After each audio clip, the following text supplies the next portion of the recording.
Star Odyssey Chapter 2655 to Chapter 2707. This breakthrough took 10 days, and in the end, Qianlu broke through to the Monarch realm, becoming the fourth person to break through to the Progenitor realm in the Three Monarch spacetime. Congratulations on breaking through to the Monarch realm, Songbei bowed deeply. He had finally broken through, so he had to do what needed to be done. Qianlu breaking through to the Monarch realm was a big deal, and many powers from the Six Direction Society congratulated him. They treated Qianlu with caution, as this person was very murderous and was rarely seen on the battlefield. The first thing Qianlu did after breaking through was to meet with Luo Jun. Qianlu was equivalent to a disciple of one of the three monarchs, and he had followed them for a period of time. They were familiar with each other, so there was no need for formalities. Luo Jun treated Qianlu with more caution, as Qianlu was qualified to be looked upon highly. Now that Mu Jun had disappeared, Luo Jun had to rely on Qianlu to work with him in the Three Monarchs spacetime. You want to be the Horizon Prefecture Lord? Luo Jun was shocked, as he hadn't expected Qianlu to make such a request. Qianlu said, the spies are rampant, and Mu Jun's disappearance might be related to the spies. My lord, there's something I've been thinking about for a long time, and I want to tell you now. He paused and stared at Luo Jun. Luo Ho might have been a spy for a long time. Luo Jun's gaze turned cold, and he silently looked outside the rainbow wall. Qianlu continued, I know that you care about Luo Ho, or you wouldn't have sent him to the hyperspace as a hostage. But have you thought about the deep grudge between Luo Ho, Luo Zong, and the Mu family? Using him to lure out Mu Jun is completely possible. The Eternals have been developing spies for so many years, and they'll also think that the one behind Mu Jun's disappearance must be an extreme powerhouse. The Yu family's attack on Mu Jun is just a guess. There's something wrong with the person who sold the information to you. This could all be a trap set by the Eternals to sow discord between us. The only thing I can think of is a spy, and only a spy. Luo Jun remained silent and didn't say anything. Qianlu said solemnly, I hope that you'll give me a chance to search for the spy and rescue Mu Jun. In my heart, you, Mu Jun, and Taishu are all masters, and I don't want anything to happen to Mu Jun. Even if she dies, her corpse. Luo Jun was silent for a long time, and he had a complicated look in his eyes. The prefecture master of the Heavenly Mirror Prefecture has always been Little Mu. Now that she has gone missing, the position of prefecture master cannot be left vacant.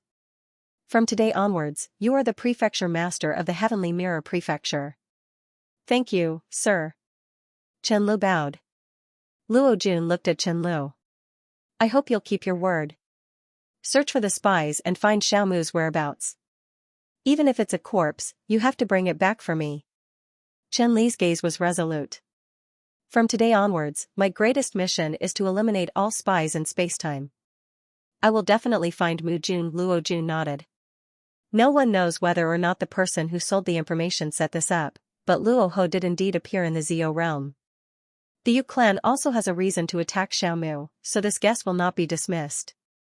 That's why I want to become the Manor Lord of the Heavenly Mirror Manor. That Xianxia was sent by Yufeng to my Three Monarchs universe. I have to keep an eye on what this person knows and how to investigate, Qianlu said. Luo Jun had wanted to remind him of this point, but since Qianlu had mentioned it, he said, Xianxia is very good at finding spies, and he's familiar with Luo Ho in the Six Paths training hall. After he came to our spacetime, I sent Songbei to keep an eye on him. I'll leave him to you now. I know, Qianlu replied. After leaving the rainbow wall, Qianlu headed towards Lu Yin's courtyard. The Three Monarchs universe did not require him to act for the time being. Luo Jun, Xingjuan, Xiaoxinji, and Elder Chan were working together to stabilize the boundary. Luo Jun would rather have another extreme powerhouse oversee the Three Monarchs universe. When he arrived outside Lu Yin's courtyard, Qianlu walked out of the void, his monarch's aura suppressing everyone. Songbei was the first to sense it and hurriedly bowed. Greetings, Lord Qianlu. Both inside and outside the courtyard, all the cultivators from the Three Monarchs universe bowed.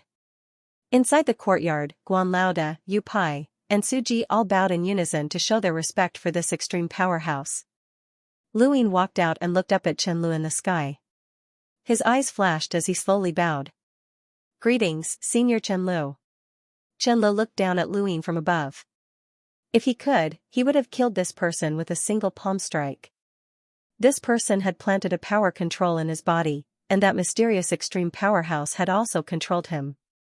Even though he had broken through to the monarch realm, he still could not break free. It seemed impressive, but he was actually this person's pawn, which made him feel stifled. If he could, he wanted to attack, but the power in his body made it difficult for him to do so. Even if he did attack, he might not be able to kill this person. Although this person was not an extreme powerhouse, he had the strength to fight against one. This person was terrifying. "You're Xianxia?" Chenlu asked. "Yes," Lu Ying replied.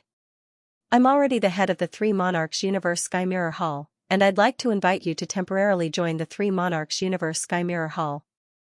You'll take on the role of acting hall master and help us search for spies. Are you willing?" Chenlu asked. Songbai was shocked, as she had not expected Chenlu to value Lu Ying so much. Lu Ying was placed in a difficult position. "Senior, this junior is the acting hall master of the Void Gods Universe Sky Mirror Hall. This," Chenlu explained, "the Sky Mirror Hall does not differentiate between the two. Since you are the acting hall master of the Void Gods Universe Sky Mirror Hall, you can also be the acting hall master of the Three Monarchs Universe Sky Mirror Hall." Lu Ying no longer hesitated, and he bowed. "This junior understands. Thank you for your kindness, senior." Chenlu continued, "I know that you specialize in searching for spies, so I'll give you the authority to do so. From now on, you can go anywhere in the Three Monarchs universe without any reservations. This is the authority that I, Chenlu, am giving you. You only need to do one thing, and that is to find spies for me and not let a single one escape." Songbai was shocked. Lord Chenlu thought too highly of this Xianxia. Giving him such great authority was equivalent to giving Xianxia a transcendent status in the Three Monarchs universe. How could this be? How long had Xianxia been in this universe? He did not seem to have done anything, but he was still so transcendent. Could this be the result of his 2 visits to Lord Chenlu? Lu Ying lowered his head, and his lips curled up. "This junior understands. Thank you, senior." This was what Lu Ying wanted. The Three Monarchs universe was his first step, and Chenlu had built the bridge for this first step. From now on, Lu Ying was going to have some fun with the Six Direction gang. With Chen Li's support, Lu Ying could go wherever he wanted. The first place he wanted to go was the stone tower that recorded the true events of the Three Monarchs universes. Now spacetime would ignore history. The Fifth Mainland had experienced a long period of time, and its history had been cut off several times. Even so, there were still people searching for it, wanting to connect it to the past. Lu Ying also wanted to know the history of the Fifth Mainland, as well as the history of the entire Genesis space. The Three Monarchs universe had a special place to record history, and it was the Stone Tower. This place recorded the true history of the Three Monarchs universes, and aside from a few people, no one else was allowed to enter. Contents up until now, there were only 7 names on the list: the 3 monarchs, Chenlu, Luo Zong, the person who recorded the history, and the person who guarded the stone tower. Aside from them, no one else could enter. Lu Ying had wanted to go before, but Songbai had stopped him and told him that it was impossible. Now, he was going to enter the stone tower. The stone tower was not spectacular, and it was just an ordinary tower. However, the guard was a half-martial monarch from the Amohi courtyard. There were 15 half-martial monarchs in the Amohi courtyard, and these experts had more or less had other identities when they joined the Amohi courtyard. For example, the old woman in front of Lu Ying was the person who was responsible for guarding the stone tower. Even though she was still a member of the Amohi courtyard, she did not need to live there. Of course, the stone tower was not far from the Amohi courtyard, and they could reach it in a single step. The Amohi courtyard was not far from the various important places in the imperial domain, and it could be protected there. Leave. The old woman didn't even look at him as she ordered him to leave. Lu Ying stood in front of her and looked at the stone tower with his hands behind his back. You should leave. I'm the acting manor head of the Horizon Manor, and I naturally need to look for information when searching for a spy. This stone tower's information is extremely important, and it cannot be obstructed. The old woman ignored him. Leave. Lu Ying looked at Songbai. Songbai was in a difficult position. If not for Qinli's authority, he would not have allowed Luyin to come here. Now, however, he did not know what to do. The stone tower's name list had been determined by the three sovereigns, and now, another person had been added. The previous Qinlu naturally did not have the qualifications, but now, Songbai did not know. Luyin frowned and took out the Cloud Connect stone to contact Qinlu. At the same time, he said indifferently, "You're a spy sent by Lord Luo to assist me in my investigation, so it's your responsibility to let me pass unimpeded. Senior Qinlu also allowed me to pass through the three sovereign spacetimes in front of you. If you can't do anything in the first place that I've come to, then you won't be of much use from now on." Songbai's heart sank, and he hurried forward to the old woman. "This is the acting manor head of Xianxia. Manor head Qinlu personally ordered him to pass through the three sovereign spacetimes unimpeded. Move aside so that he can enter the stone tower." The old woman glanced at Songbai. "Guarding the stone tower is my responsibility, not yours. Aside from the people on the list, no one else is allowed to enter." Songbai gritted his teeth and looked back. Luyin looked back at him with interest. Songbai's face paled. How could this be his turn? He did not want to offend Xianxia, but he did not have the ability to make this old woman let him pass. The Cloud Connect stone connected, and Qinli's image appeared. When they saw Qinlu, Songbai and the old woman bowed. "Greetings, Lord Qinlu." "What is it?" Qinlu looked at Luyin calmly. Luyin replied, "This junior wants to enter the stone tower to investigate some matters, but I can't." Qinlu replied, "I already said that you can go anywhere in the three sovereign spacetimes." Songbai, "This is your responsibility." Songbai panicked. "Yes, this subordinate understands. This will not happen again." Qinlu grunted and looked at the old woman. "Add his name to the list." "I'll talk to Lord Luo." The old woman quickly bowed. "Yes." Luyin put away the Cloud Connect stone and entered the stone tower step by step. Songbai was also ordered to wait outside. There was no one else in the stone tower, and even the old woman herself had been ordered not to enter. At this moment, both Songbai and the old woman were extremely wary of Luyin. This person could act unbridled in the three sovereign spacetimes. Luyin had naturally entered the stone tower to investigate Guyu. Outside, he couldn't ask anyone else about Guyu, as that would expose him. He could only investigate on his own.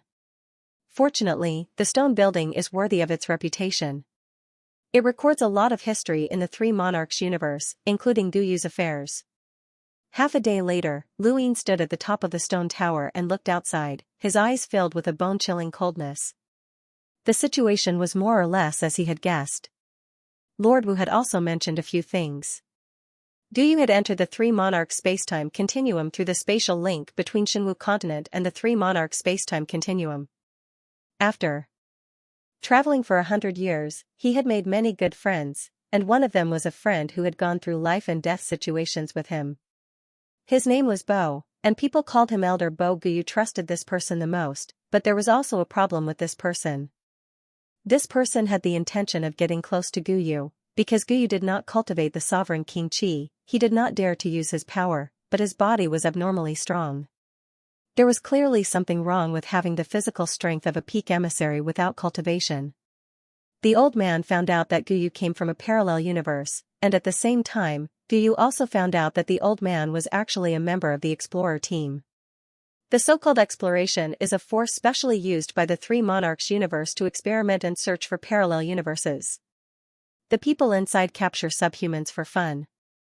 Once they find a suitable parallel universe to live in and report it to the Three Monarchs, they will get a lot of rewards, and the parallel universe that is discovered will end very miserably. Guyu had hurriedly returned to the Fifth Mainland because he had discovered that this elder was a realm explorer. However, he had still been pursued by Elder Guyu and a group of other realm explorers. Although he had managed to escape to the Fifth Mainland, he had been on the verge of death. In order to prevent the three sovereigns from entering the Fifth Mainland, Guyu had used up the last of his strength to lay down a sourcebox array that blocked the spacetime connection.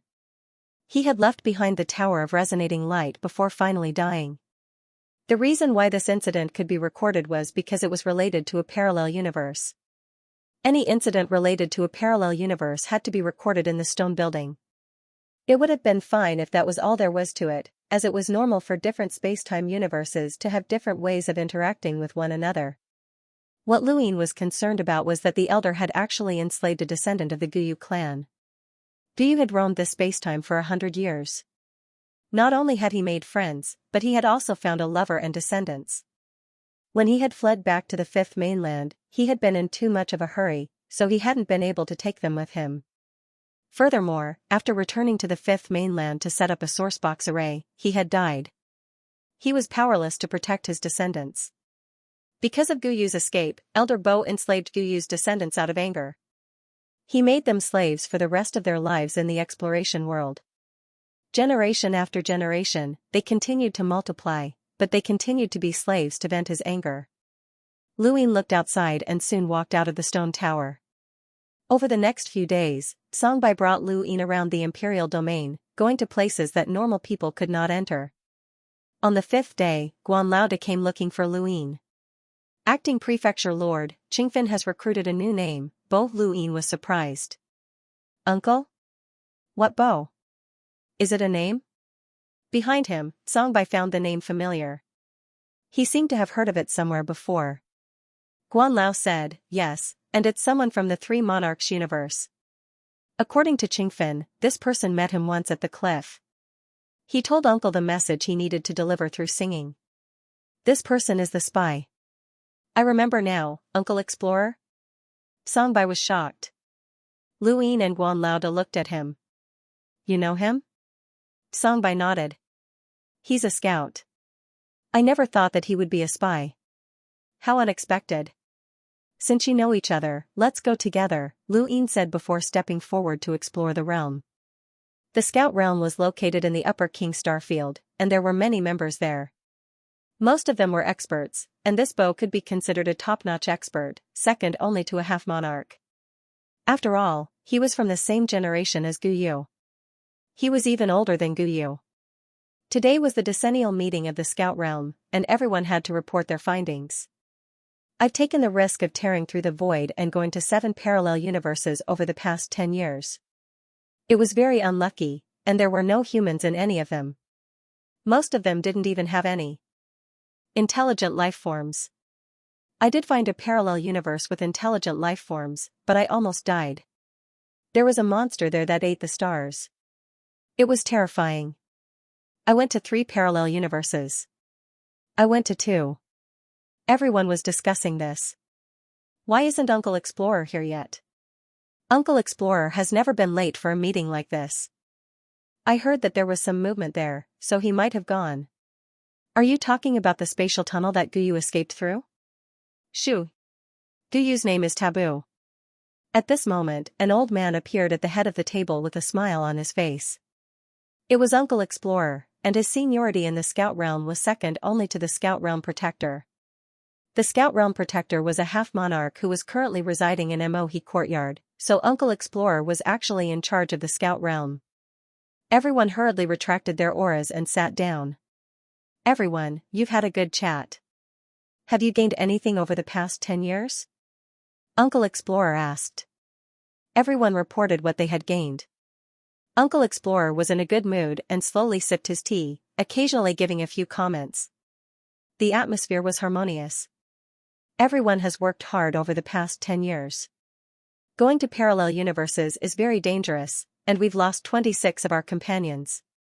However, everyone should know that searching for parallel universes is an important matter. If we find one that satisfies Lord Luo and the others, it'll be enough for us 3 monarchs to leap through time and space, and it'll also allow everyone to leap through time and space. I hope everyone will take care of themselves, Uncle Explorer said. Everyone hurriedly agreed. Apart from searching for parallel universes, you should also travel more. Perhaps you'll discover people from other parallel universes, such as Guyu. Everyone was shocked. Guyu's name had always been taboo for Uncle Explorer, so why was he mentioning it now? And he seemed to be in a good mood. Similarly, one of the servants who was serving tea paused for a moment, but only for a moment. Then, he continued to serve them. Uncle Explorer smiled faintly and looked at everyone. If I hadn't traveled, how would I have discovered Guyu? He then looked at the servant serving tea. Come here. The servant's heart trembled, and he carefully walked behind Uncle Explorer with his head lowered, not daring to raise it. Uncle Explorer said indifferently, "Everyone should know that he's a descendant of Guyu, and he'll be a slave for life. This is an example. Anyone who dares to escape after discovering someone from a parallel universe will end up like him." He then looked at the servant. "Let me ask you, do you hate Guyu?" The servant hurriedly knelt. "Yes, sir." "How much do you hate him?" "I wish I could eat his flesh and crush his bones." "Ha ha ha ha, how many generations of Guyu's descendants are you?" 31st. Uncle Explorer sighed. "It's already the 31st generation. Has so much time passed?" Everyone quietly waited for Uncle Explorer to speak, not daring to interrupt. "Do you really hate Guyu?" Old Man Bo asked again. The servant's gaze was fierce. "Yes, I hate him for abandoning us and running away alone. I hate him for offending you, sir. I hate him for only caring about his homeland. Not only me, but my entire clan hates him." Uncle Explorer laughed again. 31st generation. 31st generation of Guyu's descendants. Of the 245 generations, you are the smartest. Only you have the ability to hide your own descendant. The servant's expression changed drastically, and he looked at Uncle Explorer in disbelief. The others also looked at the servant in shock. Hide him? This person was actually able to hide his own descendant? Uncle Explorer waved his hand, and a female servant entered with a baby in her arms. When the servant saw the baby, he was overwhelmed with shock. His entire body felt weak. He had actually been exposed. He had done everything he could to give birth to a son and then hide him, also that his descendant would no longer be a servant. Of course, on the surface, he definitely had a son who was a slave, but in secret, he could hide this son. He had actually been exposed. The baby was carried to Uncle Explorer, who took it and looked at the sleeping baby. "He's very cute, but it's a pity that he's Yu's descendant. How do you think I should deal with him?" The servant's eyes flickered, but he didn't dare to say a word. He didn't even dare to move. He just stared at the baby in Uncle Explorer's arms, his face deathly pale. The others weren't surprised. They had seen too many demi-humans and had long since lost their compassion. You hid him so that he could live like a normal person and no longer be a slave. Perhaps you also have the intention of taking revenge in the future, Uncle Explorer said slowly. The servant's fingers twitched, and he looked at Uncle Explorer in horror. "I wouldn't dare. I've never thought of taking revenge. Even if I wanted to, I would look for Guyu. I wouldn't dare to disturb you, sir." Uncle Explorer sneered. "I've seen every generation of Guyu's descendants, including you. There are a total of 31 generations. I once said to Guyu that if he dared to escape, I would make his descendants slaves for the rest of their lives. Since I said it, I will do it." The servant's face was deathly pale as he knelt on the ground. There was no point in saying anything now, so he could only wait for his punishment. However, there was nothing worth doing. He had lived long enough, and at worst, he would just die. However, Uncle Explorer wouldn't let him die so easily. He wanted to torture Guyu's descendants and make them slaves. If they died, there would be nothing left. "I'll give you a chance. You can make your son a slave again," Uncle Explorer suddenly said. The servant was shocked and looked at Uncle Explorer in confusion. The others were also shocked, but some of them didn't. They seemed to know something. Uncle Explorer said, "You might be able to see Guyu soon, as long as he doesn't die." The servant stared blankly at Uncle Explorer. Uncle Explorer sneered, "If you see him, tell him all of your resentment over the years.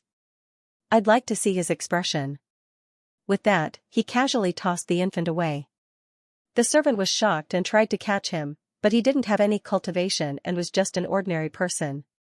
The others didn't catch him either, allowing him to fall to the ground. Suddenly, a figure walked out of the void and caught the infant. Uncle Explorer raised his brows and looked over in displeasure. Someone shouted, "Who is it? How dare you be so impudent in the Explorer realm?" Everyone looked outside. "You dare bully an infant? You really are a bunch of animals." Luin looked up at the crowd. He was the one who had caught the infant. How dare you, the explorers shouted. Uncle Explorer narrowed his eyes and looked at Luin, but he didn't say anything. Behind Luin, Guanlauda, Yu Pai, Su Ji, and Song Bai walked out. When they saw Song Bai, everyone was shocked and hurriedly bowed. Uncle Explorer stood up as well. Greetings, Lord Song Bai. Luin carried the infant and walked over to the servant. Under the servant's stunned gaze, Luin handed the infant over. This is your child, right? The servant took the infant and gulped, his expression returning to normal. He looked as if he had just been fished out of water. Thank you. Song Bai did not say anything, so they did not dare to stand up. Luin stood in front of the servant and was very close to the elder. He raised a hand and placed it on the elder's back. The elder instinctively retreated, but Lu Yin's palm pressed down on him. The elder felt a sharp pain in his back as if his bones had been shattered. He was furious and wanted to attack, but Luin used his void god's power to suppress him and throw him outside. Bring him back. The elder crashed to the ground and endured the pain as he looked at Luin. Who are you? What do you want? Guan Lao grabbed him. You're just a spy. Come with me. The elder was confused. A spy? He looked at Song Bai. Sir, what happened? There must be a misunderstanding. I'm not a spy, sir. Song Bai frowned. He had only followed along, but there was no room for him to interfere. Luin stood where the elder had been and looked at the confused gazes of the explorers.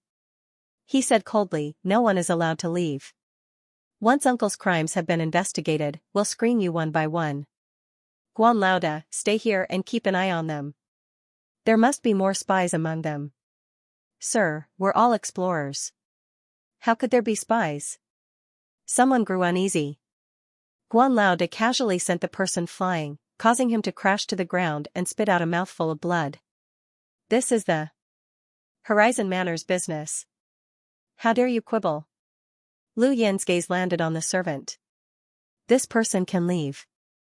He's just a normal person.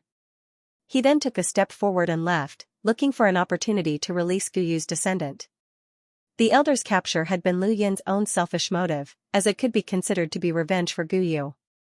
However, he had not expected that many people would plead on his behalf, especially the guardian of the realm explorer, Red Half Moon, who lived in Mo Courtyard.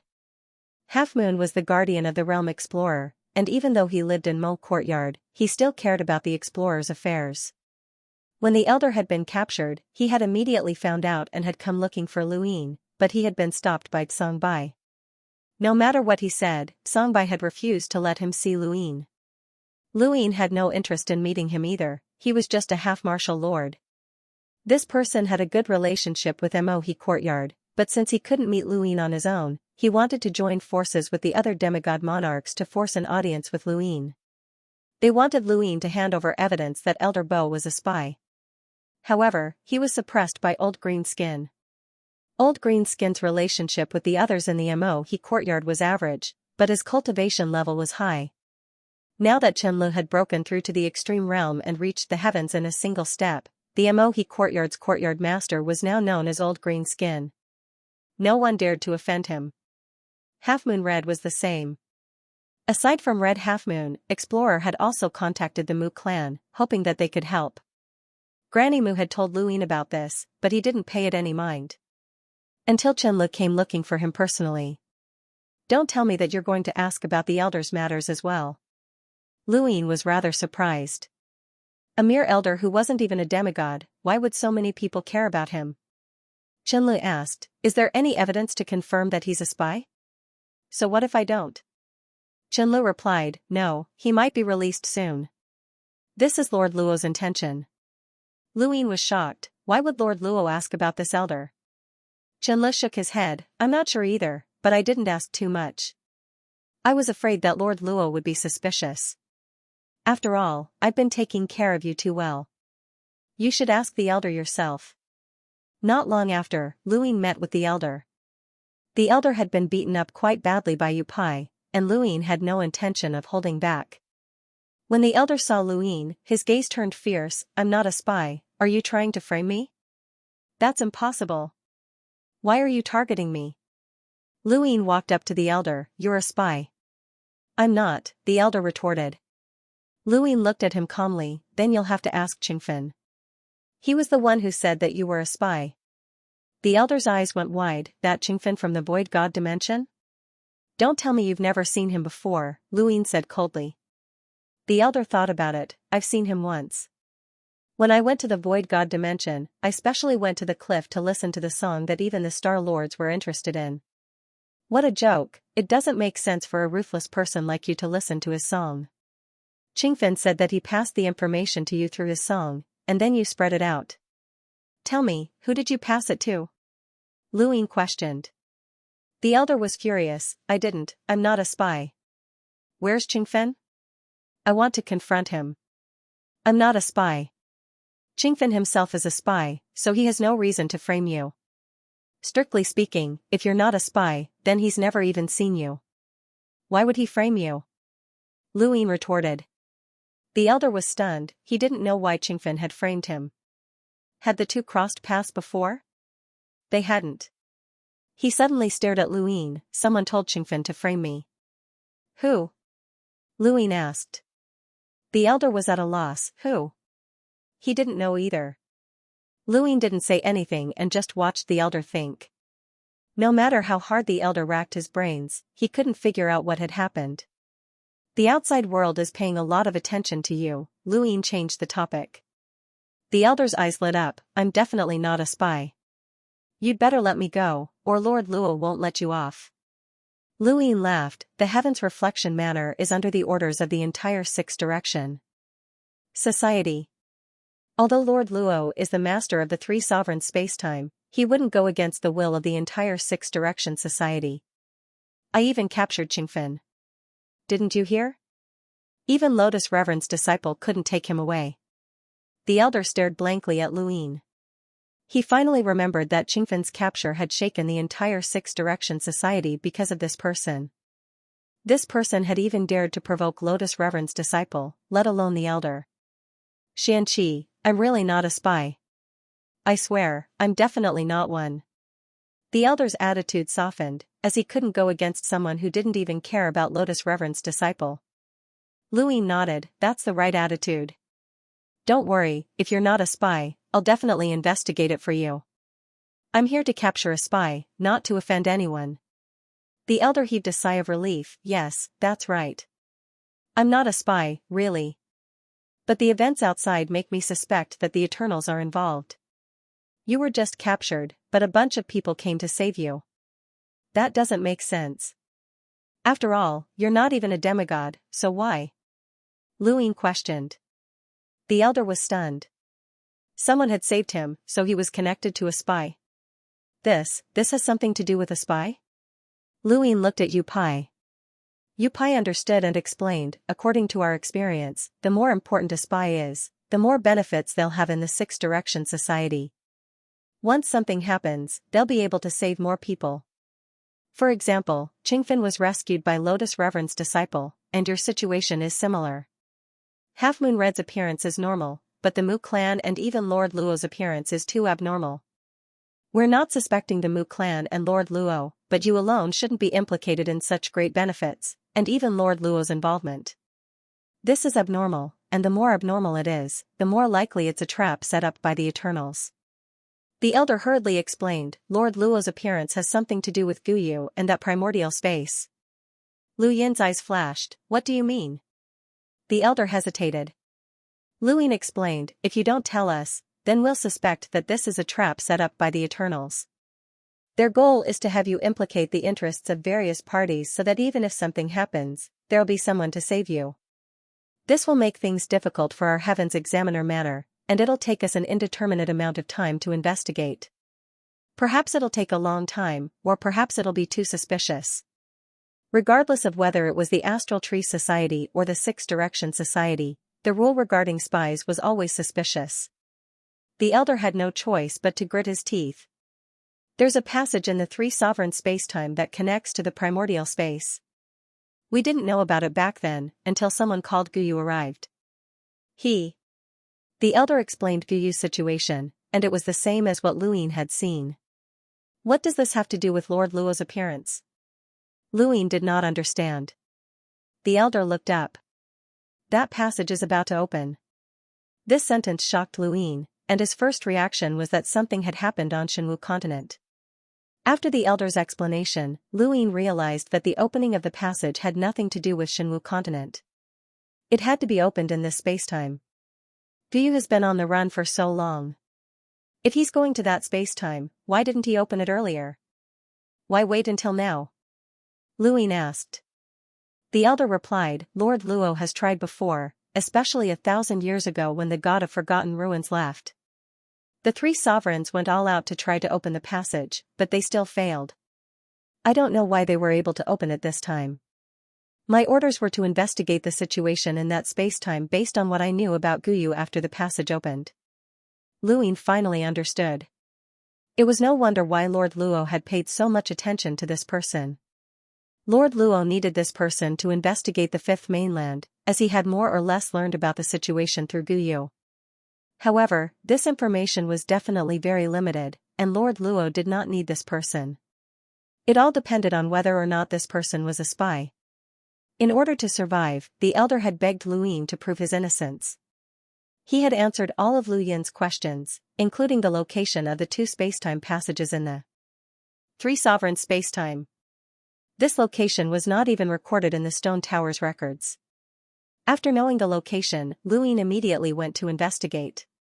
He wanted to see how the Three Sovereign spacetime had managed to open the passage. A few days later, Luin returned. He had failed, as he could not get close to that location. There was a dense sovereign aura there, and it was either Lord Luo or a Star Lord. Luin was not confident that he would not be discovered if he went in. This was especially true for Lord Luo, who was unfathomable and had legendary experiences. He was definitely not as simple as he seemed on the surface. Qianlu did not know how powerful he was, but Luin did. Luin was rather fearful of this person. He could not go in, so the only way was Qianlu. Luin contacted Qianlu and asked if he knew the location of the passage. That's the passage that connects to the primordial space. Xianxia came through that passage. We didn't know that it was connected to the primordial space until Xianxia came, Qianlu answered. Luin said indifferently, go take a look at that passage. I want to know the details. Qianlu did not understand. You want to know the situation there? That place. Suddenly, he stopped talking and stared at Luin on the screen. You're from the primordial space? Luin knew that Qianlu would definitely be able to guess his identity if he did this, but it did not matter. So what if he did? As long as Qianlu did not want to die, he would not betray him. Go take a look. I want to know the details. The more details, the better. Thank you. Muzu AA Book Friend 576513550 Brothers Tip, I'll give it to you, thank you. Qianlu looked at the Cloudflow stone, speechless for a long time. Everyone had underestimated the primordial space.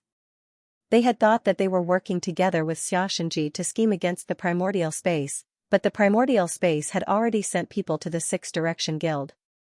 What was Xianxi's status in the origin space? He had been in the Six Paths Association for so long, had visited the Six Paths training grounds, joined the Void God universe, and captured so many spies. What was he trying to do? Wait, Mu Jun, Qianlu remembered Mu Jun's disappearance. At that time, this person seemed to be in the Three Sovereigns universe. If Xianxia was just Xianxia, he wouldn't have suspected anything. But now, he couldn't help but suspect that this person was related to Mu Jun's disappearance. In other words, Mu Jun's disappearance was most likely related to the primordial space. Then, was it related to the Yu family? No? Is there? He was at a loss. Luin stood in the courtyard, calmly looking into the distance. If he could, he would not have let Qianlu guess his relationship with the origin space so early. However, something had happened to the passageway. Since Lord Luo had the confidence to open the passageway, he would not speak without thinking. This was the most important thing. Nothing could happen to the passage. Otherwise, when the Fifth Mainland opened a portal to the Three Monarch spacetime and faced the Three Monarch spacetime and the starry sky of trees, they would be attacked from both sides. This was something the Fifth Mainland could not bear, especially when the Eternals were still in the Three Monarch spacetime. If the three monarchs' spacetime could not hold on, the fifth mainland would also be in trouble. He did not want to be restrained by the three monarchs. For this reason, it was acceptable to take the risk of letting Chen Lu guess his identity. Unless this person wanted to die, or had the confidence to undo the evil aura and the death god's seal, he would never betray him. Lu Ying thought about it for a long time, but he did not want to leave his fate to speculation. He wanted to be prepared for the moment that Chen Lu betrayed him. It wasn't that no one in the Six Directions sect could dispel the evil aura. A Grand Empyrean could definitely do it. It all depended on whether Chen Lu would fight to the death. No scheme could ever be perfect. Lu Ying had just made use of Chen Lu, and now, his identity might be exposed. In the universe, all things had their weaknesses, and no one would ever have a smooth sailing. This was the law of the universe. Chen Lu had just broken through to the peak realm and enjoyed the same status as the three sovereigns. He was worshipped by countless people in the three sovereigns' spacetimes and was even congratulated by the Six Paths Society's experts.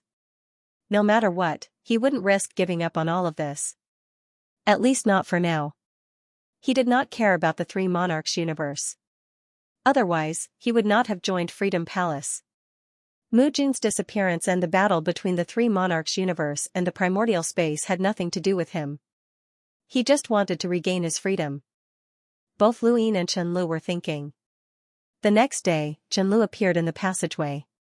Here, he saw Xianxia. Xianxia had not expected Chen Lu to come. "What are you doing here?" Chen Lu was also puzzled. "Senior, shouldn't you be defending the Eternals at the Rainbow Wall? Why is it here?" Xianxia said, "This is my business, and Lord Luo knows about it." "Why are you here?" Chen Lu casually replied, "Just passing by." Xianxia frowned and stared at Chen Lu. Chen Lu left very quickly. Xianxia quickly contacted Luo Jun and informed him of this matter. Luo Jun told Xianxia not to worry about it and that he would ask Chen Lu. Chen Lu received a call from Luo Jun and said, "Uncle told me about opening the passageway, so I came to verify it. This passageway is of great importance, so I can't tell outsiders like Xianxia." Luo Jun praised, "Not bad. It's better to be cautious. Does Xianxia know about this passage?" Chen Lu said, he knew there was a passage, but he didn't know that the passage was connected to the primordial space. That person was quite cautious. "Don't let him know, but get rid of that uncle for me." He confessed so quickly, "I don't need him anymore," Luo Jun ordered. Chen Lu hurriedly nodded. After ending the call with Luo Jun, he went to Lu Yin's location to meet him. "Xianxia?" Lu Yin raised his brows, something had indeed happened. Luo Jun had confirmed that the passageway could be opened, and Xianxia was there as well.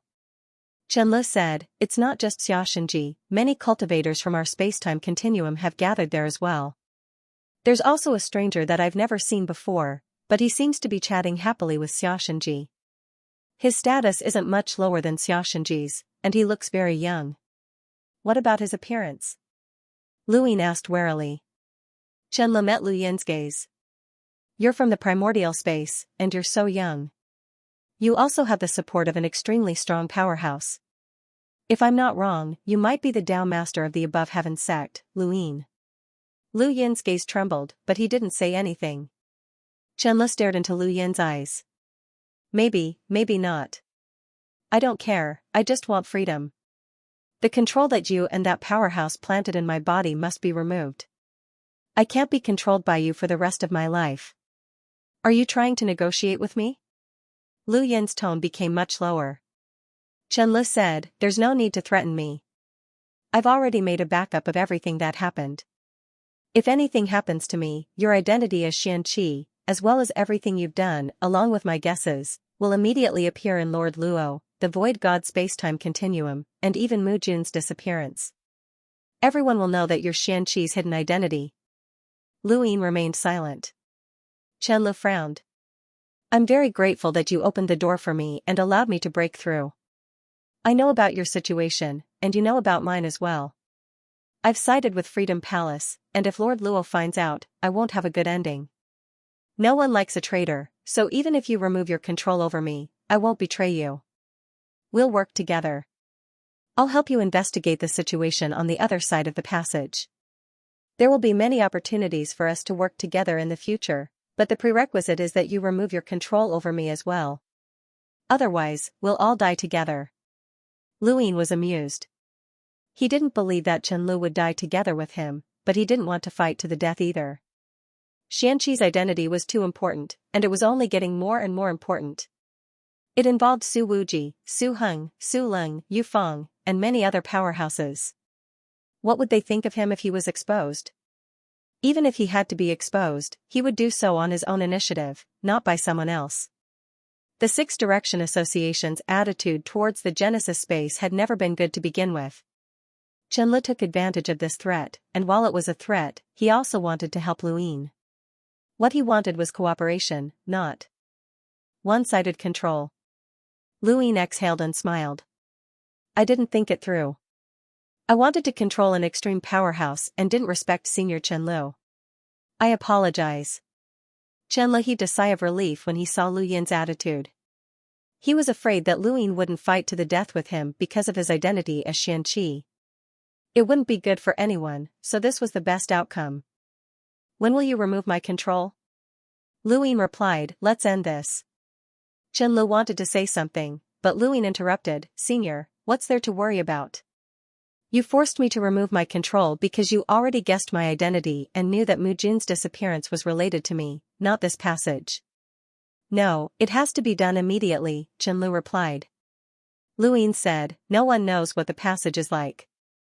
I need an extreme powerhouse to oversee it. Senior, are you willing to come with me to the Genesis space to help you remove it? Of course, Qianlu wasn't willing. He wasn't stupid, and he wasn't worried about being silenced. Once the passage is opened, the Genesis space will be unobstructed, and my identity as Xianxia will be meaningless. Since that's the case, I might as well take you down with me. In any case, even if I want to remove your control, it has to be after the passage is over. Qianlu naturally wanted to remove the control as soon as possible, but Luin was right. Once the passage was opened, Qianlu would have to return to the Genesis space to protect it. His identity as Xianxia would be gone, so it didn't matter if he kept it or not. The Six Direction Association had never been friendly to the Genesis space, and if he guessed correctly, Mu Jun's disappearance was related to this person.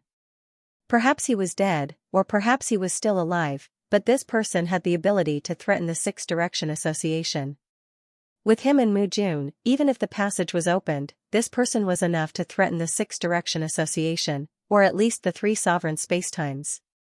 It was better to wait until the passage was over. As long as the passage wasn't opened, this person's identity as Xianxia would be useful.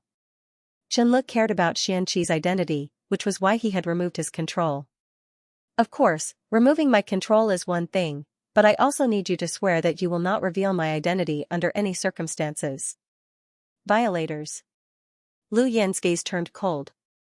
May the heavens and earth destroy you. Qianlu looked deeply at Luin.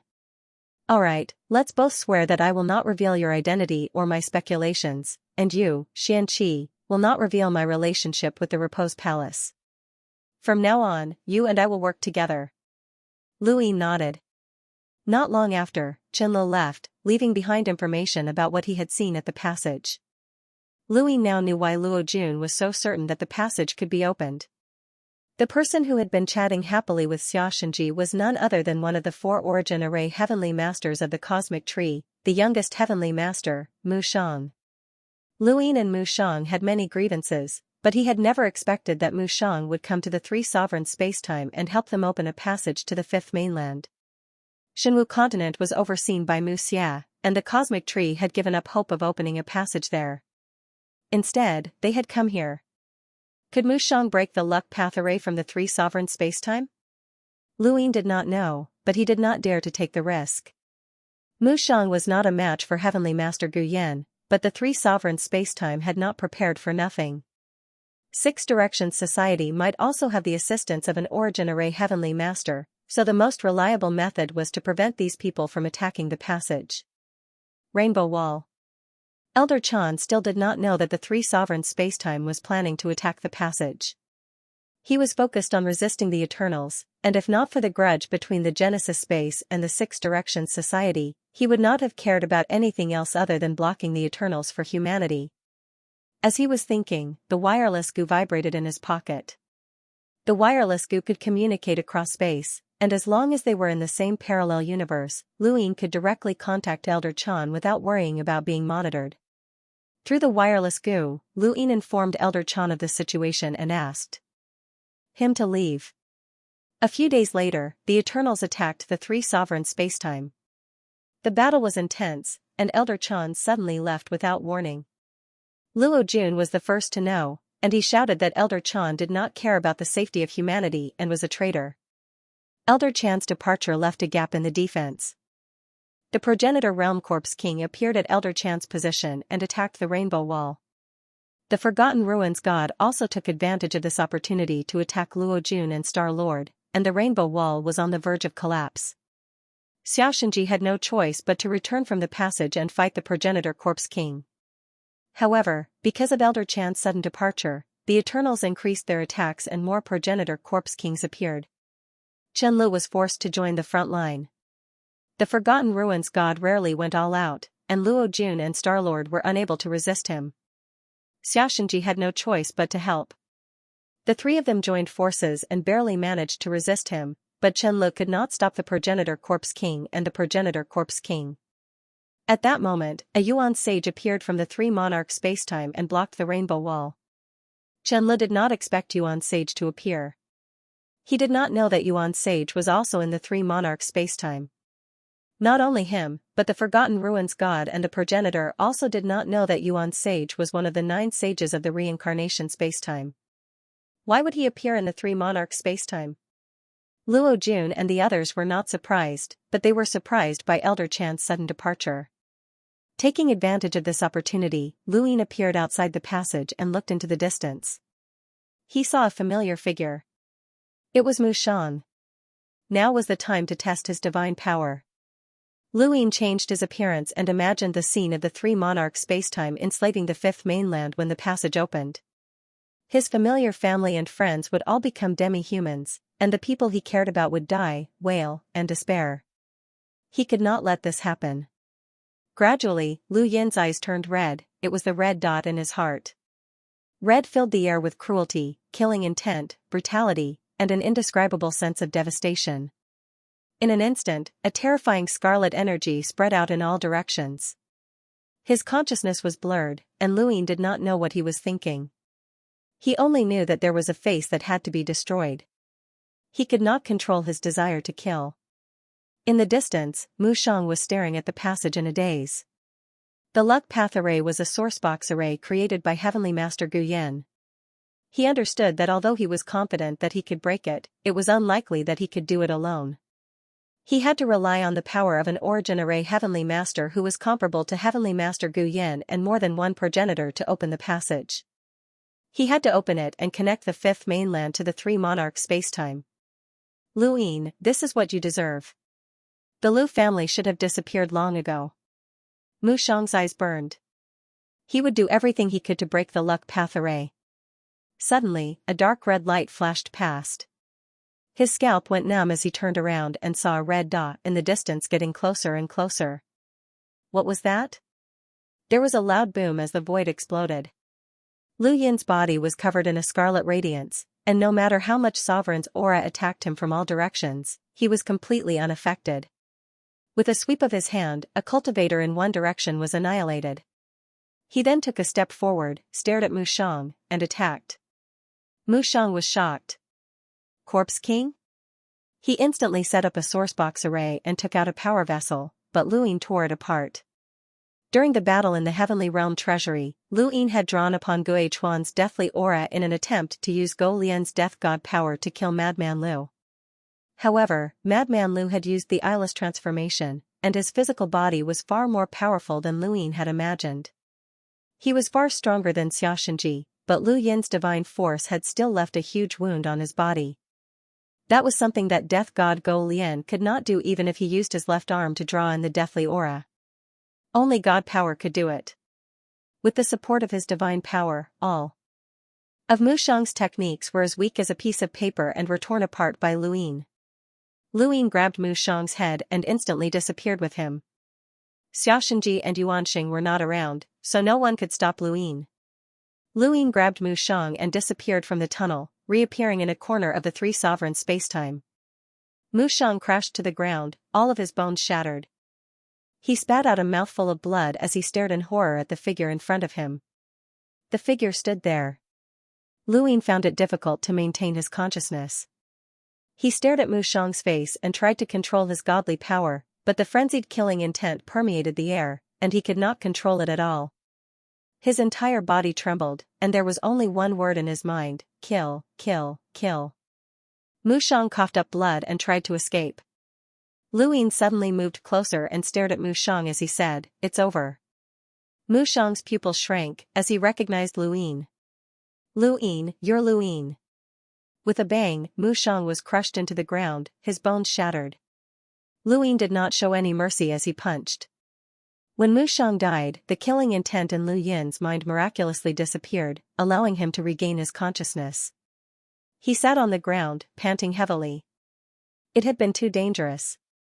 He had wanted to test his divine power and use it to leave behind traces of the Eternals, but he had not expected it to be so dangerous. If he had been careless, he could have been devoured by the killing intent. This was the power of the one true God. It was no wonder that the Eternals were the mortal enemies of the human race. Their minds were filled with killing intent and enslavement. However, the killing intent had disappeared after Luyin killed Mu Shang. Luyin looked at the ground. Was it because Mu Shang was the cause of his killing intent? Was Mu Shang the key to this killing intent? Luyin pondered as he looked at his heart. The red dot was still there, like an eternal red star that illuminated the continent formed by the Fatesan. The power in his body was too strange. Luyin could not understand it, and even Mr. Mu was surprised. He used his divine power, but it showed no signs of decreasing. It was like a seed had been planted in his body. Luyin was worried that one day, his divine power would control him uncontrollably, which would lead to a disaster. He thought about the future he had seen in his destiny divination. Would he really kill his family and friends one by one? Every time he thought about this, he felt uneasy. Xianxia was right. He was an unlucky person. If he wanted to change the future, he must change it. While Luyin had successfully killed Mu Shang, Luo Jun and the others had also defended the Rainbow Wall. With the addition of Yuanxing and Chen Lu, there was no reason for the Rainbow Wall to fail, even if the Eternals had an additional progenitor. As the battle on the front line slowed down, the incident at the passage was reported to Luo Jun. Luo Jun was furious and immediately rushed to the passage. Xianxia and Yuanxing followed him. They saw the remnant divine power in the starry sky. Yuanxing looked solemn. This is not an ordinary corpse king. There is actually remnant divine power. Could it be a clone of the seven gods? Luo Jun had not expected the remnant divine power to appear. Xianxia's face was gloomy. He had failed. What had gone wrong? Why had the Eternals attacked Mu Shang? If there was remnant divine power, it had to be the Eternals. But why? If there was no remnant divine power, he would have suspected Luyin. Only Luyin would not want the two spacetimes to be separated. However, now that there was remnant divine power, he could not doubt Luyin. Luyin could not be the corpse king of the Eternals. What was going on? No one could figure out what had happened. Your Excellency Yuanxing, Elder Chan fled and caused the battle to be at a disadvantage.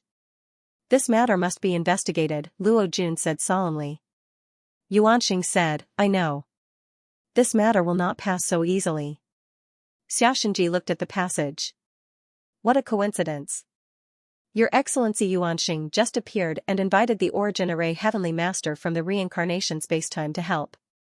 After breaking this passage, Elder Chan left, forcing us to join the battle. If not for Elder Chan's departure, Mu Shang would not have been in trouble. Yuanxing's eyes were cold. Are you saying that this matter has something to do with the above heavens? Luo Jun looked at Xianxia. Xianxia said, there is no evidence, but no matter how I look at it, it has something to do with the above heavens. But there is divine power here, Luo Jun said. Xianxia was speechless. This was the most suspicious point. Could it be that the above heavens had joined forces with the Eternals? It was ridiculous. No matter how much Xianxia hated Luin, he could not make such a deduction. It was all thanks to Luin that the Eternals in the starry sky of the trees had been defeated. If not for Luin, the Eternals might have invaded the starry sky of the trees. There was no need for them to specially nurture Luin to oppose them. Yuanxing was irritated. No matter what, I need to figure out why Elder Chan suddenly left. He then looked at Xiaoxinji. Besides Mushang, who else knows about luck path arrays? Xiaoxinji shook his head. Among the 4 Great Origin Array Heavenly Masters in the starry sky of the trees, Mushang is the youngest and most talented. That's why he occasionally received guidance from Heavenly Master Guyan. Heavenly Master Guyan also did not dislike him. However, Heavenly Master Guyan only had one disciple called Guyu. He died many years ago, and it was because of Guyu that the passage was first sealed. Luo Jun's eyes widened. Guyu and Guyan were the master-disciple duo that had caused their wish to enter the Genesis space to fail. He would not let these two off. Yuanxing looked deeply at Xiaoxinji. Sometimes, there is no need to rush things. If Heavenly Master Guyan's disciple is dead, help him find another one. As long as he can learn luck path arrays from him, he will be able to help us one day. We can afford to wait for hundreds, thousands, or even tens of thousands of years. Xiaoxinji nodded. I understand. Yuanxing left. He had to go to the Genesis space to figure out why Elder Chan had suddenly left. After Yuanxing left, Luo Jun and Xiaoxinji exchanged glances. Is it possible that Luin is colluding with the Eternals? Xiaoxinji frowned. Even if I don't want to admit it, the possibility of him colluding with the Eternals is too low. Luo Jun's eyes turned cold. He had not expected that there would be a spy in the 3 Sovereigns universe that could use divine power. This was a huge threat that had to be investigated. In the Genesis space, in the 5th mainland sky sect, Yuanxing had arrived to look for Elder Chan. Elder Chan was surprised by Yuanxing's appearance. I only came back to retrieve a power vessel. Why are you here? Yuanxing narrowed his eyes. You came back to retrieve a power vessel? Elder Chan nodded. Before the Eternals completely attacked the Rainbow Wall, I wanted to throw gluttony to them to see if it would have some effect. Yuanxing frowned. What is gluttony? It seems that the reincarnation spacetime does not know much about the Genesis space. Gluttony is one of the disasters of the 4th mainland during the era of the above heaven. It is a metal that evolves by devouring flesh and blood. Elder Chan took out gluttony. Naturally, Luin had placed it in the above heaven after he had advanced. This was also the reason why Elder Chan had returned. Don't underestimate this metal. It was able to bring disaster to the 4th mainland in the past. As one of the 3 sovereigns and 9 sages, you should have heard of it even if you did not experience that era. Yuanxing's expression turned solemn. Of course, he had heard of the 4th mainland during the era of the above heaven. There were not many historical records of the Genesis space itself. Instead, there were many records of the reincarnation spacetime, such as the 4th mainland. Yuan Sage knew that the 4th mainland was dominated by giant galactic beasts. The above sky sect had enslaved the giant galactic beasts and carved out a continent for them. The ruler of that continent was called the Desolate God, one of the 6 paths of the 3 realms. He was an expert on the same level as the 3 sovereigns and would definitely rank among the top 5 in the reincarnation spacetime. Even as one of the 9 sages, Yuan Sage did not dare to underestimate such an existence. This metal can actually bring disaster to the 4th mainland? Yuan Sage was surprised. Old Chan held gluttony, which was constantly twisting and turning. The sharp spike tried to pierce Old Chan's skin and absorb his blood, but this upgraded gluttony only had the power of a first tribulation origin emissary. How could it hurt Old Chan? Yuan Sage stared at Old Zen. Even so, you should not have left the spacetime battlefield of the 3 sovereigns without permission. Do you know how much danger your departure has brought to the battlefield? Old Zen put away gluttony. As far as I know, someone from the 3 sovereigns spacetime has broken through to the progenitor realm. This means that even if I am not around, the 3 sovereigns spacetime will still have one less progenitor. If that's the case, why do I have to protect the 3 sovereigns spacetime? This is the agreement I made with Luin. If you are unwilling, let him go. In short, the above sky sect must have a progenitor enter the spacetime battlefield of the three sovereigns. Otherwise, don't blame the six paths for attacking you again. With that, he left. This time, he was mainly there to test if Old Zen's departure was related to what had happened at the passageway. Now it seemed that he had left because he was dissatisfied with the fact that Qianlu had broken through to the progenitor realm in the three sovereign spacetime but still needed him to guard the front line against the Eternals. This was the biggest reason for his departure. As for gluttony, Yuan Sage did not believe it at all. However, he could basically rule out the possibility that Old Zen had anything to do with what had happened at the passageway. In fact, no one believed that the above sky sect had anything to do with the Eternals. It was too unbelievable. If the above sky sect had colluded with the Eternals, the origin space would have already fallen and the Eternals would have opened the passageway to the three sovereign spacetime. This was a contradictory guess from the beginning. Even Xianxia, who hated Luin, could not have guessed it. It could only be said that the Eternals knew the six paths and had attacked the six paths. After leaving the origin space, Yuan Sage went to the three sovereign spacetime and told Luo Jun, "Is it really a coincidence?" Luo Jun didn't believe it. How could there be such a coincidence? The one who benefited the most from Mu Shang's death was the above heaven sect.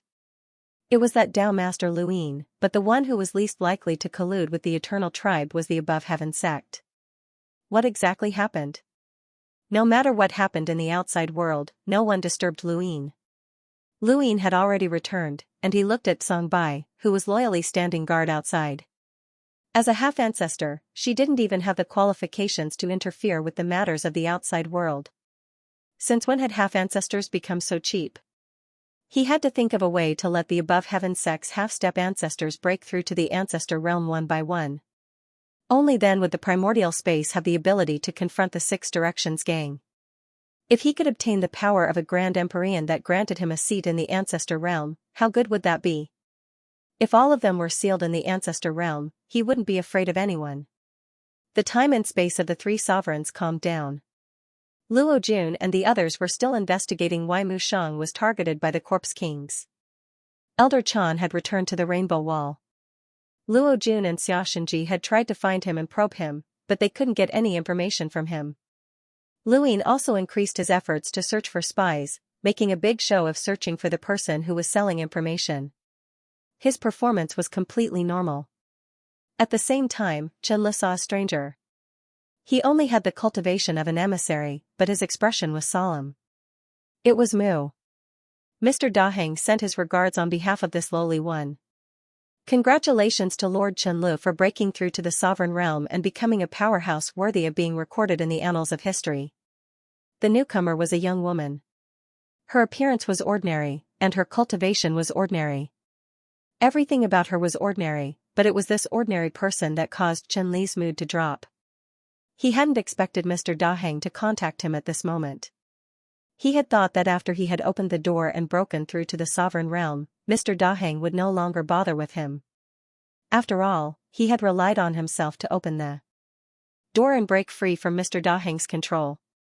Generally speaking, Mr. Daheng shouldn't have contacted him, and the two of them should have even become enemies. Lord Qianlu, are you surprised? The woman's eyes lit up as she looked at Qianlu. Qianlu looked at her gloomily. What else did Mr. Daheng say? She respectfully replied, Mr. Daheng only congratulated Lord Qianlu and didn't say anything else. He just wanted me to hear what Lord Qianlu wanted to say. Qianlu frowned. What did he want to say? What could he say? Become enemies? He wouldn't dare. Even if he broke through to the sovereign realm, he wouldn't dare to become enemies with Mr. Daheng. But what did it matter if they weren't enemies? For a moment, he didn't know what to say. After breaking through to the sovereign realm, he hadn't expected to come into contact with anyone from the Hall of Freedom. It was probably because of the stone. Mr. Daheng cared too much about the stone, but it wasn't in his hands. Otherwise, he could have just given it to the woman. He wasn't afraid that the Hall of Freedom would tell Lord Luo. If they did, the Hall of Freedom would be in trouble. He had thought that unless he fought to the death with Xianxia, this matter would disappear forever. He hadn't expected the Hall of Freedom to come looking for him. What does Mr. Daheng want from me? Qianlu asked again. The woman still wanted to hear what Qianlu had to say. In the end, Qianlu didn't say anything, and the woman left. Mr. Daheng said that if you don't want to say anything, you can go to this place to find him. The woman seemed to have only come to leave behind an address. Qianlu looked at the address in a daze. Should he go or not? If he didn't go, he might really become enemies with the Hall of Freedom and become enemies with a terrifying expert like Mr. Daheng. If he went, what would he gain? He looked at his body. Breaking free from Xianxi's control? Would he be controlled by Mr. Daheng again? He didn't know. He had broken free from the portal's control, and the moment he saw Mr. Daheng again, Qianlu hesitated. This hesitation lasted for half a month, and after that, he went to find Luyin. Luyin hadn't expected Qianlu to come looking for him so late. He had thought that Qianlu would come looking for him as soon as the matter at the passage was over. What's going on? Why was Mushang killed by an Eternal? Qianlu questioned. Only he knew the answer to this question, and no one else knew that Luyin was the one who had dealt with Mushang.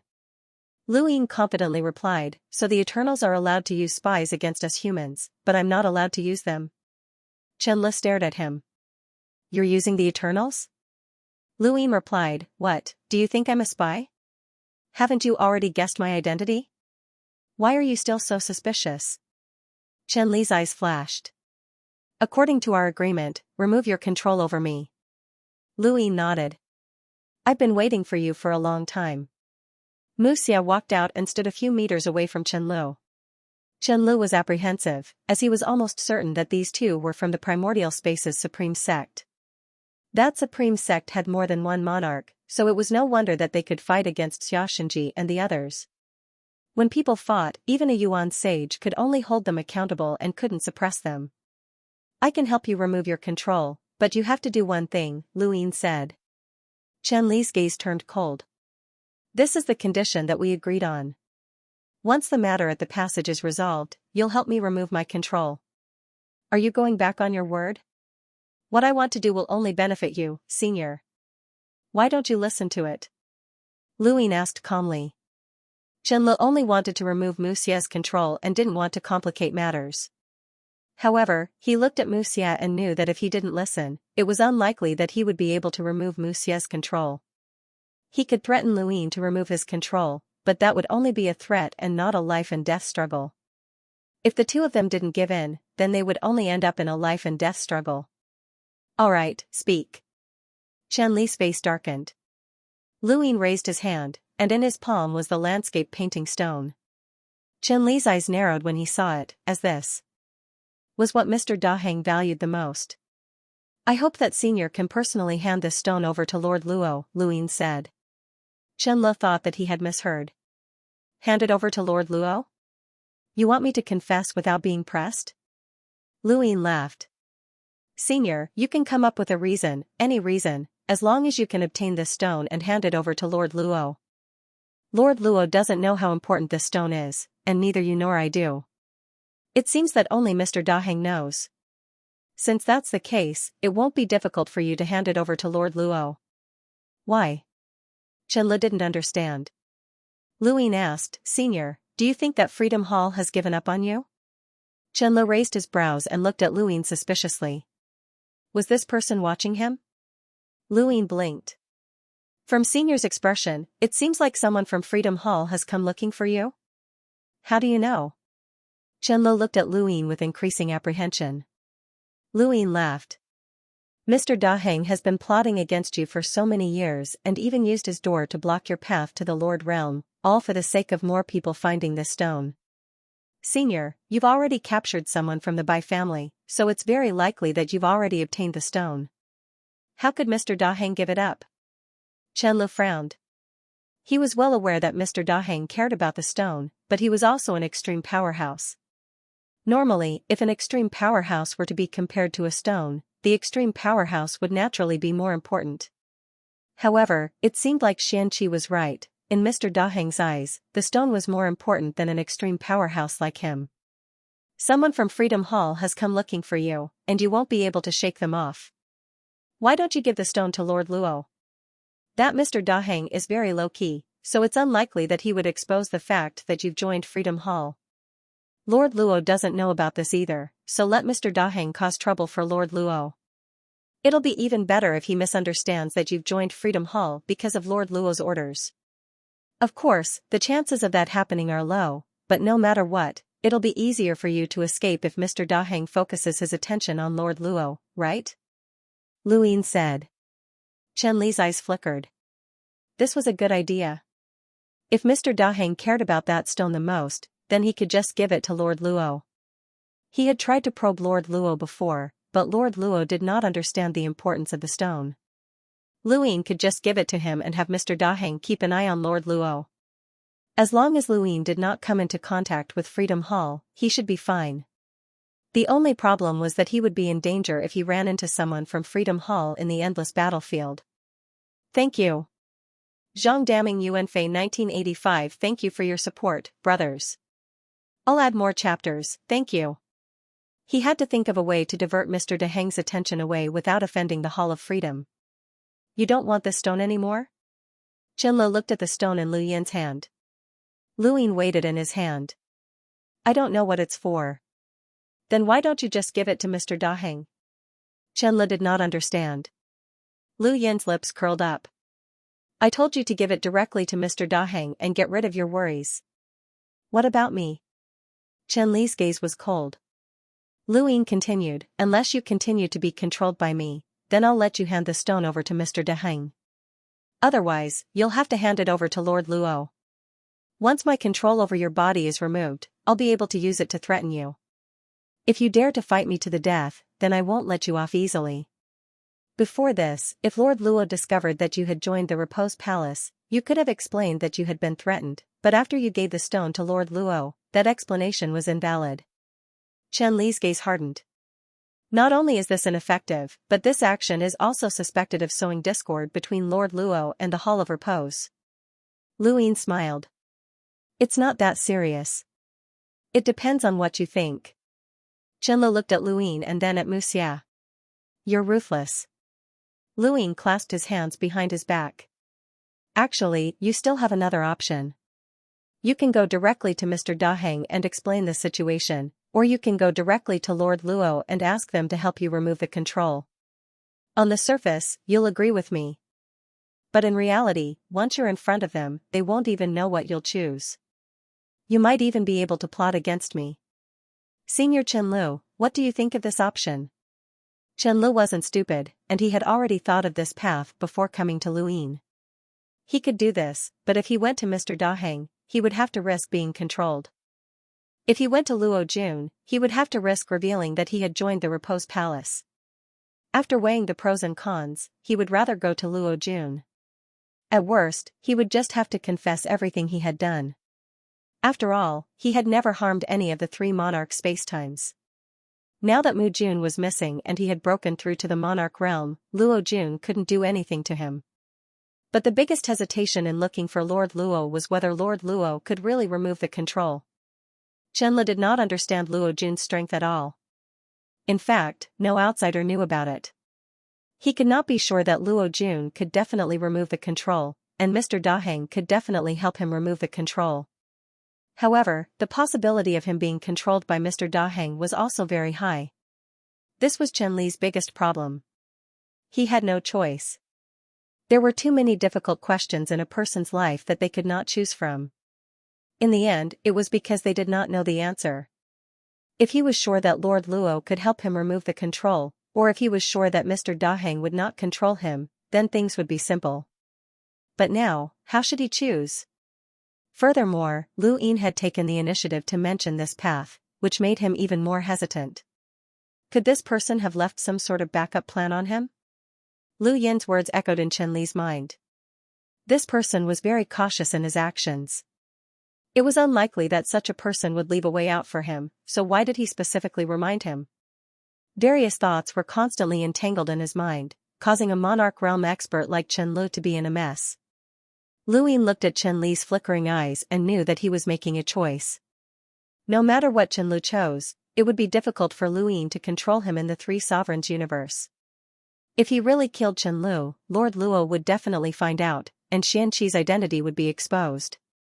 Actually, there's another option, Lu Yin said slowly. Chen Lu looked at him. What? Lu Yin smiled. Working with the Above Heaven sect. Chen Li's pupil shrank. Above Heaven? Lu Yin raised his head. Yes, the Above Heaven sect. It's a powerful organization with several powerhouses and a deep foundation. Even the Six Paths Association is afraid of it, and the 3 sovereigns and 9 sages don't want to provoke it directly. It's also plotting against the 3 sovereigns universe to replace it. This is also your choice. This was the first time Lu Yin had admitted that he was from the Above Heaven sect, which was different from Chen Li's guess. Chen Lu stared at Lu Yin in a daze. Who are you? Lu Yin smiled. Above Heaven sect, Lu Yin.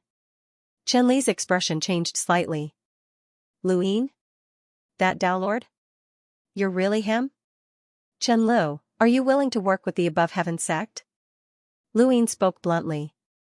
Chen Lu was even more confused now that there was another Above Heaven sect.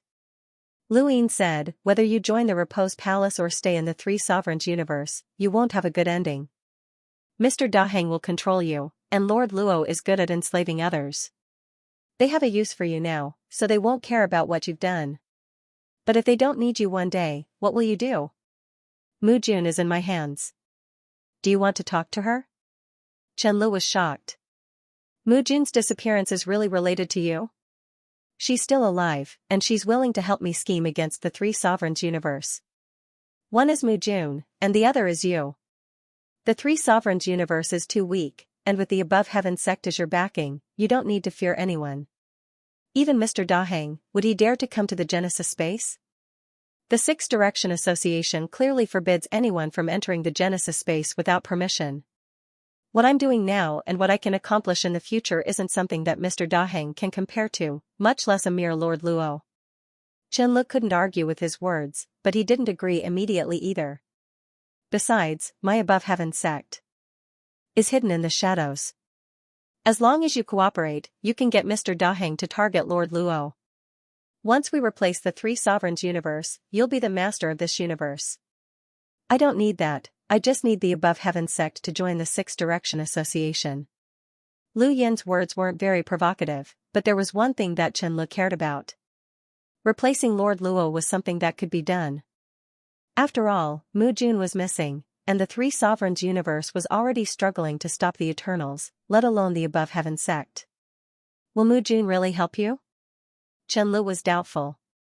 Lu Yin smiled. She doesn't have a choice. If she doesn't help me, she'll die. Chen Li's eyes flickered. It was this sentence again. He had been threatened by this sentence before. How are you going to scheme against the 3 sovereigns universe?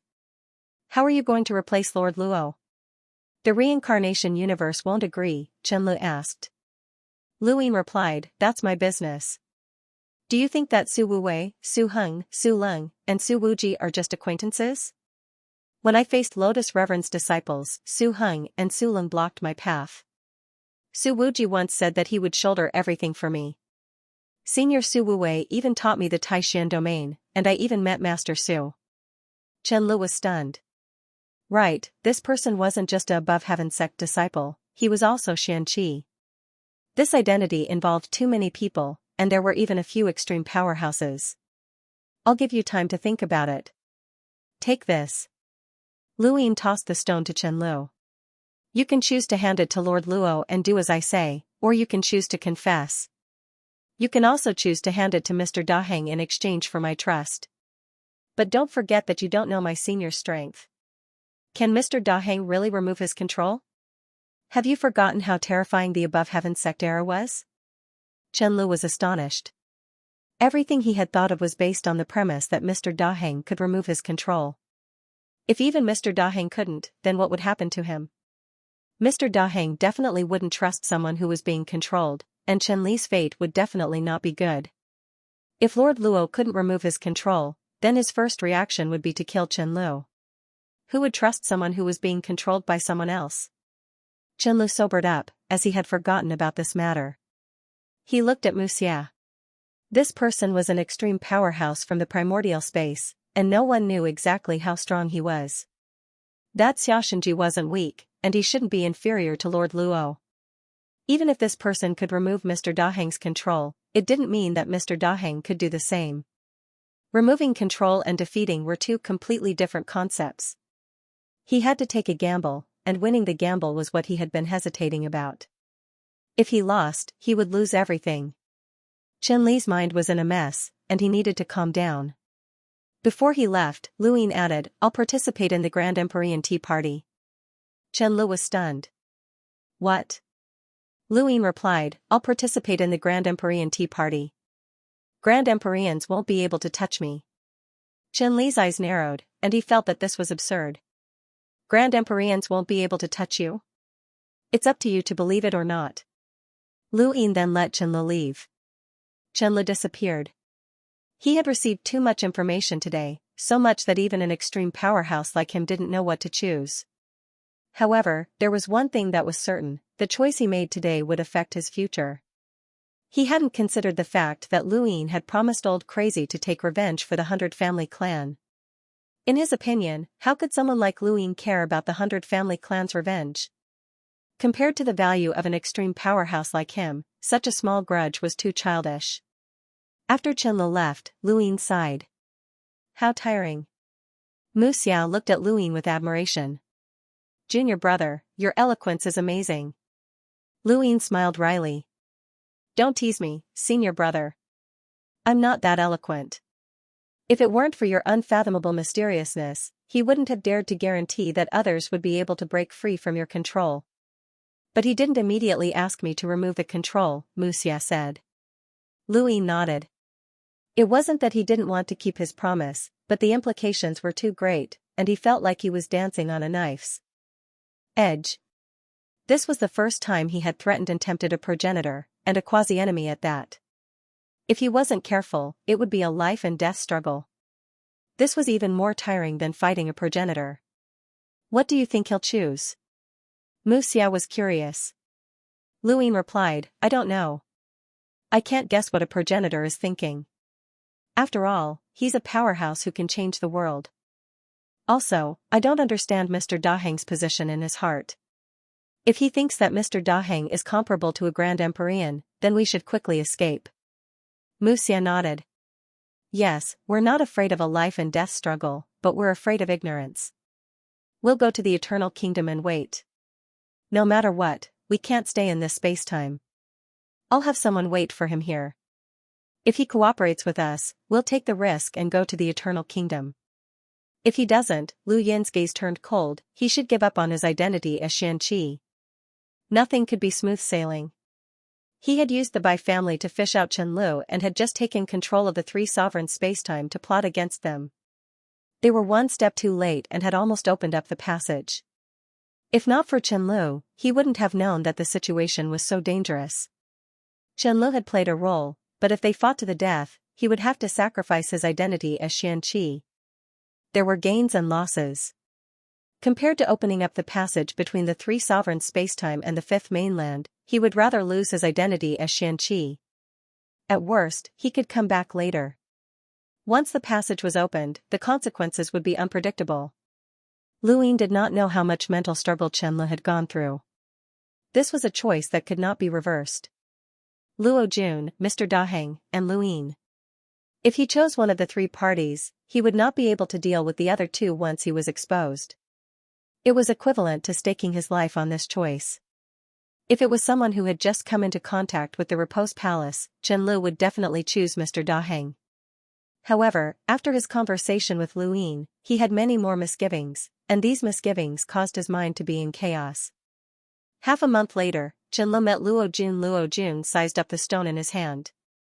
Is this the supreme treasure you were talking about? Chen Lu continued, back then, I obtained it by accident, but I encountered experts at the same level as me fighting over it in the endless battlefield. Even the corpse kings of the Eternals had their eyes on me.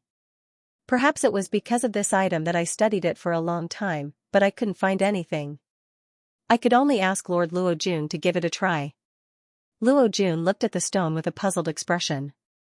Send someone to investigate the location of the landscape painting on this stone. If it really is a supreme treasure, then the secret should be in that direction. However, this stone is only a part of it, and we still don't know how big the main body is. It'll be difficult to find the location just by looking at the painting. He then tossed the stone to Qianlu. Go look for it if you have time. Qianlu did not expect Luo Jun to not want it. How could this be? He had to give the stone to Luo Jun, otherwise, Mr. Daheng's gaze would always be on him. He hurriedly handed the stone back to Lord Luo again. Lord Luo, please accept this. The location represented by the pattern on this stone might not necessarily be the spacetime of the three sovereigns. I don't plan to leave this spacetime for the rest of my life. If it's possible, Lord Luo should look for it. Luo Jun thought for a moment. That's fine too. After saying that, he took the stone. Not long after, Qianlu left the Rainbow Wall. Elder Chan and Xianxia were working together here. Luo Jun and Xing Jun did not need him. If possible, Lord Luo would rather have him guard the Rainbow Wall on his behalf. However, the Rainbow Wall required the Great Three Lords Array to maintain. Qianlu was currently unable to participate in the Great Three Lords Array. But after some time, when he stabilized his power as a lord, Lord Luo would allow him to participate in the maintenance of the Great Formation of the Three Lords. The most important thing for him right now was to investigate the spy and the Yu family. This was the mission that Luo Jun had given to Qianlu. He couldn't investigate the Yu family himself, so he let Qianlu do it. Luo Jun had always believed that Mu Jun's disappearance was related to the Yu family. On that day, Qianlu summoned the woman from the repose hall. Stone, I've already handed it over to Lord Luo. You can go back and report to Mr. Daheng, Qianlu said. Since he had already made his choice, he wouldn't hesitate. Among the three parties, Mr. Daheng was most likely to help him break the control, but he was also more likely to exert his own control after breaking the control. For Qianlu to be able to cultivate to an extremely strong level, he already had the spirit to fight against the heavens. How could he be willing to be controlled by others? Lord Luo might not be able to help him get rid of the control. Right now, the best person to cooperate with was Xianxia. He didn't believe in Xianxi's words, but he believed in his own value. As an extreme warrior, he was worthy enough to make Xianxia cooperate with him.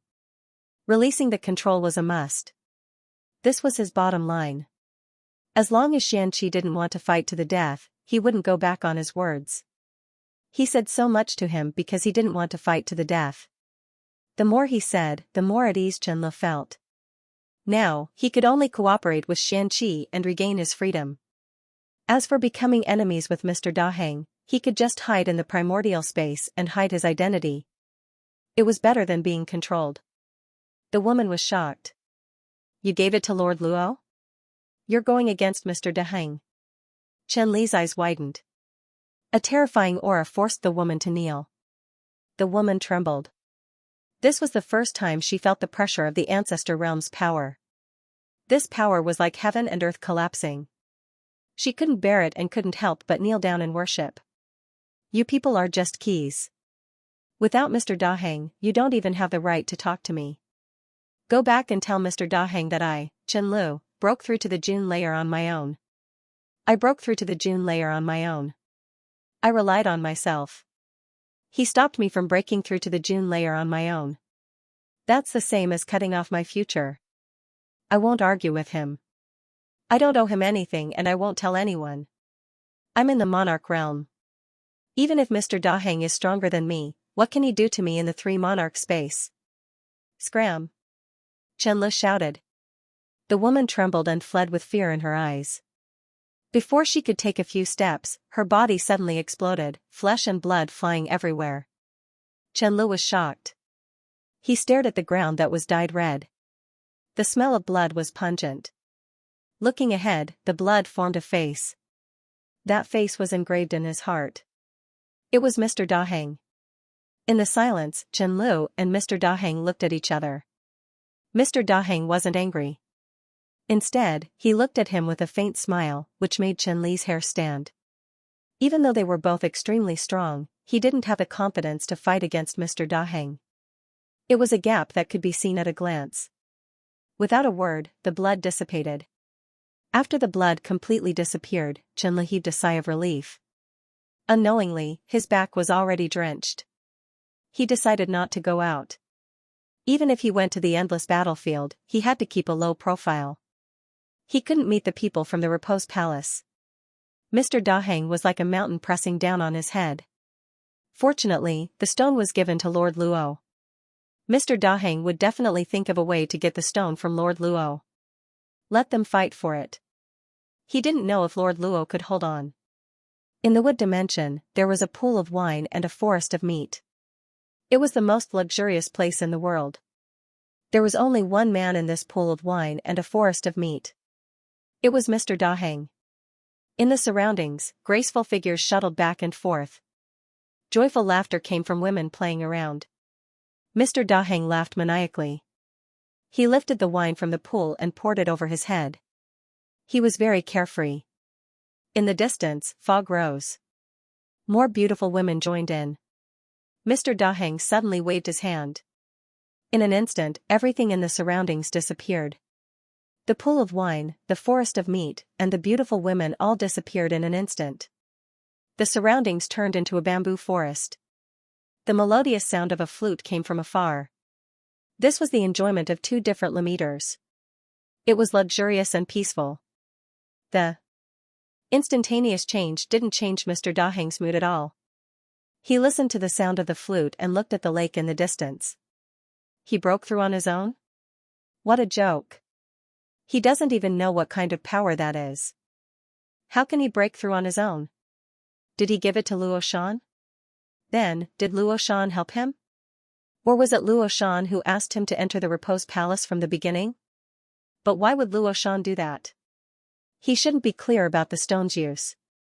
Strange, strange. Does Luo Shan know? Or does he not know? Luo Shan, Luo Shan. You're not simple as always. Hee. In the hyperspace, Zijing was brought to a new place. This place wasn't much better than the previous one. The equipment was the same. Teacher, why are we here? Zijing was curious. She had been unconscious since 2 days ago, and when she woke up, she had come here. The slightly crazy old man smiled proudly. Zijing, don't you feel that this place is different from the hyperspace? Zijing was surprised. This isn't the hyperspace? She looked around and raised her head. There were no stars in sight. This was a sealed research area. What was different? What was different? Suddenly, she felt that something was wrong. Were there too many clocks here? Ha ha ha ha, you can see now. This is a parallel space where the flow of time is different from the hyperspace. The crazy old man laughed. Zijing's expression changed. The flow of time is different? The crazy old man nodded excitedly. You should know what this means. Zijing was shocked. How much is the difference? The crazy old man said, not much, but 100 times. Zijing's eyes narrowed. 100 times difference? How did you find it? Doesn't this only exist in theory? The order is wrong. I found this parallel universe first, then I have a theory, but it's just my theory. In the reincarnation universe, there is actually a parallel universe theory of time passing differently. Maybe other parallel universes have similar theories, but there are very few that can be confirmed. This is one of the biggest secrets of my hyperspace. Studying here, 100 years is only a year in hyperspace. How about it, ha ha ha ha. The crazy old man laughed. Zijing didn't expect the hyperspace to find such a parallel space. A long time ago, there were several guesses about the theory of parallel spacetime. For example, one could find another person in a parallel space, or there were big and small parallel spacetimes. The big ones could be the entire universe, and the small ones could be just a house or even a speck of dust. There were also guesses that the flow of time in parallel spacetimes was different.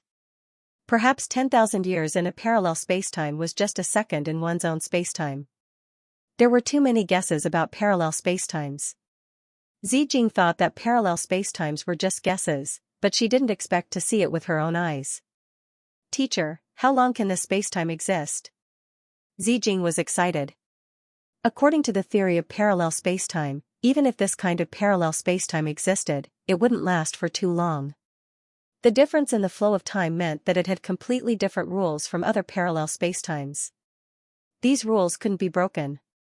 Once another parallel spacetime creature entered and broke the rules of the spacetime, it would cause chaos in the parallel spacetime and disappear. This was the same as the sequence of particles they were currently researching. Every parallel spacetime was a fixed sequence of particles. Entering another parallel spacetime was equivalent to messing up the sequence of that spacetime. Most parallel spacetimes were fine. Only time and space, which formed a parallel spacetime, had errors in the sequence of laws. Countless parallel spacetimes were a sequence of particles that surpassed everyone's knowledge. It could repair such problems on its own, but it couldn't change people's thoughts. For example, when they entered this parallel spacetime, the rules couldn't make them leave voluntarily. The only way was to make the parallel spacetime disappear. The crazy old man's expression calmed down. I can't tell. Maybe it will disappear soon, or maybe it will never disappear. Isn't this the direction of our current research? Zijing nodded. That's great. With the flow of time 100 times faster, who can be a match for my hyperspace? The crazy old man laughed. Don't be happy too early. If we can find it, won't other parallel spacetimes be unable to? There are so many powerhouses in the reincarnation spacetime. I suspect that a Grand Empyrean found a parallel spacetime with an exaggerated flow of time and let them cultivate there. Zijing's eyes flashed. It's not impossible. Zijing suddenly thought of the fifth mainland. When she had first arrived there, she had looked up the theory of parallel spacetime and found that the flow of time was different. If it was the same as the hyperspace, did that mean that someone from the origin space had already entered a similar parallel spacetime? Let's research in peace here. No one will disturb us. There are only a few people in the hyperspace who know about this spacetime. As for the others here, the crazy old man scanned the area and counted at least tens of thousands of people. They will never have the chance to return. Zijing frowned. She wasn't worried that she wouldn't be able to return. The research of the sequence particle couldn't be completed without her. Even if the research was completed, she would need to control and repair it herself. No one could trap her here. However, if she wanted to leave, she would have to wait until the research was completed. What about the Tao Lord? Would he be able to find her? There was also Bai Qian. Their alliance was over. That was the most troublesome part. In the Eternal Kingdom, Lu Yin and Mu Xia waited for Chen Lu. It was someone from the Thunder Sealing clan who had brought him here. They weren't worried that Chen Lu would bring Lord Luo or Mr. Deheng here. At worst, they could just leave the Eternal Kingdom. This was only a transit point and not the fifth mainland. Senior Chen Lu, you didn't disappoint me. Lu Yin saw Chen Lu smile and heaved a sigh of relief. Xianxi's identity was safe. Chen Lu said, I've already given the stone to Lord Luo and vowed to work with you. Please fulfill your promise and remove your control over me. From now on, I'm free. We don't owe each other anything. Even if we can't work together, we can keep each other's secrets. Lu Yin nodded, of course. He then looked at Mu Xia. Not long after, the two extracted the Grim Reaper's seal and evil energy from Chen Li's body. After the two forces disappeared, Chen Lu immediately felt relaxed. He had taken a risk by coming to the Eternal Kingdom. Even though he was sure that Lu Yin wouldn't fight to the death, he still felt apprehensive. After all, he only had one life. Now that his control was removed, he was finally free. Lu Yin's gaze was complicated. The world was ever-changing. He had thought that he had controlled a progenitor, but it was gone in the blink of an eye. Was there really an invisible existence that prohibited certain things? He looked up at the dusky sky of the Eternal Kingdom but couldn't see anything. I want to see Mu Jun, Chen Li said. Lu Yin raised his brows, not yet. Didn't you say that Mu Jun worked with you? Chen Li frowned. Lu Yin's lips curled up. I'm saying that she'll definitely cooperate with me, and that she'll die if she doesn't. But she hasn't done so yet. Maybe after a while, I'll need your help to persuade her. Chen Lu was puzzled. Where is she? Are you sure you can trap her? Don't worry, you don't have to worry about that. How could Luin allow Qianlu to meet Mu Jun right now? Even if the possibility of that happening wasn't high, he still had to be wary of Qianlu siding with Luo Jun. Even if the possibility of that happening was only 1 in a billion, Luin still didn't want to take the risk. Qianlu did not insist. Now that they were working together, he told Luin everything he knew about the 3 sovereigns. This discussion went on for several days. In the distance, Feng Lei Guanqin saw Qianlu. He had never thought that even the Mo Courtyard's courtyard master would side with Luin, and his respect for Luin grew. He didn't know that Qianlu had broken through to the monarch realm. Otherwise, he would be even more shocked. Through Qianlu, Luin knew a lot about the 3 sovereigns. He knew about Lord Luo and Iranha. He knew where the resources from the 3 sovereigns' realms were shipped to, and he also knew that the source of some of the bloody cases in the transdimensional universe was Mo Courtyard. Bai Qian had supporters in the decision-making team, but many of them had died, all at the hands of the 3 sovereigns' Mo Courtyard. Now that he knew the location of the Transdimensional Universe Energy Research Group, Luin guessed that Zijing should be there. He also knew that Lord Luo and Lord Taibai were not husband and wife. Not husband and wife? Luin was shocked. The entire 6 Paths gang knew that Lord Luo and Lord Taibai were husband and wife, which caused countless people to be envious. Even the 5th mainland knew about this. Now that he had been told that it was fake, Luin was stunned. Qianlu said, "It's unbelievable, right? But it's true." Lord Luo naturally hopes that it's true. He likes Lord Taibai, but Lord Taibai has never been with him. The reason why he maintains this relationship is for the sake of the 3 sovereign spacetime, and also for Lord Taibai's own spacetime. The 3 sovereigns were not from the 3 sovereign spacetime. This spacetime had been harmed by the time poison, and the original cultivation system had collapsed. On this foundation, the 3 sovereigns had arrived with the cultivation method of the sovereign king's qi. They had joined forces to fight against the Forgotten Ruins god and brought the 3 sovereign spacetime to the height of one of the 6 Paths gang. Among them, there were husband and wife, as well as cooperation. The Starshine spacetime is now one of the 62 parallel spacetimes of the Endless Battlefield. Although it's a battlefield, the people inside have been transported to the 3 sovereign spacetime. This is also the reason why Lord Taibai maintains a superficial relationship. In reality, no matter which spacetime it is, it can't escape the war with the Eternals, Qianlu said. Luin asked, "What kind of person is Lord Taibai?" Qianlu thought for a moment. "She's the complete opposite of Mu Jun. Mu Jun is a stubborn and overbearing person. He wants everything to be under his control. Xing Jun is too calm and doesn't fight for anything. As long as the people from the star-reflecting universe are safe, it's fine. Her talent is extremely high."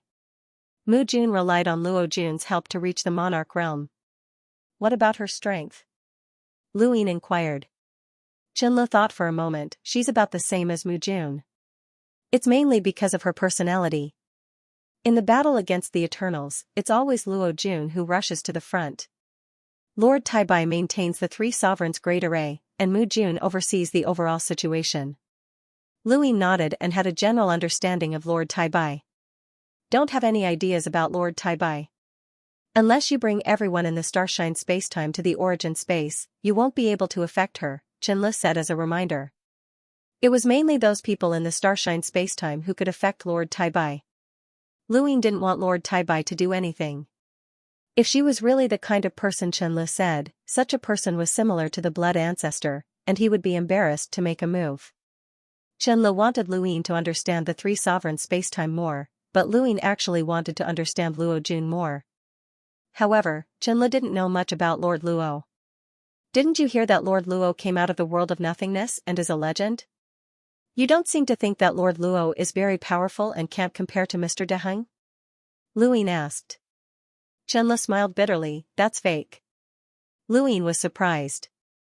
Qianlu said, "If you don't say that, how would the 6 parties care about Lord Luo? In fact, coming out of the world of nothingness was just a show by Lord Luo. Along with this show, Lord Luo collected tea leaves and gave them to the Grand Empyrean. The outside world must have said that the Grand Empyrean respected Lord Luo, right?" Luin felt like his worldview had been refreshed. The world of nothingness, the respect of the Grand Empyrean, has caused the outside world to misunderstand Lord Luo. This is what the three sovereigns want. Otherwise, how could the three sovereign spacetime become one of the six parties?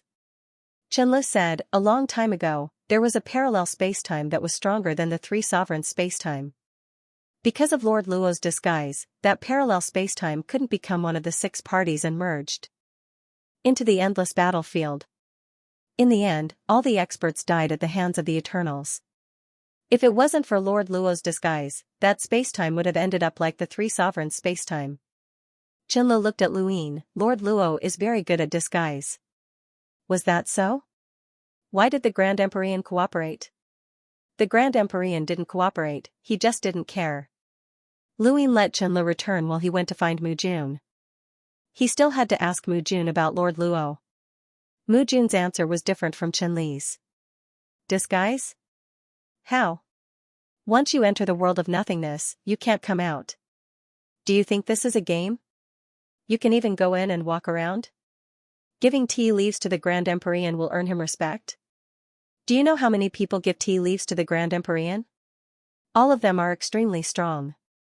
Let me tell you, Lord Luo definitely doesn't have good intentions.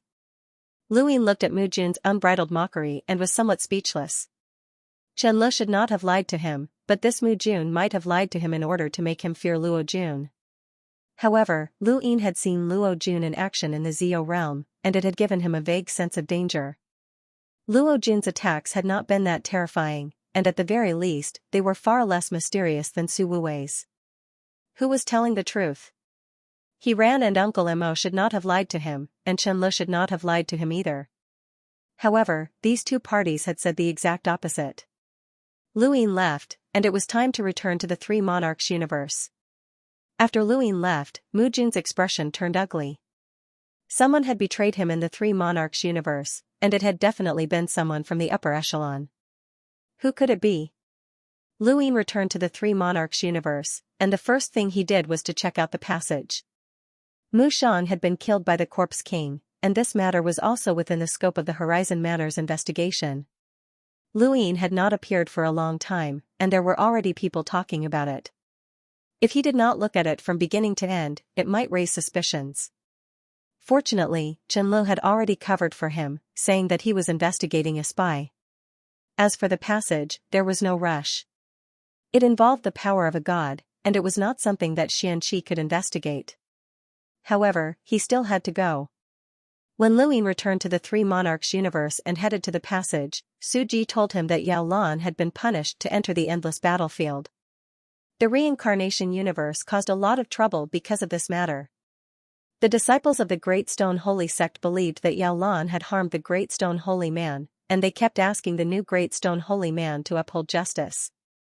Lotus Reverend's disciples all defended Yao Lan, saying that Qingfen had framed her. Now, neither side is willing to back down. Lotus Reverend has punished Yao Lan to enter the endless battlefield, which is equivalent to admitting to this matter. The Great Stone Holy Sect is even angrier. And your side has also angered many of Lotus Reverend's disciples. After all, Yao Lan had unintentionally revealed the Great Stone Holy Man's whereabouts, and it was not intentional. Otherwise, Lotus Reverend would not have punished her like this. Many of them have threatened to make you pay the price. Luyin was calm, they were right. He had done it on purpose. If he did not cause a disturbance, how would he be able to spread his name? How would he be able to cause trouble in the reincarnation universe in the future? The Shaoing divinity had exiled the Lu family, and the reincarnation universe had treated the primordial space badly. He had many things to do. Thank you. Mr. Jin's tomorrow. Thank you for your support, brothers. I'll add more chapters, thank you. Let them be. Although there are many disciples of Venerable Lotus, as long as I don't betray humanity, they have nothing to do with me. On the contrary, they should be worried about being captured by me. Luyin looked at Su Ji and smiled. Believe it or not, Qingfeng isn't the only disciple of Venerable Lotus.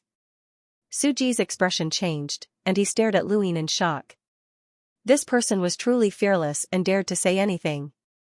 If any of Venerable Lotus disciples heard this, it would attract a bunch of enemies. It's a pity that I can't openly question Yao Lan, Lu Yin said as they arrived at the tunnel ahead. Su Ji's face twitched, as he really wanted to openly question Yao Lan. She was a publicly acknowledged demi-saint, but he had never seen her so ruthless in six-direction training rites. This trip to the tunnel was just for show, and Lu Yin couldn't possibly find anything here. Actually, he could find out where Mu Shang had died, but that place might attract Luo Jun's attention. He wasn't confident that he could hide his appearance in front of Luo Jun, and Luo Jun should have seen his face before. If they met face to face, they would be exposed. Thus, this trip was destined to end in failure. Lu Yin had originally planned to go through the motions, but he had not expected to meet someone unexpected here, Celestial Sovereign. The astral river was like a mirror, and her bare face was even more beautiful than makeup. The entire astral river fell silent the moment they saw Celestial Sovereign.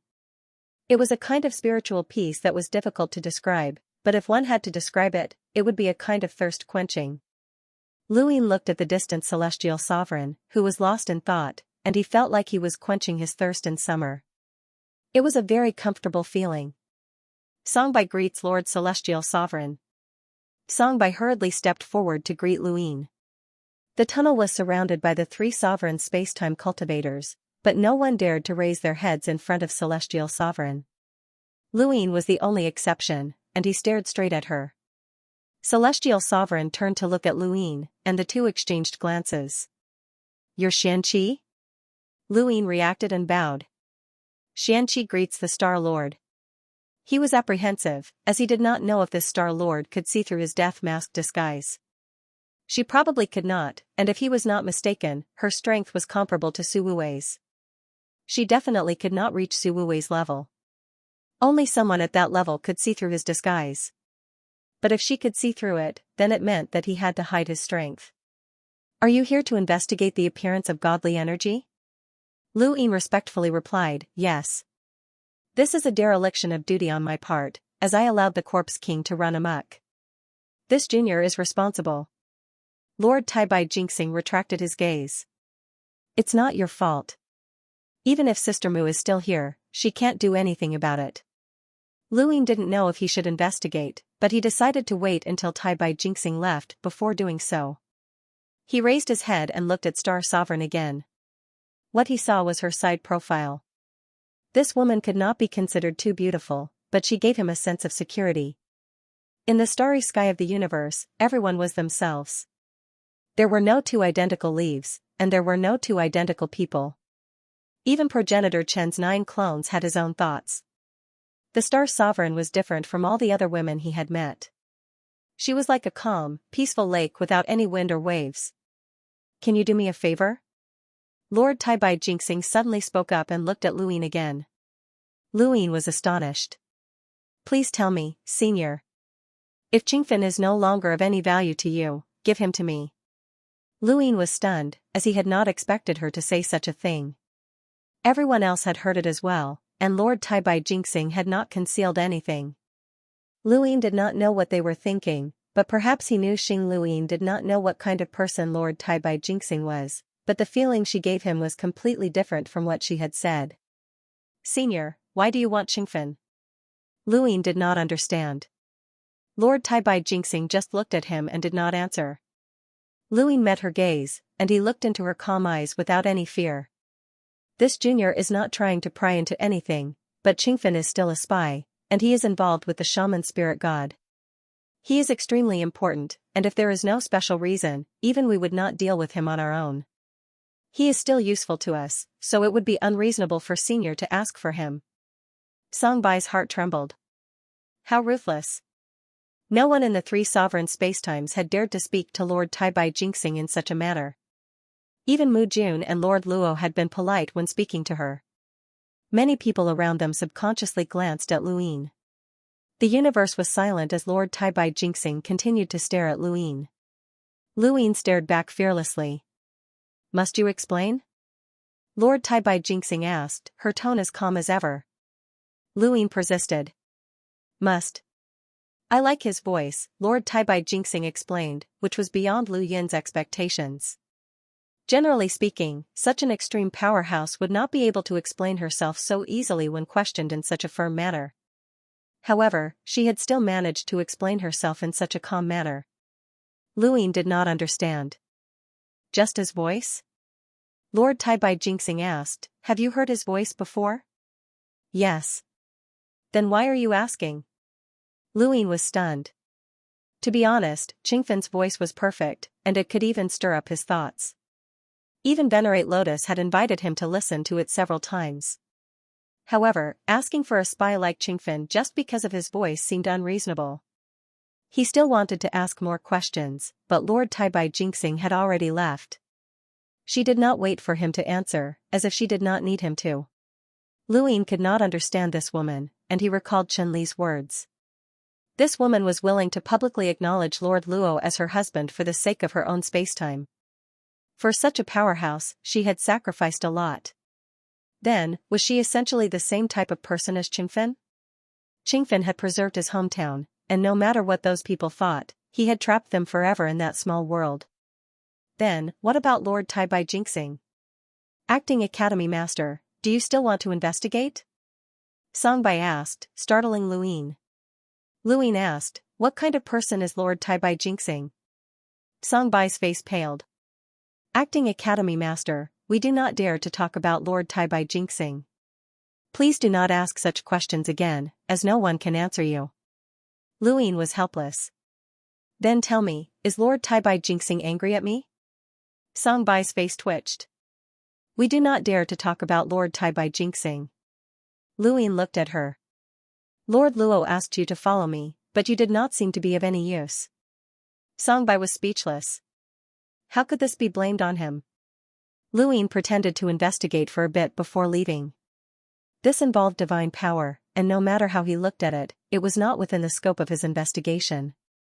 Elsewhere, at the Rainbow Wall, Lord Taibai Jinxing had returned. Luo Jun had been waiting for her for a long time, and when he saw her return, he gently asked, how was it? She was calm. I couldn't see anything. My divine power has disappeared without a trace. Luo Jun nodded. It's normal. He then looked at Lord Taibai Jinxing's back as she faced outside the Rainbow Wall with a complicated expression. He had waited for this woman for so many years, but he still had not been able to obtain her heart. A fake was still a fake. I heard that you asked for Qingfeng from Heaven's Reflection Hall? Luo Jun asked. Taibai Jinxing's back was facing him as he said indifferently, yes. How was it? Luo Jun asked. Taibai Jinxing asked, don't you already know? Luo Jun's tone was gentle. I'll ask for it for you. I'll definitely get it. She was calm. That's my business. Qingfeng is still a spy. I know. Luo Jun helplessly looked at her back, not knowing what to say. This woman was always like this. Although she was not as prickly as a hedgehog, she still wrapped herself up tightly. Even after so many years, he had not been able to open a single gap. I'm leaving. She did not say anything. Instead, she calmly looked into the distance. A gentle breeze blew past, causing her hair to flutter. A few days later, Ku Jian found Lu Yin and informed him that there had been an accident with the home of the gods. Zijing can't go? Lu Yin was astonished, as this was the accident that Ku Jian had told him about. When the deal had been made with the home of the gods, it had been clearly stated that the home of the gods would only trade with Zijing and not Ku Jian. Zijing had to be present at the site of the deal, but she had not been present. Ku Jian had gone to the home of the gods, but the deal had not been successful. Ku Jian was furious. If not for you, Xianxia, I would not have been so courteous to the home of the gods. Lu Yin frowned. Senior, don't underestimate the home of the gods. On the surface, they don't seem to have many experts, but they have a very deep foundation. Their ability to create something out of nothing comes from an extreme powerhouse, and that extreme powerhouse must have left behind a backup plan. When the sixth mainland attacked the fifth, that extreme powerhouse known as the symbol progenitor covered the heavens and prevented the experts from displaying their full power. This led to the sixth mainland's defeat, and one of their powerhouses almost died. If you don't believe me, you can check the fifth mainland. Ku Jian was apprehensive. something like that happened? Louis nodded. The simple progenitor's methods are unimaginable. Senior, how did you feel when you first came into contact with Void God's power? The simple progenitor's methods are similar to Void God's power. Although the nature of their powers is different, they are both unfathomable. Furthermore, that's the fifth mainland. Once Senior takes action, there's no guarantee that the home of the gods won't be able to find someone who can fight against Senior. It would be troublesome if the above heaven sect was drawn out. Ku Jian said, that's why I didn't do anything to them. Xianxia, you were the one who requested the deal with Zijing, and... He suddenly paused, feeling a little awkward. Zijing's presence had been Lu Yin's request to ensure Zijing's status, but now, the hyperspace organization wanted to bypass Zijing and make the deal directly, which was the same as bypassing Lu Yin. This was not something to be proud of. It would have been fine if the hyperspace organization had done it behind his back, but now, the hyperspace organization had actually said it in front of Lu Yin, which put Ku Jian in an awkward position. Lu Yin lowered his voice. Senior, please continue. Ku Jian's expression turned ugly.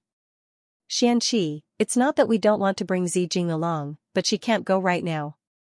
Lu Yin's heart skipped a beat. What's wrong with Zijing? Ku Jian replied, don't worry, Zijing is fine.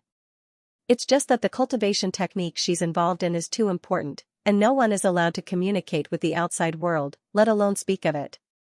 That's why we can't bring her along for the deal. Please understand. If this had been the first time they had met, then there would have been no need for Ku Jian to speak to Lu Yin in such a manner. However, things were different now. Lu Yin's status was extremely high, and he had multiple powerhouses backing him. Ku Jian could no longer afford to offend Lu Yin, and even he ran had to speak to Lu Yin courteously. Hasn't Zijing always been researching important cultivation techniques? Why are you keeping it a secret now? Lu Yin did not understand. Could it be that the research on the sequence particles had reached a breakthrough? Ku Jian was unable to answer, so he could only say, in short, Zijing can't meet anyone right now, but I promise you that she'll be fine. Even if you don't believe us, you should believe in yourself. Lord Heran has to consider your influence, and you're his little brother. Lu Yin sighed, I know. Ku Jian continued, don't worry, Xianxia. When you see Zijing again, she'll be completely different. She'll shock you enough. That's all I can say. I don't even know where she is. Lady Heran told me all this. Lu Yin was helpless, I understand. But Zijing can't meet anyone right now, right? Ku Jian nodded. Senior, do you want me to talk to the home of the gods and let them continue the trade? Lu Yin asked. Ku Jian replied, there's no need for that. Although the primordial space is rich in resources, it'll attract too much attention. We don't want to attract anyone's attention right now, so I hope that you can contact the Scenic Cloud clan. It would be best if you could also contact the Void Yang and Void Ying clans to buy resources from the Void God spacetime. With your influence in the Void God spacetime, this should be easy. Does the Void God spacetime have all the resources you need? Some of them, but we can figure out how to get the rest ourselves. Lu Yin knew that the three monarch spacetimes had always sold resources to hyperdrive, and now that the Void God spacetime also had some, they should be able to gather enough resources. Alright, I understand. Don't worry, Senior. Ku Jian heaved a sigh of relief, thank you. After Ku Jian left, Lu Yin thought about it for a long time, but he still felt that he had to meet Zijing no matter what. At the very least, he had to know how she was doing. When he had first arrived at the Sixth Direction Society, he had been called senior everywhere. Now, it was time for them to recognize him again. The next day, Lu Yin went to hyperdrive and found Ku Jian, asking him to bring him to Heran. Ku Jian was confused, you want to see Lady Heran? Lu Yin nodded. Ku Jian wanted to ask what was going on, but after some thought, he decided against it. No matter what, he still called Heran Sister Ran, and this wasn't a relationship that he could casually ask about. Ku Jian brought Lu Yin to see Heran, and she was very happy that Lu Yin had come looking for her. Are you in trouble? Tell me, I'll definitely help you. Lu Yin was vexed, Sister, I miss Zijing. Ku Jian's expression changed. Heran was also stunned. Yesterday, she got a report from Ku Jian that Xianxia agreed to contact the virtual god universe, and he didn't ask much about Zijing. She thought it was over, but she didn't expect him to come in person so soon. Ku Jian. Ku Jian bowed. Yes, sir. Didn't you tell little brother Xianxi about Zijing? He ran asked calmly. It was impossible to tell if she was happy or angry. Ku Jian hurriedly replied, I already told you. He then looked at Luin. Luin smiled and replied, Big Sis Ran, Senior Ku Jian already mentioned it, but after thinking about it for a long time, I feel that I should still meet Zijing. After all, she's my woman, and meeting her will make me feel at ease. He Ran smiled faintly. Little brother, the cultivation technique that Zijing is currently researching is very important, so she really can't go out. Otherwise, we wouldn't have given up on such a huge amount of resources in the origin space and purchased them from the Void God universe. Do you know that this will cause us a lot of trouble and make it easier for people with ulterior motives to target us? Even so, Zijing can't go out. He looked up at He Ran with a resolute gaze. Sister Ran, is Zijing dead or alive? He Ran's expression changed slightly. Ku Jian shouted, How dare you, Xianqi? Uncle Mo walked out and looked at Luin sternly. There was a moment of silence. He Ran and Luin looked at each other and saw the coldness in each other's eyes. This was the first time that Luin had shown off his strength in front of He Ran, and she felt that he was a stranger. She had seen this person many times, but the deepest impression she had of him was that he had boldly looked at her for the first time. If not for Bai Qian's appearance, this person would not have had a future. Since then, this person had been respectful and obedient, which made her feel very comfortable. She had even forgotten about his unbridled arrogance at the beginning. Even if this person had the backing of several extreme powerhouses, he still had to call her Big Sis Ran whenever he saw her and would not go against her wishes. The Six Direction training rites also had a very good opinion of him. But this time, He Ran felt like a stranger. She thought back to the first time they had met, and it seemed like this was the real Xianqi. Ku Jian looked at Luin with a strange gaze. Uncle Mo also stared at Luin. He wanted to suppress him, but he was also afraid. Even an extreme powerhouse like him was afraid of Luin. He Ran's position in the Transcendence universe was extraordinary, but how could Xianqi not be the same in the Void God universe? After a long silence, He Ran spoke first with a smile, Little brother, you're thinking too much. Luin continued to look at He Ran, then let me see Zijing. Big Sis Ran, I'm very worried about her. He Ran smiled, her perfect face dazzling Luin. He remembered Bai Qian's words, profane her, just profane her. Zijing is so lucky to have such an infatuated person like you care about her. Alright, let her come out this time. Luin was grateful, thank you, Big Sis Ran. Go to the Fanghua Mound and wait for me. I'll have Uncle Mo bring her here, He Ran said and had Ku Jian bring Luin to the Fanghua Mound.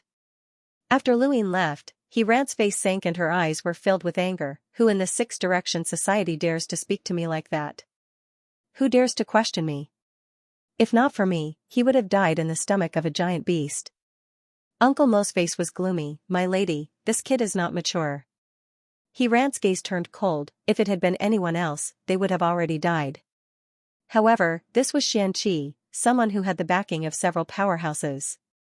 He was currently a popular person in the Void God space, and even she couldn't do anything about him. Uncle Mo, spread the news that this Xianqi was the one who sold the information to Lord Luo, He Ran said. Uncle Mo's eyes brightened, my lady is wise. This kid is from the Heaven's Reflection Manor, let the Yu family deal with him. He Ran said, consider it a lesson.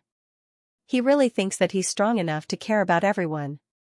Don't forget your origins, as long as I'm willing, I can reveal that he's from the Genesis space and he'll have nothing. Uncle Mo hurriedly stopped her, my lady, you can't do that. Zijing will be in trouble if you do that. I know. He Ran's words were spoken in a fit of anger. Although doing this would cause Luin to suffer, it would also cause her to suffer. Right now, they were both using each other and keeping each other in check was the safest way. Just you wait.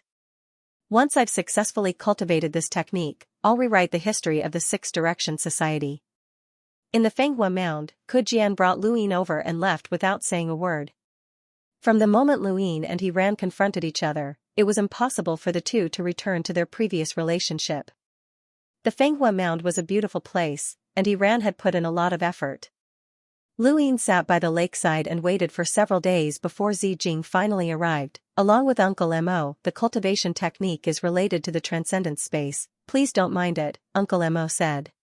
Luin nodded and smiled. Thank you for your hard work, Uncle Mo. Uncle Mo grunted and stood to the side, not even looking at the two.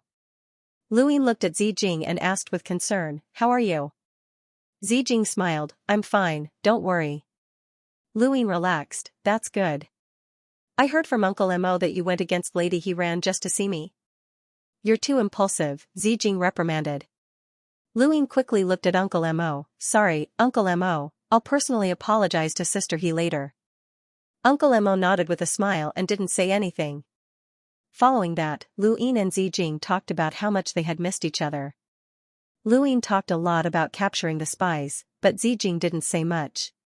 She didn't mention anything about the sequence particles and the different space-time flow, but Luin knew. The two had their own password to prevent others from spying on them. Through their conversation, Luin knew that the research on the sequence particle had reached a critical stage. He was shocked to learn that the transcendent space had a different time flow. The first person he thought of was Xianxia. Xianxia had said that the flow of time in some parallel spaces was completely different. It was possible that he'd been to such a parallel space and had reached his level at such a young age. The rabbit he was chasing had been there as well. He, the rabbit, and his father all seemed to have the ability to travel through parallel spaces at will. Originally, Luin had almost forgotten about this matter, but now that hyperspace had mastered a similar parallel universe, he remembered it. Only then did he remember how important Xianxia had been talking about. He decided to wait for Xianxia on Earth and dig out his secrets. The two chatted for half a day before Zijing was taken away by Uncle Mo. Luin also went to see He ran. I'm sorry, Sister Ran. I shouldn't have doubted you, Luin said apologetically. He ran sighed, it can't be helped. That's how relationships are. Zijing is the most important person in your heart, little brother. Luin smiled wryly, Sister Ran is just as important to me, really. Haha, alright, I believe you. He ran was very happy. Zijing's research on cultivation has reached a critical stage. No one can disturb her, so you won't be able to see her for a while. I'm not worried about that now. Please take care of her, Sister Ran. He ran smiled. At this moment, Kujian arrived. My lord, Lord He Shu and Xiao Qingfeng request an audience. He ran was surprised, why are they here? I'll be leaving first, Sister Ran, Luin said. Don't worry about it. You've all interacted at the Six Paths training rites before, so you're one of us. Little Shu also wants to see you. Kujian soon arrived with He Shu and Xiao Qingfeng. The two were shocked to see Luin. Brother Xianxia, I didn't expect you to be here. He Shu was surprised. Xiao Qingfeng was dressed in golden robes and looked at Luin with a complicated gaze. This person's reputation was boundless. He had broken through the void trials, captured spies, and even fought against Reverend Lotus' disciple. Luin smiled, long time no see. I wanted to look for you, but I didn't expect to see you here. Brother Xianxia, may I join the Heaven's Mirror Matter? He Shu asked. Luin was surprised, you want to join the Heaven's Mirror Matter? He ran was surprised as well, Little Shu, you want to join the Heaven's Mirror Matter? He Shu replied, spies have caused too much damage to the human race. After seeing Brother Xianxi's ability to capture spies, I want to give it a try. Luin smiled, sure, the Heaven's Mirror Manor welcomes you. After exchanging a few more words, Luin bade farewell. Thank you, brothers, for your support. I've been updating for 3 consecutive days, but I need to take a break. There's still more than a month before the baby is born. Your support is the greatest blessing for Windborn. After Xianxia left, He Shu asked, Sis, why is Xianxia here? He ran didn't answer and instead looked at Xiao Qingfeng. Did Chu Jian send you? Xiao Qingfeng replied, Xiao Zun doesn't want anything to happen to Bai Qian. He Shu's expression changed, and he stared at Xiao Qingfeng. What do you mean? That wasn't what you said before. Are you threatening my sister? Uncle Mo's expression didn't change. If Luin had been the one to say such a thing, he would have suppressed him, but since it had come from Xiao Qingfeng, which meant that it was the perfect Xiaozun. He Ran wasn't angry either. Little Shu, wait for Qingfeng to finish. Xiao Qingfeng looked at He Ran. Xiaozun wishes for a complete Baiqian, both physically and spiritually. I hope that Sister Ran can give him some face and not hurt her too much. He Ran smiled, causing Xiao Qingfeng's heart to race. This woman's beauty was just like Xiaozun's strength, they were both perfect. Unfortunately, even though he was Xiaoyan's disciple, he couldn't have such delusions. However, it had to be said that every time he saw this woman, he found it hard to control himself. Chu Jian is making things difficult for me. If I don't hurt Bai Qian, how can I win? He Ran asked. Xiao Qingfeng forced himself to look away. Xiaozun can help Sister Ran, as long as Sister Ran needs it. He Ran propped up her chin, seemingly lost in thought. Nobody disturbed her, and she waited quietly. I have a way. As long as Chu Jian can do it, I won't have to fight with Bai Qian, and I can guarantee that she won't be hurt at all. He Ran smiled at Xiao Qingfeng. Xiao Qingfeng looked up. Please speak. He Ran's lips curled up in a mesmerizing smile, stunning Xiao Qingfeng. Chu Jian can do it himself. Find Bai Qian. Xiao Qingfeng didn't understand, and he looked at He Ran in confusion. He Ran smiled. Blasphemy. Xiao Qingfeng's expression changed. Sister Ran, are you saying? He Ran made a shushing gesture. Neither Uncle Mo nor He Shu had seen such a mischievous gesture before, and it made her seem even more beautiful. You should understand. Go back and tell Chu Jian that I've already given him the method, and that whether he can do it or not is his own business. If he can't do it, then don't ask me to do it. Even if he's a perfect, he's still a Xiaozun, Don't be too domineering, or no one will like you. Ran, he ran, he ran, ran. Ran, she not s. He Ran nodded and watched Xiao Qingfeng leave. Uttsts, use. He. He Shu was unwilling to accept this. Everyone knew that he liked Bai Qian, and he had even quarreled with He Ran before. Now, He Ran had actually allowed that Xiaozun to profane Bai Qian. He Ran said in a low voice, I don't care what you think. Bai Qian can't stay in the hyperspace. Even if she doesn't belong to Xiaozun, she still has to die. She can never be yours. Little Shu, listen to me clearly. After saying that, she let He Shu leave. Is. Once he finds out, your side, He Ran said, won't be found out. I know exactly when to say what. This is the fastest and most effective method. First, this person is too domineering. He really thinks that everyone should. He's like a grand emperor. Rumor has it that one of the 3 sovereigns is reserved for this young sovereign. He'll definitely replace one of them, Uncle Mo said. That's why many people are afraid of him, but that's a matter of the reincarnation spacetime. Even if he becomes a sovereign, the 3 sovereigns aren't to be trifled with. Even the one that the Grand Emperor dislikes the most is publicly recognized as the leader of the 3 sovereigns. He won't be easy to deal with, and it has nothing to do with us.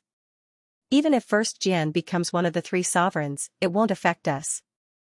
Once the research on the sequence particle is completed, who cares about the 3 sovereigns and 9 sages? Uncle Mo vigilantly released his energy to prevent others from hearing. I'm going to rest. He Ran was exhausted. Uncle Mo disappeared. Fairies danced among the petals on the stairs. It was a beautiful and dreamy scene. After Luin left, he didn't go to the Zio realm or the 3 sovereigns spacetime. Instead, he went to a secret place and brought Luo Lauer with him. Everyone in the hyperspace was being monitored, but thanks to Yu Feng, Luin knew where it was safe and where it could be monitored. With his strength, he could escape even if he was being monitored, but doing so would alert the hyperspace, so it wasn't worth it. Contact that person. I want to buy information, Luin said. That person had betrayed Luo Lauer and bought information from Luo Jun, causing Luo Jun to go to war with the Yu family. Not counting Luin, Luo Lauer had been betrayed by that person. Now, he could contact that person again. They didn't talk about that matter. Luo Lauer had his own needs, and the other party also had a need to sell information. It was just a matter of whose methods were better. I want to buy information on Luo Jun, Luyin said. He still didn't know what Luo Jun was like. Chen Lu, Uncle Mo, and Mu Jun had all said different things. If he wanted to make a move on the three sovereign spacetime, he naturally had to understand Luo Jun. On the other side, under the dim light, a tired person looked at the screen. This Luo Lauer still wants to buy information. There's no way he doesn't know that I betrayed him. It seems like the information he's buying is really important. He continued reading. Buying information on Luo Jun? Is he trying to turn the tables on Luo Jun? It should be the person behind Luo Lauer. He kept looking for Luo Lauer's location. He's not in the Zio realm anymore. That's meaningless. It seems like he's much more cautious. Fine, I'll just treat it as a normal transaction. But why would I have information on Luo Jun? Not long after, Luo Lauer received a message. Brother-in-law, he only has information about the hyperspace. He doesn't have information about anything outside of the hyperspace. Luyin was disappointed. Even though he wanted to find out who this person was, information on Luo Jun was also very important. It was a pity that he didn't have any information. I want to buy information on Zijing, Luyin continued. Luo Lauer contacted the other party. On the other side, the person frowned and was rather irritated. Zijing's location? I'm also looking into it. Why is everyone forcing me to look into this? I want to know everything. He replied. Luo Lauer was helpless. Brother-in-law, he doesn't know. How can he not know anything? Luyin was dissatisfied. Luo Lauer sent this message over at the same time. The person on the other side gritted his teeth but couldn't refute. Actually, he couldn't be blamed. Zijing's location was now a secret of the entire hyperspace. How could he find out? As for Luo Jun's matter, it didn't even belong to the hyperspace. He really wanted to refute, but he held himself back. On the other side, Luyin said, tell him to find out why Xiao Qingfeng was looking for he ran today. His goal. Luo Lauer was just about to send the message over when he suddenly paused. Brother-in-law, won't that expose your identity? It's fine, Ku Jian knows about it too. Plus, they didn't hide their tracks. Many people saw them, Luyin said. Since he wanted to investigate, he naturally had to think about this. Not long after, 3 words came from the other side. Not found. Curses continuously rang out from the dark space. Who is this Luo Lauer working for? He's definitely not an ordinary person to know that Xiao Qingfeng was looking for he ran so quickly. He must be from the Yu family. Only the Yu family has this ability in the hyperspace, or is it someone else? I need to find out who went to He Ran's place, but that place is very difficult to find. Luo Lauer mocked again. The person on the other side was furious. That bastard isn't taking revenge, is he? On the other side, Luyin frowned. Let him investigate Xianxia. Luo Lauer was shocked. Investigate yourself? See how much he knows about me. The more detailed, the better. Infuriate him, Luyin said. Luo Lauer nodded. Understood. He then began to discuss the deal. When the person on the other side saw that he wanted to investigate Xianxia, he heaved a sigh of relief. Finally, there was someone who could be investigated. He told Luo Lauer to wait. Luo Lauer said to Luyin, he said that he can investigate, but he can only find out about Xianxia in the hyperspace. He promises to be absolutely detailed. Luyin nodded and waited quietly. An hour later, the information regarding Xianxia appeared in front of Luyin. He skimmed through it and found that it was indeed very detailed. There was even information about him being thrown into the Colosseum when he first appeared. The information about his time in the drifting cloud space was also very detailed, and there was even information about him at the Hexway training hall. This person had worked hard to prove his abilities. Suddenly, Lu Yin's eyes trembled as he saw a piece of information. Xianxia met with Zijing at the Hexway training hall. Lu Yin's eyes flashed as he recalled the details of his meeting with Zi Jing.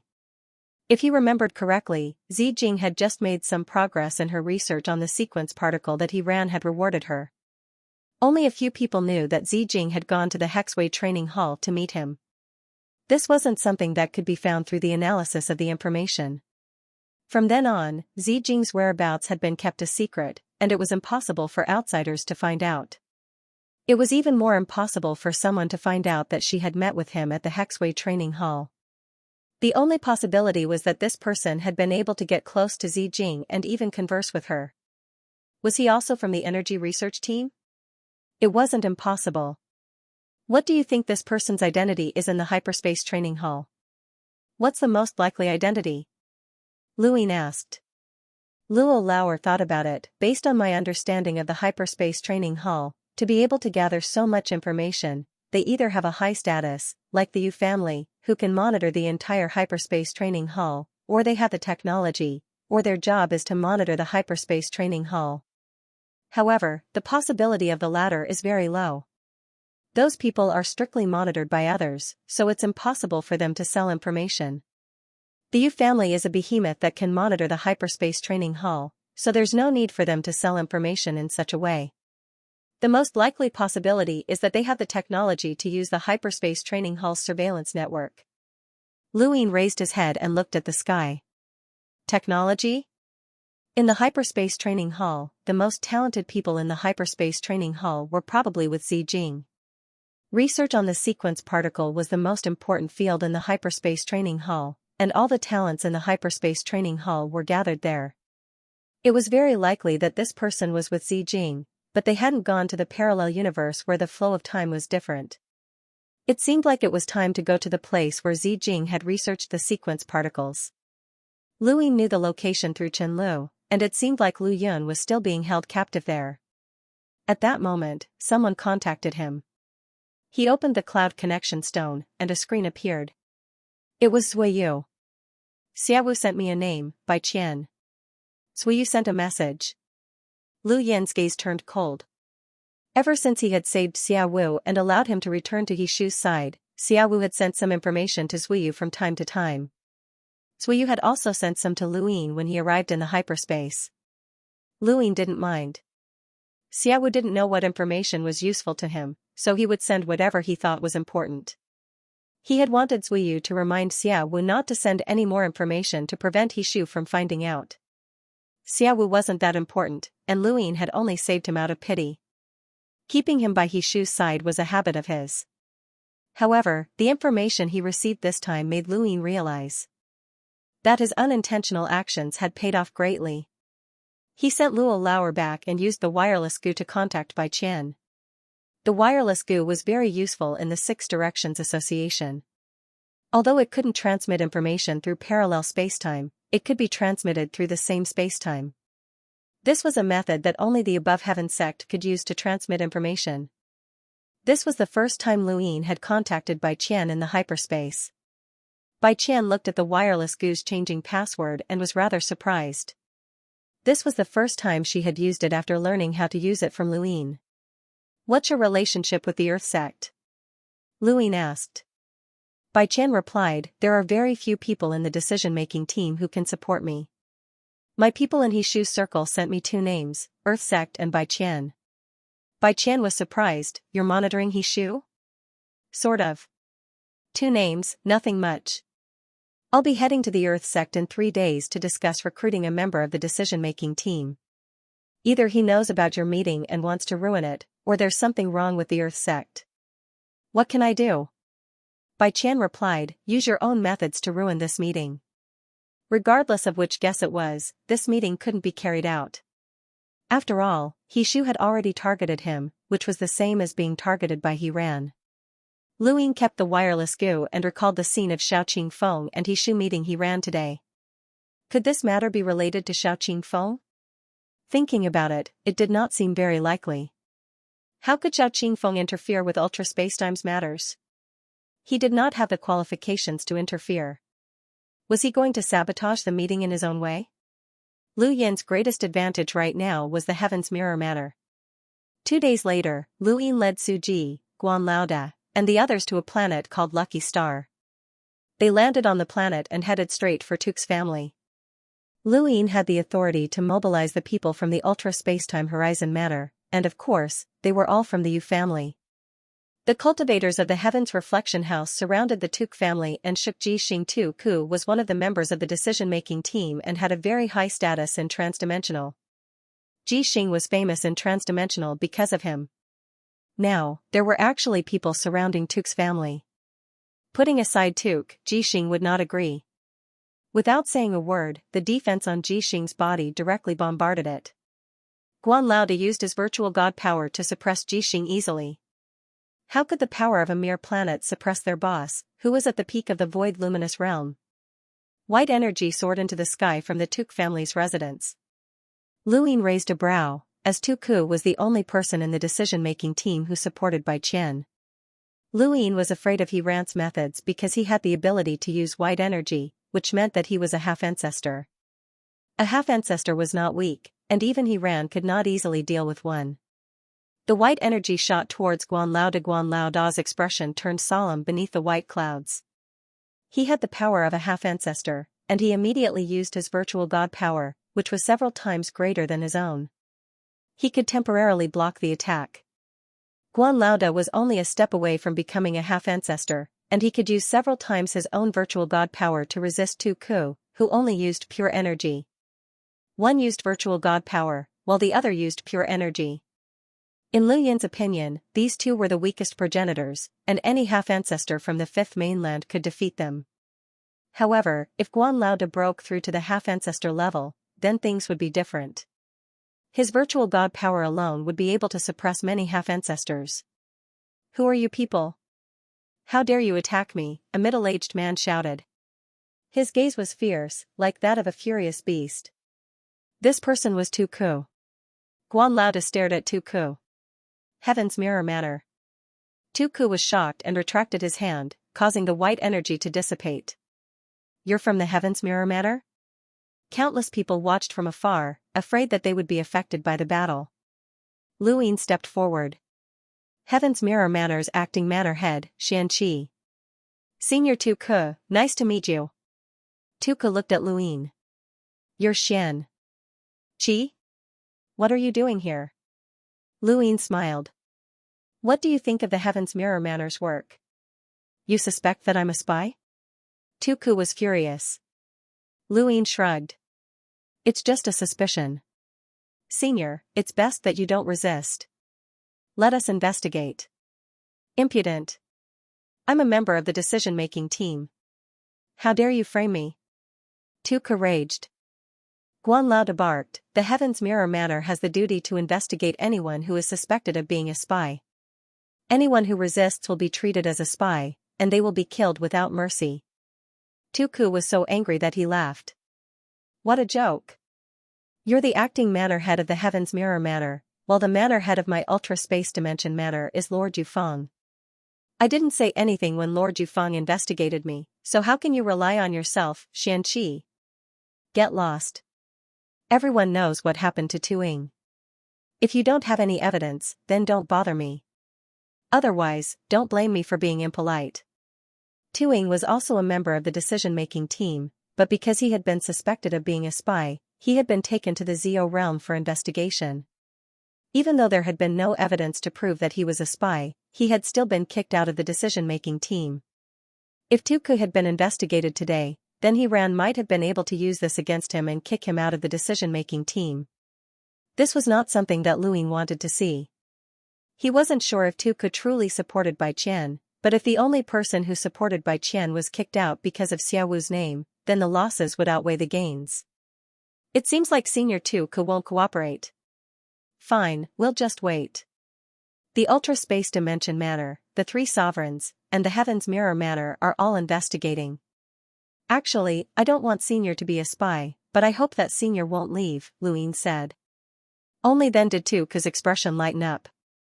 He had been afraid that the Heaven's Mirror matter would forcefully search his house, which would make it difficult to explain himself. Now was the perfect time for him to wait. As long as there was no evidence and he had not been taken away for investigation, no one would be able to touch him. Xianxi's investigation and Yufeng's investigation were two different concepts. The reason why he ran kicked Tuing away was most likely because Tuing had been taken away by the Yu clan. It was very likely that he was no longer one of her people. Luin had achieved his goal, so he just had to wait. Bai Qian definitely wouldn't be able to come tomorrow. As for the result, it would depend on who was more anxious. The next day, Bai Qian was supposed to meet with Tu Ku. On the auspicious day, He Shu arrived on Lucky Planet. Luin was surprised, but not surprised. When he saw He Shu appear, Lu Yin's expression did not change. "Why are you here?" He Shu replied, "Let me take a look." "Brother Xianqi, are you sure that Tu Ku is a spy?" Lu Yin softly replied, "Of course not. He's just looking for trouble."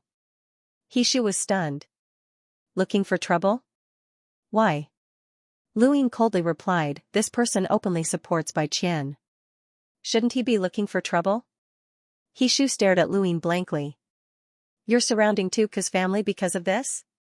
Lu Yin pulled He Shu to the side and whispered, "You know that I offended Sister Ran a few days ago, and my tone wasn't very nice. She's probably angry, so I'm thinking of ways to make up for it. I heard that this Tu Ku supports Bai Qian. Isn't Sister Ran's greatest enemy Bai Qian? So if I'm looking for trouble with him, it's best if I have a reason to get Sister Ran to kick him out of the decision-making team. It can be considered as helping Sister Ran." He Shu was stunned, and he looked at Lu Yin with an indescribable gaze. "What's with that look?" Lu Yin was puzzled. He Shu coughed. "Nothing. How are you going to deal with Tu Ku?" Lu Yin was vexed. "This person has a white energy source, so I can't just charge in. I'm also from the Void God universe, so it's best for Senior Yufeng to deal with him. It'll be like capturing Tuing. Otherwise, it'll cause a lot of dissatisfaction." He Shu was speechless. "Then what's the point of surrounding him?" Lu Yin replied, "I didn't expect him to have a white energy source. If I had known, I would have made a plan. I was going to charge in and capture him, even if it would cause a lot of dissatisfaction. I'm willing to do that for Sister Ran. But now it's troublesome. I can't retreat or advance. What do you think I should do?" He Shu's face twitched, and he replied in an unpleasant tone, "I don't know." Lu Yin looked at him, almost certain that there was a problem with Tu Ku. If Tu Ku truly supported Bai Qian, then He Shu should be thinking of a way to help him deal with Tu Ku. This expression made it seem like Lu Yin was being more of a hindrance. If that was the case, then there was a problem with Bai Qian coming to Tu Ku's house. But what could it be? Lu Yin continued to stare at Tu Ku's house. He Shu looked at Lu Yin's back with a complicated expression. This person had ruined his plan, but he couldn't do anything about it. However, this plan wasn't something he had wanted to do in the first place, so all sorts of complicated emotions started to fill his heart. The news quickly reached He Ran's ears. He Ran was stunned, and her expression turned ugly. Just like He Shu, she didn't know what to say. She couldn't openly help Tu Ku, but Lu Yin had destroyed He Shu's plans by dealing with Tu Ku. His excuse was that he was helping her, which made He Ran even more furious. In the shadows, Xiao Qingfeng wanted nothing more than to kill Lu Yin. That bastard just had to cause trouble at this time. "Xianqi, what you're doing is useless.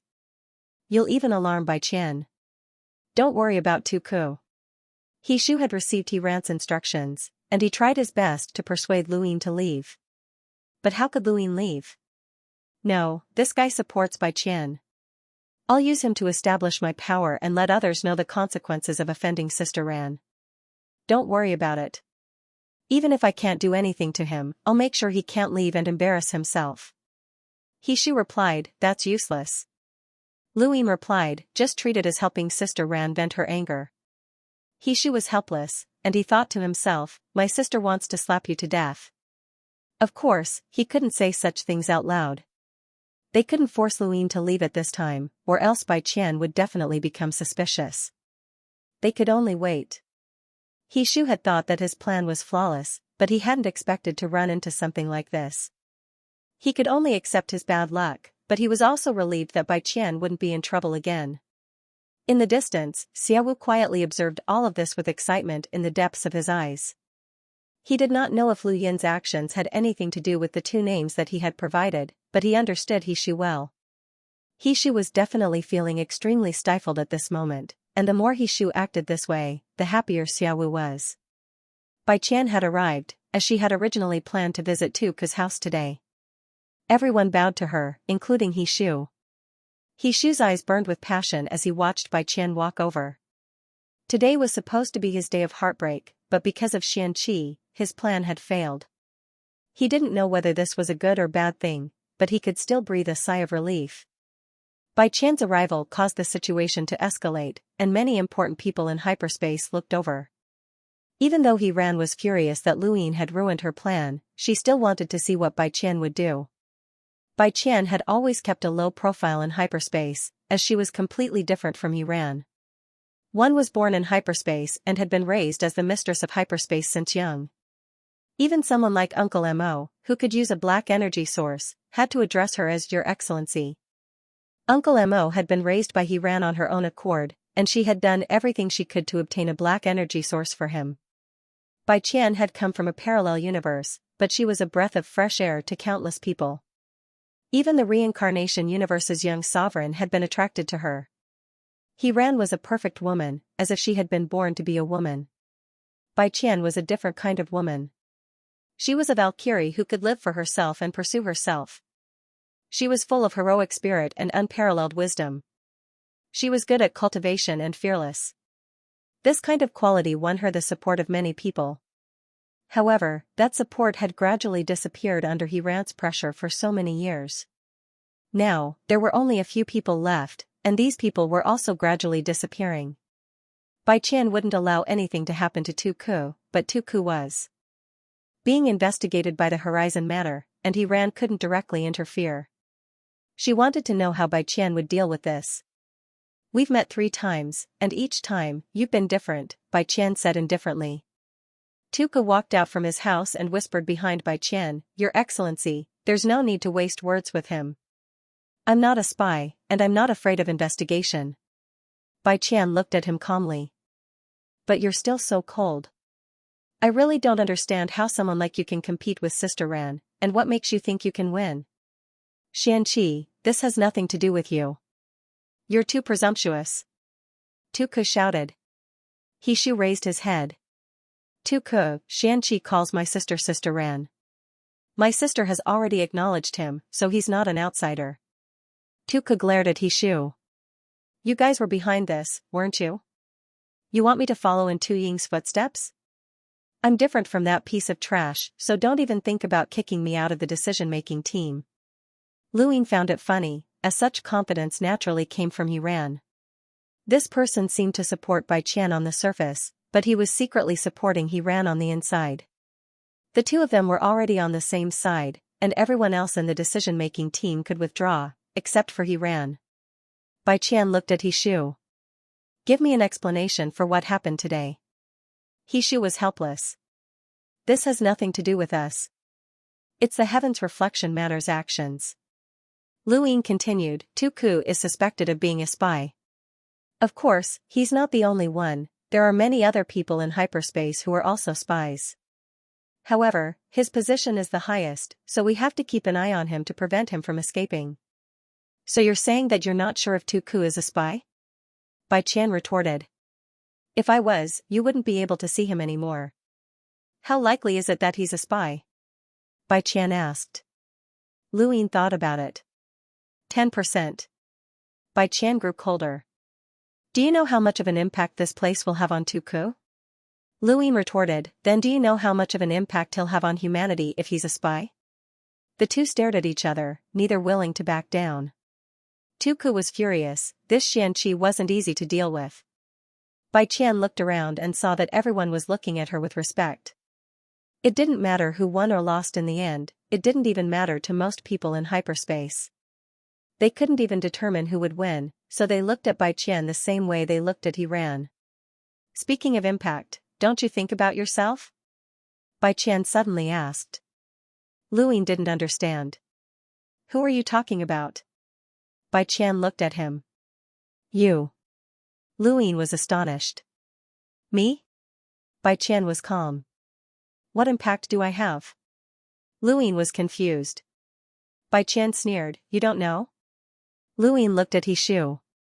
He Shu's expression was ugly as he whispered, there's a rumor going around that Lord Luo is certain that Luo Ho is in the Zio realm and that Mu Jun's disappearance is related to the Yu family. Lu Yin's eyes widened. What was going on? Someone had actually guessed that he was being spied on? Impossible. It looks like you really don't know.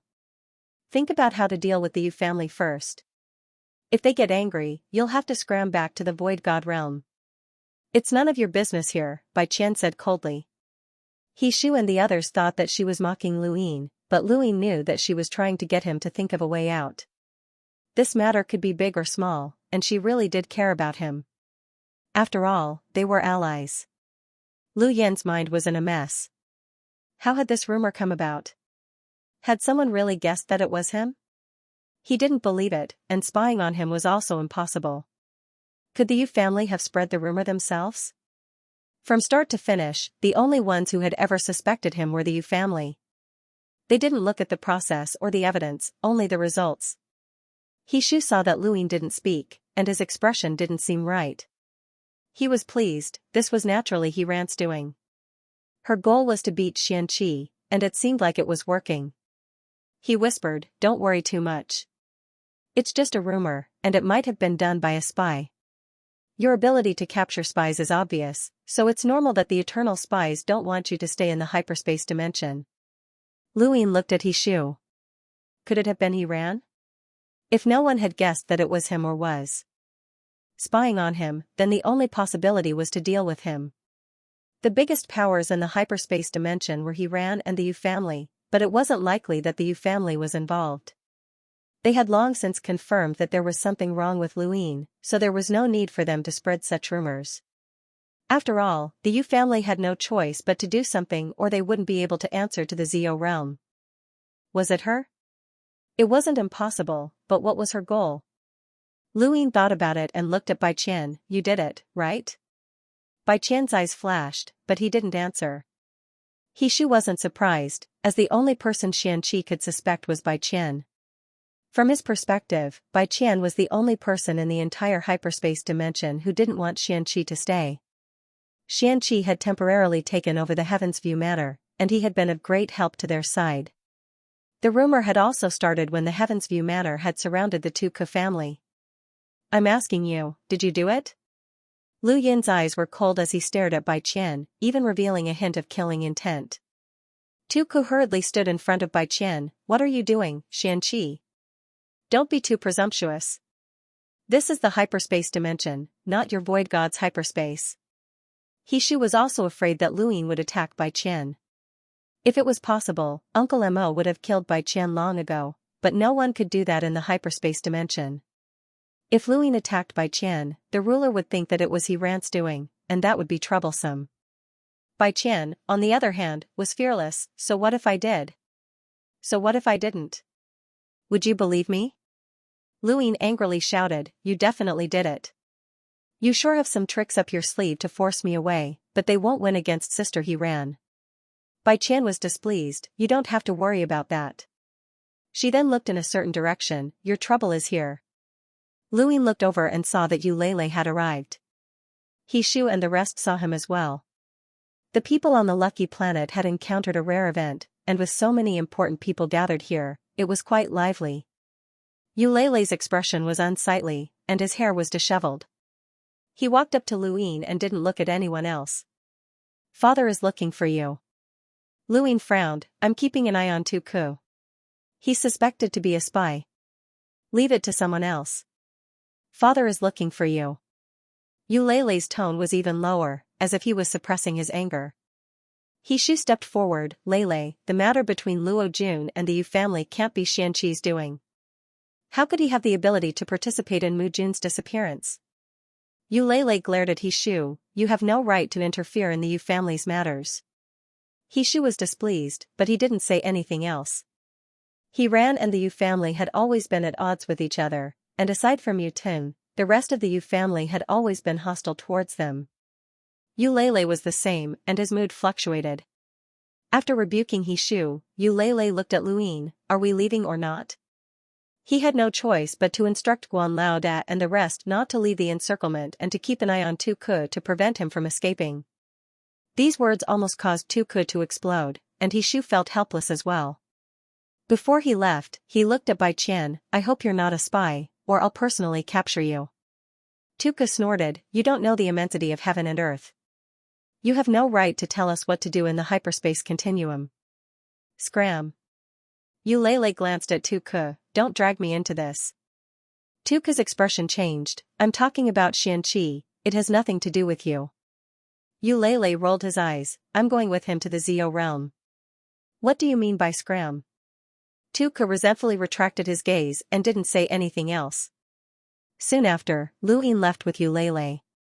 Bai Qian was about to leave as well. "If the Heaven's Reflection Manor wants to surround us, then let them. As long as we investigate thoroughly, I'll get Xianxia to give you an explanation." Only then did Tu Ke's expression improve. "Don't worry, I'm fine." Bai Qian didn't even look at He Shu before leaving. He Shu and Tu Ke exchanged glances, but they didn't say anything before retreating. Xiao Qingfeng was waiting in the distance. "The plan can't be carried out.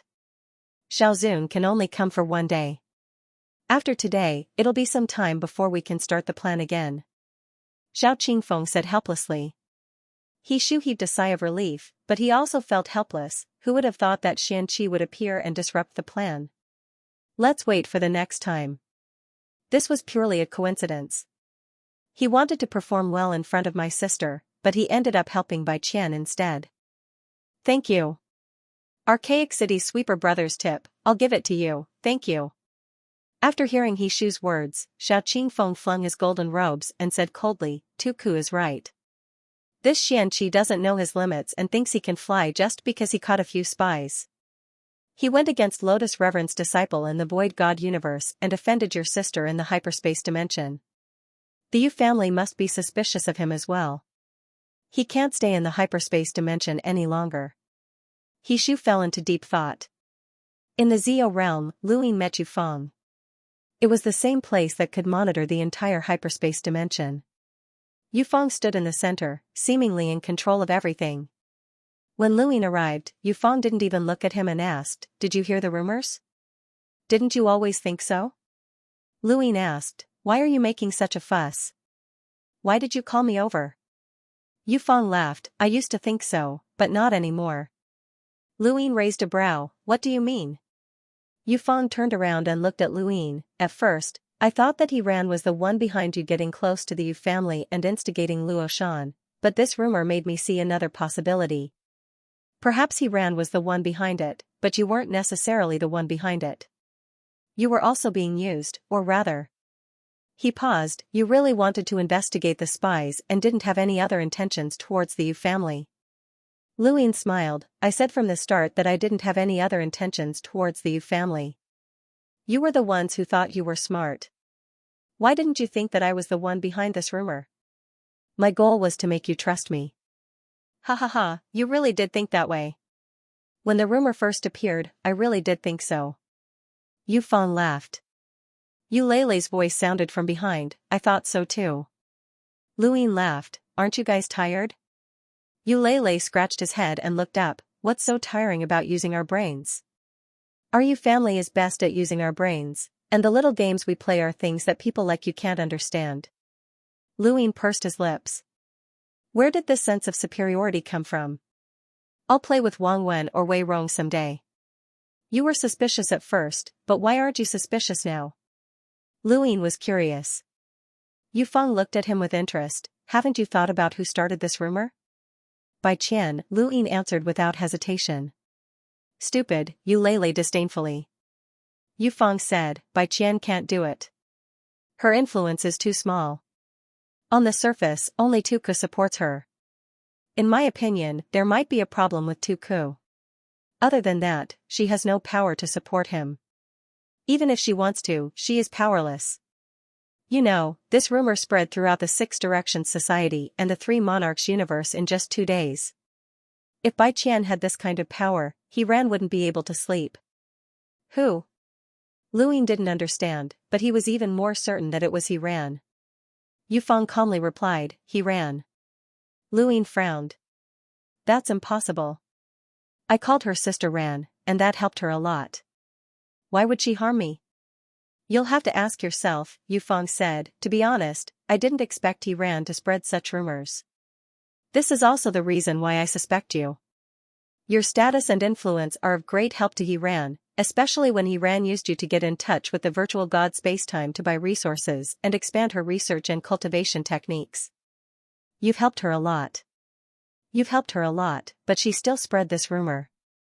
You must have crossed her bottom line. I had my suspicions when the rumor first appeared yesterday. Today, I found out that Zijing is missing.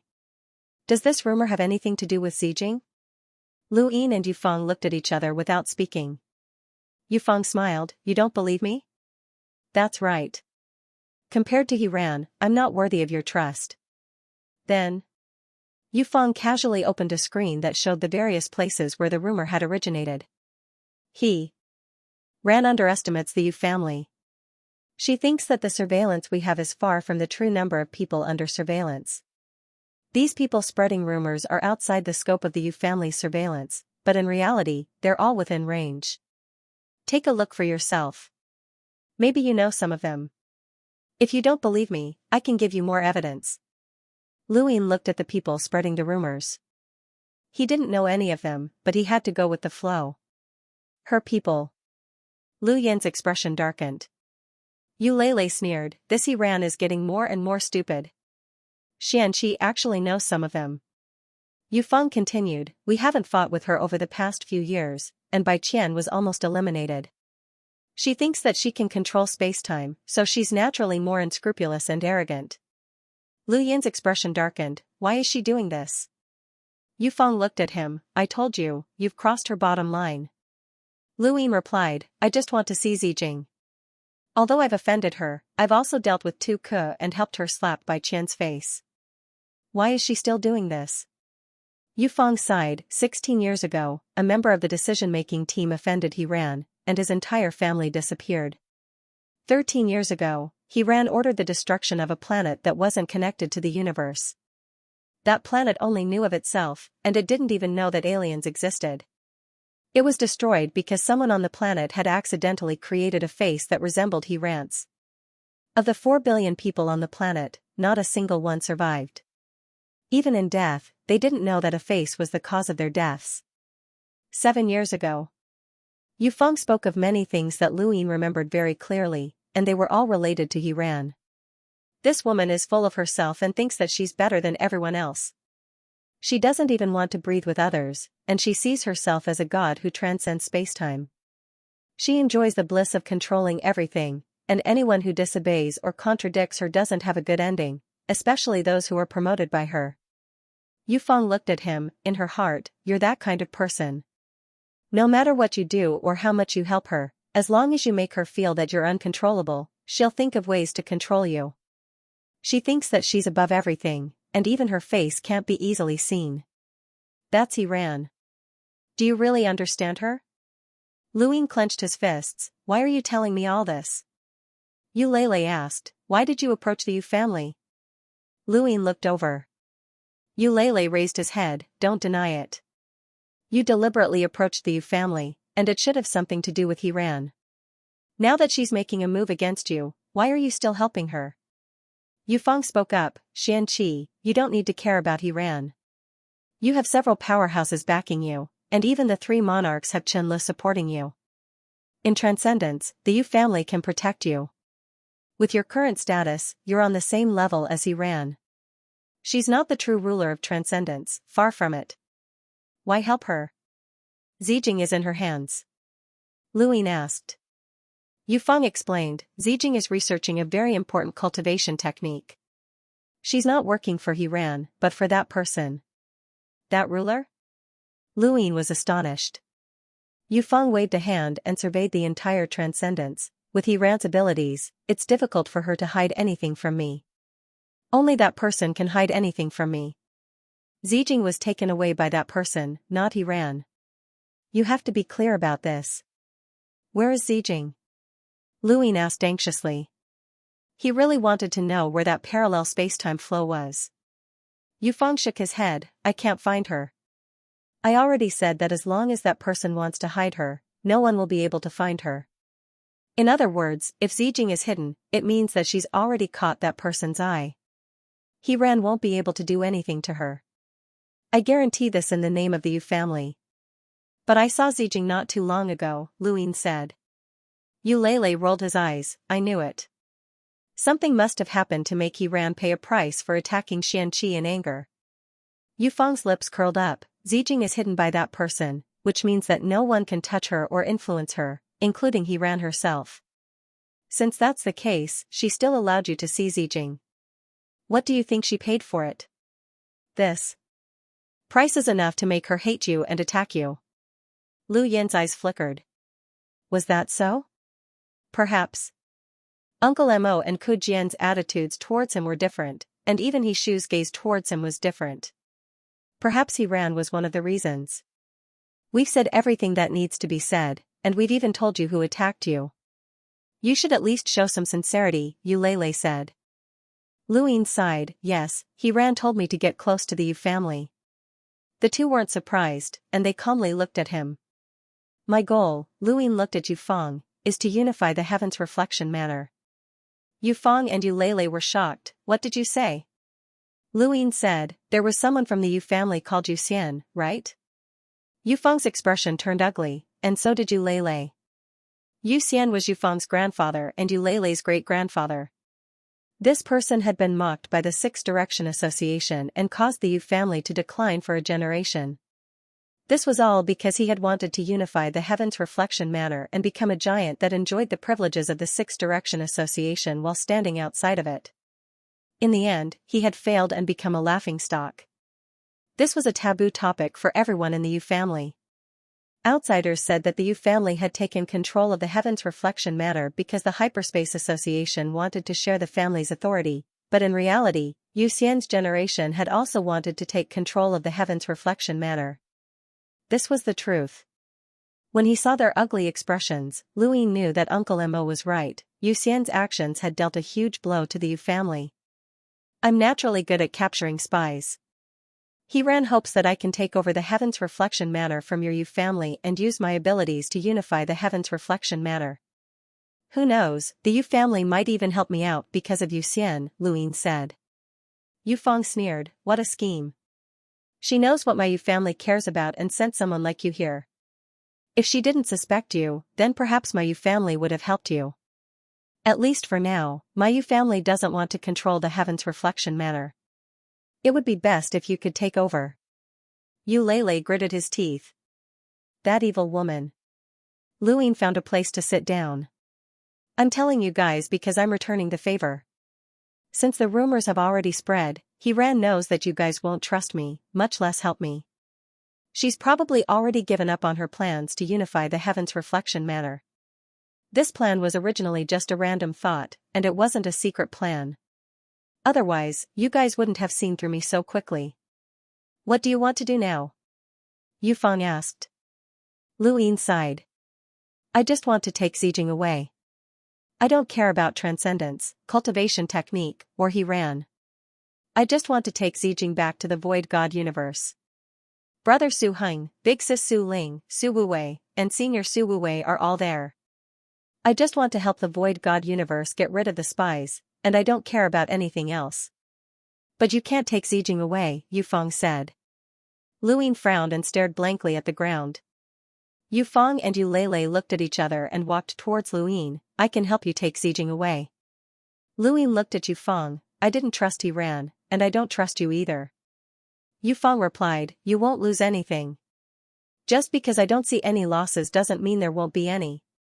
Yu Fang said, without my help, you'll never be able to take Zijing away. Luin smiled. You said that Zijing is now working for Dominator Transcendence, not He I'm worried about her, but as long as the cultivation technique is successful, Zijing will be the next Yu family. Why should I interfere? If it doesn't work, I'll just wait. Yu Lele rolled his eyes.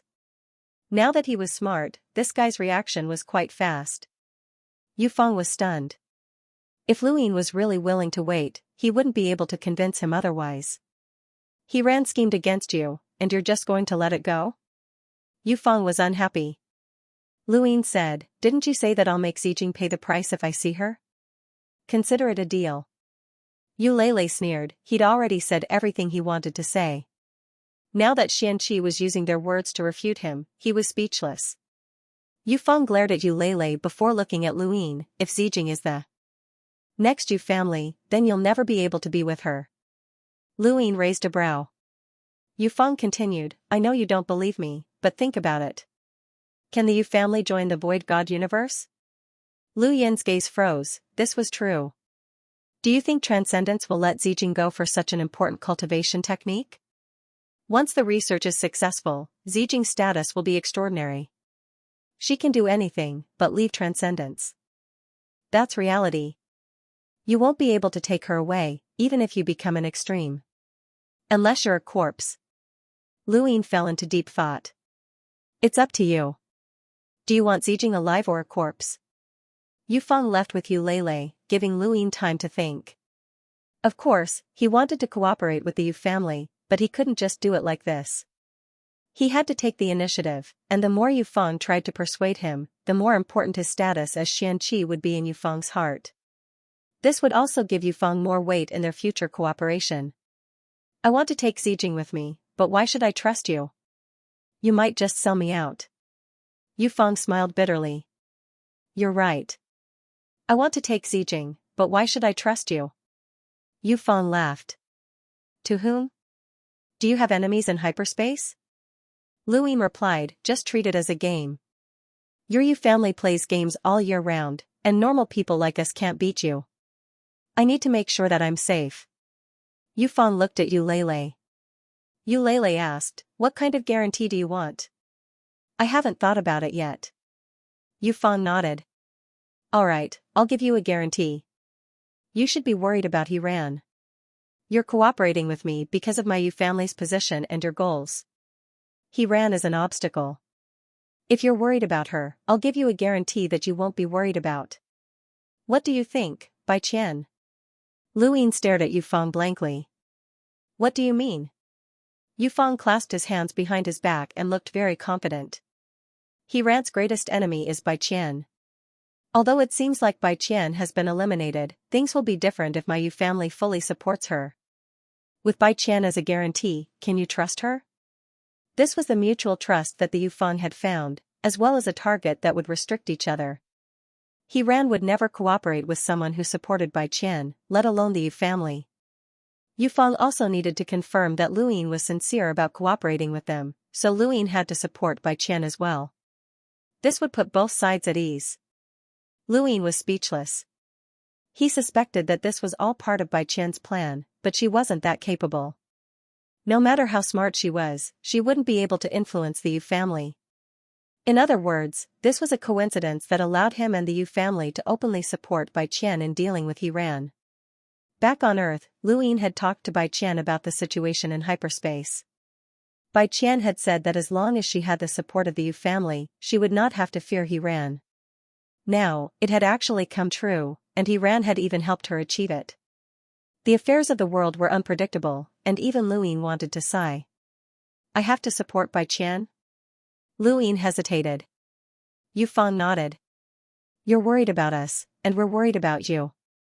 If Hiran has received guidance from an expert, then everything from the moment you approached the Yu family has been part of the plan. Our Yu family will be doomed, so we have to support Bai Qian. Only Bai Qian can dispel our doubts. You have to publicly support Bai Qian, and the Yu family will do the same. We'll be even more thorough. The moment we support Bai Qian, at least a third of our people will follow suit. Luin remained silent.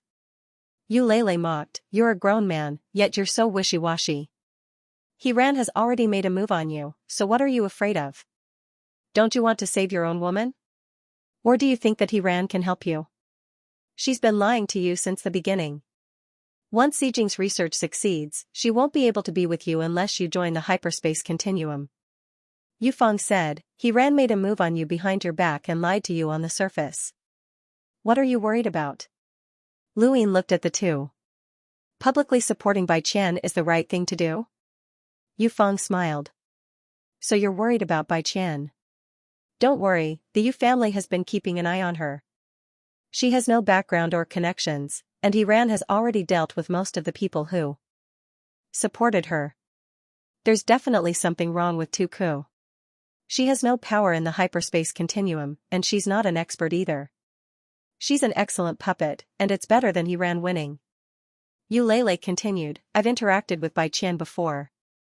She's too arrogant, and no one can help her. We're not really supporting her, we're just letting her replace Iran. It's better than a woman like Iran attacking us behind our backs. Bai Qian isn't worried about that at all. Lui nodded. That's true.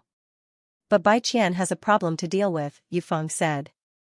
Have you heard of the perfect young master? Lu Yin's eyes flashed. The one from the reincarnation spacetime? I've heard of him. Back in the Reincarnation Tao Academy, someone compared me to him. Yufeng's expression turned serious. This young master has taken a liking to Bai Qian, which means that he's working with Iran. We have to be wary of this person. Lu Yin suddenly had an idea. Tuku's family, Bai Qian, He Shu, Xiao Qingfeng, and this perfect young master. Could there be a connection between them? Although this person doesn't belong to the hyperspace continuum, Ying has a lot of influence. Iran's younger brother, He Shu, often follows him around. There's also that Xiao Qingfeng and a large group of powerful juniors from the Six Paths Association. This person has clearly taken a liking to Bai Qian, which is troublesome.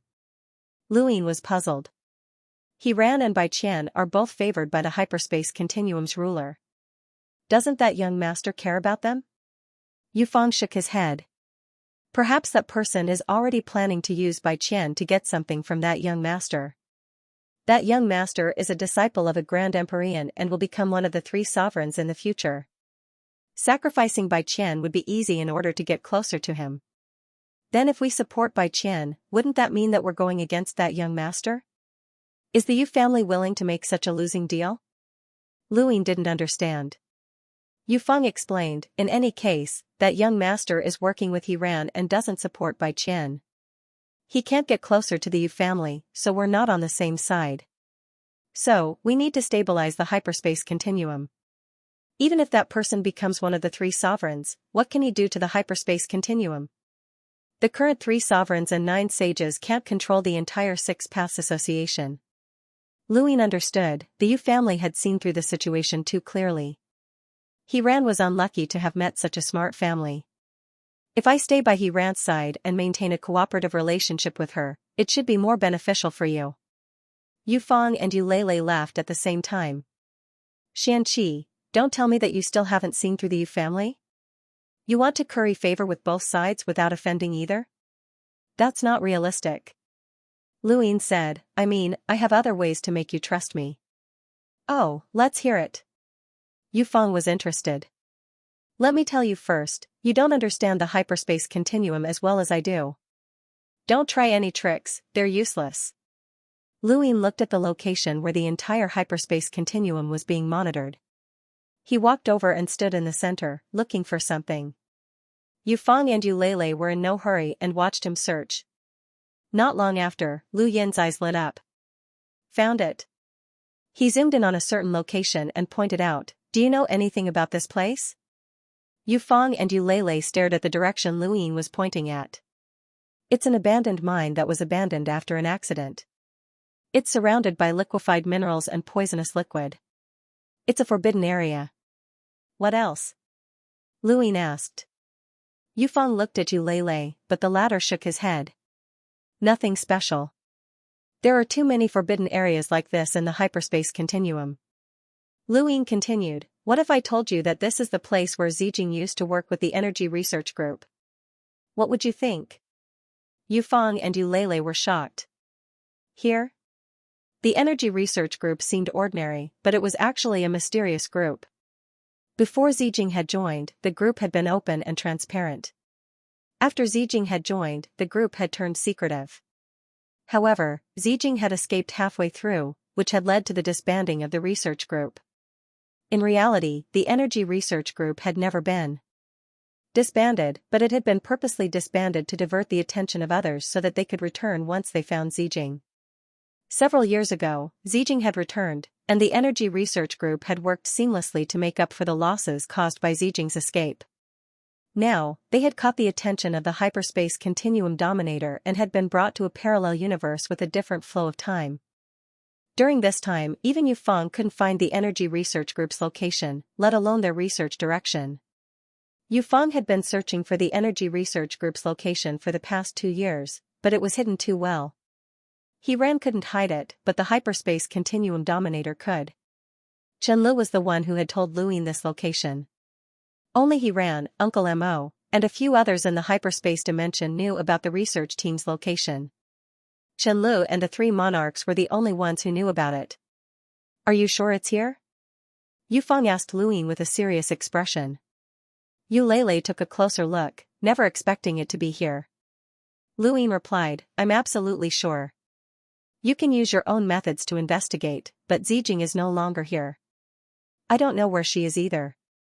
You said that I can take her away if I cooperate with you, so show me your abilities. I've already told you the location, it's up to the Yu family to find out more. Yufeng instructed. Eulele retreated, but Luin didn't know what to do. Luin wasn't in a hurry and simply waited. A few days passed in the blink of an eye, and Eulele walked over with dark circles under his eyes. There really are traces of the hyperanalysis model. Regardless of whether it was in the past or present, there shouldn't be any hyperanalysis model in that place. Luin didn't understand.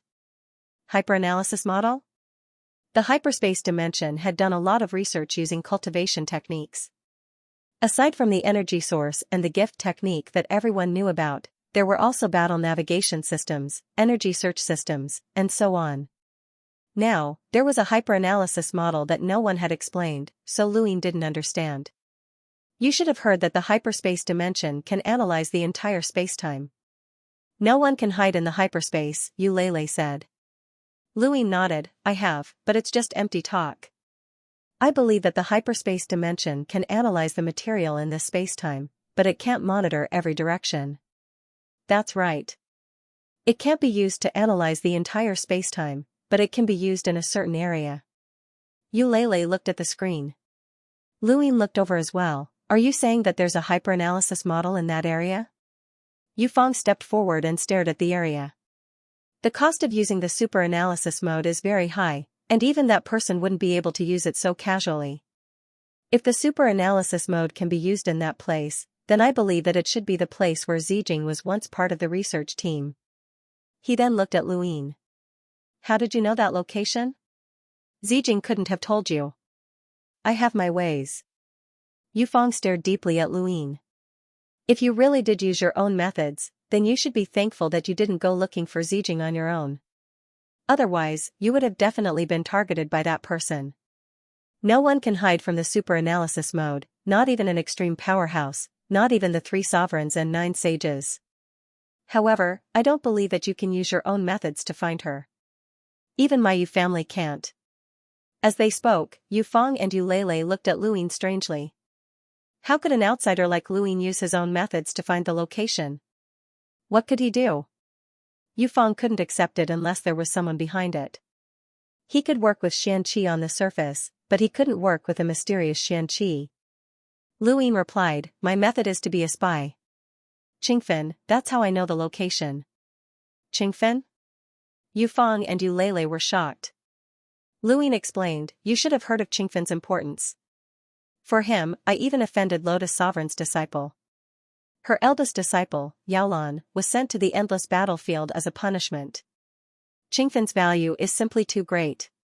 Regardless of whether it's the ultra-spacetime continuum, the 3 sovereigns continuum, the wood continuum, or the void god continuum, Qingfen has connections to all of them. He knows many secrets, which is why I was forced to bring him to the red domain. Yufeng didn't believe it. The range of connections between spies is extremely small. I don't believe that Qingfen even knows the location of the energy research team.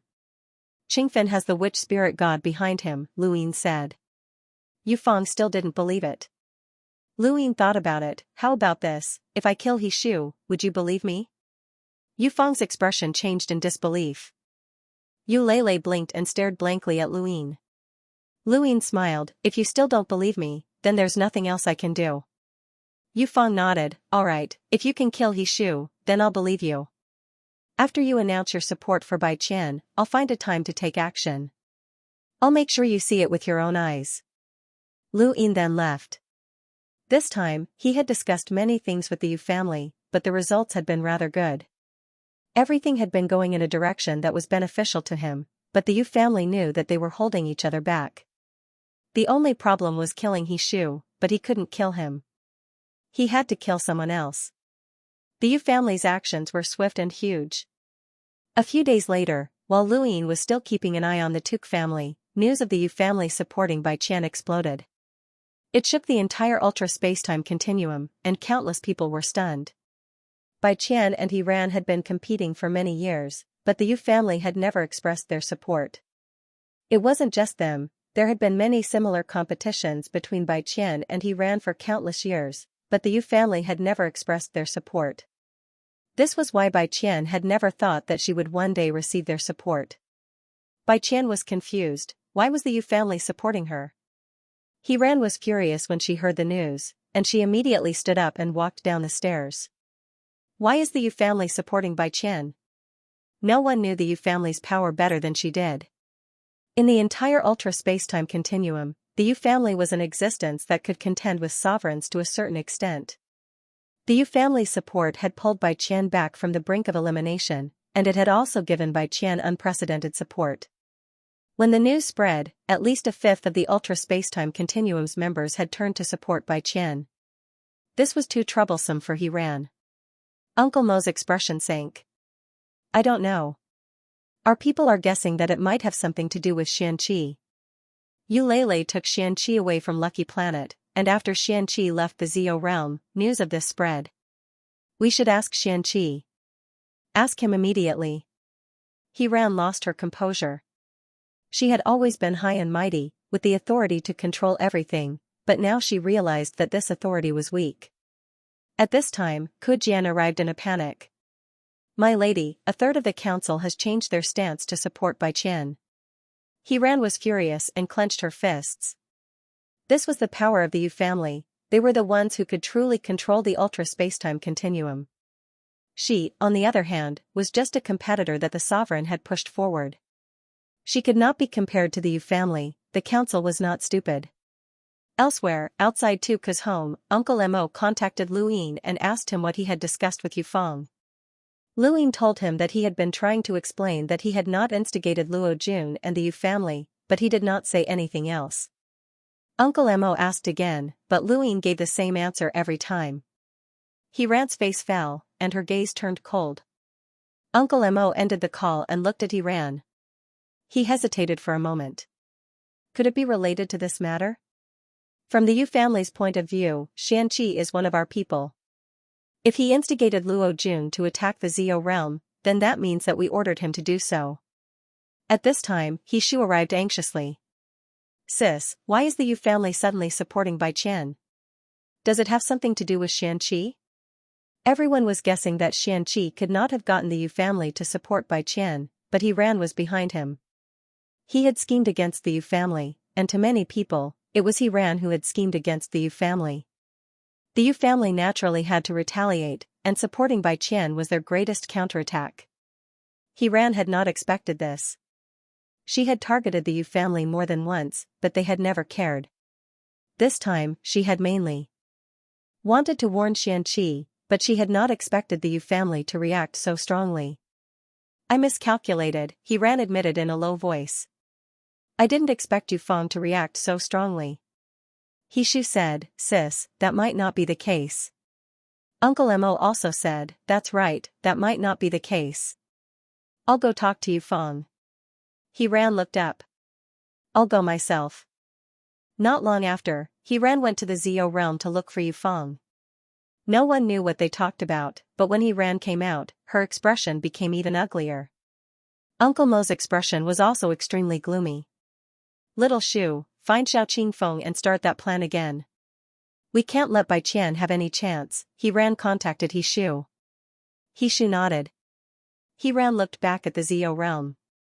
Since the Yu family wants to support Bai Qian, I'll eliminate him himself. Let's see what they do. With that, she left. On the other side, outside Tuka's home, Yufeng contacted Luyin. Came looking for me. She thinks that I'm venting my anger on her because of what happened with Lord Luo, which is why I publicly supported Bai Qian. Luyin smiled. That's not bad. I don't have to waste my breath. I can see that although she's angry, she hasn't lost her rationality. The rest is up to you. I hope to see a completely irrational and crazy he ran. Lu Yin's lips curled up. I'm looking for an opportunity. It should appear soon, but I'll need you to push the fire. Oh? What is it?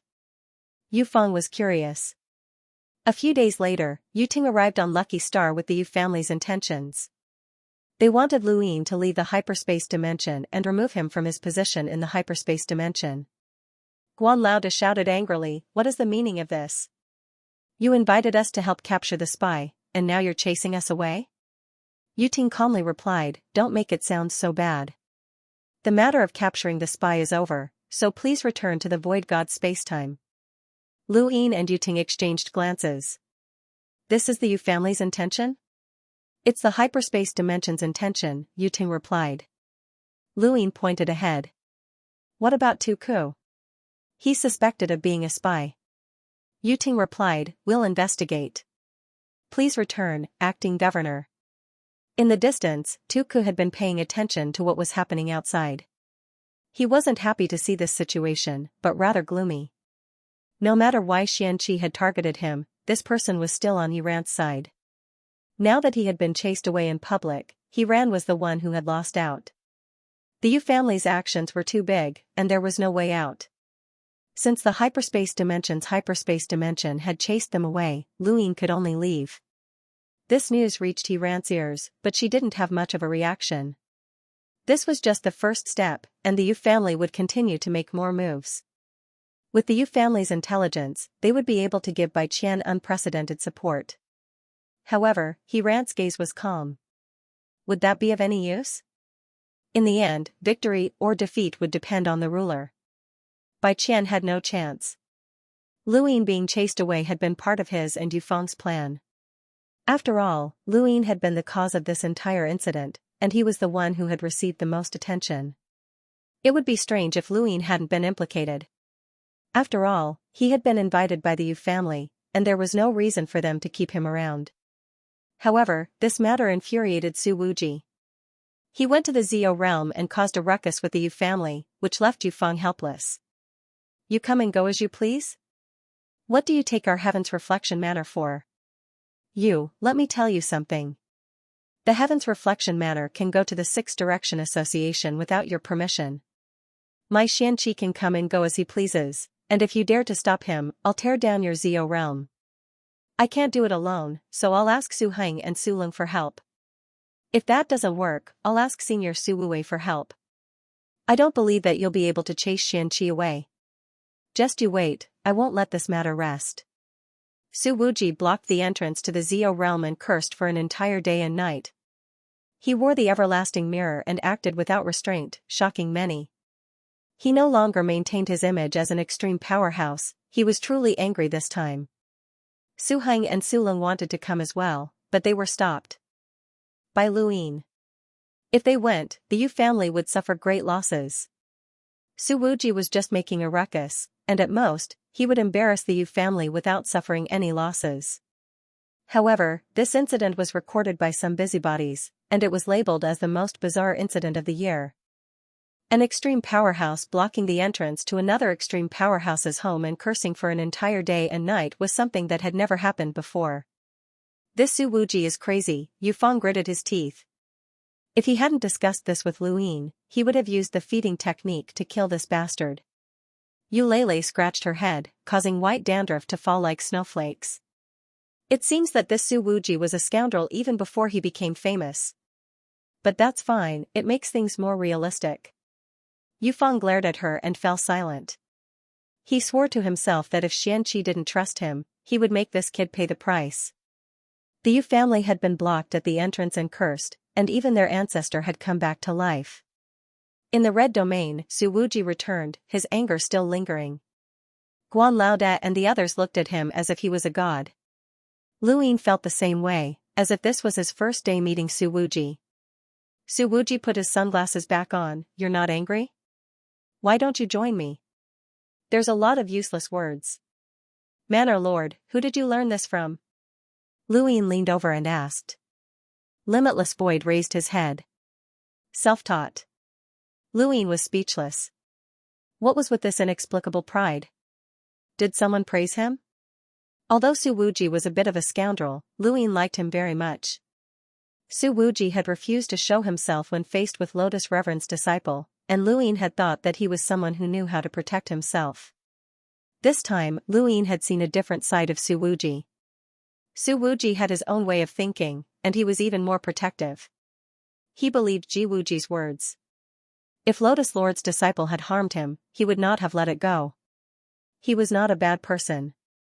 What happened in transdimensional universe was spread out because of nothingness, and the internal competition in transdimensional universe also attracted a lot of attention.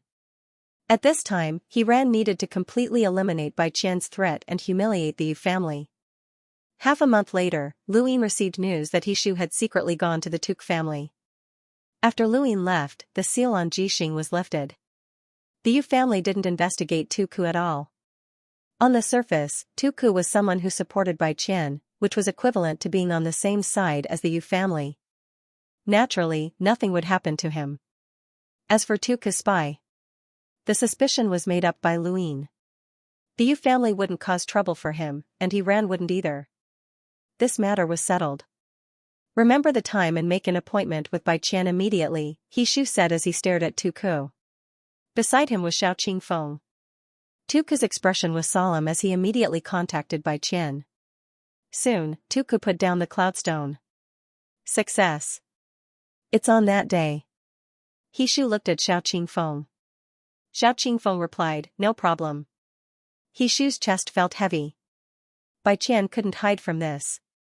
Although he couldn't accept it, he had to do it for his sister. He could only blame the Yu family for suddenly supporting Bai Qian. Otherwise, they wouldn't have been so ruthless. Let's go, He Shu said with an ugly expression. Xiao Qingfeng knew what He Shu was thinking and didn't say anything else. Before leaving, Xiao Qingfeng suddenly looked at Tuku. You can't really be a spy, right? Tuku was shocked. When he saw He Shu looking at him, he hurriedly said, Sir, I'm definitely not a spy. I swear that I'm definitely not one. Sir, you can investigate me. He Shu waved a hand. Xianxia told me that he was deliberately causing trouble for Bai Qian. He's not a spy. Xiao Qingfeng smiled. Thank you very much. With that, the two left. Tuku wiped the sweat off his forehead. He had put on an act in order to help He Ran deal with Bai Qian. Now that he was about to succeed, he couldn't let his efforts go to waste because of Xianxia. This Xianxia was really troublesome. If not for him, this matter would have ended long ago, and the Yu family wouldn't have had anything to do with it. After leaving Lucky Planet, He Shu and Xiao Qingfeng headed in the same direction. Feeling uncomfortable? Let's go, I'll take you to have some fun. Don't worry, Xiaozun knows what you're thinking. He also saw your sacrifice and won't treat you badly in the future, Xiao Qingfeng comforted He Shu. He Shu bitterly replied, it would be great if I could live like Lu Ying. I wouldn't care about anyone and I wouldn't fear anyone. Xiao Qingfeng frowned. That person will die sooner or later. Not to mention his status as a member of the Lu family, just the fact that he's contradicted a Yuan sage several times means that he won't have a good ending. Everyone has to follow the rules in life. If he doesn't follow the rules, someone will teach him a lesson. These words were meant to remind He Shu that the reincarnation spacetime could not be humiliated, and Xiaozun could not be humiliated either. Xiaowu was waiting at the front, and when he saw the two approaching, he hurried forward. Xiao Qingfeng laughed. You're an obedient dog. He Shu replied, I wanted to give up on him, but after thinking about it, I decided to keep him around. Xiao Qingfeng nodded. Suddenly, the two of them felt their hearts palpitate as they looked in a certain direction. A white beam of energy shot towards them. Who's there? He Shu barked. He raised his hand as well, and the white energy flowed out of his palm. Beside him, Xiao Qingfeng also used the white energy. Both of them could use the power of the white energy source, which was the power of a half-progenitor. This was the advantage of a space-time warp. Even if one's own cultivation was far from reaching this level, they could still borrow this power. The three streams of white energy collided. Xianxia was the first to be defeated. After all, his cultivation was not high enough, so he could only barely use the white energy once. Xiao Qingfeng's expression turned ugly. Although he could use it continuously, his opponent was clearly an expert, and he definitely would not be able to win in a battle of attrition. Let's leave quickly. This person isn't someone we can deal with, Xiao Qingfeng said. He chose to tear through the void and return to the reincarnation spacetime. Xianxia also tore through the void and escaped. People like them were protected. They had many tricks up their sleeves. Just as they thought that they would definitely be able to escape, a card appeared between the two of them, creating a vortex that tried to drag them in. Xianxia was shocked. The Lost Clan? The pulling force was very strong, and more importantly, it had appeared so suddenly that they could not sense it at all. It was too late for them to escape even if they wanted to. At that moment, Xiaowu grabbed Xianxia, and a grade 4 lotus bloomed on the surface of his body. He tore through the void and disappeared with Xianxia while Xiao Qingfeng was sucked into the card. In the Zio realm, Yu Feng and Yu Lele watched on. The person who had attacked was naturally Lu Yin. He had used Xiaowu to determine Xianxia and Xiao Qingfeng's location at all times. As for Xiaowu taking Xianxia away, that was naturally Lu Yin's order. Killing Xianxia was worthless, but Xiao Qingfeng was different. He was the disciple of divine sovereign Shaoyin, who was the one who had suggested that the Lu family bear the responsibility for the sins of the above heaven sect. As for obtaining the Yu family's trust and killing Xiao Qingfeng, Lu Yin did not believe that Yu Feng would not trust him. His weakness was not Iran, but rather divine sovereign Shaoyin. Lu Yin was also gambling that the Yu family would cooperate with him. He had to cooperate with the Yu family in order to have a chance of plotting against the spacetime warp. Otherwise, he would not be able to do anything in the spacetime warp. He would not even be able to use possession, and he would not even be able to catch a spy.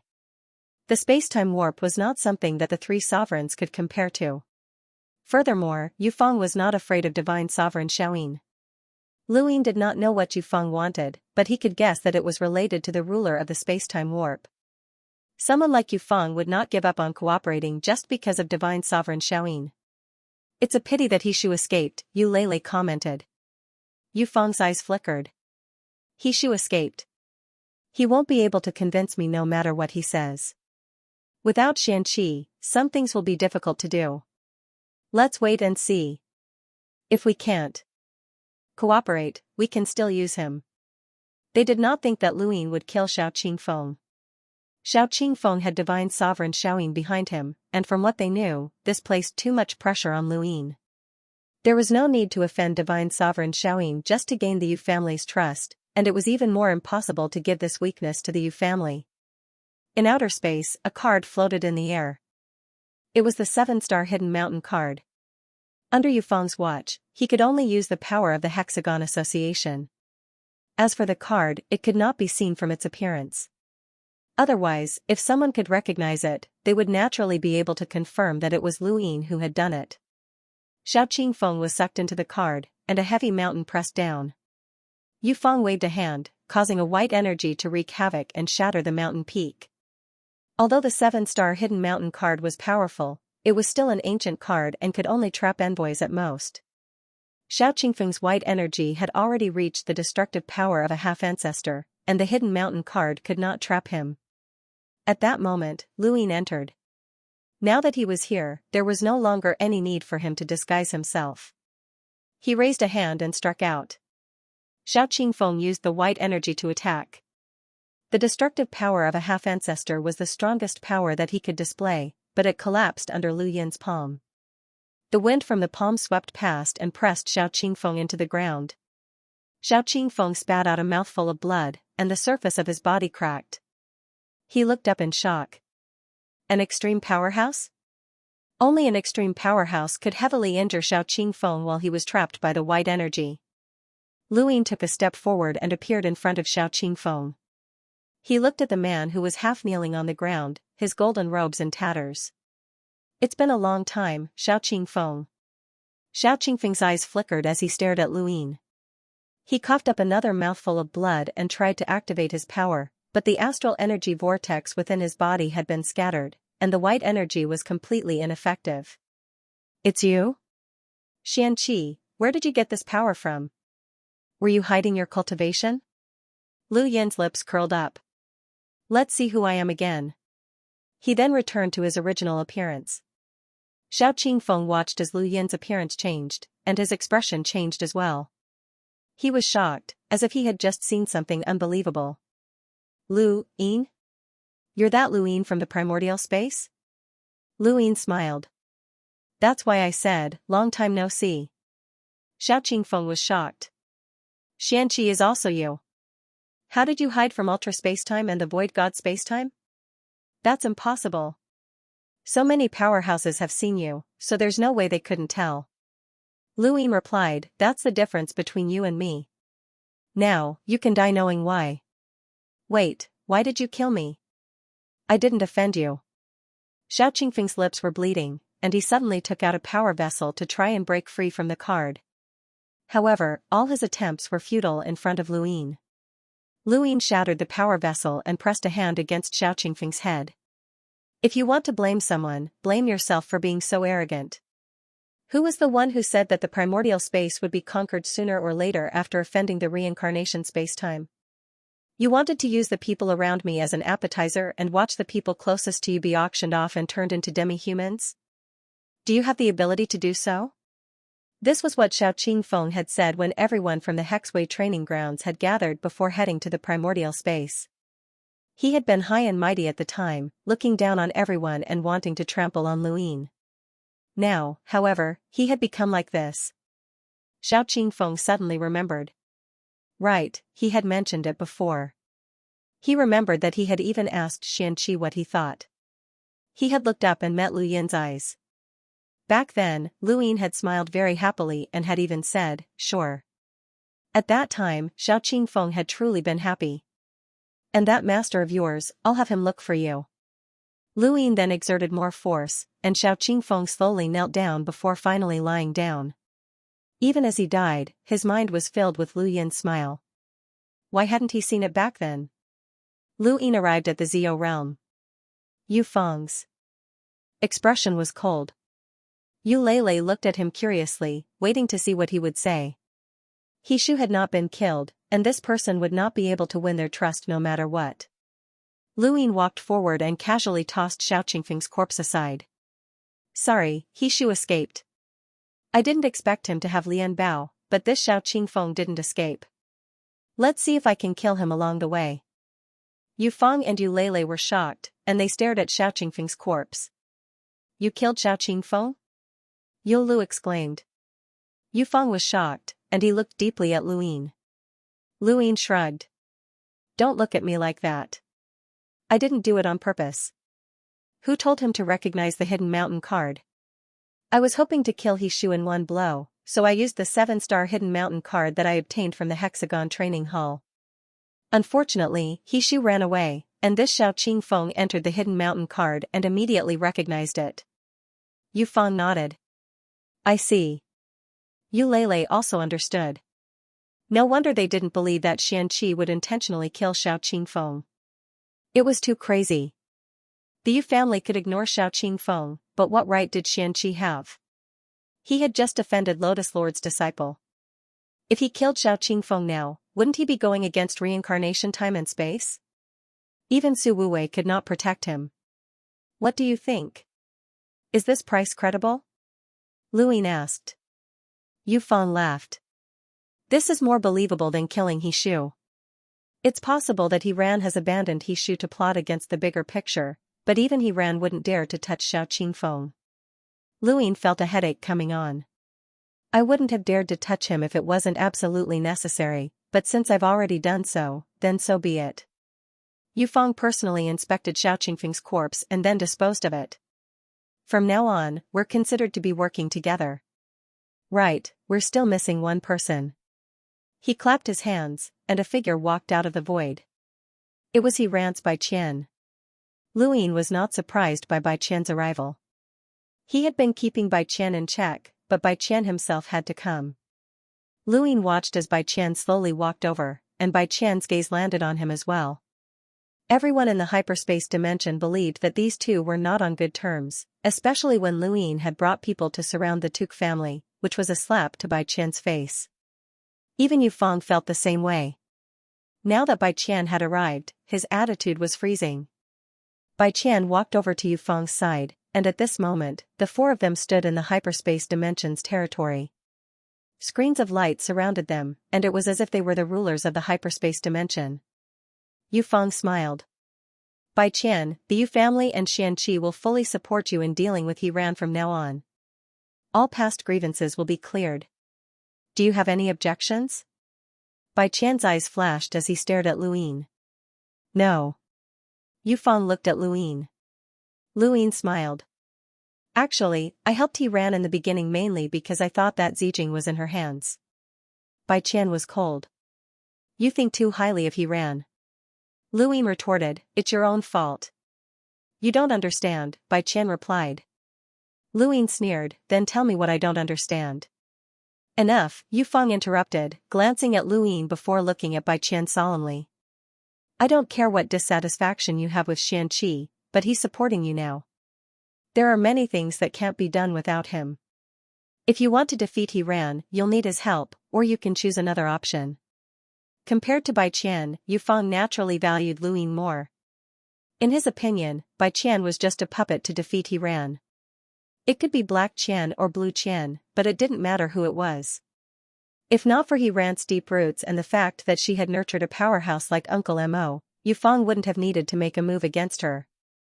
Bai Qian was indifferent. I don't trust him. He doesn't need your trust, Yufeng said sternly. My Yu family trusts him, and that's enough. Bai Qian and Yufeng looked at each other. Yufeng's gaze was equally cold. Luyin clasped his hands behind his back. He had to admit that Bai Qian was smart and good at acting. No, she wasn't acting at all. She had a naturally cold face and didn't need to act. In the end, Bai Qian gave in and softened her tone. I understand. Yufeng looked deeply at Bai Qian. We can help you defeat Hiran, and that's the best thing we can do for you. You don't need to worry about anything else, just do your best. Otherwise, you would have been eliminated long ago. Will anyone support your decisions? There's something wrong with that Tuku, he's Hiran's man. Bai Qian was shocked, but before she could speak, Luyin was shocked. What, Tuku really is Hiran's man? Yu Lele was amused. Did you think we were joking? If we weren't sure, we wouldn't have said that Tuku was problematic. We can tell you now that Tuku is Hiran's man. Bai Qian's expression turned ugly. Evidence. Yufeng said, no need. If my Yu family says he's Hiran's man, then he's Hiran's man. You should believe me. Luyin was annoyed. I want evidence. Otherwise, won't I be fooled like a clown? I thought we were helping Hiran, but we're actually targeting her. They're probably going to die of laughter. Yu Lele rolled his eyes. They won't be able to laugh even if you beat them to death. You've ruined Hiran's plan. Although we don't know what the plan is, don't you think there's something wrong with Tuku inviting Bai Qian to his home? Bai Qian replied, there's a problem. He's never invited me, and we've always discussed things elsewhere. Yufeng said, Xianxia, you've unintentionally ruined Hiran's plan. If you don't cooperate with us, you won't have a good ending. He paused. More accurately, it's in the transcendence. Of course, it won't affect your position in the void god spacetime. Luyin smiled bitterly. That's a wise choice. After that, Yufeng explained the situation in the transcendence to Bai Qian and Luyin as they discussed how to deal with Hiran. In the outside world, Xiaoqingfeng's death had shaken the Six Direction Society. After He Shu was taken to the Six Direction training hall by Lian Bao, he immediately returned to the transcendence to ask for help. However, by the time they arrived at the location of the attack, there were no traces of the attackers, and Xiaoqingfeng was nowhere to be found. Countless people in the Six Direction Society looked towards the transcendence. Hiran immediately ordered the transcendence to search for Xiaoqingfeng's whereabouts. Xiao Qingfeng was Divinity Xiaoyin's disciple, and nothing could happen to him. Otherwise, Divinity Xiaoyin would not let this matter go. He Shu's face paled, and he clenched her fists in front of him. Nothing had gone smoothly during this period of time, and just as they were about to start another plan, something had happened to Xiao Qingfeng. Could this be related to the Yu family? The Yu family had publicly supported Bai Qian, so they would naturally help her. However, aside from them, no one else knew about this plan. Unless Tuku betrayed them, but that was impossible. Besides, would the Yu family really kill Xiao Qingfeng? It was meaningless. Suddenly, Uncle Mo walked out and looked up in shock. "Sir, there's an extremely strong powerhouse." He ran and He Shu both looked up. The space above the staircase they were on cracked open, and an unparalleled pressure crashed down on them. In an instant, the three felt the world spin, and Uncle Mo hurriedly used a black energy source to block He Ran's path. He Shu was crushed to the ground and fainted. He Ran half-knelt on the ground, her entire body trembling. Uncle Mo's skin cracked, and his eyes widened as he stared in disbelief at the domineering figure above. He had never felt this kind of pressure before. He had clearly used a black energy source and could fight against many extremely strong powerhouses, but in front of this person, he was as tiny as an ant.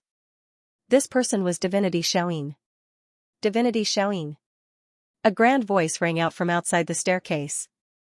At that moment, the pressure disappeared, but He Ran and Uncle Mo had both fainted. Up above, Divinity Xiaoyin looked up. There was nothing, but he could see that there was something else in that space. "I need an explanation." The grand voice rang out again. "Cultivators fight against the heavens for their lives, and we humans fight against the Eternals for our lives. There is no need for an explanation as long as it was not done by transcendence." Divinity Xiaoyin frowned. "How can you be sure that it wasn't done by transcendence? What's the point?" Divinity Xiaoyin pondered. "If you want to use this to cause trouble in transcendence, I will find Grand Empyrean to judge." Divinity Xiaoyin snorted. "Don't use my master to scare me. My disciple died here, so you are responsible. Since that is the case, your people will no longer need to step into transcendence. Transcendence cannot protect them." Divinity Xiaoyin was furious. "Are you going against me? It is you who is going against transcendence." After a moment of silence, Divinity Xiaoyin said coldly, "No matter what, my disciple died here. If I don't do anything, others will think that I am easy to bully. What do you want?" "I hope you will support my suggestion," Divinity Xiaoyin said. "Thank you. Yuan Fei 1985. Be obedient. Surrounding stars, just say what you want. Brother, I will give you a reward." "Thank you." The grand voice did not speak immediately. Instead, it waited for a while before asking, "You want the primordial space to become one of the endless battlefields? Shouldn't we? They defeated the Eternals, yet they want to protect themselves and make the Six Direction Association bear the pressure of the Eternals. What a joke. If it weren't for us, how could they have exiled the Lu family? Where did the Four Direction scales come from?" Divine Sovereign Xiaoyin said disdainfully. "I heard that the one who didn't want to fight the Eternals was the son of the Lu family," Divine Sovereign Xiaoyin said. "That's just an excuse. If they could, why would the Four Direction scales be willing to let the origin space reignite? They just used the son of the Lu family to refuse. The Yuan sage already told me that the Four Direction scales and the son of the Lu family should maintain a so-called balance, but the Six Direction Association has to bear the pressure of the Eternals. What a joke. Since when did they have the right to make decisions? They want the origin space to become one of the endless battlefields and even the main battlefield against the Eternals. Alright, I can agree." Divine Sovereign Xiaoyin was satisfied. "That's good. My disciple's death won't implicate anyone in the hyperspace dimension, but the murderer must be found. It's not easy for you to come out. Go back, I won't do anything to them." After a while, Uncle Mo woke up. He looked up and saw a man in a golden robe with his back facing them. It was Divine Sovereign Xiaoyin. Uncle Mo's expression changed as he hurriedly bowed. "Greetings, Senior Divine Sovereign." "Wake them up," Divine Sovereign Xiaoyin said calmly. Uncle Mo hurriedly woke He Ran and He Shu up. He ran opened her eyes and saw Divine Sovereign Xiaoyin. Her eyes were filled with fear. This person could have killed her. In the hyperspace dimension, she had experienced the danger of her life for the first time. She had fallen from her lofty position to the mortal world in an instant. Only then did she realize that she could die, even in the hyperspace dimension. Divine Sovereign Xiaoyin turned around and faced He Ran. How did Qingfeng die? He Ran's face was pale. I'm investigating. Divine Sovereign Xiaoyin frowned and looked at He Shu. He Shu bowed respectfully and explained what had happened. If Xiaowu hadn't brought Lianbao and brought us to the Sixth Direction Training Hall, I would have been sucked in by the Lost Clans card. Divine Sovereign Xiaoyin was stunned. Lost Clans? Lost Clan? That might not be the case. In fact, after so many years, many people had the Lost Clan card, and it was simply too useful. Before the Sixth Direction Training Hall was established, many people had already collected it. Just one Lost Clan card alone could not prove anything. The White Energy Source and the Lost Clan card were powers that everyone knew about. Based on this, it was impossible to tell who had done it. The attacker's actions were clean and efficient. Reverend God Xiaoyin checked the location of the attack, but there were no clues. He knew that He Shu and the others' plan was to target the Yu clan. However, even if the Yu clan wanted to ruin the plan, they would only kill He Shu and Tu Ku. It wouldn't have much to do with Xiao Qingfeng. They had already lured a Lord Luo over, so they shouldn't attract Divinity Xiaoyin as well. Xiao Qingfeng's death had already brought him benefits. As for who the murderer was, he would continue to investigate. However, it was not important. He did not care about Xiao Qingfeng's death at all. Although Divinity Xiaoyin didn't care, He Ran cared. She had almost been scared to death by Divinity Xiaoyin. How could she let go of this grudge? He Ran began to investigate with her influence, and for a time, transdimensional became noisy. Yu Feng, Lu Yin, and Bai Qian's cooperation had been confirmed. The first thing Yu Feng wanted to know was what kind of cultivation technique Zi Jing was researching. The research of cultivation techniques had always been kept secret, and even if the Yu clan tried their best to investigate, they couldn't find anything. If he didn't even know what cultivation technique the other party was researching, how could he deal with them? This was what Yu Feng had told Lu Yin. It was this sentence that made Lu Yin certain that Yu Feng wasn't targeting He Ran, but rather that ruler. Zi Jing's research had already been handed over to that ruler, so how could He Ran lead the research on sequence particles? Since that was the case, Yu Feng's intentions couldn't be any more obvious. He wasn't afraid of telling Lu Yin. After all, Lu Yin had killed Xiao Qingfeng, and Yu Feng had evidence that could be used against him. Lu Yin wanted Yu Feng to believe this so that they could truly cooperate. After all, Yu Feng's target was that ruler as well. If you want to know what cultivation technique they're researching, you'll have to go to the place where Zi Jing was, Lu Yin said to Yu Feng. Yu Feng frowned. There's a super analysis mode there that even extreme powerhouses can't enter. I can turn off that mode, but that's the same as telling He Ran that I did it. I hope that you can find out through Zi Jing. Didn't she tell you? Lu Yin shook his head. There's always someone watching our meetings. The only time we met was at the Hexagon Training Hall, and it was Senior Yu Ting who brought her there. You can ask Senior Yu Ting if he heard anything about her cultivation technique. How could he tell Yu Feng that he knew about the research on sequence particles? He still needed the Yu clan's help. Yu Feng was helpless. He knew Yu Ting too well, and he knew that Yu Ting wouldn't eavesdrop. However, since Xianxia had said so, it was likely that she hadn't mentioned anything about cultivation techniques. I'll create an opportunity for you to perform meritorious deeds in front of He Ran. Think of a way to meet Zi Jing again. Lu Yin replied, it's useless. Uncle Mo was watching her the last time we met. Yu Feng fell into deep thought. Lu Yin said, I have a way to enter that place. Yu Feng was confused. What way? There's a group of cultivators in the drift cloud space that's been trying to save Lu Yun. Do you know about them? Yu Feng asked. Yu Feng replied, I do. Those people are being monitored by the super analysis mode, and their every move can't escape surveillance. Lu Yin continued, I can use them to rush into that place. In any case, hyperspace already knows that they're behind this, and they'll just let them rush in. No one will know even if I sneak in, and I'll destroy the super analysis mode as soon as I enter. Even if they find out that someone else has entered, they'll just think that it's a spy. They won't be able to guess that it's me, and there's no evidence that points to the Yu clan either. Yu Feng's eyes lit up.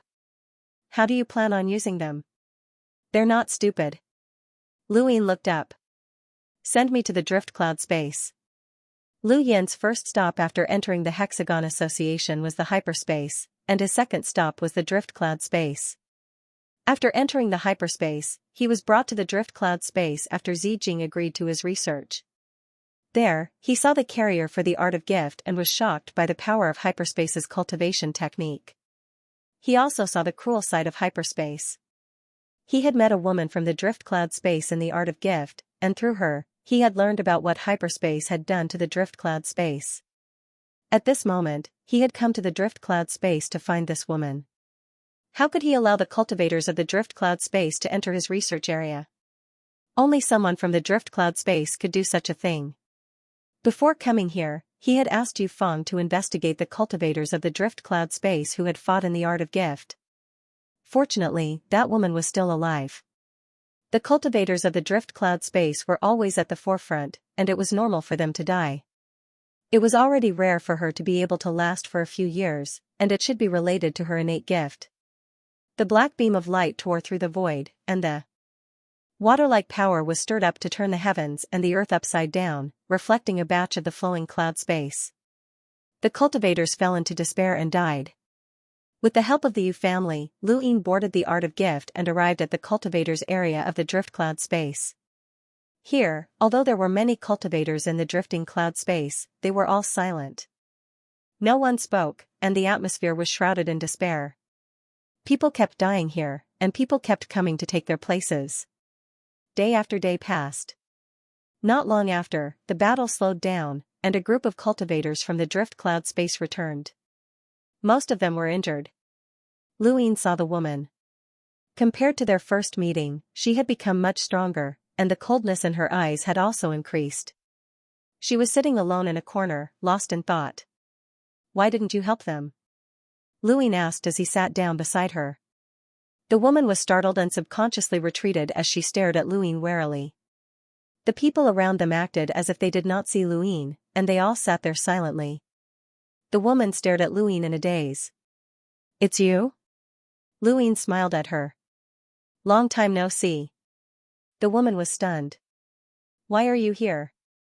I'm here to look for you. Find me? She did not understand. Lu Yin raised a hand and instantly pressed down on her shoulder. The woman was clearly an enlighter, but she could not resist at all. She watched as the void was torn apart, and she was taken away by Lu Yin to Ionian Kingdom. He released her hand and she continuously retreated as she stared at Lu Yin in fear. Her entire body was cold, and motes of light were swimming around her. Have you forgotten the first time we met? Lu Yin teased. The woman was stunned, and the motes of light dissipated. Right, it was useless for her to attack him, as she was not his opponent at all. Who are you? Why are you looking for me? Lu Yin replied, to cooperate with you. Cooperate? The woman was confused. Lu Yin clasped his hands behind his back and calmly explained, there's a forbidden area in the hyperspace. Due to a mistake in the mining of resources, no living beings can survive there. It's truly a land of death. However, there's a research base there, and I want to enter that base to look for something. What does that have to do with me? The woman was even more confused now. Lu Yin smiled. I can't enter by myself. I accidentally learned that there's a group of cultivators from the drifting cloud space hiding in the hyperspace.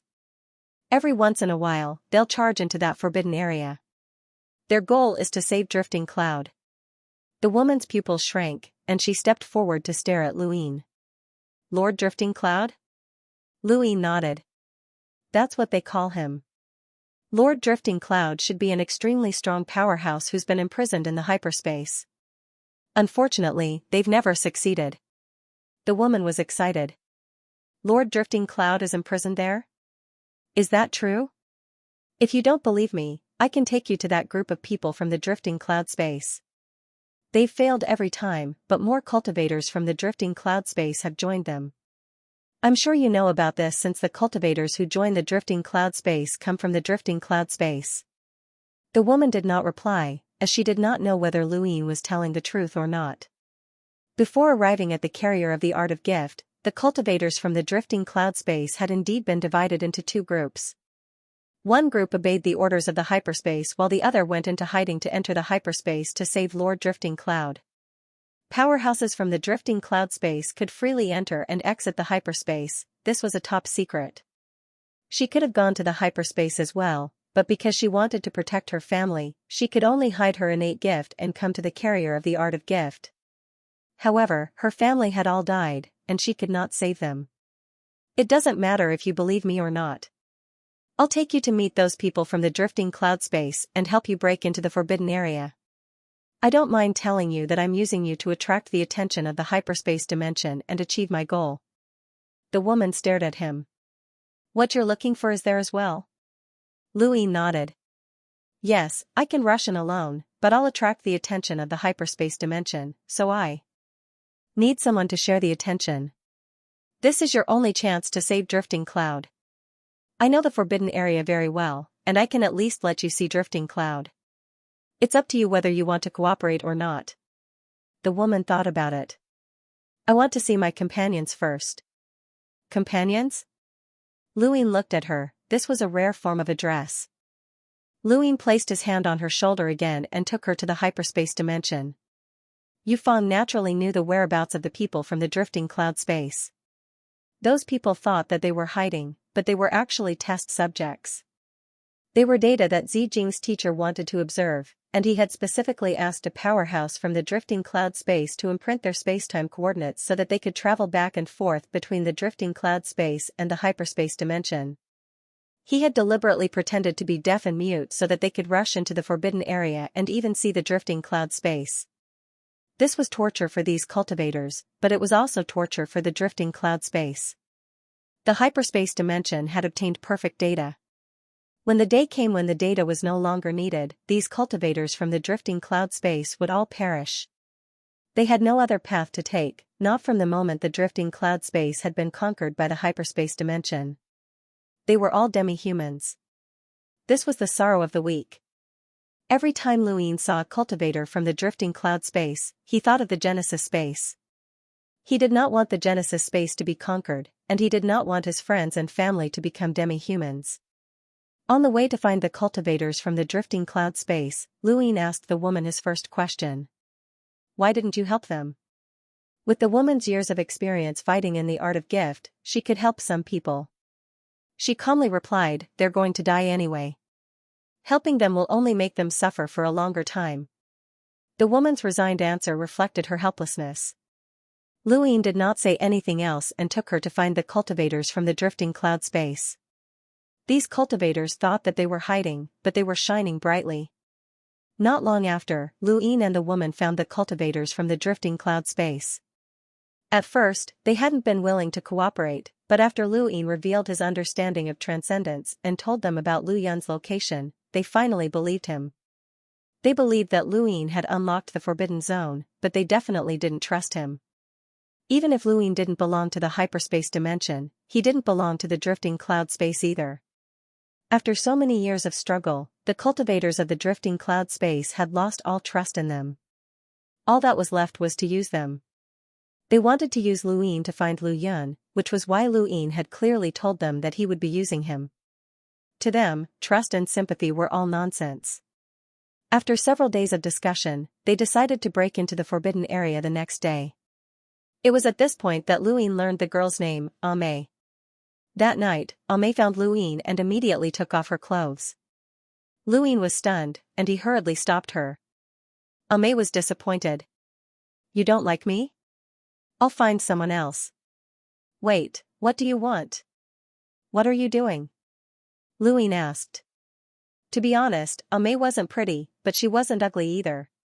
She was the type that was easy to look at and was very delicate. Especially after struggling on the battlefield for so many years, she had a tenacity that was different from other girls. Ame calmly replied, I'm offering myself to you. I hope that you can help us at a critical moment.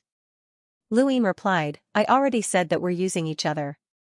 Without you, I wouldn't be able to get what I want. Don't worry. Ame looked at Luin. You should be a very capable person. I'm doing this in hopes of releasing some of your kindness. Even if we can't save Lord Lu Yun in the end, we can still let more people live. Don't worry, I'm very clean. Luin stopped her again. Go back, I won't accept you. Ame replied, I'll find someone else. There's a pretty one. Go back. Luin barked. Ame froze and tidied her hair. Sorry. As he watched her leave, Luin felt as if something was stuck in his heart. This woman had sacrificed her innocence in exchange for a bit of kindness. Luin could see their sorrow, but he couldn't see how deep the abyss of sorrow was. His heart felt heavy, and he couldn't rest. This was a forbidden area that no one in the hyperspace continuum had ever set foot in. Anyone who saw this from the outside would unconsciously retreat, afraid of touching the swamp. The swamp covered almost an entire star system, but in the depths of the swamp was the complete opposite. Countless humanoid machines were walking back and forth, filled with a sense of cultivation. This was clearly a research base, and the entire base was filled with invisible detection devices. These were only the surface, and they were for the people from the drifting cloud space to see. The real detection devices were in a super analytical mode that no one could see. Only the higher-ups of the hyperspace continuum knew where they were.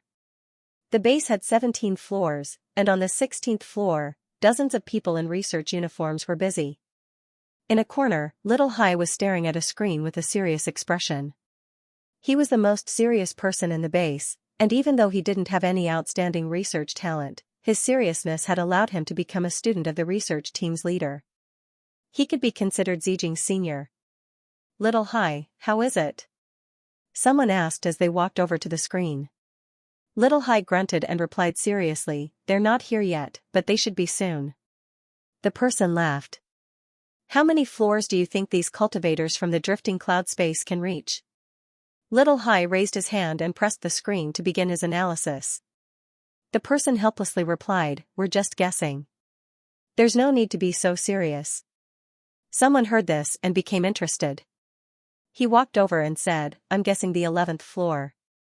Last time, they attacked the 11th floor, and last time, they attacked all the way to the bottom floor and lost all their elites. If they attack again this time, they definitely won't go past the 11th floor. I'm guessing the 9th floor. How can there be so many powerful cultivators in the drifting cloud space? I'm guessing the 10th floor. Let's take the middle number. Haha, I'm guessing the 15th floor. They won't go to the extent of sending themselves to their deaths. Little Hai, what about you? Little Hai retracted his hand and said seriously, according to their current analysis, they're at most at the 8th floor. What, only the 8th floor? Are they really sending themselves to their deaths? Little Hai muttered to himself. Strange. They have so few experts, so why are they preparing to attack this place? Strange. Little Hai, don't be so serious. If they want to die, let them come. How much data have they filled in? Little Hai replied, this is teacher's secret. I can't tell you. Alright, you play by yourself. Call us when you see something interesting. Little Hai nodded and stared at the screen. Is there someone with an innate gift? Little Hai's lips curled up inexplicably. No one saw this, and no one could see the mockery in his eyes. This was a side of him that no one knew about, not even teacher. At this moment, Little Hai's gaze was exactly the same as the one that had sold the information to Luo Lauer. There was a loud rumble as the attack began. Only the cultivators in the drifting cloud space knew about the existence of this base, no one else did. They were like rats being toyed with. The base could prepare everything before they attacked, such as setting up obstacles and obstructions, just to fill in the data perfectly. The cultivators in the drifting cloud space did not know about this, and the girl called Ame was even less likely to know. Only Luin knew.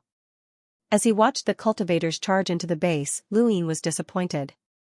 Had these people not thought of spreading the news about this base? Although they could not do so, as long as they thought about it, the experiment would have to stop. He ran and the others would not take the risk of leaking information about this base. If Luin had been from the drifting cloud space, he would definitely have probed the drifting cloud space to see how the hyperspace would react. Unfortunately, these people had never thought of this. They were focused on saving Lu Yun and did not care about the dangers or anything else. Luin looked around and touched the horn on his forehead. This was the symbol of a cultivator from the drifting cloud space.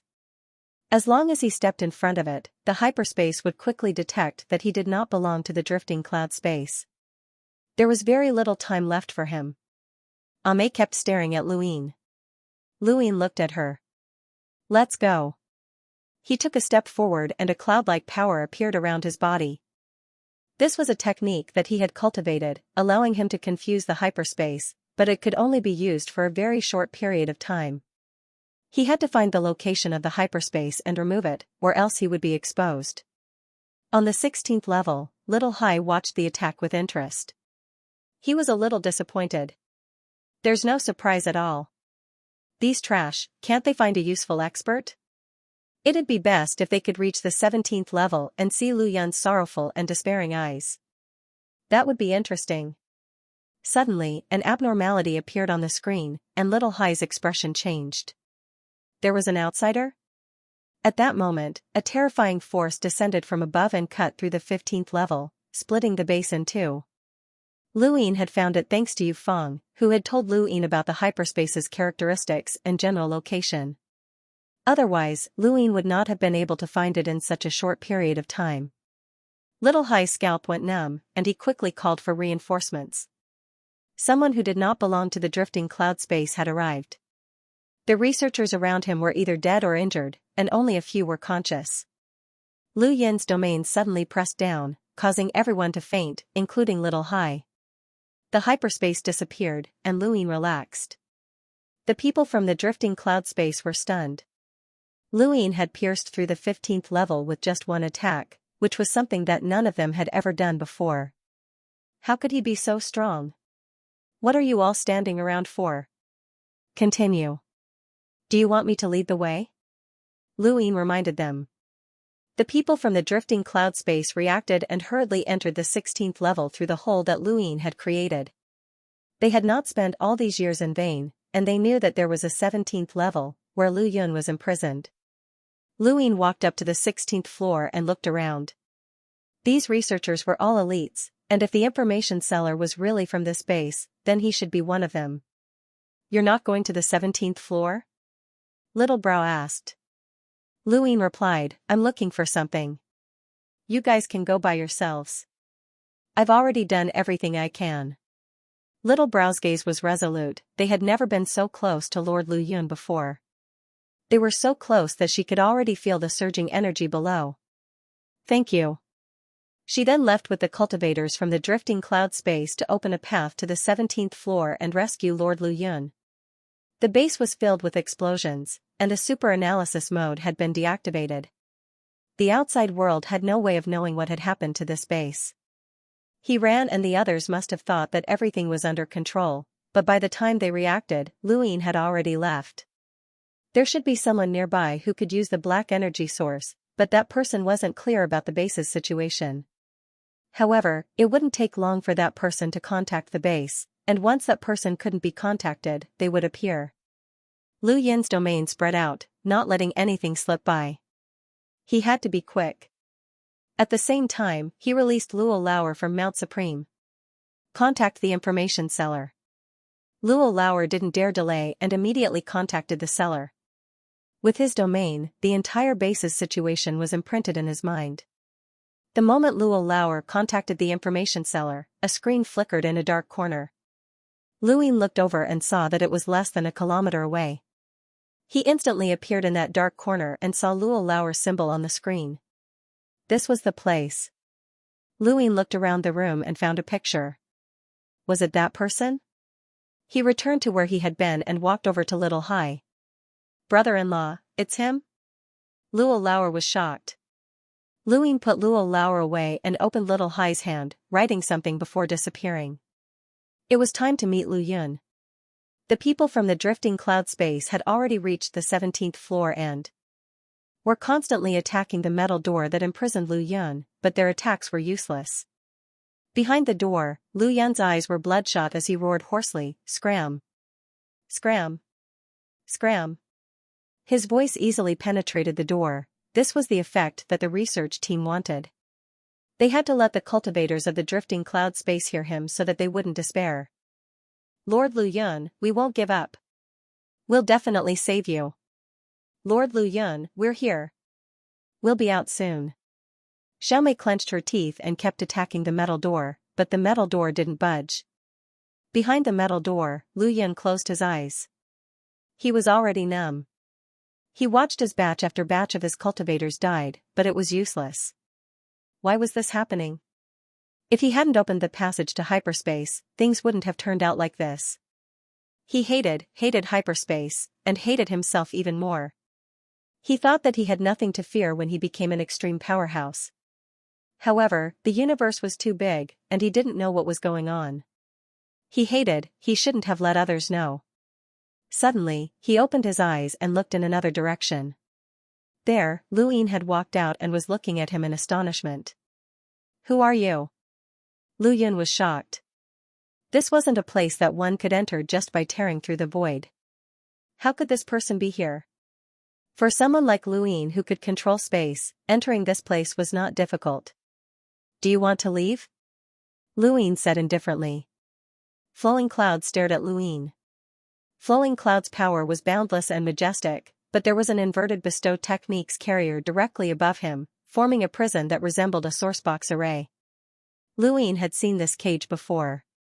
Hyperspace could use the bestow technique to create a sourcebox array that was similar to a large spatial transfer. Hyperspace's usage of the bestow technique had reached perfection. Even Lu Yun couldn't break free. Not only that, but Lu Yun's 4 limbs had been corroded by something. His Flowing Cloud's power had not been affected, as it had been used to attract the cultivators from the Flowing Cloud space. However, Lu Yun himself was practically crippled. "Who exactly are you?" Lu Yun moved, and the cage around him emitted a low rumble that sounded like metal clashing against light. Lu Yun was sent flying back.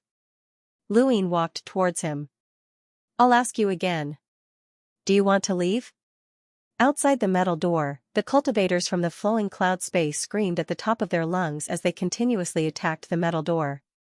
Lu Yun's eyes were bloodshot, and he was on the verge of tears. "Yes. I'll take you away, but I'll have to leave behind a counterforce in your body. Are you willing?" Lu Yun asked. "What do you want me to do? You want to control me?" Lu Yun asked sternly. Lu Yun frowned. "Extreme powerhouses will arrive soon, and we don't have much time left.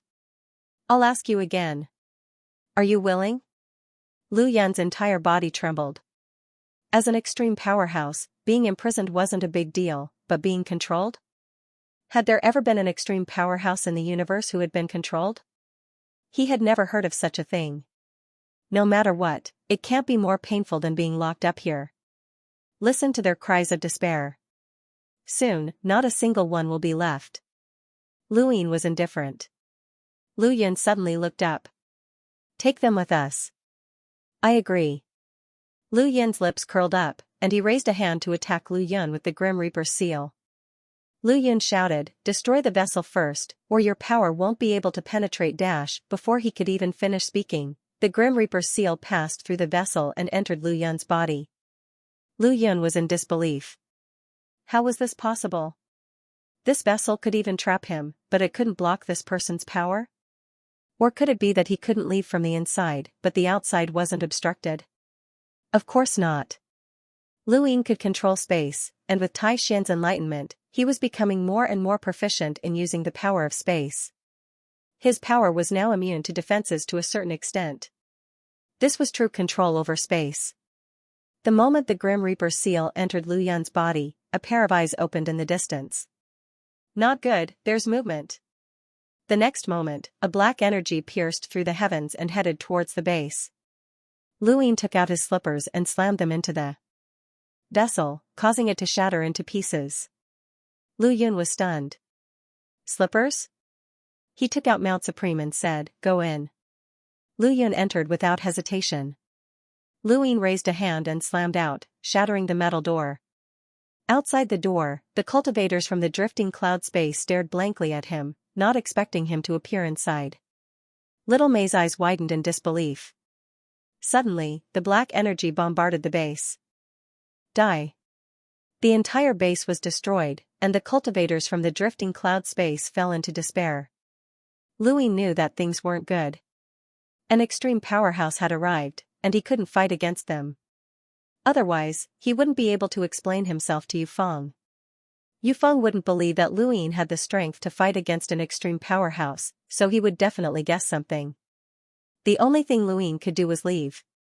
He tore through the void. Outside the metal door, the cultivators from the drifting cloud space were annihilated without even being able to scream. The black energy pierced through the heavens and earth, mercilessly harvesting lives as it continued to expand. No one could escape, as no one could withstand the wrath of an extreme powerhouse. Luin was just about to leave when he felt his heart palpitate. He looked back and saw that little May was still standing in her original spot, not looking at the black energy that was sweeping towards her.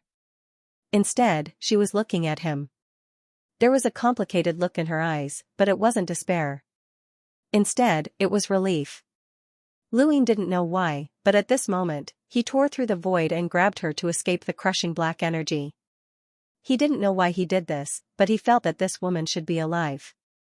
Shouldn't people be alive? The scene from the previous night had left a deep impression on him. Luin disappeared, and all of the cultivators from the drifting cloud space were annihilated. A man descended and looked inside the metal door. The vessel had been destroyed, and Lu Yun had disappeared.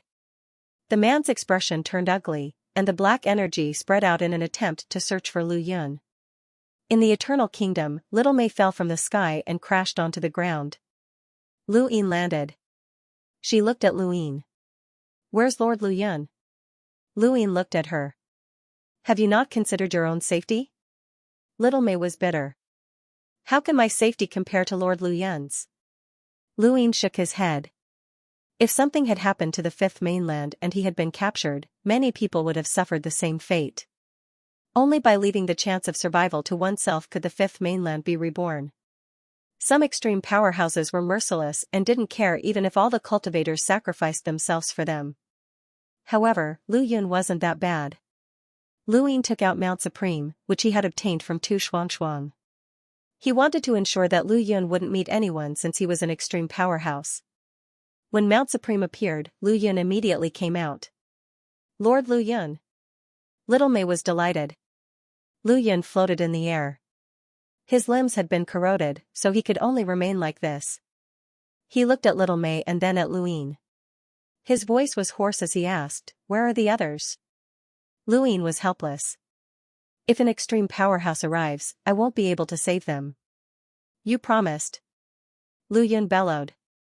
Luin met his gaze. "I have my reasons." "It seems like you want to use this as an excuse to cancel our deal." "Why? Are you trying to remove the power in your body?" Lu Yun obviously wasn't willing to be controlled. When he had been imprisoned, he had a different mindset. Now that he was free, and Luin wasn't an extreme powerhouse, he naturally had a different mindset. However, Lu Yun's mysteriousness made him feel apprehensive, and he didn't know what to do. His body hadn't recovered, and he could only use 50% of his power level at most. "Lord Lu Yun." Little May called out. Lu Yun looked at her. "How's the drift cloud space?" Little May's voice was hoarse as she replied, "It was conquered by a space-time warp machine, and our people became the first line of defense against the Eternals." Lu Yun listened quietly, as he had already expected all of this to happen. Currently, the drifting cloud space only retained 1% of its original power level, and it had completely declined. If he could return to the drifting cloud space, it would recover sooner or later. However, he still looked at Luin. "Who exactly are you? Why did you save me?" Luin laughed. "Get this straight. I'm not saving you. I'm trying to control you." Little May glared at Luin. "You want to control Lord Lu Yun?" Luin replied, "We're just using each other. I helped you bring him out, so what happens next is my own business. You're using us to hide yourself." Little Mei wasn't stupid. With Lu Yin's strength, he could have easily entered the base, but he had still chosen to stay with them. There could only be one reason: to disguise himself. Lu Yin waved a hand and pushed Little Mei away. Stay away.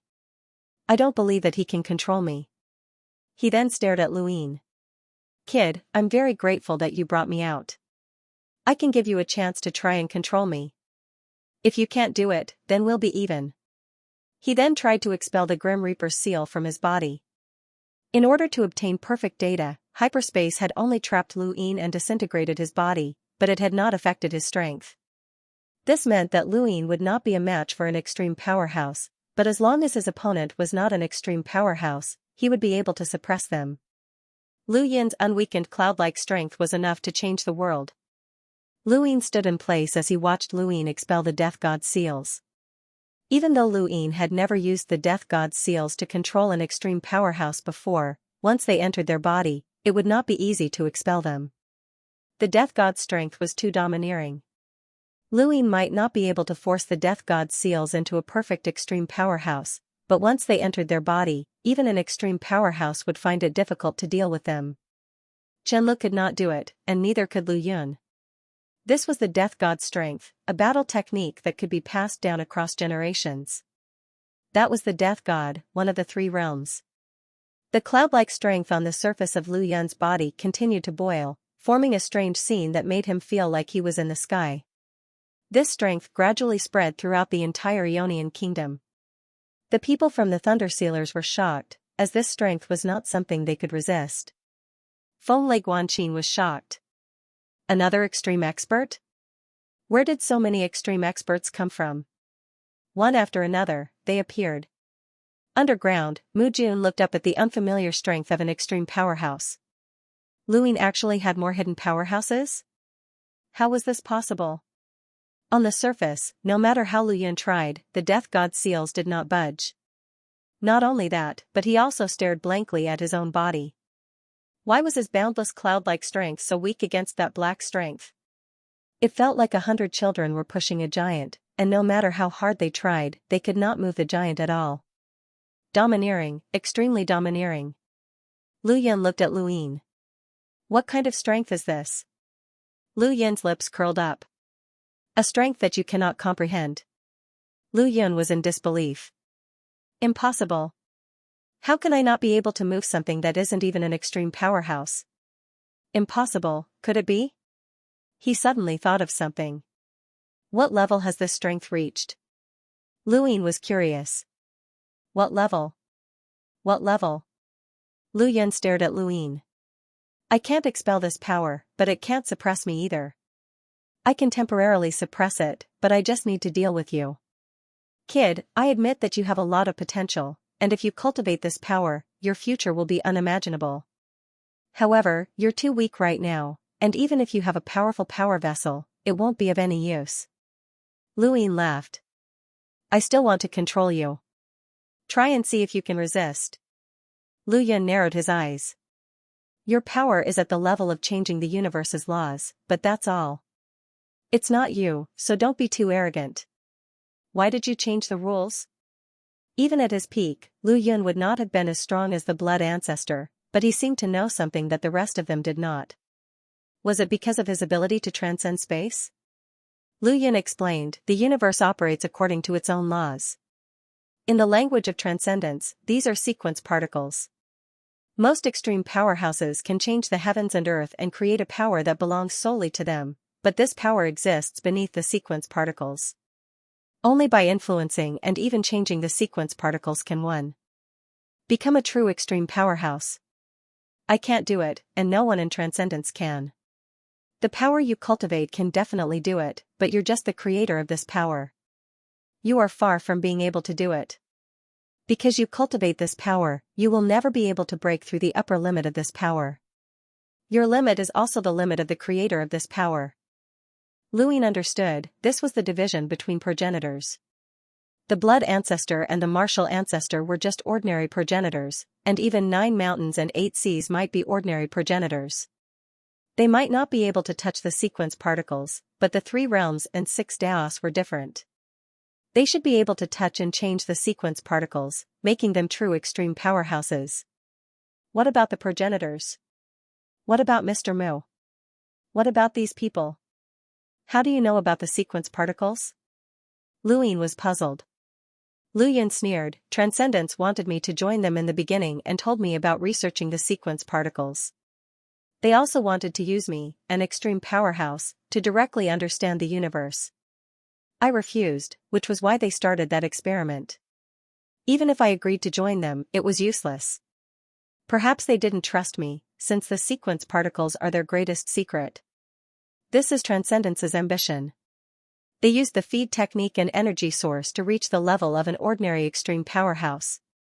Now, they want to directly research the sequence particles. Once they succeed, Lu Yun's expression turned solemn. They might really have the ability to change the situation of the Hexagon Association. That kind of power is too terrifying. Lu Yin nodded, I'm very grateful that you told me. After your experience with Transcendence, I trust that you don't want to experience it again. Then, be controlled by me. Otherwise, your fate won't be much better than Transcendence's. Lu Yun's gaze turned cold, you still want to control me? It's never changed, Lu Yin smiled. Lu Yun dispersed his own power. There's no need to check, there's no one else. It's just me. If you can escape from me, then you're quite capable, but you can't do it with your current strength. Lu Yin didn't want to waste any more words and directly used the Divine Seal catalog. Golden light illuminated the Aeonian Kingdom, Lu Yun, and the Lightning Seal clan. It also pierced through the deathly aura and turned into a golden rainbow that shone into the ground. Mu Jun looked up in shock at the golden light that seeped through the gaps in the black deathly aura. It was so divine that she felt an urge to worship it. What kind of power was this?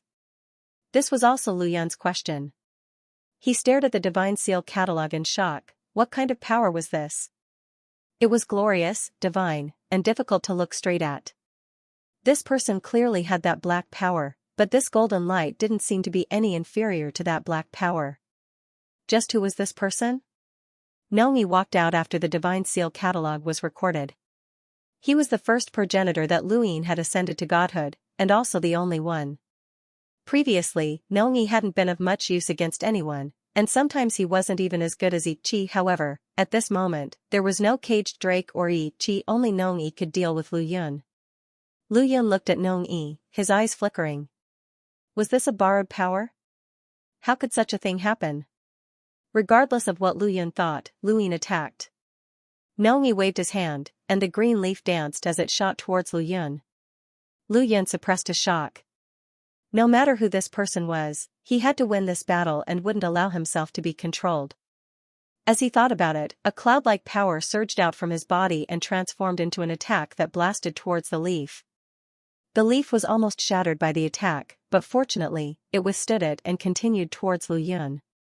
Lu Yin frowned and looked at Lu Yun strangely. This person's progenitor power seemed to be very weak. Nongyi himself wasn't that strong and definitely couldn't compare to 9 mountains and 8 seas.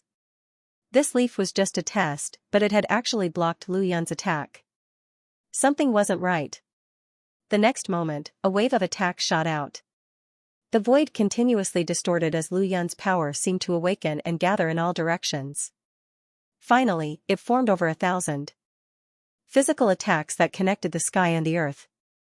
It was as if there were over 1,000 monsters looking down on them, and each attack was stronger than the first. Lu Yun's eyes widened, as this was ridiculous. He could sense that each of these attacks had the power to instantly kill a half-martial ancestor. The difference in Lu Yun's strength was too great. Nearby, Ame was shocked. This was Lord Lu Yun's power. She had heard that the older generation had once said that the 1,000 streams of Tao represented Lord Lu Yun, and this was the 1,000 streams of Tao. Kid, I don't care what kind of power you have, but you can't withstand this 1,000 streams of Tao.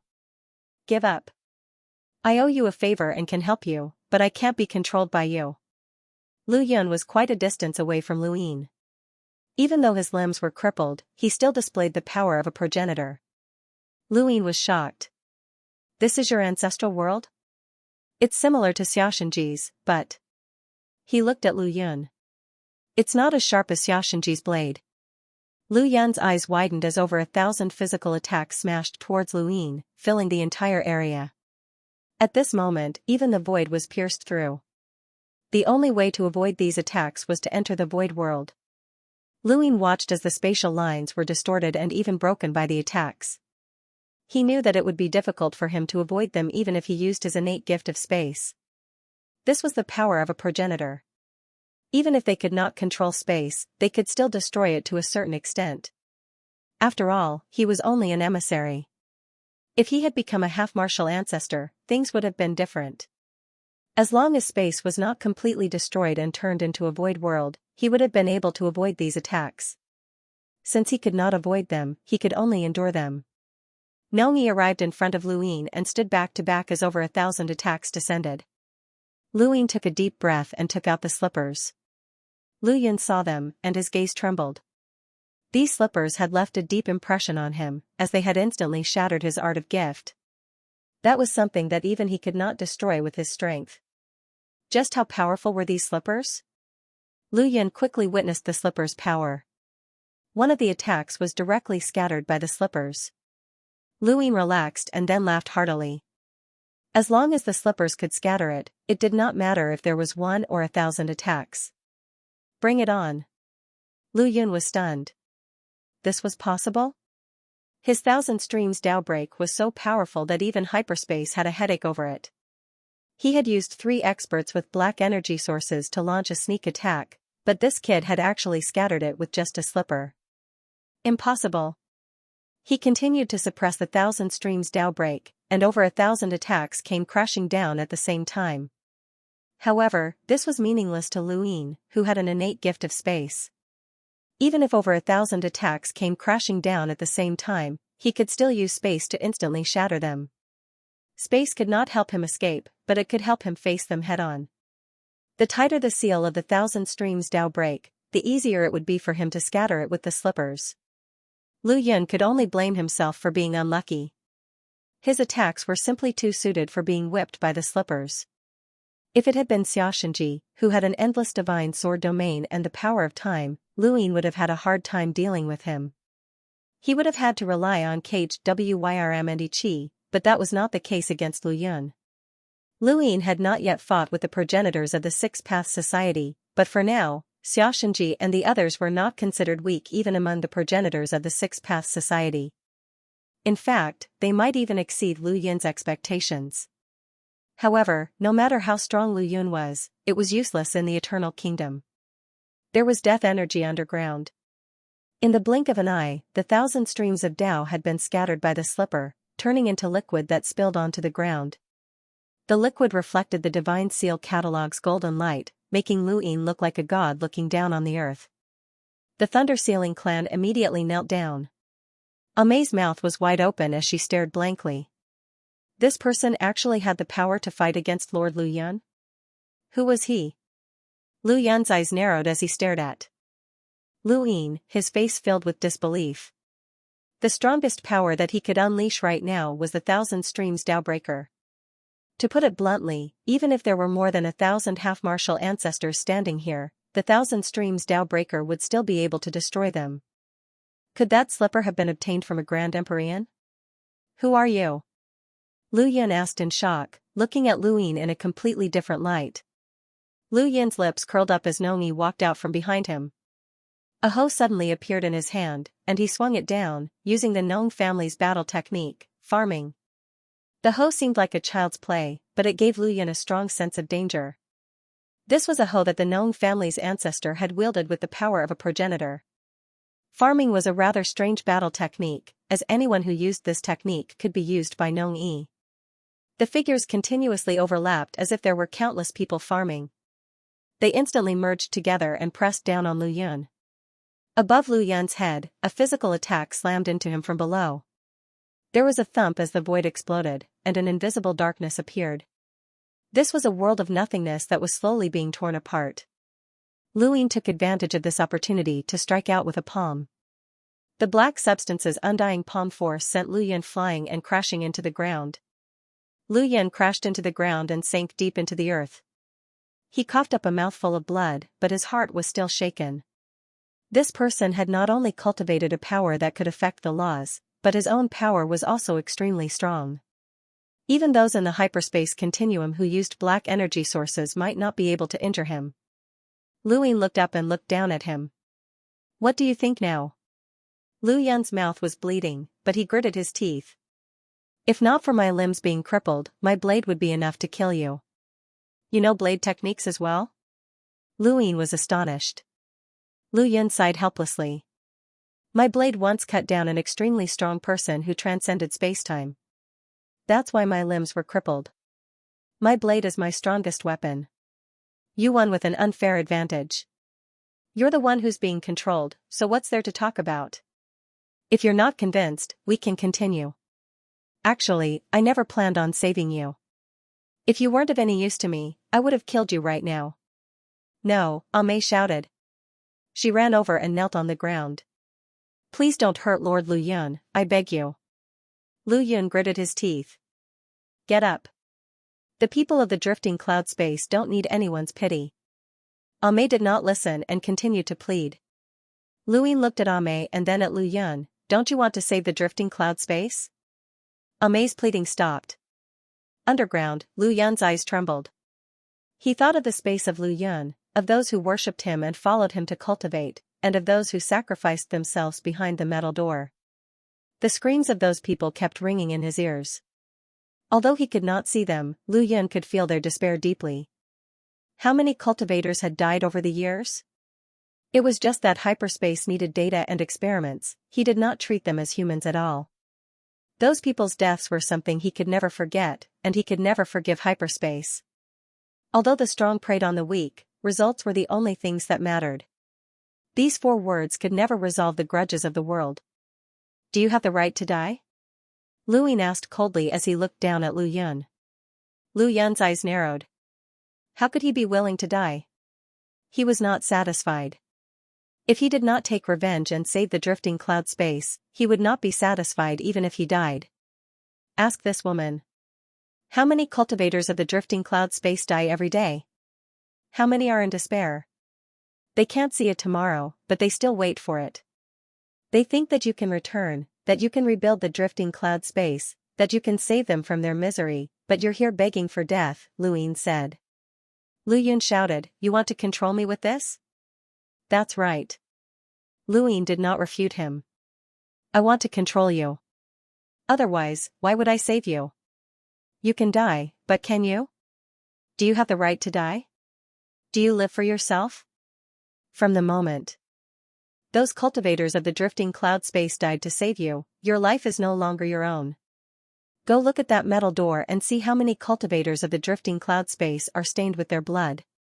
Ask this woman what their greatest wish is every day. Even if they know that they might die the next moment, they still hope for a miracle. They hope that you can appear on the battlefield and bring them back. Lu Yun's every word made Lu Yun's heart tremble, and he found it hard to refute. You still want self-respect? What a joke. Lu Yun was indifferent. Ame knelt in front of him, not saying a word.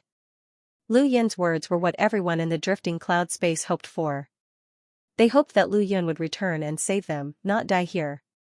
Lu Yun fell silent. Lu Yun did not speak either. Ame continued to kneel on the ground. After a long time, Lu Yun lay on his back and spoke in a dry and numb voice, What's your name? Lu Yun looked down and saw Lu Yun staring at him. Lu Yun. Lu Yun asked, Lu Yun? How do you want to control me? Lu Yun replied, Sealed God. Lu Yun was at a loss.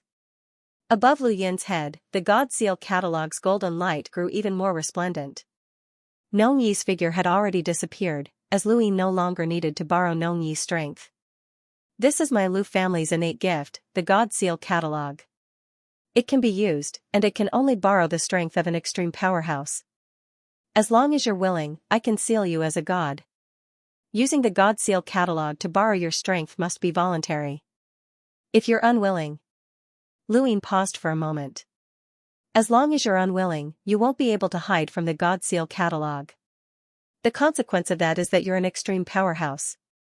Besides, you know that I saved you in the hyperspace, which is too dangerous for me. I'm not sure if you'll join the hyperspace for the sake of the drifting cloud space and give up your so-called self-respect. I don't want my own spacetime to become the next drifting cloud space. I don't dare to gamble, and the people in my spacetime shouldn't be gambled by me. They have the freedom to live. Some people were too naive, resulting in irreversible consequences. Lu Yin had things he needed to do, and there were people he needed to protect. For this reason, no matter how ruthless he was, there was nothing he could do. How great would it have been if the Genesis space had never made contact with the Six Directions Society? How great would it be if the Genesis space had never made contact with the everlasting race? This was the cruel universe. Once exposed, unless one tried their best to survive, they would either be conquered or destroyed. The Genesis space didn't need a benevolent ruler, they needed someone who could lead them to survive and control their own freedom. Lu Yan's gaze turned sinister. I will never join the hyperspace. I just want to destroy it. You shouldn't destroy the hyperspace, but rather the people who reduced the cultivators of the drifting cloud space to demi-humans. They were the ones who experimented on them. Most of the people in the hyperspace are innocent. My Lu family was exiled to the everlasting race by the Six-Way Association, and their fate is unknown. I can't take revenge on the entire Six-Way Association, Lu Yin said. He didn't want to save a lunatic. Lu Yan stared blankly at Lu Yin. Your family is gone as well? Lu Yin sighed. You'll find out soon enough. So, are you willing to become a god? Lu Yan looked deeply at Lu Yin. Yes. Amei's body trembled, and her gaze became complicated. She didn't know what the consequences of becoming a god would be, but this person kept saying that he would be controlled. Once he became a god, Lord Lu Yun would be controlled. Amei wanted to stop him, but what could she do? Even Lord Lu Yun couldn't resist. She didn't want Lord Lu Yun to die. He was the symbol of the drifting cloud space, and without him, the drifting cloud space would truly be gone. Was it acceptable to be controlled by someone else in order to survive? Amei didn't know, and she didn't need to know. Lu Yun had already thought things through, and he slowly floated up to face Lu Yin.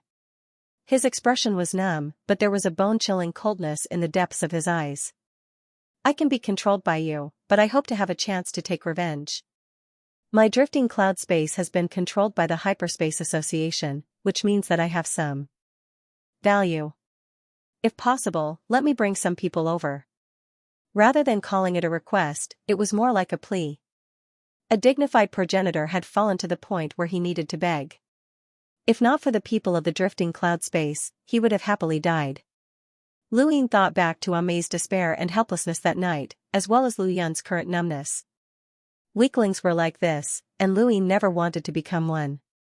The golden light from the Divine Seal catalog grew even more resplendent. Where there was light, there was also darkness. Under the illumination of the golden light, Lu Yun's figure moved. Lu Yun, are you willing to become a god? Lu Yin asked. His voice was different from usual, it was now more solemn and sacred. Lu Yun took a deep breath and replied in a low voice, yes. Are you willing to become a god? Lu Yin asked again. Yes, Lu Yun replied quickly this time. Since he had made his decision, he would not go back on it. The next moment, the figure behind him moved towards the Divine Seal catalog. Once it entered the Divine Seal catalog, Lu Yin could borrow this figure to fight, regardless of whether or not he was Lu Yun's enemy. The first person to attempt to become a god was Senior Mu Xia, but he had failed. Senior Mu Xia's power level was too high, and Lu Yin could not withstand the backlash. The second person to attempt to become a god was Nong Yi. That success had given Lu Yin the confidence to attempt to become a god. Lu Yun might not necessarily be stronger than Nong Yi, and Lu Yin himself was much stronger than before. As for Chen Lu, Lu Yin did not want to reveal too much, and Chen Lu would definitely not be willing to become a god from the bottom of his heart. With a boom, Lu Yin's mind shook, and he felt as if something had appeared in his mind. The figure then entered the Divine Seal catalog. Godhood, success. From now on, there was one more person in the Divine Seal catalog, Lu Yun, who possessed the Thousand Streams Dao break. Lu Yun looked at the new figure in the Divine Seal catalog and was filled with shock. This person could really borrow his strength. The Divine Seal catalog was such a supreme name. Was this an innate gift? If this person had it, then his clansmen should have it as well. Even so, why had such a powerful family been exiled? It should not have been the Chronos Transcendents. Even the Chronos Transcendents had trouble dealing with Luin, let alone such a terrifying family. Could it be that Grand Empyrean? The Divine Seal catalog was put away, and Luin opened his eyes and calmly looked at Lu Yun. He had said so much just to get Lu Yun to willingly become a god. Otherwise, if Lu Yun was unwilling, the ascension would not succeed. If Luin really wanted to control Lu Yun, he could have just asked his senior to do it. After saying so much nonsense, it had finally worked. If Lu Yun was willing to become a god, it meant that Lu Yun did not have any other thoughts. From what he knew, becoming a god was equivalent to being controlled. I will do my best to save the drifting cloud space, and I will also help you take revenge, Luin promised. Lu Yun relaxed. Thank you. After that, Luin told Lu Yun about his identity and the origin space's sky sect, which left Lu Yun dumbfounded. He had not expected Lu Yun's status to be so high that he had more than one progenitor backing him. Moreover, such a person had actually infiltrated the Six Paths Society and become one of its most sought-after figures. This series of events left Lu Yun completely dumbfounded, and Ame was also dumbfounded. Luin always felt that the people of the drifting cloud space were not smart enough. They had been so focused on that forbidden area that they did not even realize that they had been played. Lu Yun was the same, he was a one-track mind. It was no wonder that these people had been subdued by transcendence.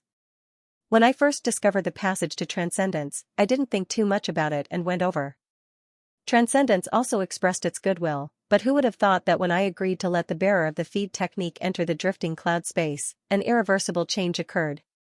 Lu Yun recounted how they had been subdued.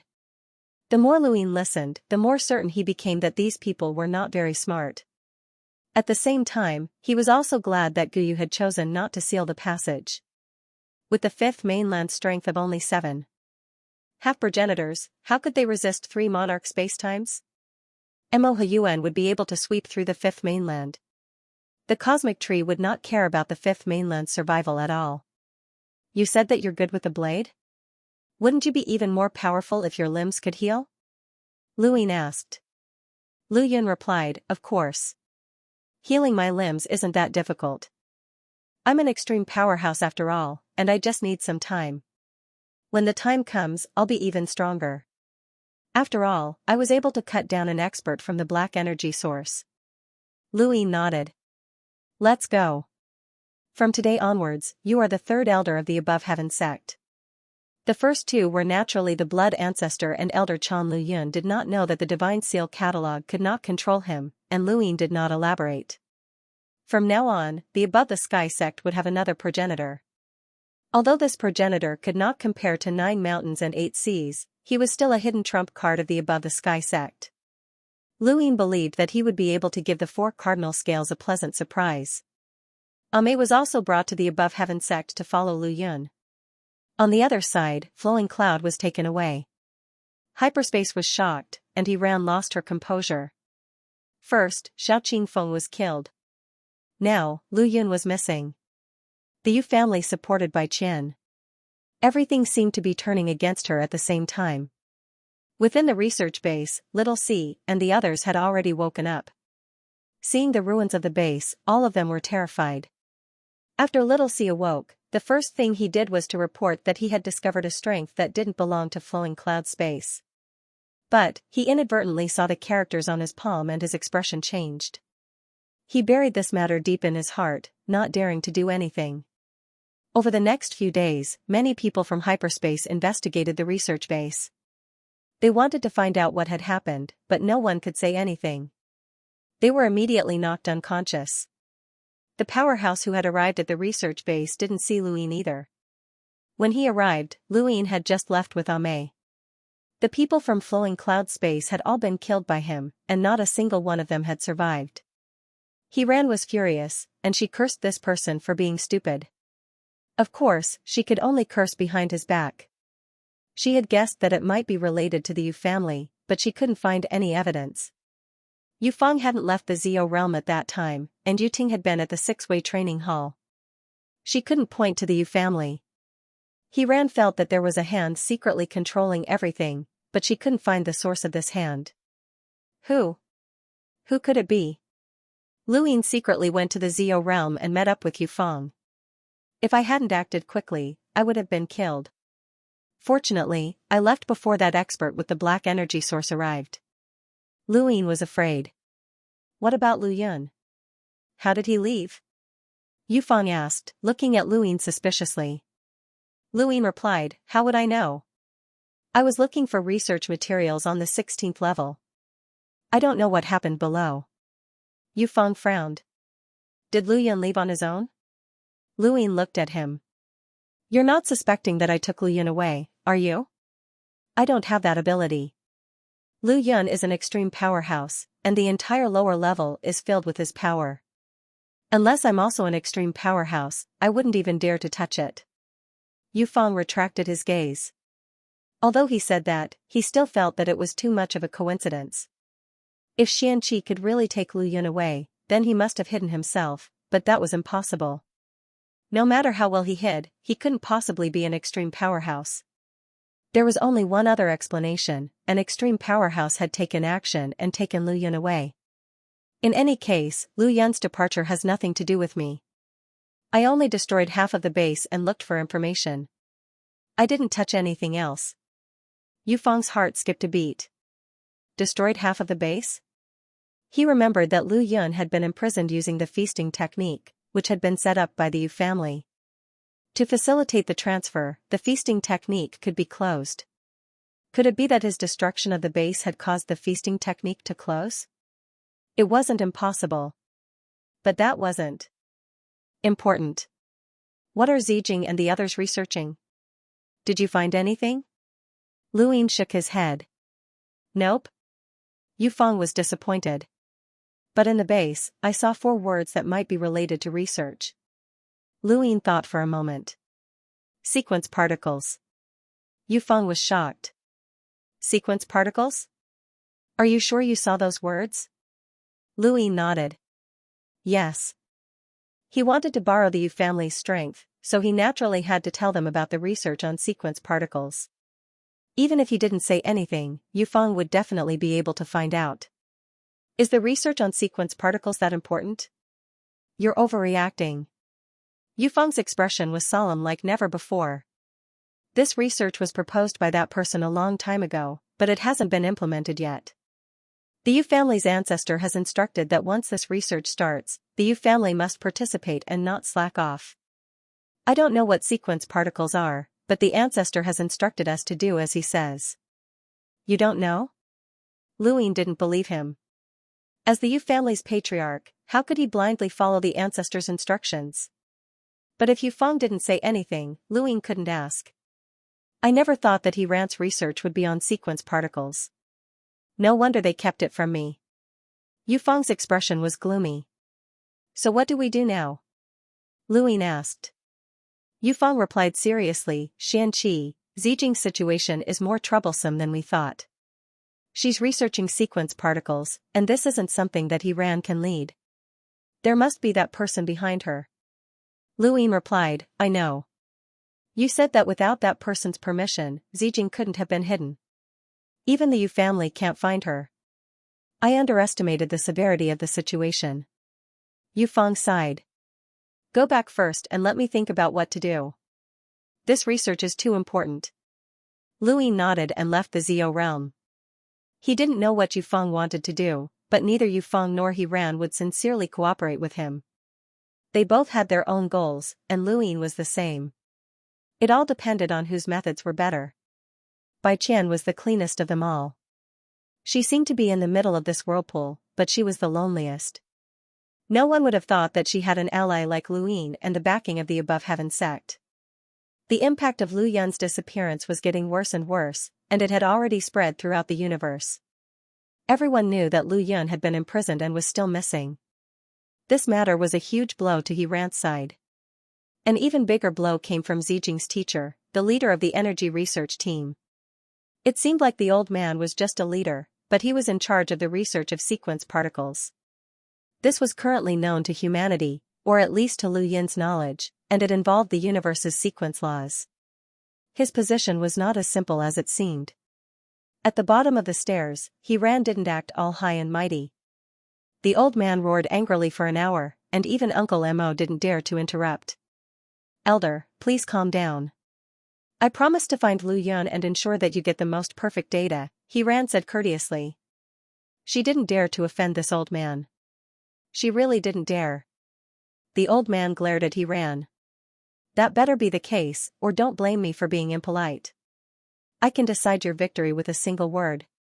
Even if Master Wei was here, I would still say the same thing." Ran paled and bowed deeply. "I understand. Elder, please calm down. I will definitely handle this matter well." "Humph," the old man turned and left. No one knew that this unremarkable, seemingly insane old man who was usually very courteous to Ran actually had such a high status, directly reprimanding Ran. This was something that even Yufeng couldn't do. After the old man left, Ran sighed in relief. "Have he Shu contact Chu Jian immediately. Bai Qian can't be a threat to me." Uncle Mo asked in a low voice, "How do we quell the elder's anger?" Ran felt a headache coming on. If she wanted to quell the elder's anger, she would have to find Lu Yun and make up for her losses. But where would she find Lu Yun? She didn't even know who had done it. The only thing she could do was prevent the elder from supporting Bai Qian. Otherwise, if the elder changed his mind, she would lose. The elder had this kind of influence. This crazy old man didn't seem like much, but he had lived longer than anyone else. He could even be traced back to the beginning of the universe's energy source. Even Yufeng had to bow when he saw him. In the universe, everyone had to respectfully greet the crazy old man. He was the most privileged person in the universe, and he could influence the decisions of the rulers. Could it be the Yu family? Uncle Mo asked. They had guessed this from the beginning, but they couldn't prove it. Now that they were facing a threat, Ran decided to talk to Yufeng again to resolve their grudge. She really couldn't understand why Yufeng would suddenly support Bai Qian. Was it because of Luo Jun?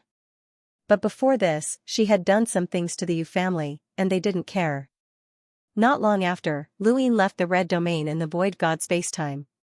He had captured a spy and made his presence known. He could not stay in seclusion forever, and the matters of the Heaven's Reflection Manor were very important. Over the next period of time, he seemed to be busy searching for spies, but he was actually waiting for news from Yufeng. Very soon, Yufeng sent someone to contact Luin and tell him that Ran had gone to the Zio realm. She had spoken to him again, but the results were the same as before. Ran had taken the initiative to contact Yufeng, which meant that she had admitted defeat and would no longer target the Yu family. She had also apologized for not being able to stop the incident with Luo Jun. Even so, Yufeng still did not agree and firmly supported Bai Qian. He did not support Bai Qian because of Bai Qian, and Ran knew this as well, which was why she had gone to talk to him. Luin went to the Zio realm to find out what Yufeng planned to do next. Ran wants me to give up so easily? What a joke. After Luin arrived, Yufeng treated him to the best wine and food, and his expression was not as serious as before. Luin took the opportunity to ask, "Senior, what do you plan to do?" "I'm talking about the sequence particles." Yufeng replied, "There's no rush. This is related to the research of the sequence particles, so I need to think about it." Luin nodded. "What about Ran?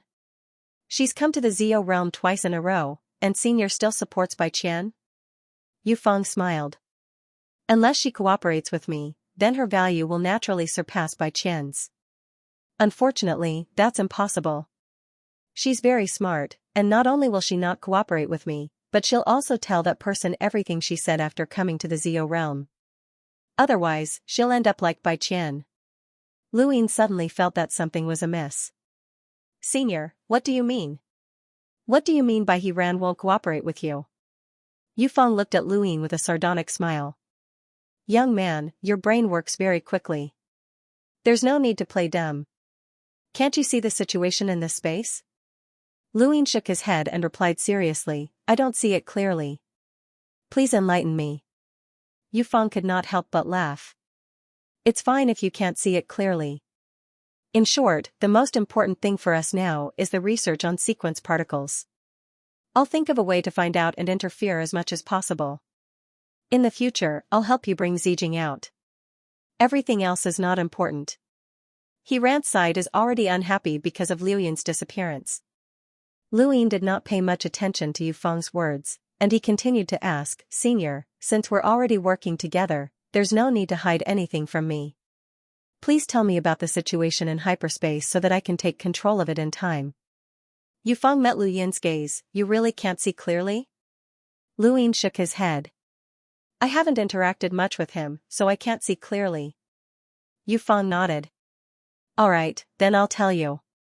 He paused for a moment before continuing. I don't care about He Ran, and I don't care about Bai Qian either. What I care about is that person and the research on sequence particles. For this reason, I have to do something to make that person remember the existence of my Yu family. This is the order of my Yu family's ancestor, and we have to join the research on sequence particles. Before this, I knew what that person was researching, but I couldn't find out anything. Thus, I could only join the battle between He Ran and Bai Qian and change the originally clear situation. Only then would that person see my Yu family. Do you understand? Liu Yin understood. I always thought that Senior hated He Ran for allowing Lord Luo to attack the Zio realm and even diverting Wenshi away, leaving the Zio realm alone and without help. Yufeng sneered. What can a mere Lord Luo do to my Zio realm? He Ran only used a few tricks. If that person had agreed to let my Yu family participate in the research from the start, then the sequence particles would have been fine.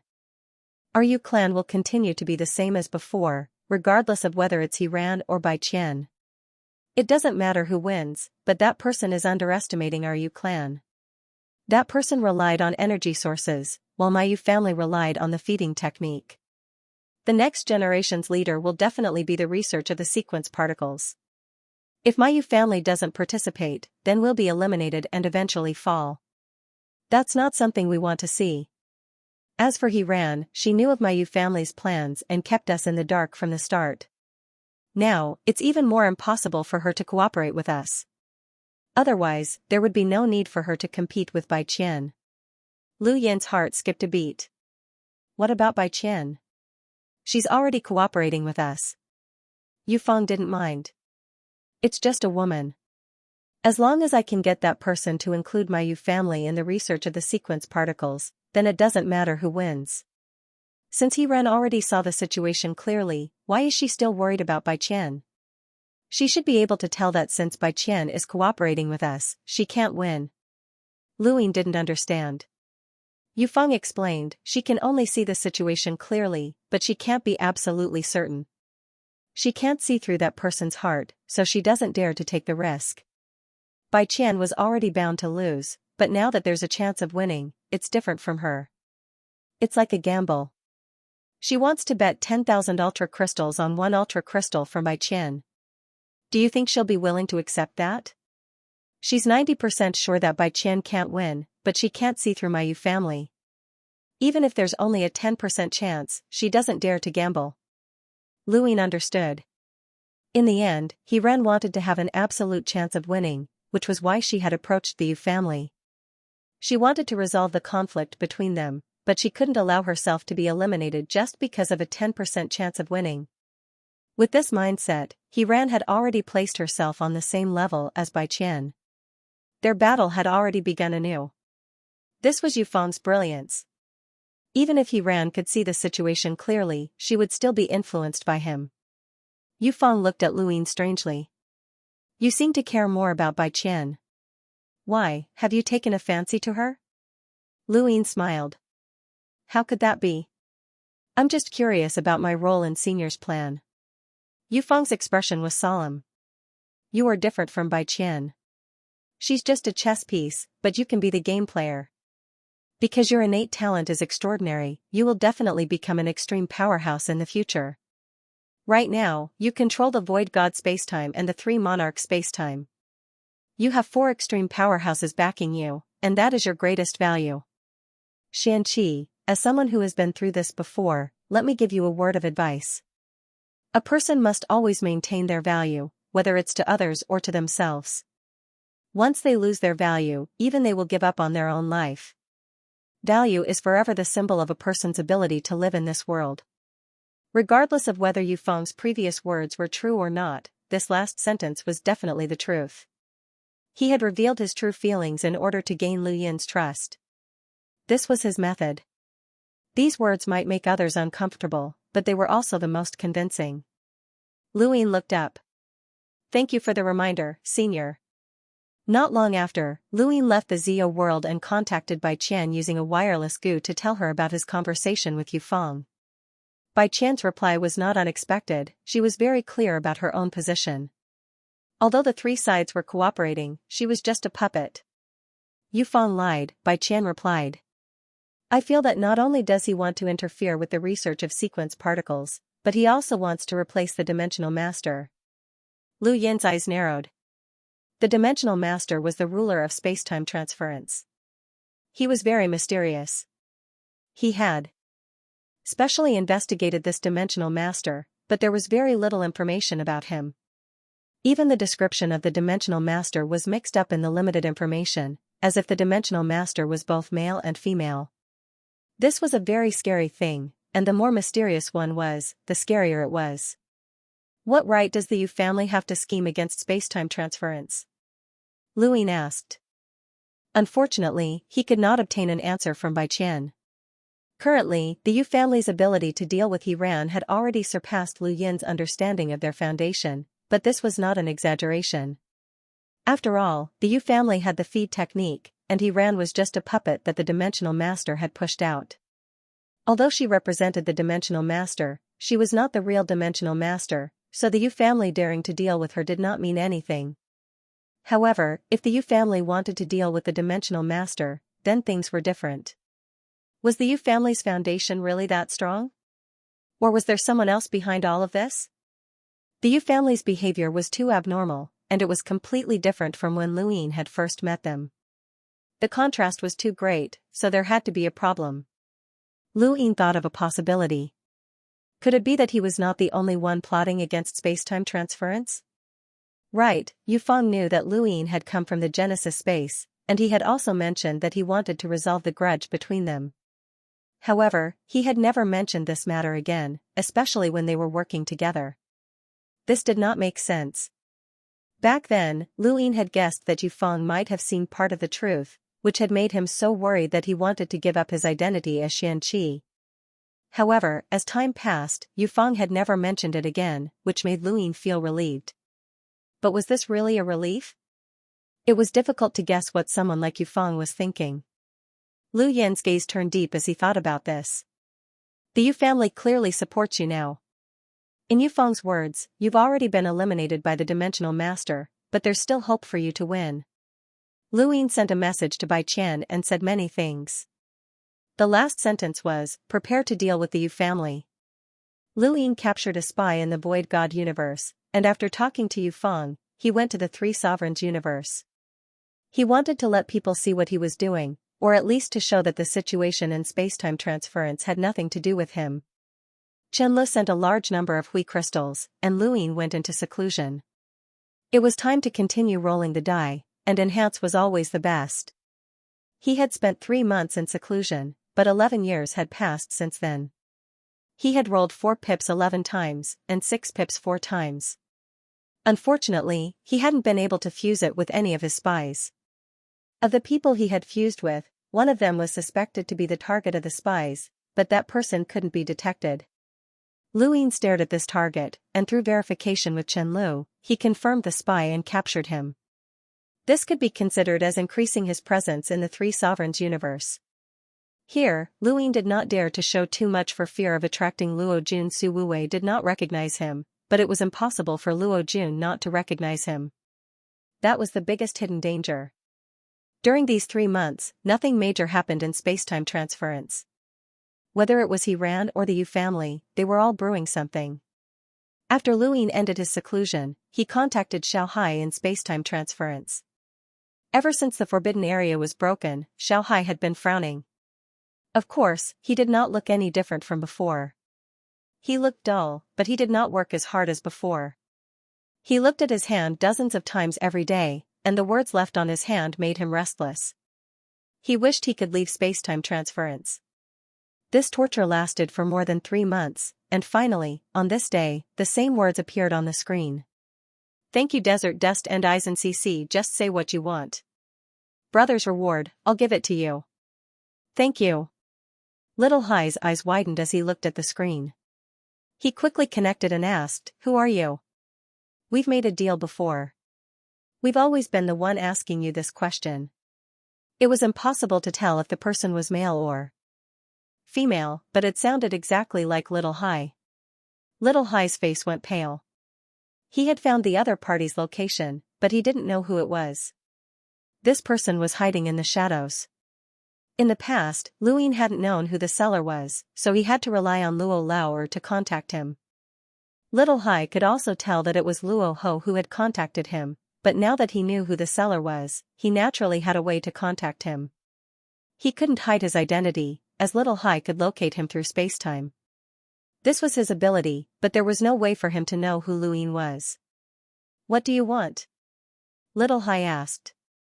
He was nervous, but he wasn't afraid. This person knew that he was selling information, but he hadn't revealed it. There could only be one reason: this person needed him. Lu Yin's lips curled up. I need information on a spy. After a long time, the screen dimmed. Little Hi wiped the sweat off his forehead, and his eyes flickered. Could this person be from the Yu family? Information on spies was most important to the Heaven's Reflection Manor, and the manor belonged to the Yu family.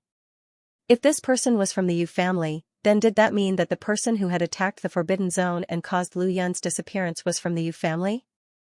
The Yu family had actually done such a thing. Were they targeting He-Ran? Little Hi didn't think about Luin, as he had been chased out of the hyperspace by the Yu family and no longer belonged to the Heaven's Reflection Manor. Little Hi naturally thought of the Yu family. However, if Luin used Little Hi's information to capture spies, then Little Hi would definitely be able to guess that the attack on the Forbidden Zone had something to do with him. Luin didn't plan on immediately finding out who the spies were. Although Little Hi had given him many spies, they weren't important. Either they were hiding, or Luin couldn't find them. Luin decided to wait until Little Hi was no longer of any use before searching him. There were undercurrents surging in the hyperspace, and no one knew what would happen next. The Yu family's participation in the competition between He-Ran and Bai Qian had split the decision-making process in two, and everyone was waiting to see what would happen next. Luin was no exception. However, instead of receiving news from the hyperspace, he received an invitation from the Heaven's Reflection Manor. Director Gon of the Mu Spacetime Horizon Manor had personally invited Luin to assist in the capture of a spy. This news stunned Luin, as he had never imagined that the Mu Spacetime Horizon Manor would invite him. The invitation from the Transdimensional Heaven's Reflection Manor was something he had personally facilitated. The invitation from the three sovereigns to the Transdimensional Heaven's Reflection Manor was also because Lord Luo wanted to investigate Xiao Hai. It had nothing to do with him. The Heaven's Reflection Manor's position in the Six Directions Guild was rather awkward. Mu Shi's Heaven's Reflection Manor had never been an exception. This invitation had nothing to do with Luin at all. It had really been an invitation from Mu Shiyong's Heaven's Reflection Hall, and it had even been an invitation from the Hall Master himself. The invitation wasn't sent directly to Luin. Instead, it was sent to Su Wuji, who then brought it to Luin. Manor Lord Gon, why did you invite me? Luin was puzzled. Void Extreme was also puzzled. I don't know much about Gon. He broke through to the Extreme Realm in the last century, but he hasn't been to the Endless Battlefield that many times either. It's strange. Luin frowned. Could this be related to the Repose Palace? One of the connections between himself and the Wood Spacetime was the Wood talent, which caused the Wood carving to care about him. However, as he joined the Virtual God Spacetime, the Wood Spacetime's attention faded, and the Third Master Mu never looked for him. There was also Mr. Daheng from the Repose Palace. However, Mr. Daheng couldn't possibly know that Chen Li's change was related to Luin, and he had also given the stone to Luo Jun. Mr. Daheng only cared about the stone, not Chen Lu, and definitely not Luin. Could it really be a coincidence? Regardless of whether or not it was, Luin didn't plan on going to the Wood Spacetime. He was afraid that he would meet Mu carving and have his disguise exposed. He would then have to explain himself again, and if he couldn't do so, he would be in big trouble. Luin asked Su Wuji to help him decline the Heaven's Reflection Manor's invitation. His reason was that he had been bitterly disappointed in the hyperspace dimension. Su Wuji patted Lu Yin's shoulder. The Yu family has gone overboard. They were the ones who invited you, and they even suspected that you led Luo Jun to the child-traversing world. How is that possible? Anyone could tell that it was He Ran's doing. We'll remember this grudge, and we'll definitely get revenge for you if we have the chance. Thank you, Manor Lord, Lu Yin said gratefully. Su Wuji nodded. Then I'll reject Manor Lord gone. Actually, it's better if you don't go to the wood spacetime. That spacetime is very complicated and has existed for a long time. The situation there isn't much better than the hyperspace dimension. You can stay in the void god spacetime and focus on becoming a powerhouse. Try not to go to the Three Monarch spacetime as well. Lu Yin hurriedly said, Manor Lord Chen-Le takes good care of me and trusts me completely. I don't want to disappoint him. Su Wuji said, it's up to you. If you get bullied, let me know. I'll stand up for you. Also. Suddenly, Su Wuji stared at Lu Yin seriously. Lu Yin blinked, confused. Why aren't you wearing the everlasting mirror? Su Wuji asked. Lu Yin laughed dryly. I forgot. He loosened his fingers, almost wanting to slap Su Wuji with his slipper. He had thought that his identity had been exposed. The situation in the hyperspace dimension had become intense. A few days after Lu Yin rejected the Heaven's Reflection Manor's invitation, the Yu family suddenly started to frantically rope in the members of the council. Originally, only a third of the members had supported Bai Qian, but now, nearly half of them had joined. He Ran hurriedly took action, but her influence was not as great as the Yu family's. Fewer and fewer people supported her in the council, and everyone was shocked by the Yu family's methods. The Yu family's unusual actions left many confused. The current Yu family was completely different from the Yu family in their memories, and it was as if they had bared their fangs. He Ran was helpless against the Yu family's attacks, and she didn't even know how to deal with them. Bai Qian isn't coming out? He Ran's face was gloomy, but even so, her face was still so perfect that it was mesmerizing. He Shu said, we've tried everything, but Bai Qian just won't come out. Even the members of the council who deliberately sided with the Yu family couldn't lure her out. It's the same for Tu Ku. Why isn't she coming out? The Yu family must have taken precautions against her. He Ran clenched her fists. She wanted to scream at the top of her lungs. She felt powerless. She hadn't cared about the Yu family at first, but now that the Yu family had revealed their true strength, she couldn't retaliate at all. She regretted it now. If she had known this would happen, she wouldn't have schemed against the Yu family. Sis, Bai Qian is cooperating with the Yu family. Logically speaking, it's impossible for her to win. She'll be eliminated if she goes to Master Wei. If things don't work out, there's no need for us to take the risk, He Shu said. He Ran angrily rebuked, what do you know? Is the Yu family an ordinary family?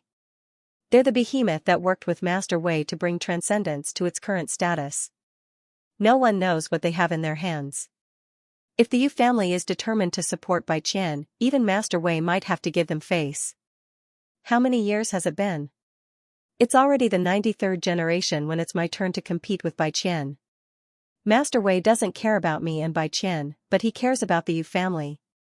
Even if he doesn't like Bai Qian cooperating with the Yu family, as long as the Yu family is willing to pay the price, it won't be difficult to sacrifice me. He Shu gritted his teeth and made up his mind. His gaze was fierce, I'll try again. I'll definitely lure her out. His position came from He Ran, and if something happened to her, he would lose everything. He Ran was powerless. She held her forehead with her hand, feeling a headache coming on. He Shu didn't say anything and just stood there. Uncle Mo, how many people in the council still support us? He Ran asked calmly. Uncle Mo walked out, exactly 12 people. He Ran opened her eyes, more than half. If these people don't rebel against me, no matter how you look at it, I've won. He Shu was helpless. The Yu family had only just made a move, and almost half of them had already rebelled against He Ran. How could he guarantee that these people wouldn't rebel? Uncle Mo, go, Hiran seemed to have made arrangements and said quietly. Uncle Mo's gaze turned cold, yes. A few days later, a piece of news suddenly exploded, shocking the Six Direction Society and the Yu family. There had been a massacre in the council. All members of the council who had sided with the Yu family had died, and only one member who had deliberately sided with the Yu family was unharmed. 10 members of the council had died, and their blood stained the ground. This was a massacre that had never happened before. On the surface, the council was the pinnacle of Transcendence's power and could decide all matters in Transcendence. They were high above and judged everything, but half of them had died. The spearhead of this murder case was pointed at Hiran. Those who had died were all supporters of the Yu family. If it wasn't Hiran, who else could it be? Hiran didn't deny it, as she was the one who had done it. To be more precise, it was Uncle Mo who had done it. Her goal was to make everyone remember that only death awaited those who betrayed her. She wanted to completely control the remaining 13 people and ensure that the council supported her. Only then would she have a chance of winning. The council would decide the outcome of the competition between her and Bai Qian. No matter what the Yu family did, only the council would decide the outcome. This was something that even the Yu family couldn't avoid. The remaining 13 people were locked up by Hiran, including Tu Ku. He stopped pretending, as Hiran was basically telling everyone that Tu Ku was also one of her people. She had shed all pretense of cordiality and put the competition out in the open without caring about what the others in Transcendence thought. Yu Feng praised, "This woman isn't bad. She's ruthless, decisive. No wonder Master Wei took a liking to her. Not only does she have a perfect body, not bad." Yu Lei frowned, "You're still praising her? We're not even in the council anymore. How can we let Bai Qian win?" Yu Feng laughed, "We don't need to care about who wins. This massacre is enough to draw Master Wei out. I want to see what he plans to do." "How do you think Master Wei will deal with Hiran?" Yu Lei's eyes lit up as he asked. Yu Feng shook his head, "He won't. To Master Wei, the people in the council have no value. He doesn't care if they live or die. What he cares about is Hiran herself. If Hiran's beauty gets angry, Master Wei will admire her even more. As long as he appears, we're on the right path. Master Wei will come to the Zio realm soon. Hiran is the key to uncovering Master Wei's veil." "What about Bai Qian?" Yu Lei asked. Yu Feng didn't mind, "She's just a tool. It doesn't matter if she's there or not. Her existence will only serve to highlight Hiran's value." Luin quickly found out about the transdimensional massacre and was shocked. He had never thought that Hiran would have such a side to her. Hiran had destroyed half of the decision-making team in a fit of rage, and the rest of the people didn't dare to betray her. She had stabilized the situation, and no matter what the Yu family did or how clever their methods were, Hiran's focus was on the decision-making team. As long as she could secure the votes of the decision-making team, she would be the winner. He had thought that this woman was only good-looking and was high and mighty. He hadn't expected her to be so decisive and cause such a shocking massacre. Suyu was shocked that Hiran is so ruthless. "Brother, do you think Lei will be fine?" Suji was afraid. The decision-making team is full of powerful people who can represent the entire transdimensional aristocracy. She's actually so daring to destroy half of them. Isn't she afraid that countless people from the transdimensional aristocracy will gang up on her? She's ruthless. "Brother, will Lei be fine?" Suyu was worried. Suji shook his head, "I don't know, you can ask the acting governor." Suyu looked at Luin. Luin shrugged, "She's the Yu family's princess. No matter how crazy Hiran is, she won't do anything to Yu Lei. Don't worry, she was fine when Lord Luo captured Yu Lei. Speaking of which, why are you so concerned about her? Do you want to eat dandruff?" Suyu was disgusted, "Don't mention that to me." Luin looked outside and wondered if he had underestimated Hiran all this time. As he thought about it, he started to understand more about Hiran. In a short time, Luin found out a lot about Hiran, most of which were things that the outside world couldn't find. He obtained some from Xiaohai and some from the Yu family, which was how he learned a lot about Hiran. Looking at Hiran's experiences, Luin knew that he had indeed underestimated her. She relied not only on the position bestowed by the maintainer, but also on her own abilities. When Yiran was confirmed as the maintainer's spokesperson, the first thing she did was nurture Uncle Mo. Bai Qian hadn't competed with her back then, and in many cases, as long as there was no competition at the start, someone like her would always be the winner. It was rare for someone like her to join the competition halfway. However, she still nurtured Uncle Mo first, and because of this, her position was no longer limited to the maintainer's favor. Uncle Mo, an extremely powerhouse, was a great deterrent. This was one of the reasons why she always had an advantage over Bai Qian. She had always been fighting against the competitors of nothingness. This was also the reason why Yufeng had been able to control Yiran's mind. He understood Yiran too well, and he knew that this woman would not allow her position to be threatened in the slightest. This woman's thoughts were meticulous and her methods were decisive and ruthless. Yet, she had a perfect appearance and a superior temperament. All of these were in line with Master Vader's requirements. Lu Yin sighed. If he hadn't interfered with the Yu family, then even if Bai Qian hadn't been captured by Tu Shuang, she wouldn't have been able to win against Yiran. She wasn't just for show. His understanding of Yiran made him look forward to what she would do next. Now that both sides had shed all pretense of cordiality, she would definitely go all out to deal with the Yu family. Was this what Master Wei wanted to see? Yiran didn't make him wait for too long, and she quickly pushed out a group of people who were qualified to become members of the decision-making team. It was as if these people had been there for a long time, and regardless of their status or qualifications, they were definitely qualified to become members of the decision-making team. At the same time, another group of people who had been killed in hyperspace were also qualified to become members. He was a member of the decision-making team. Yiran was too ruthless. Among the group of people who had been killed, there were those who had dealings with the Yu family, and there were also those who hadn't. She directly killed them all, and those who didn't belong to her were all enemies. The Yu family's reaction wasn't slow either, and they found reasons why those who supported Yiran couldn't join the decision-making team. The Yu family was too deeply rooted in hyperspace, and it wasn't difficult for them to find reasons. This was something that Yiran could never compare to. The Yu family was also able to monitor the entire hyperspace. Both sides fought over the decision-making team for 2 months. Although there wasn't much bloodshed, it was enough to turn hyperspace upside down, and the aristocratic families changed over and over again. Everyone had to pick a side. Uncle Mo's deterrence caused those who hated Yiran to not dare speak out, for fear of being exterminated. In the long run, the influence wouldn't just revolve around the decision-making team, but would also extend to every corner of hyperspace. The other members of the Six-Way gang couldn't interfere in this battle. As long as there weren't any extreme powerhouses fighting each other, even the reincarnation spacetime couldn't interfere. Just as the competition was getting intense, Uncle Mo appeared outside the red domain, requesting to see Lu Yin. "Sister, he is looking for me?" Lu Yin was surprised, not understanding why Yiran was looking for him at this time.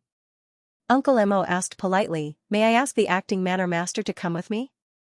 Lu Yin nodded, "Since Sister he is looking for me, of course I won't refuse." "Thank you, Uncle Mo," said. Soon after, Lu Yin followed Uncle Mo to hyperspace and met with Yiran. Compared to a few months ago, Yiran was much more tired now. Her originally clear eyes had dimmed a little, but that didn't affect her perfection. She was like a languid beauty. "Sister he." Lu Yin called out as soon as he arrived. Yiran looked at him and forced a smile. "You're here." Lu Yin was concerned. "Sister he, you're tired." Yiran held her forehead and replied tiredly, "Yes, I am." "Little brother, what do you think of the Yu family?" Lu Yin's eyes widened. "I can't wait to get rid of them." Yiran looked at him. "Because they chased you away?" Lu Yin replied, "Of course not. I don't care how the Yu family treats me, but they're targeting you right now. Who does Bai Qian think he is? What right does he have to compete with you? The Yu family actually openly supported Bai Qian. That's too much. I can't forgive them for forcing you to work so hard. Sister he, if you need me, I can contact brother Su Heng and big sister Su Lin to demand an explanation from the Yu family. Academy head Su Wuji will also go. He won't let the Yu family off so easily." Yiran was tempted, but she knew that it would be useless. Even if Su Wuji personally appeared, it wouldn't matter. This was hyperspace, not the void god space. It was not a place where people from the void god space could do whatever they wanted. There's no need. Favors are limited. You can keep their favor. Lu Yin hurriedly replied, Sister He, just tell me what you need. There's nothing to help with. Your problem is my problem. He Ran smiled. Her smile was beautiful, and the more tired she looked, the more heart-wrenching her smile was.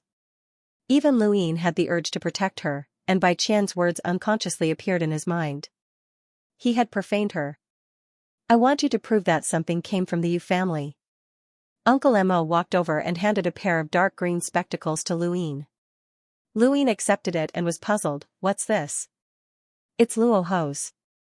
Lu Yin raised a brow. Second brother Luo? He Ran smiled. I heard that you have a good relationship with him. Lu Yin replied, we fought together in the drifting cloud space and also went to the Hexway training hall. He's a smooth talker, but he's well informed.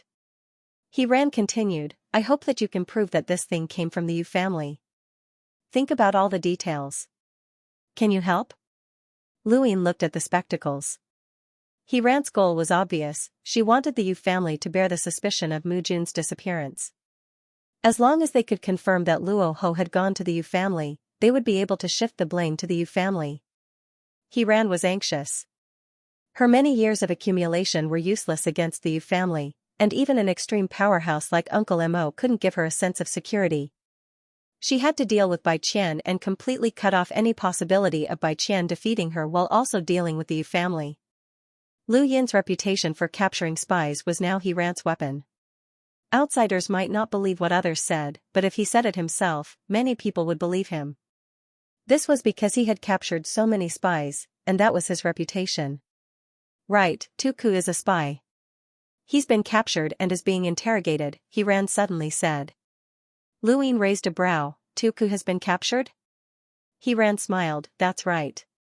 Didn't you say that he was a spy? Lu Yin replied, he's only suspected of being a spy, but it hasn't been confirmed yet. He suddenly thought of something and his expression turned unnatural. Sister Ran, I heard that Tuku is also one of our people. I was just looking for a reason to deal with him, but I didn't expect that. He Ran stopped Lu Yin from continuing, little brother, you're the acting manner master of the Void God universe, the Three Sovereigns universe, and the Heaven's Reflection manner. Once the Yu family is gone, you'll be the acting manner master of my Ultra Space Horizon manner. If you say that someone is a spy, then that person is a spy. You can't be wrong, right? Lu Yin's eyes flashed.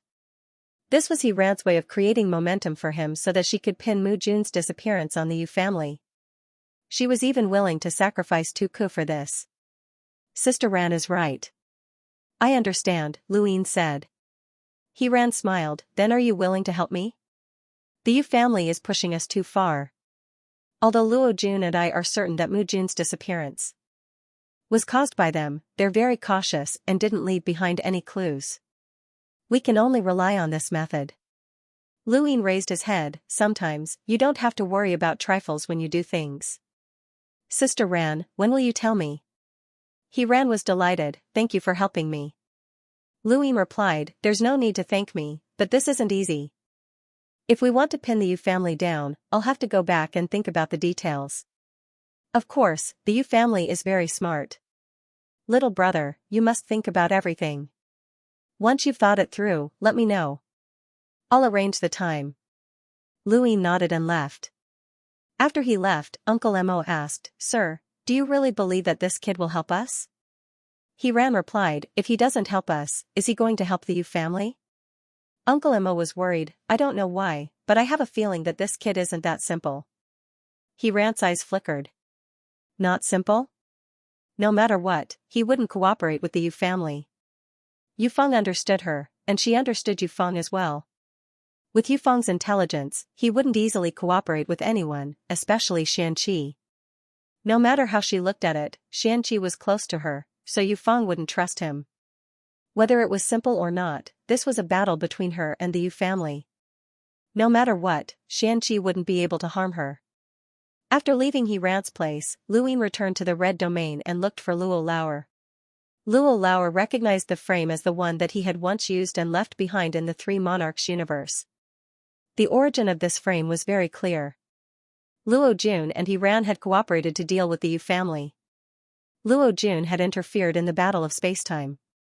On one hand, he suspected that Mu Jun's disappearance was related to the Yu family, and on the other hand, he probably wanted to borrow He Ran's strength. As long as He Ran defeated Bai Qian, he would have some support in the spacetime continuum. When he thought of this, Luin looked down on Luo Jun. The Three Monarchs universe was too weak, so weak that he wanted to help He Ran. From what he had done, he definitely had no intention of plotting against the spacetime continuum. He had neither the strength nor the structure.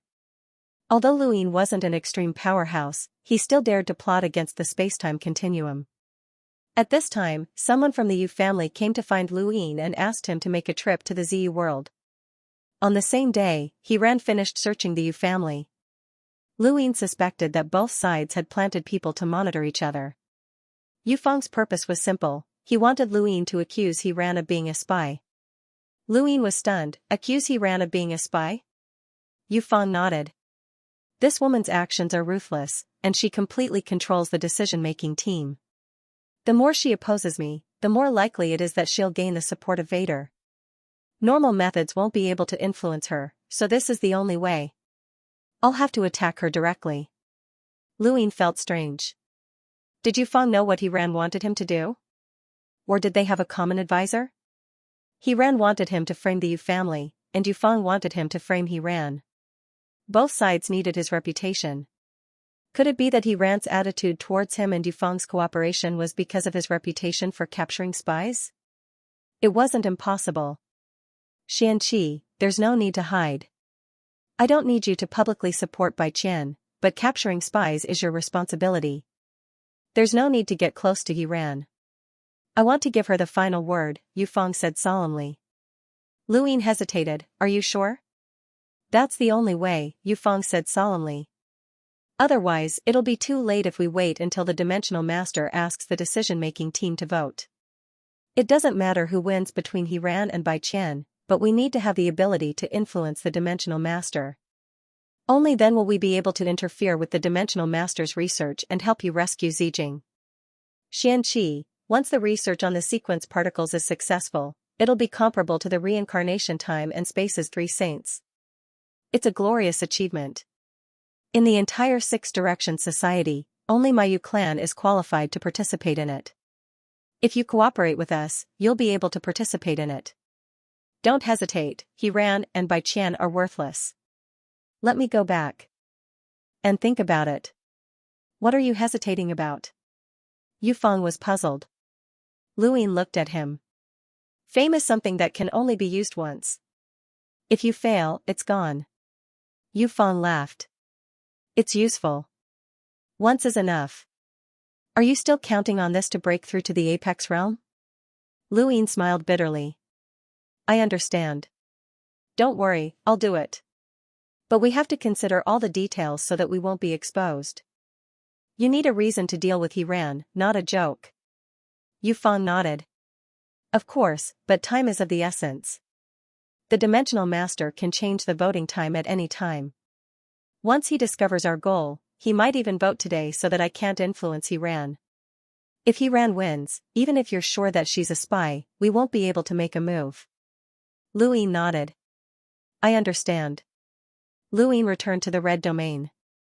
On the same day, he traveled back and forth 4 times, receiving nearly the same mission. Things were unpredictable. Between He Ran and Yu Feng, Luin could only choose to help Yu Feng. Yu Feng's intelligence lay in not asking about the process.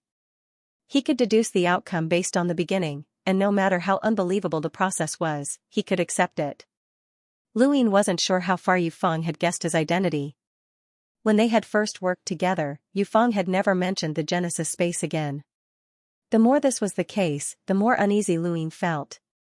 Furthermore, he was the one who had killed Xiao Qingfeng, and this was something that Yu Feng could use against him. Compared to He Ran, Luin could only choose to work with Yu Feng. He had killed Xiao Qingfeng in order to convince Yu Feng that he could only work with Yu Feng. This was also the result that Luin wanted. However, Lu Yin had discovered that Yufeng had changed, and he no longer wanted to work with the Yu family. The changes in the Yu family either meant that their foundation was too deep and they could contend against the dimensional master, or they had someone backing them. Regardless of the situation, Lu Yin didn't want to participate in it. If he had discovered this earlier, he wouldn't have given Yufeng any information. If this matter wasn't handled properly, Xianxi's identity would be in danger, and it would implicate divinity Xiaoyin. She might be able to recognize Lu Yin's identity, but Lu Yin wasn't sure if divinity Xiaoyin had seen him before. No, Lu Yin suddenly had a flash of inspiration. So what if he had information on Xianxi? As long as Xianxi didn't exist, any information would be useless. Yes, as long as Xianxi didn't exist. Lu Yin silently stared at the sky, deep in thought. A few days later, he found He Ran and discussed the details of framing the Yu family. He Ran was delighted, as Lu Yin's plan was more comprehensive than hers. This proved that Lu Yin was seriously considering the matter. Half a day later, Lu Yin left with a large amount of ultra crystals and a white energy source. This was the reward He Ran had given him. She had said that she would help, but how could she help for free? This was also why Lu Yin had come here. There were hundreds of millions of ultra crystals, and they were definitely worth enough. He Ran had been quite generous in this regard, and Lu Yin had seen her wealth. Following that, Lu Yin went to the Yu family and discussed the various details of framing He Ran with Yufeng. Along the way, he had thought of a way to get Bai Qian to come to the Zio realm and help her hide Luo Lauer's frame. This was a backup plan that he had left for Bai Qian.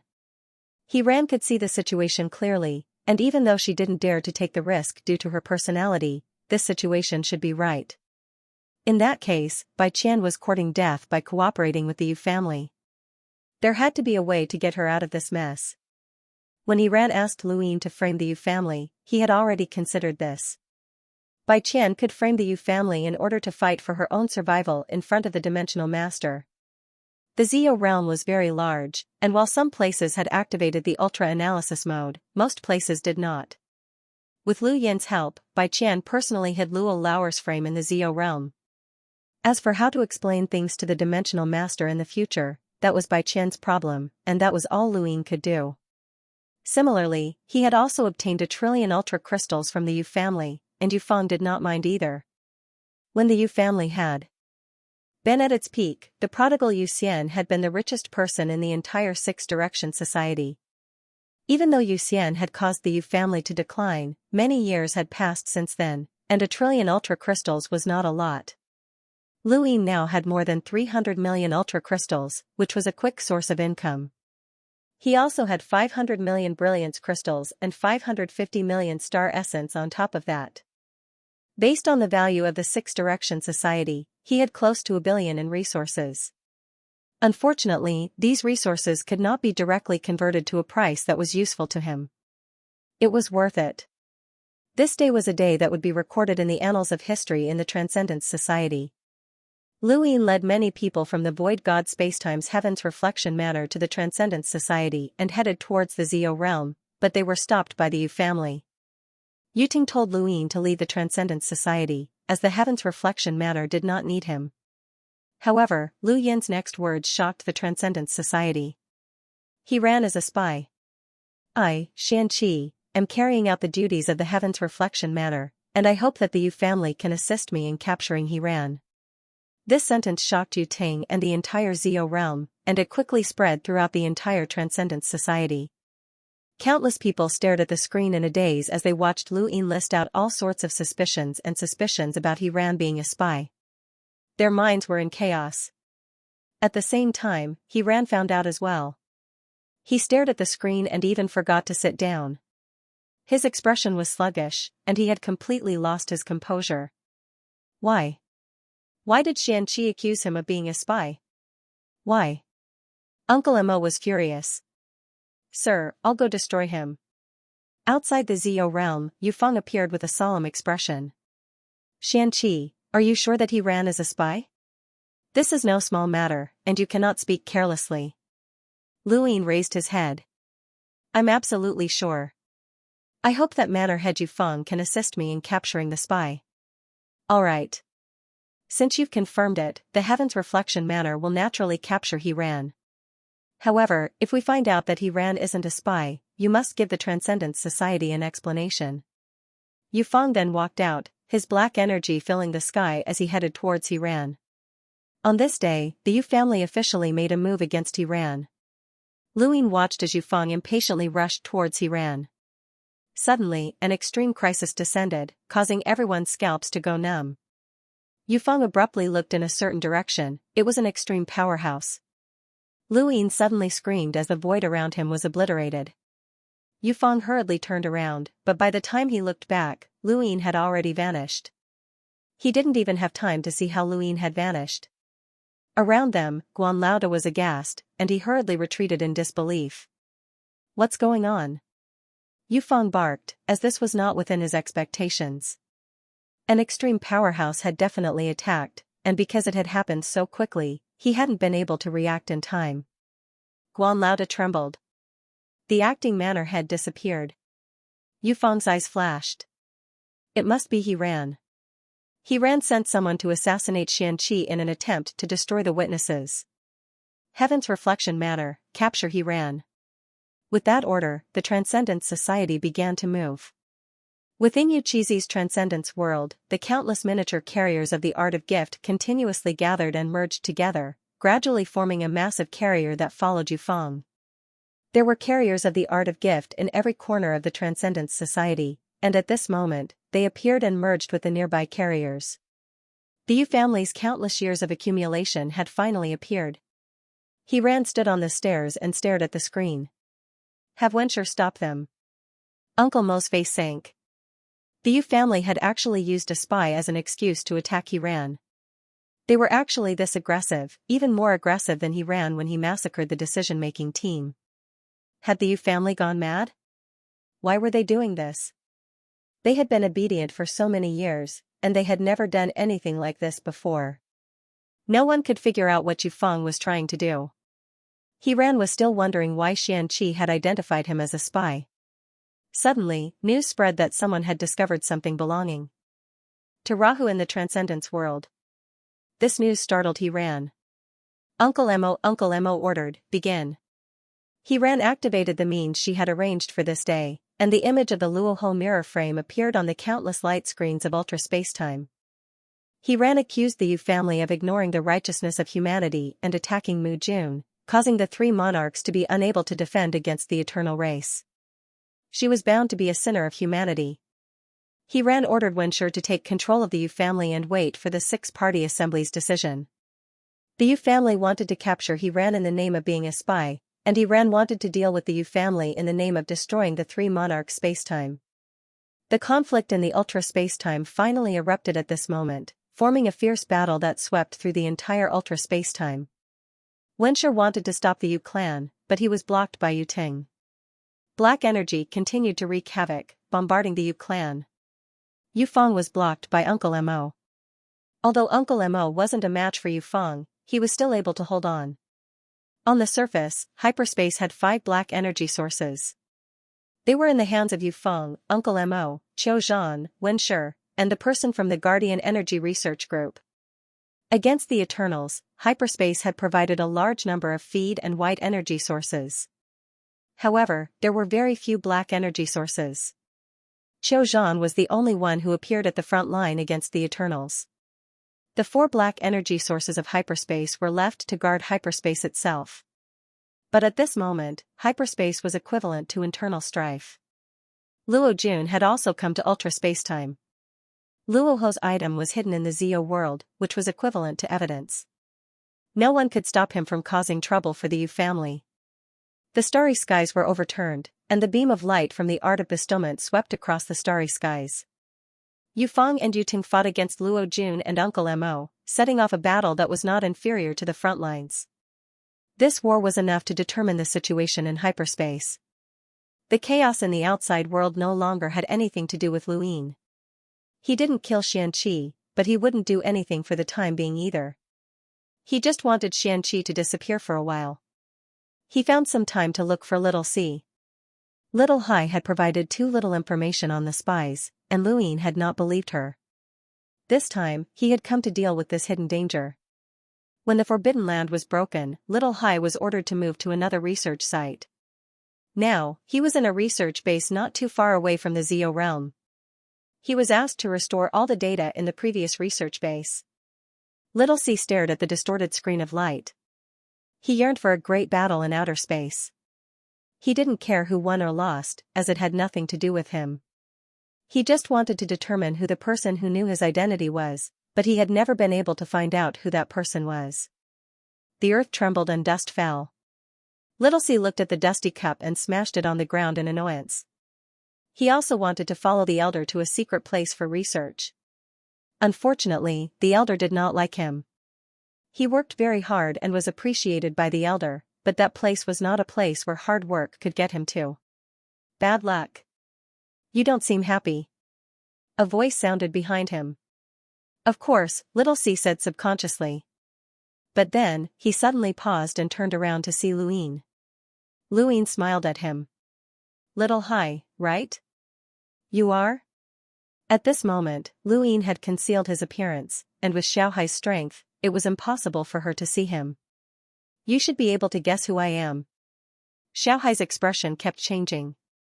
It's you, the one who let Lu Yun go. The information you're selling is very detailed, but unfortunately, there's nothing that I want, Luin said indifferently. Xiaohai's face turned even paler. I don't know what you're talking about. He raised his glasses and opened the screen. It was all the information that Xiaohai had given him about the spies. Seeing this, Little C confirmed that the person in front of him was the one who had left the handwriting on his palm. He was the only one. Who knew? He was the one who sold him information. What do you want? I've given you everything I know. Little C was nervous. Luin approached him step by step, exerting an intense pressure. Little C thought about how this person had easily destroyed the Forbidden Zone and even let Lu Yun go. This person was too powerful, unimaginably powerful. In front of him, Little C was no different from an ant. I'm curious, why are you selling information? Luin asked. Little C replied, resources. No one would complain about having more resources. I need them for my experiments. Is that all? Yes. Why didn't you escape? How could I escape from you? Luin continued, I mean, why didn't you escape after discovering the handwriting? Why did you stay in the hyperspace? Little C gulped. I can't leave this place. This is my home. Nonsense. I have no value if I leave this place, and I don't have any cultivation. That's why I want to save up enough resources to buy a good energy source before leaving. Luin sighed. I could have spared your life, but you didn't tell me the truth, so it's over. Little C was shocked and retreated. Wait, you want to kill me? I have value, and I can help you investigate and monitor others.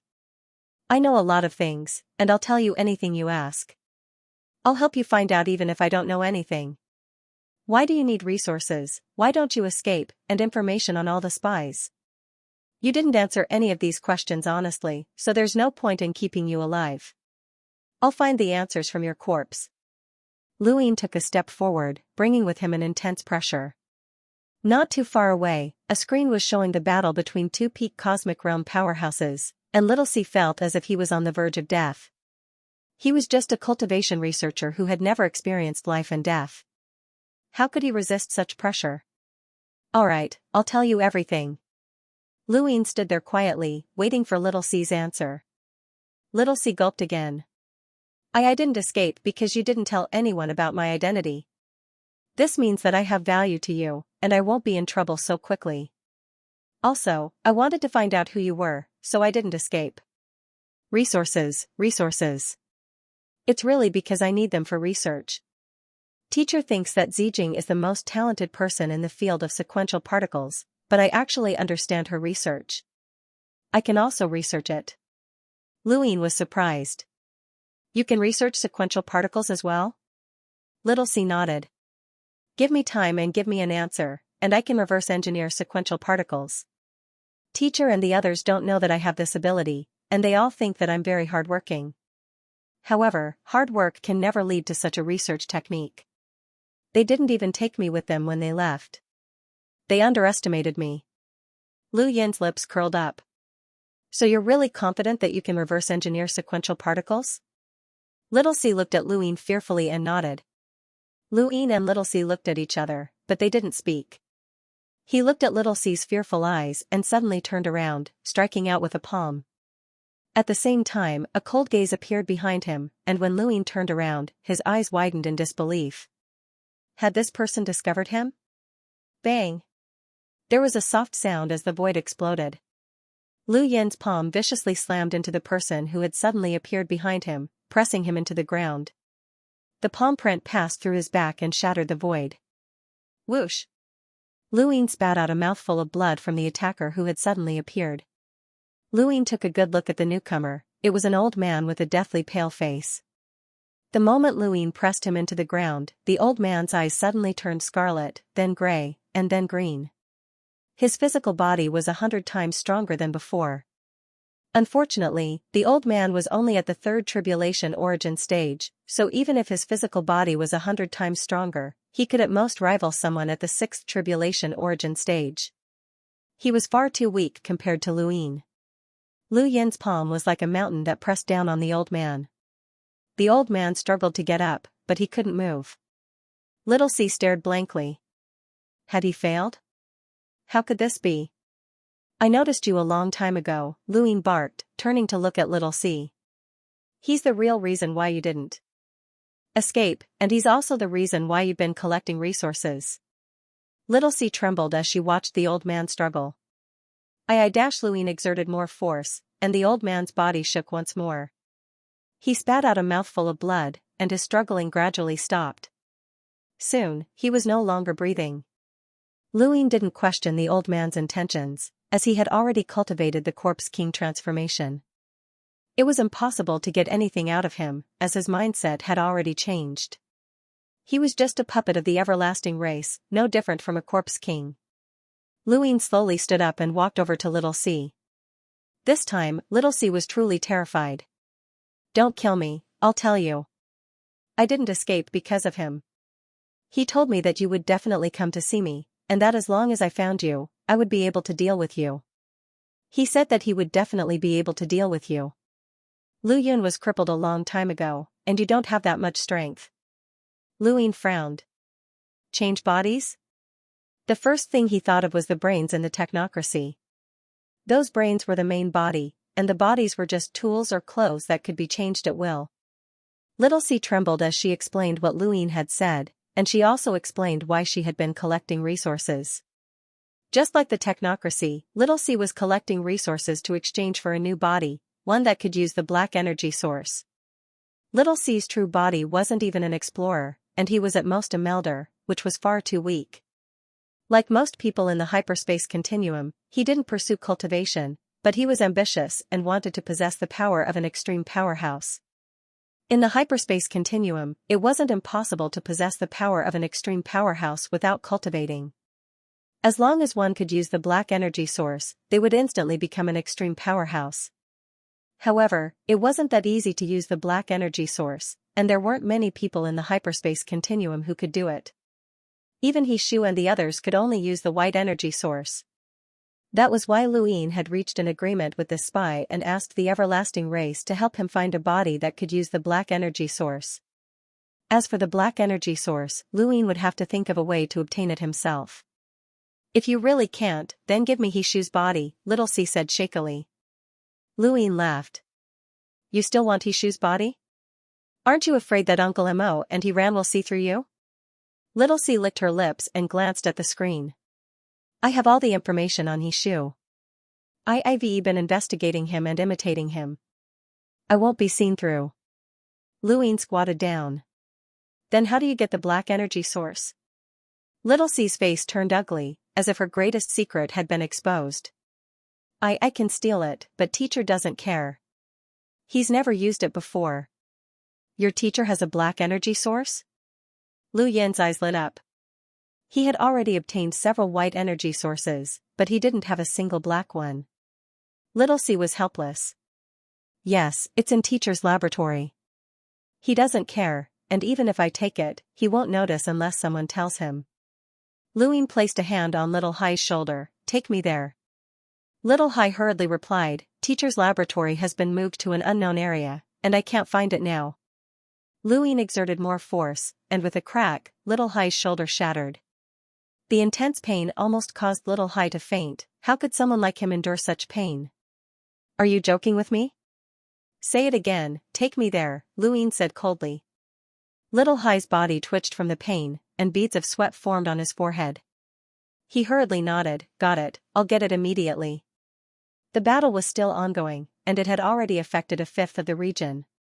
The battle between several extreme powerhouses had attracted the attention of the entire Six Direction Society, and even the reincarnation spacetime could not interfere. Luin did not even look at the battle, he only had eyes for the black energy source. Another black energy source was equivalent to another extreme powerhouse in the Above Heaven sect, and that was the most important thing. Little Hai's teacher was the elder who had scolded he ran. This person had a high status, and in Little Hai's words, he could see Master Wei at any time. This was something that even Yu Feng could not do. Even the Yu family could not find Master Wei. There was only one reason why this elder had lived for so long without cultivating. He had been constantly changing bodies to achieve immortality. Everyone knew that the elder had a high status, but no one had thought that he would also have a black energy source. It was said that this black energy source had been bestowed by Master Wei, but no one knew about it. Only the elder did not care about it and did not plan to use it, otherwise, the Transcendence Society would have gained another extreme powerhouse. Outsiders had underestimated the Transcendence Society too much. There had to be a considerable number of people who could use the black energy source, and as long as those people's bodies were replaced with those with the black energy source, they would be able to make up for the Transcendence Society's weakness. The Transcendence Society had the ability to instantly increase the number of extreme powerhouses to 10 or even more, which was not something that the three monarchs could compare to. With the feed technique, the Transcendence Society was not inferior to the other civilizations in the Six Direction Society. Ordinary people could not enter the Elder's laboratory, but Little Hai could. Otherwise, Luin would have had to force his way in, but that would not have attracted Master Wei's attention. After all, the Elder had a special relationship with Master Wei, and no one knew what he was researching. Lu Yin's eyes lit up as he stared at the black energy source in front of him. Little Hai's face was ashen. This was his dream, and he had worked towards it for so many years. But in the end, he had lost it. Luin reached out and grabbed the black energy source, but all of a sudden, he felt a sense of danger that caused his scalp to go numb. He did not hesitate to activate a spatial line and walk out. The next moment, a destructive light swept across the laboratory, and everything in it, including Xiao Hai, was instantly annihilated without even being able to react. Outside the laboratory, Luin walked out and looked around. He couldn't see anything from where he was, but he had clearly seen Xiao Hai turn to ash the moment he had fled. The appearance of this power gave Luin a familiar feeling. It was the super analytical mode, which was not present in this place, but it had not been activated yet. The moment one came into contact with the black energy source, that super analytical mode could instantly obliterate a person. It was different from the super analytical mode in the Forbidden Zone, which could only be used for analysis. The one here was connected to a power that could even kill a progenitor. There was a huge bearer of the art of feeding underground that was constantly activated. This should have been set up specifically to protect that elder. Otherwise, it would have been activated the moment he entered the laboratory. Luin looked at the black energy source in his hand and exerted a bit of force, causing it to turn into powder. Sunken, was this a trap? Luin frowned, as he had been happy for nothing. No, Xiao Hai was not stupid. He had been working with spies for so many years to gather resources, and it was impossible that he had done so just for a fake black energy source. He must have confirmed that it was the real thing, which was why he was willing to pay such a huge price. A stupid person would not be able to freely enter that elder's laboratory. When he thought about this, the miniature candle god appeared on Lu Yin's shoulder, and his pupils turned into runes. He was not in a hurry to act and instead waited. His only fear was the mysterious dimensional master, and if the dimensional master did not appear in this great battle in outer space, then it would be a waste of the Yu family's efforts. Only when the Dimensional Master appeared would Lu Ying be able to make a move. Lu Ying did not have to wait for long, as the battle had already been going on for quite some time. If the battle was allowed to continue, then even more regions in the hyperspace would be affected. Up until now, many of the Yu family's bearers of the art of feeding had been destroyed. These bearers had been the Yu family's foundation for many years, and they could also be considered the foundation of the hyperspace. With so many art of feeding destroyed, it was enough to lure the Dimensional Master out. The sky above the spacetime darkened the moment a figure descended. Everyone looked up and felt that the hyperspace had suddenly changed. The air was scorching hot, and it was difficult to breathe. The silent pressure caused Yu Feng and the others to stop attacking and look in a certain direction.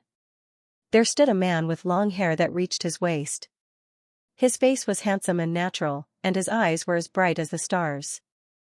If Qingfen was described as handsome, then this person could be praised as well.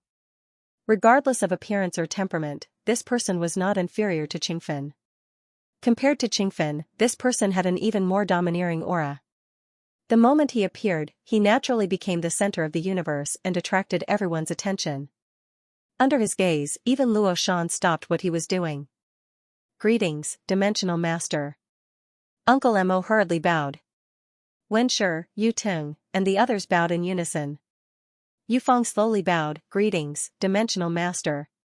His seniority was much lower than the Dimensional Master's, who was of the same generation as the Yu family's ancestor.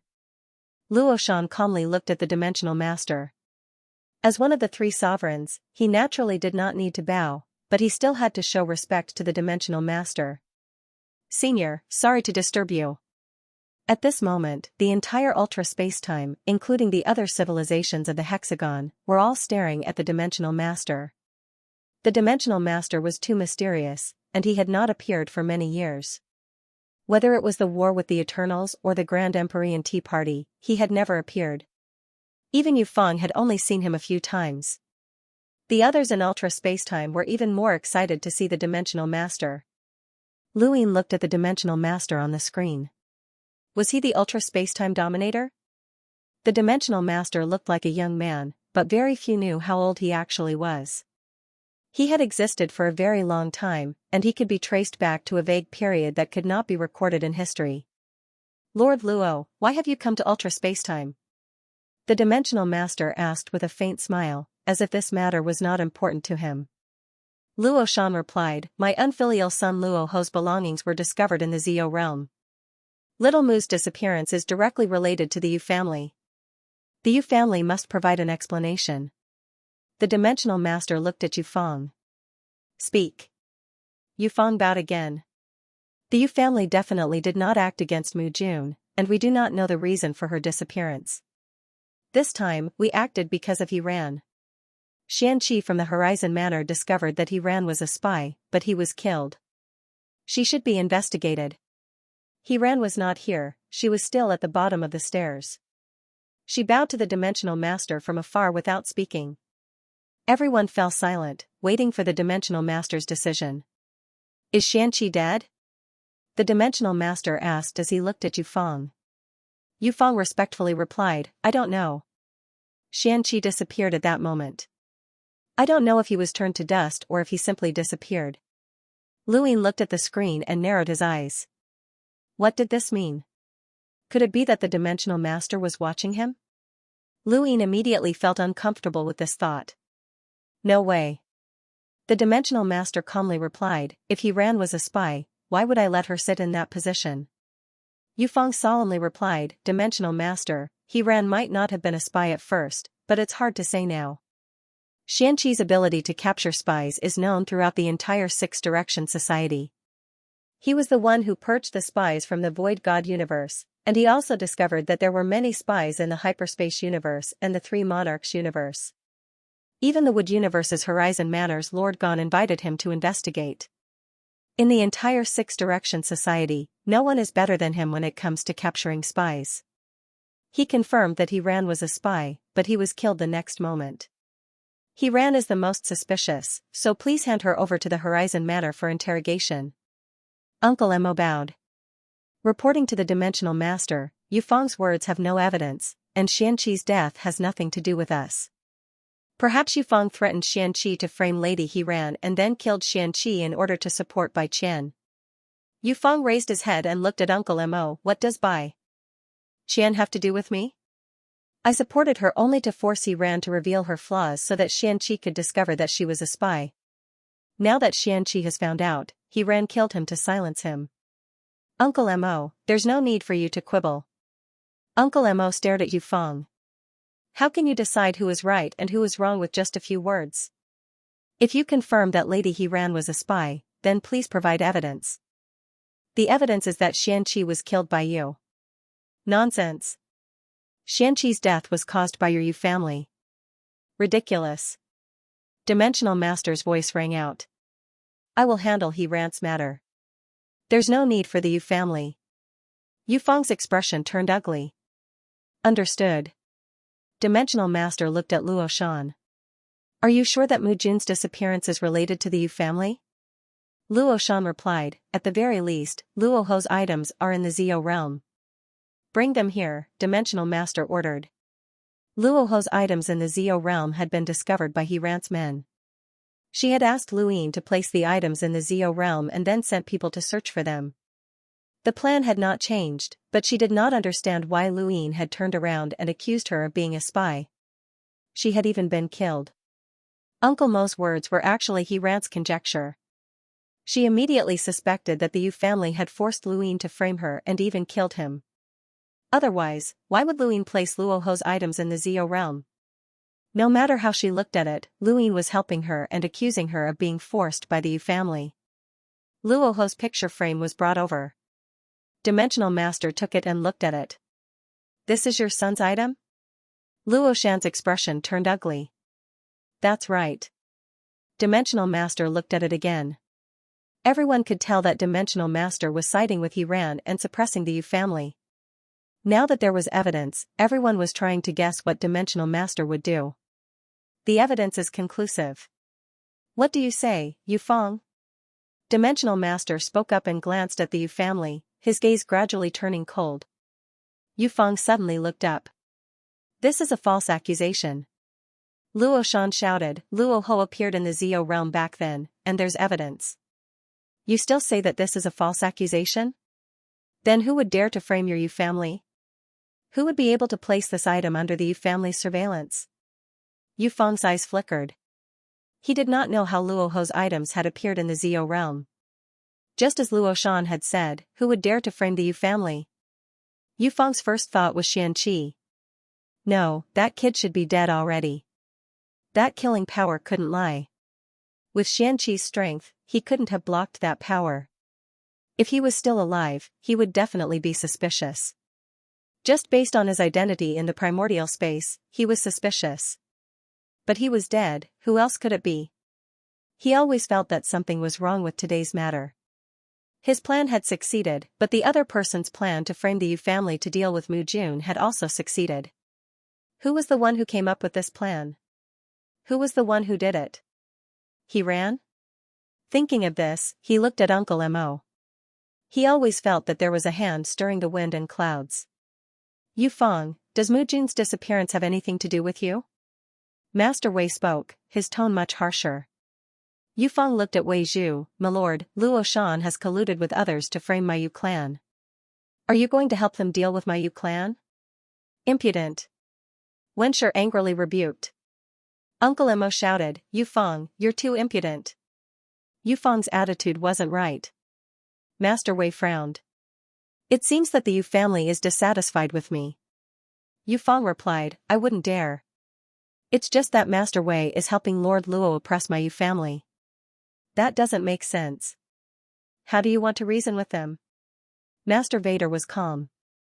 Yufeng's gaze suddenly turned cold. I'm not talking. As his voice fell, the fragments of the gift technique that were scattered throughout space suddenly connected. In an instant, they formed a distorted void that surrounded Dimensional Master.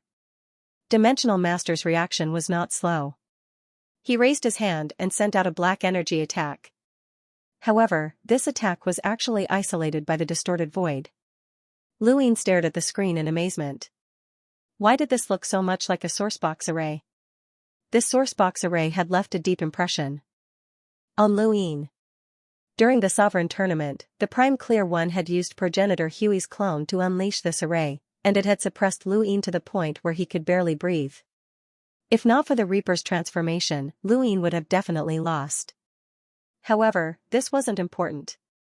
What was important was that the Yu clan actually made a move against Master Wei. Moreover, it was definitely premeditated. The power that had trapped the Dimensional Master came from the wreckage of the peripheral feeding technique. Those wreckages had been shattered by Luo Shan and should not have been of any use. Now that they had trapped the Dimensional Master, it was impossible to say that the Yu clan had not planned this. Luo Shan was also suspicious. Before Uncle Mo, Wenshi, and the rest could react, Master Wei was trapped. By the time they reacted and wanted to help, Yu Ting and Luo Shan had already made their moves, each blocking one of them. Uncle Mo stared at Luo Shan in disbelief. "Lord Luo, what are you doing?" Luo Shan did not say anything. Behind him, Yu Fang and Yu Ting both attacked Wei Zhu. "It's time to change the skies of this hyperspace." The sudden change made hyperspace fall silent. He stood at the bottom of the stairs and looked at the Yu clan trapping Master Wei. She instantly understood everything. No wonder the Yu family suddenly supported Bai Qian to deal with her. The main reason was to force Master Wei out and deal with him. No wonder Luo Shan was so cooperative. Even though it was just a collaboration, he agreed to it the moment she suggested framing the Yu family. He was just putting on a show with the Yu family. His goal was to numb Master Wei and then cooperate with the Yu family to trap Master Wei. Even Yu Lele being captured was just a show for He Ran and Wei Zhu to see. But why had Luo Shan done that? Luyin looked at the Yu Fang on the screen. This was a huge game of chess, and He Ran had been played from start to finish. The Yu family had colluded with Luyin, Bai Qian, He Ran, and Luo Shan to form the current situation. Luyin, Bai Qian, and He Ran had all been chess pieces that the Yu family had used to deal with Master Wei. The Yu family, how ruthless. But would Wei Zhu be defeated so easily? The situation had already taken shape, and the final outcome would depend on whether the Yu family could defeat Wei Zhu. Wei Zhu had created the energy source and brought hyperspace out with his own strength. He had continuously researched cultivation techniques and turned hyperspace into one of the hexagon civilizations that was not inferior to the Void God spacetime or the Wood spacetime. At this moment, Luyin could finally see how strong Wei Zhu was. As Yu Fang and Yu Ting attacked, Wei Zhu relied on his black energy to easily block them both. "Your Yu family is truly a pack of wolves." Yu Fang berated, "My Yu family created the bestow technique. On the surface, you seem to respect us, but in reality, any elite that appears in my Yu family will be killed by you. Do you really think that we don't know how the Yu family's ancestor died? Do you really think that we don't know how you plan to scheme against Lele? Wei Zhu, you were the one who threw the Heaven's Reflection Manor to my Yu family. You were the one who continuously destroyed my Yu family's authority over the bestow technique. You were also the one who transferred the largest bestow of the bestow technique to an outsider, reducing my Yu family's influence and making us your puppet." Wei Zhu coldly replied, "There can only be one ruler in hyperspace." "Well said," someone shouted. The void tore open, and an elder walked out. "Ruler, it's time for a change. It's my Yu family's turn." Uncle Mo exclaimed, "Yu Xian?" He stared blankly at the screen. "Yu Xian? That prodigal son of the Yu family? How was that possible? Wasn't he dead?" No one had expected that the dead Yu Xian would appear.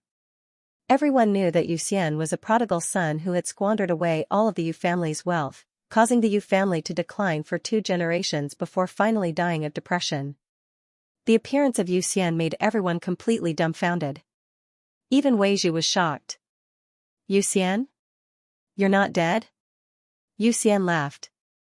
"If I'm not dead, how can you be at ease? If I hadn't been a prodigal son, my Yu family would have been gone a long time ago. Wei Zhu, today, I, Yu Xian, will change the world." Black energy surged from his body and transformed into a blade of light that slashed towards Wei Zhu. The Yu family had 3 black energy sources. The one with the most energy had originally been Yu Fang's, but now it had been Yu Xian's. Yu Fang had given his black energy source, which was enough to deal with Luo Shan, to Yu Xian so that he could attack.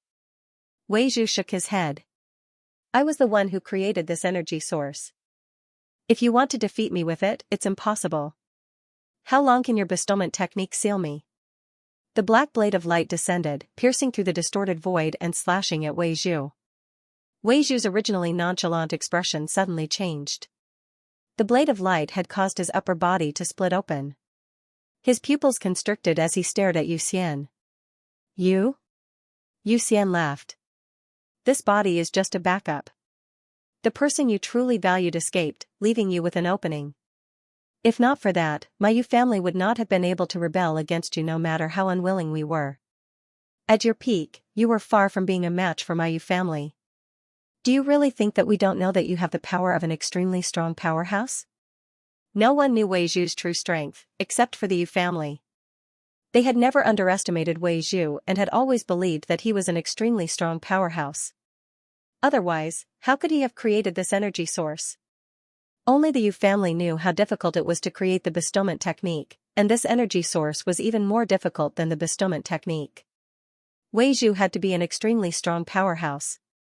Unfortunately, this powerhouse had even greater ambitions, which resulted in an even greater opening. Wei Zhu roared, "You're courting death." As he spoke, the hyperspace suddenly trembled, and an indescribable feeling descended upon everyone's heads. This feeling caused everyone to feel uneasy. They could not see anything, but it was difficult to describe. Luyin looked up and felt as if he had seen an inconceivable scene. This was a materialized thought. How could there be a materialized thought here? Was this not Huizu's power?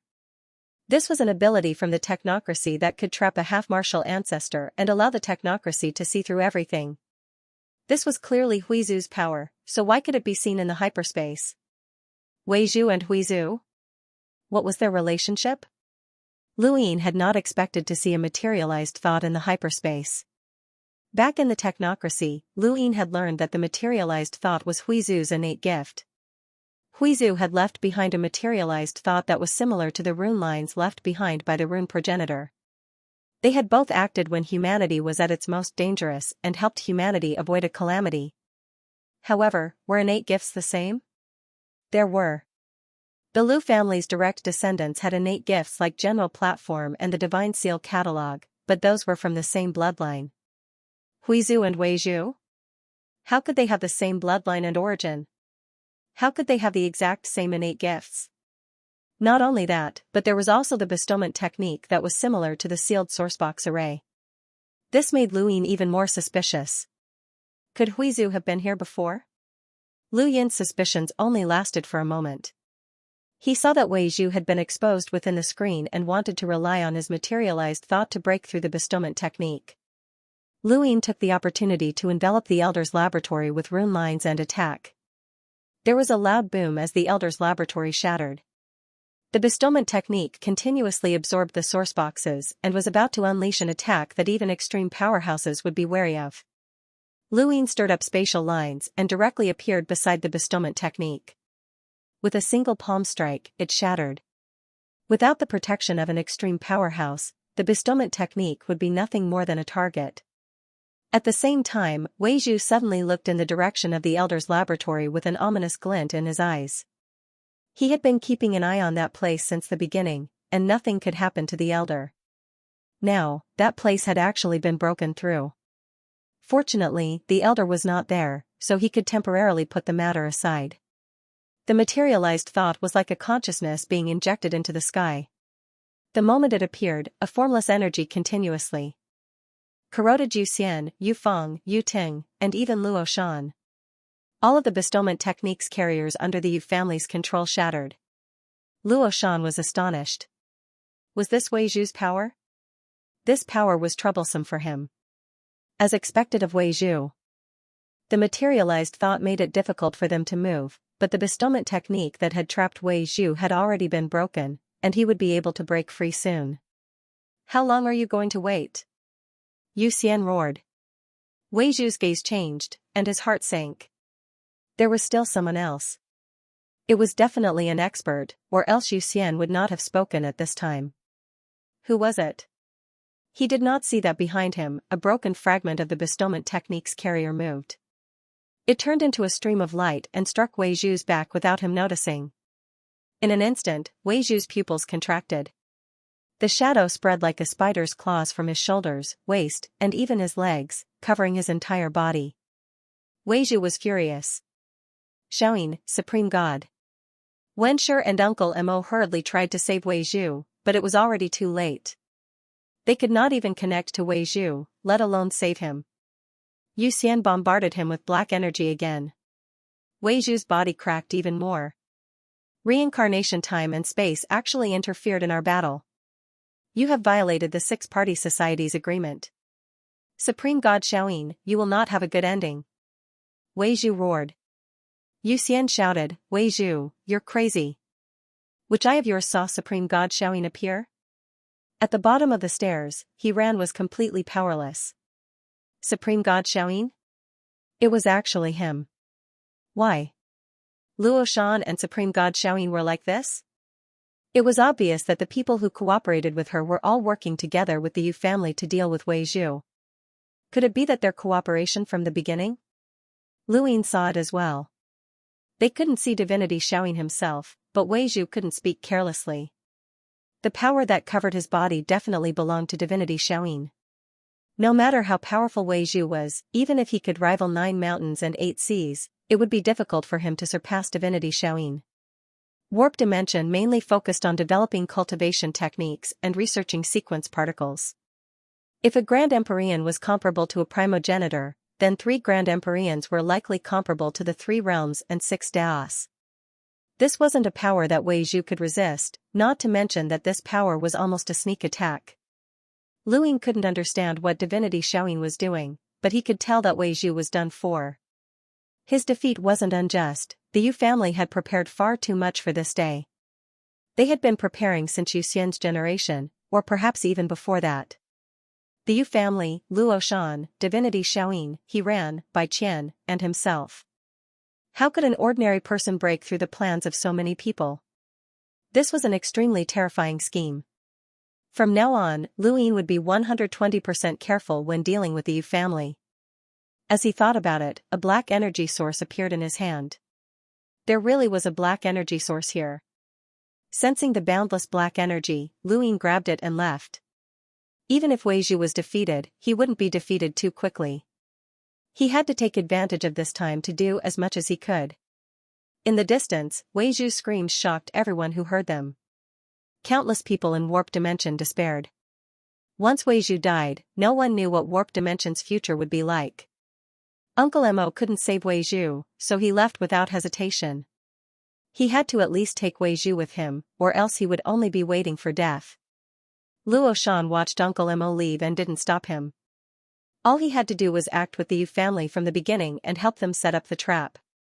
As for how the Yu family would deal with Wei Zhu, that had nothing to do with him. Divinity Xiaoyin, how are you going to explain yourself to the Grand Empyrean for interfering in Warp Dimension's battle? Wei Zhu bellowed. Yu Xian sneered, nonsense. Only my Yu family has been dealing with you since the beginning.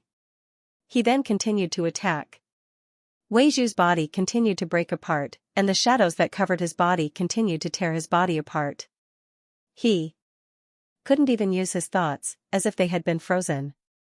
On the other side, at the bottom of the stairs, He Ran helplessly looked at this scene. Once Master Wei was defeated, she wouldn't have an easy time either. How could this be? How could the Yu family hide so deeply? How laughable. She thought that she had always been fighting with the Yu family and had always been suppressing the Yu family. Who would have thought that she had always been a chess piece of the Yu family? No, if she stayed here, she would only be waiting for death. Master Wei was bound to lose. She couldn't die. He Ran shouted, Ku Jian. Ku Jian hadn't been far from He Ran, and he was also immersed in shock. When he heard He Ran's shout, he hurried over. Milord. Take me away. He Ran's face was pale. Ku Jian looked at the screen. Leave? Could he walk? Once he left, it meant that he would never be able to return. Ku Jian, take me away. He Ran shouted angrily. Ku Jian instinctively wanted to obey He Ran's orders, but reason told him not to leave. He was different from He Ran. He ran had to leave. She was the enemy of the Yu clan, a person of the maintainer. However, Kujian did not have to belong to the maintainer. As long as the Yu clan was willing to accept him, he would be a member of the Yu clan. Once Dimensional Master died, he could only rely on the Yu family. The Yu family would not be worried about him because Ultra Space Dimension belonged to the Yu family. Kujian he hesitated. He didn't want to leave and wanted to stay in the Ultra Space Dimension. If he left, he wouldn't be able to replenish the white energy and would lose his current status. He Rant's expression changed. Kujian, take me away. I still have a white energy source. I can give you another one. Kujian looked at Ran, not thinking about whether he should leave or not. He was thinking about how to express his loyalty. He could capture Ran and give her to the Yu clan to prove his loyalty. Wait, that wouldn't work either. How could the Yu clan accept a traitor like him? Kujian was stuck in a dilemma and didn't know what to do. At that moment, a hand pressed down on Kujian's shoulder. Looks like you want to betray Sister Ran. Kujian's expression changed and he turned around in shock. Xianxia? Ran also looked at him in shock. Xianxia? You're not dead? Luin smiled. Sister Ran, do you want me dead? Ran looked at him in confusion. What's going on? What's going on? Xianxia wasn't dead, which meant that he was deliberately framing her. Was he also working with the Yu clan? But why did he leave Luo Shan's things with the Yu clan? Right, Ran felt bitter. Luo Shan had always been working with the Yu clan, and this had all been a show. Kujian stared at Luin. You were sent by the Yu clan? His thoughts were the same as Rant's. Lu Yin's lips curled up. You guessed wrong. He then exerted force with his hand, and there was a crack as Kujian's body was pressed to the ground. Kujian subconsciously used the white energy to resist, but he still couldn't escape from Lu Yin's grasp. Kujian was shocked, and he endured the boundless pain as he stared at Lu Yin in disbelief. You? Lu Yin casually flung Kujian away, and there was a thump as Kujian's body was sent flying into the distance. If you didn't betray Ran, I might have thought more highly of you. Unfortunately, you're just a traitor. Lu Yin pointed his palm at Kujian from afar and bent his fingers. The white energy source left Kujian's heart and flew into Lu Yin's hand.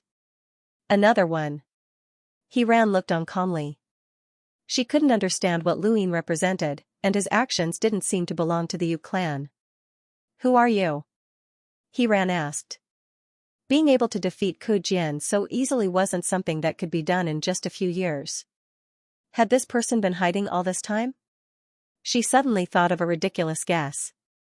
Had this person and Zijing been plotting against her from the start? How was that possible? Lu Yin looked at the screen and saw that Master Wei was on his last struggle. He took a step forward and looked at Rant's perfect face. He raised a hand and placed it on Rant's face. It was smooth to the touch, and he praised, "What a good mascot. My above heaven sect needs it." Rant's expression changed again, and her mouth fell open. You're from the above heaven sect? Don't you have a grudge with that Lu Yin? Lu Yin smiled and put Ran away into Mount Supreme. He then stepped forward and disappeared. The next moment, Uncle Emo arrived, but all he saw was Kujian's corpse. Ran had already disappeared, and he couldn't find her. Before looking for Ran, Lu Yin had wanted to take Bai Qian with him. After all, the Master Vindicator had failed, and neither Ran nor Bai Qian had any value. However, he couldn't contact Bai Qian, which made him uneasy. Bai Qian should be under the Yu clan's control, and since he couldn't find her now, he could only wait until after this battle and use Xianxi's identity to find the Yu clan. No matter what the Yu clan thought of Xianxi's identity, they couldn't do anything about it. This identity involved many powerhouses. If not for Lu Yin's warning, Su Heng, Su Leng, and even Su Wuji might have appeared the moment the Master Vindicator pretended to be dead. Nonsense. In outer space, the Master Vindicator's resistance grew weaker and weaker. The shadow covering his body was like a devouring monster, making it difficult for him to move. Your Yu clan colluded with outsiders to plot against the Master Vindicator. Yu Xian, how can you face your ancestors? Will this Master Vindicator still be the original Master Vindicator? the Master Vindicator bellowed. Yu Xian and the rest remained unmoved. The shadow grew even more sinister. I can die, and you can obtain the Master Vindicator, but you will never obtain the complete Master Vindicator. I know what your Yu clan wants, but you'll never be able to enter. You'll never be able to spy on that cultivation technique. Never. Yu Feng's eyes trembled. The Master Vindicator was naturally referring to the research on the sequence particle, which had been hidden by the Master Vindicator. If the Master Vindicator said this, then did it mean that no one else besides him could find it? Where's Uncle Mo? Yu Ting, go find Uncle Mo, and he ran. You must capture them. Yu Feng barked. Yu Ting hurriedly broke away from Wenshi and went to find Uncle Mo. The Master Vindicator bellowed, no one but me can open that place. You'll never be able to obtain it. Once the cultivation technique is developed, I'll appear again, and your Yu clan will be exterminated. Reverend Xiaoyin, I want you to die. There was a violent explosion as the Master Vindicator self-destructed. In an instant, an incomparably terrifying power was produced that tore through the void, causing a huge void to appear in the Master Vindicator. Everyone retreated. When Luo Shan saw the void, fear was hidden in the depths of her eyes. She retreated faster than anyone else and didn't even dare to tear through the void to leave. The void devoured a large part of the starry sky, and the one closest to it was the Reverend Xiaoyin. Even though he didn't appear in front of the world, everyone knew that the power was definitely the Reverend Xiaoyin. Other than the three reverends, who else could immobilize the Master Vindicator? The Master Vindicator had been forced to commit suicide. The Reverend Xiaoyin didn't expect the Master Vindicator to commit suicide. He was almost sucked into the void, and even though he managed to escape, he was heavily injured. He appeared far away, his golden robe torn apart as he coughed out blood that corroded the void. The Reverend Xiaoyin stared coldly at the void and wiped the blood from the corner of his mouth. Lunatic. The Master Vindicator was the ruler of the Master Vindicator after all. Who would have thought that he would commit suicide so decisively? Even Yu Xian and the others didn't expect this. They thought that the Master Vindicator had a backup plan. I can only say that the person who escaped back then caused too much damage to the Master Vindicator, Yu Xian lamented as he looked at the void. Yu Feng said, not only did that person injure the Master Vindicator, but he also brought great losses to the Yu family. Yu Xian let out a long sigh as he watched the void shrink. This Master Vindicator belongs to the Yu family. With that, they returned to the Zio world. The Yu family's manpower spread throughout the Master Vindicator were fully mobilized. Under Yu Leilei's command, they purged the Master Vindicator's loyalists while maintaining order in the Master Vindicator. Even though this was a rebellion, the Yu family had been preparing for this for a long time. It was enough to stabilize the situation in the Master Vindicator in the shortest time possible. Yu Xian and the others returned to the Zio world. They could control the situation in the Master Vindicator, but they had to consider the Reverend Xiaoyin and the others. These people didn't help for nothing. Yu Leilei stood in the middle of all the surveillance screens, constantly giving out orders. This great victory of the Yu family had turned her into a true princess of super space-time. She no longer had her previous sloppy appearance. It was as if she had been reborn, becoming beautiful and intelligent. This was the real Yu Leilei, not the crazy woman who only knew how to research cultivation techniques and shed dandruff. Can't find them? Yu Leilei kept looking at the screen as he spoke to Yu Ting. They can't just leave the hyperspace. Dimensional Master's last words also said that no one else knows about the research side of the hidden sequence particle, and Iran is no exception. Find them. What's going on? Yu Xian and Yu Feng returned and asked. Yu Leilei said, Uncle Ting can't find Iran and Uncle Mo. Yu Xian frowned. Help him find them. Search the hyperspace. We have to find them. What about Divine Sovereign Xiaoyin? Yu Feng asked. Yu Leilei looked at a screen and zoomed in. Divine Sovereign Xiaoyin was on the screen, and he seemed to sense that the Yu family was looking at him. He met Yu Leilei's gaze and said something before tearing through the void and leaving. He can't openly interfere with the hyperspace's matters. Dimensional Master revealed his identity, so he has to go back, Yu Feng said.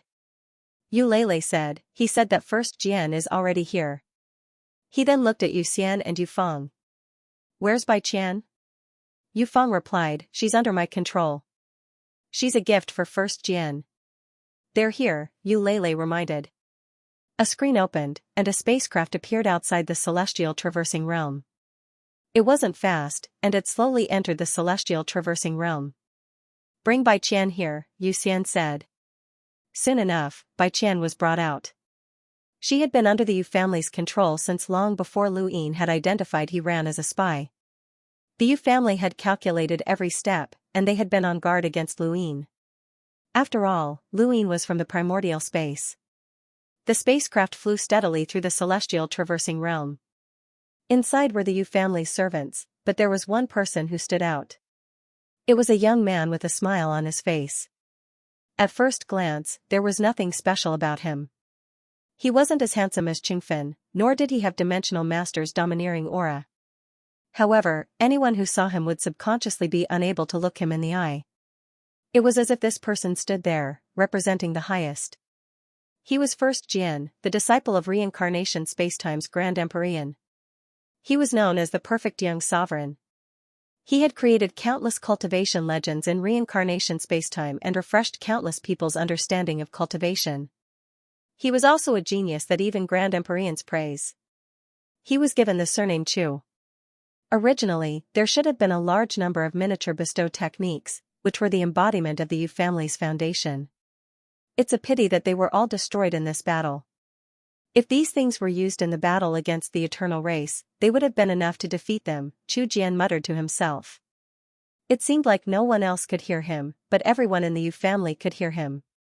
Yu Fang disdainfully replied, what a hypocrite. He didn't even reject our cooperation. If Master Vader were to die for the sake of humanity, then he would at least be able to kill an extremely strong corpse king. Yu Xian continued, back when I visited the Heaven's Reflection Manor, I noticed that the reincarnation spacetime was the most hypocritical, but they were also the most powerful. Once the research on the sequence particle succeeds, it's hard to say who's stronger and who's weaker. We have to find Zijing and the others, Yu Fang said. Don't waste time, bring him here, Yu Xian said. Yu Lu tapped lightly with his finger, and the spacecraft suddenly sped up. The people inside didn't understand what was happening. Only Xiaozun shook his head. I wanted to see the scenery of the celestial traveling world. What a pity. With that, he stepped out and disappeared.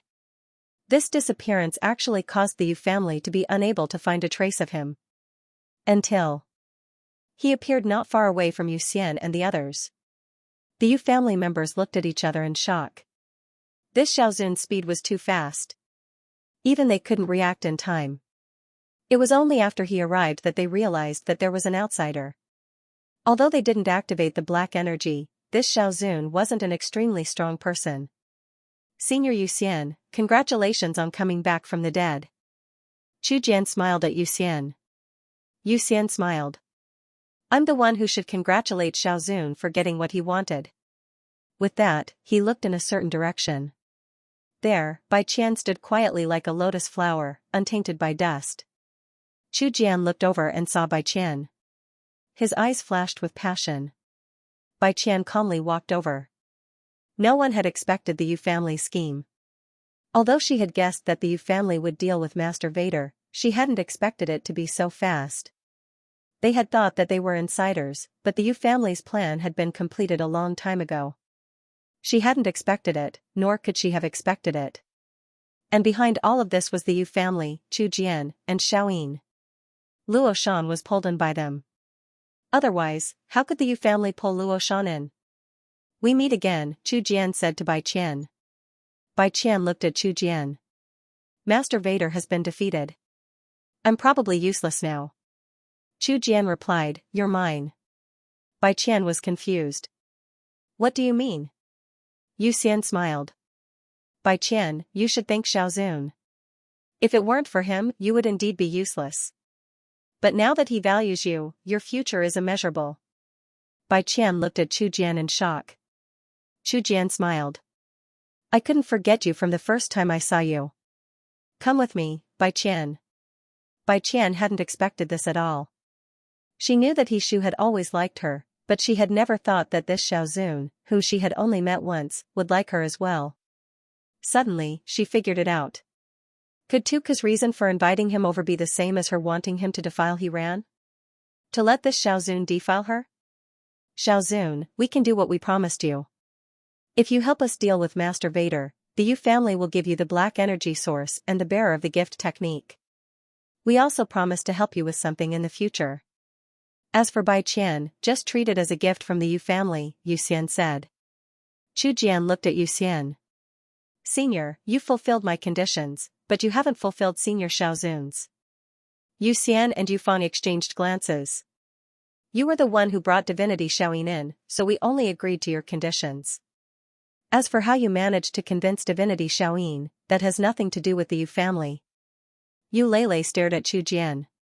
He knew that this guy was up to no good. Both Divinity Xiaoyin and Luo Shan had been pulled in to deal with Master Vader. Chu Jian laughed. I don't have enough face to invite Senior Xiaoyin and Senior Luo Shan. The one who asked them to help deal with Master Vader was your Yu family, or more accurately, Ultra. Chu Jian, what are you trying to say? Yu Fang's tone turned cold. Chu Jian said, the energy source and the method to create the gift technique.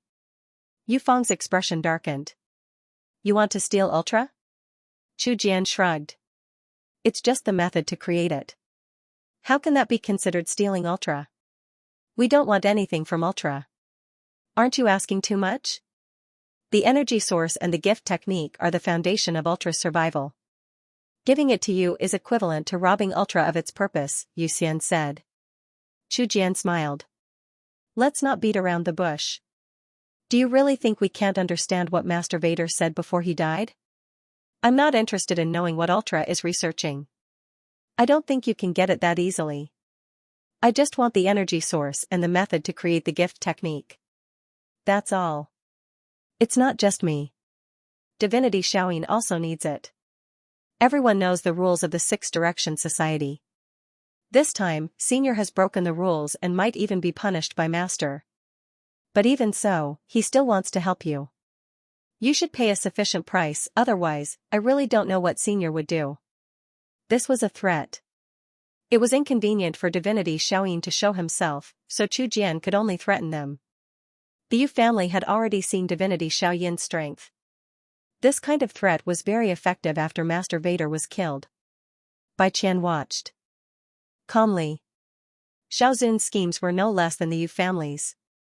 Although he didn't want Ultra, he could create another one if he got what he wanted. Everyone said that Xiaozun could replace one of the three sovereigns in the future, but based on his current ambitions, perhaps he didn't want to be one of the three sovereigns. He wanted to be a ruler like Master Vader.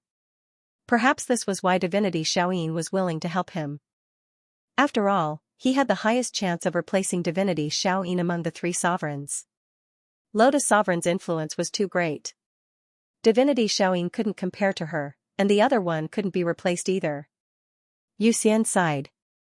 Xiaozun, is there no room for discussion? We can tell you how to create the gift technique, but we don't know how to create the energy source. Chu Jian laughed. I believe you. If Divinity Xiaoyin doesn't believe me, then there's nothing I can do. Yu Xian looked at Chu Jian helplessly. We've already formed a friendship by working together to deal with Master Wei. If Xiaozun has any orders in the future, the Yu family will definitely not refuse. Xiaozun, you should know how valuable this promise is. Chu Jian clasped his hands behind his back. I'm very grateful for the Yu family's promise, but it won't move Divinity Xiaoyin. You mentioned Divinity Xiaoyin in front of every sentence. Do you really think that he can threaten the Yu family? Yu Fang's tone was cold. Chu Jian raised an eyebrow. Do you mean that you've thought of a way? He then sighed in admiration. If the Yu family can scheme against Master Vader, then they can scheme against us as well. Then, Senior, show me what you've got. Yu Fang stared at Chu Jian. Sometimes, some things aren't necessarily good for everyone. We've given you what we promised, and the Yu family still owes you a favor. Isn't that good? Chu Jian smiled. It's not likely that you'll be able to get rid of Divinity Xiaoyin without paying a price. Yu Fang looked at Yu Xian helplessly. Yu Xian exhaled and retrieved something from his cosmic ring. It was a palm-sized object that looked like a weapon. When he saw it, Chu Jian's expression changed, and he looked deeply at Yu Xian. why do you have this? Yu Xian replied, is it enough? Chu Jian took a deep breath and laughed. Yu family, ha ha ha. As expected of the Yu family. Not only did you scheme against Master Vader, but you've also schemed against us. It seems like you've already thought of a backup plan. Alright, it's enough. With this, we'll be able to answer to Divinity Shaoyin. Yu Xian put the item away. If we had any other choice, we wouldn't have used it. After all, we only have one chance. Chu Jian looked at Yu Xian with bright eyes. I'm looking forward to your promise. You've given me a lot of confidence. To be honest, the value of this promise doesn't lie in that item, but in the brains of the Yu family. Thank you for thinking so highly of us, Xiaozun, Yu Feng said. Chu Jian looked at the nearby Bai Qian. Let's do as we agreed. I'll take Bai Qian with me. Thank you. Yu Xian and the rest watched on calmly. Neither he ran nor Bai Qian had any value to them, and Chu Jian's gift was their only value. Bai Qian watched as Chu Jian approached him and frowned. This situation was completely unexpected. What about Luin? Where was he? He was probably a pawn of the Yu family, but this pawn was far from what the Yu family had seen. Suddenly, Chu Jian stopped, and his gaze turned from passionate to shocked and then to incredulous. Similarly, Yu Xian, Yu Feng, and Yu Lui all looked in Bai Qian's direction with pale faces. Bai Qian turned her head and glanced behind her. Unknowingly, a silhouette appeared and stood there. This was a man, an extremely unfamiliar man. However, Bai Qian recognized him with a single glance. This man was none other than Wei Zhu. Not only Bai Qian, but Chu Jian, Yu Xian, and the rest recognized him as well. That aura and gaze were exactly the same as Dimensional's, and that indescribable feeling only belonged to Dimensional. How was this possible? Wasn't Dimensional dead? The atmosphere was silent. Everyone looked at the man behind Bai Qian. The Yu family members' hearts sank. They were wrong, Dimensional wasn't dead. Dimensional was still alive. They had been tricked. Dimensional wasn't dead at all, he had been faking it. Yu Xian, you're very smart, the man said. His voice was calm, and it was impossible to tell if he was happy or angry. Your Yu family is very smart, you actually schemed against me and made me lose one of my bodies. Luckily, I hid this body from everyone for so many years, or else I really would have been finished. Impossible. Yu Xian was shocked. That body of yours has the power of an extreme powerhouse. How could you have two bodies at the same time? And that body has the ability to materialize thoughts. That's your unique innate gift, and it can't be changed even if you switch bodies. That's you. The man smiled. That's what you know of me, including your Yu family's ancestor. Yu Xian's eyes narrowed. He understood, they were the ones who had been tricked. From the very beginning, Dimensional Lord had deceived everyone, including the Yu family's patriarch. He had been hiding a body. The Yu family had studied Dimensional Lord for countless years, but they had only confirmed the body that he was willing to let others know. They had also confirmed the power that others knew. Innate gift? Why must you confirm that it's an innate gift? Did I tell you that it's an innate gift? The man said again. Yu Xian's fingers trembled. His body and talent were all fake. They were all illusions created by the Dimensional Guardian. This was a trap that the Dimensional Guardian had set up to guard against everyone, a trap that was enough to revive him. The Yu clan's scheme was successful this time. If not for Master Wei's countless years of planning, the Yu clan would not only have taken control of ultra spacetime, but they would also have chased away Reverend Shaoyin and the others, replacing Master Wei as the ruler. Unfortunately, they were one step behind. It wasn't that Master Wei was brilliant, but that this scheme was set up too early. It was so early that even the Yu family's patriarch didn't expect Master Wei to have such a hidden card. Chu Jian bowed to Master Wei. Congratulations on clearing the chaos, Senior. This junior is impressed. Dimensional Lord looked at Chu Jian coldly. Since when did you have the right to meddle in my ultra spacetime's business? Chu Jian didn't care and smiled. If I win, we won't interfere. If I lose, I'll go to Master and ask for punishment. Senior, please don't be angry. Master will definitely give me a punishment that will satisfy you. Master Wei narrowed his eyes. If it wasn't for the Grand Empyrean, you would already be dead. I understand. In that case, it's not convenient for me to listen to what you're going to say next. I'll take my leave. Chu Jian bowed again, straightened up, and looked at Bai Qian. He thought for a moment, but didn't say anything and left. Master Wei didn't stop him. He couldn't touch the Grand Empyrean's disciple. The more he understood the Grand Empyrean, the more he didn't dare to touch him. In the Six Direction Society, no matter how much people hated him, they couldn't touch him because he was the Grand Empyrean's disciple and the perfect young master. Even Reverend Xiaoyin had to be polite to him. After Chu Jian left, Master Wei looked at the three members of the Yu clan. He waved his hand and a corpse fell from the void. It was Yu Ting. Yu Xian, Yu Feng, and Yu Lele were silent as they watched Yu Ting die. I could tell from Yu Ji that the Yu clan is a traitor, so I've been thinking of ways to weaken your clan's influence. Unfortunately, you still made a move in the end. Don't blame me for that, Master Wei said coldly. Yu Xian said bitterly, you've been weakening my clan. Ancestor Yu Ji also knew that you had the intention to destroy my clan. You and my clan are destined to be one. Master Wei sighed. Now that I think about it, Yu Ji was willing to die. Every generation of the Yu family, as long as an elite descendant appears, I would think of a way to kill them. They were all willing, all for this day. Yu Xian pretended to be a prodigal son, and Yu Lele pretended to be crazy. It was all an act. Your Yu family is really something, and your scheme succeeded. I really did lose a body to force out my trump card. Everyone is a pawn of the Yu clan. Unfortunately, it would have been great if you had sincerely helped me. With your clan's help, the research on the sequence particle would have been much easier. Yu Feng sneered. You want my clan to participate in the research on the sequence particle? What a joke. Master Wei looked up. Your clan's ending came from Yu Ji. He was the one who showed me your traitorous nature. He was the one who forced me to make a move against the Yu clan. You want to become a ruler like the three sovereigns and suppress my clan, yet you turn around and criticize our ancestor. Hypocrite. Yu Lele shouted.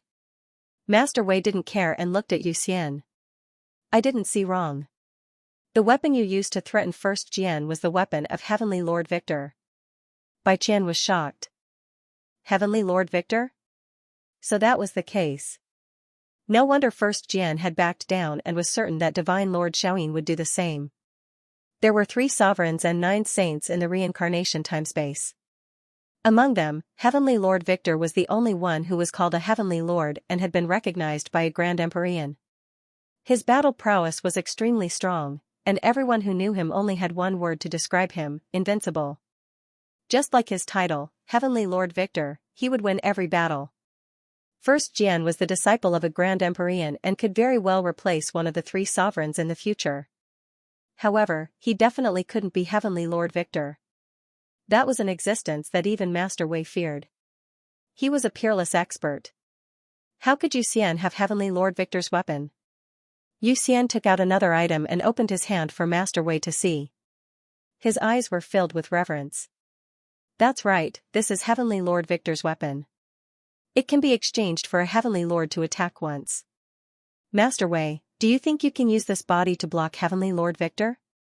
You should know that no rules can bind Heavenly Lord Victor. He is the only one who dares to say no to a Grand Empyrean.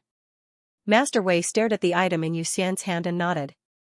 I don't fear Heavenly Lord Victor, but I don't want to fight to the death with him. His promise is worth it for me to let the Yu family go. Yu Xian sighed. But... Master Wei looked at Yu Xian. Heavenly Lord Victor's promise must be fulfilled. He used it to help me transcend time, but you, Yu Xian, will die. No. Yu Feng shouted. Yu Xian shouted, fine. Yu Feng looked at Yu Xian. Grandfather. Great-grandfather. Yu Lele couldn't help but shout. Yu Xian raised his hand and sighed. The Yu family must pay the price for betraying Master Wei. I was the mastermind behind this betrayal, so it's worth it to pay the price with my life. Yu Feng clenched his fists. We can ask for Heavenly Lord Victor's help. Xian smiled bitterly. He had only been trying to scare Master Wei. If he had really made a promise in exchange for Heavenly Lord Victor's help, he wouldn't have been able to defeat Master Wei, and he wouldn't have been able to pass the Grand Empyrean.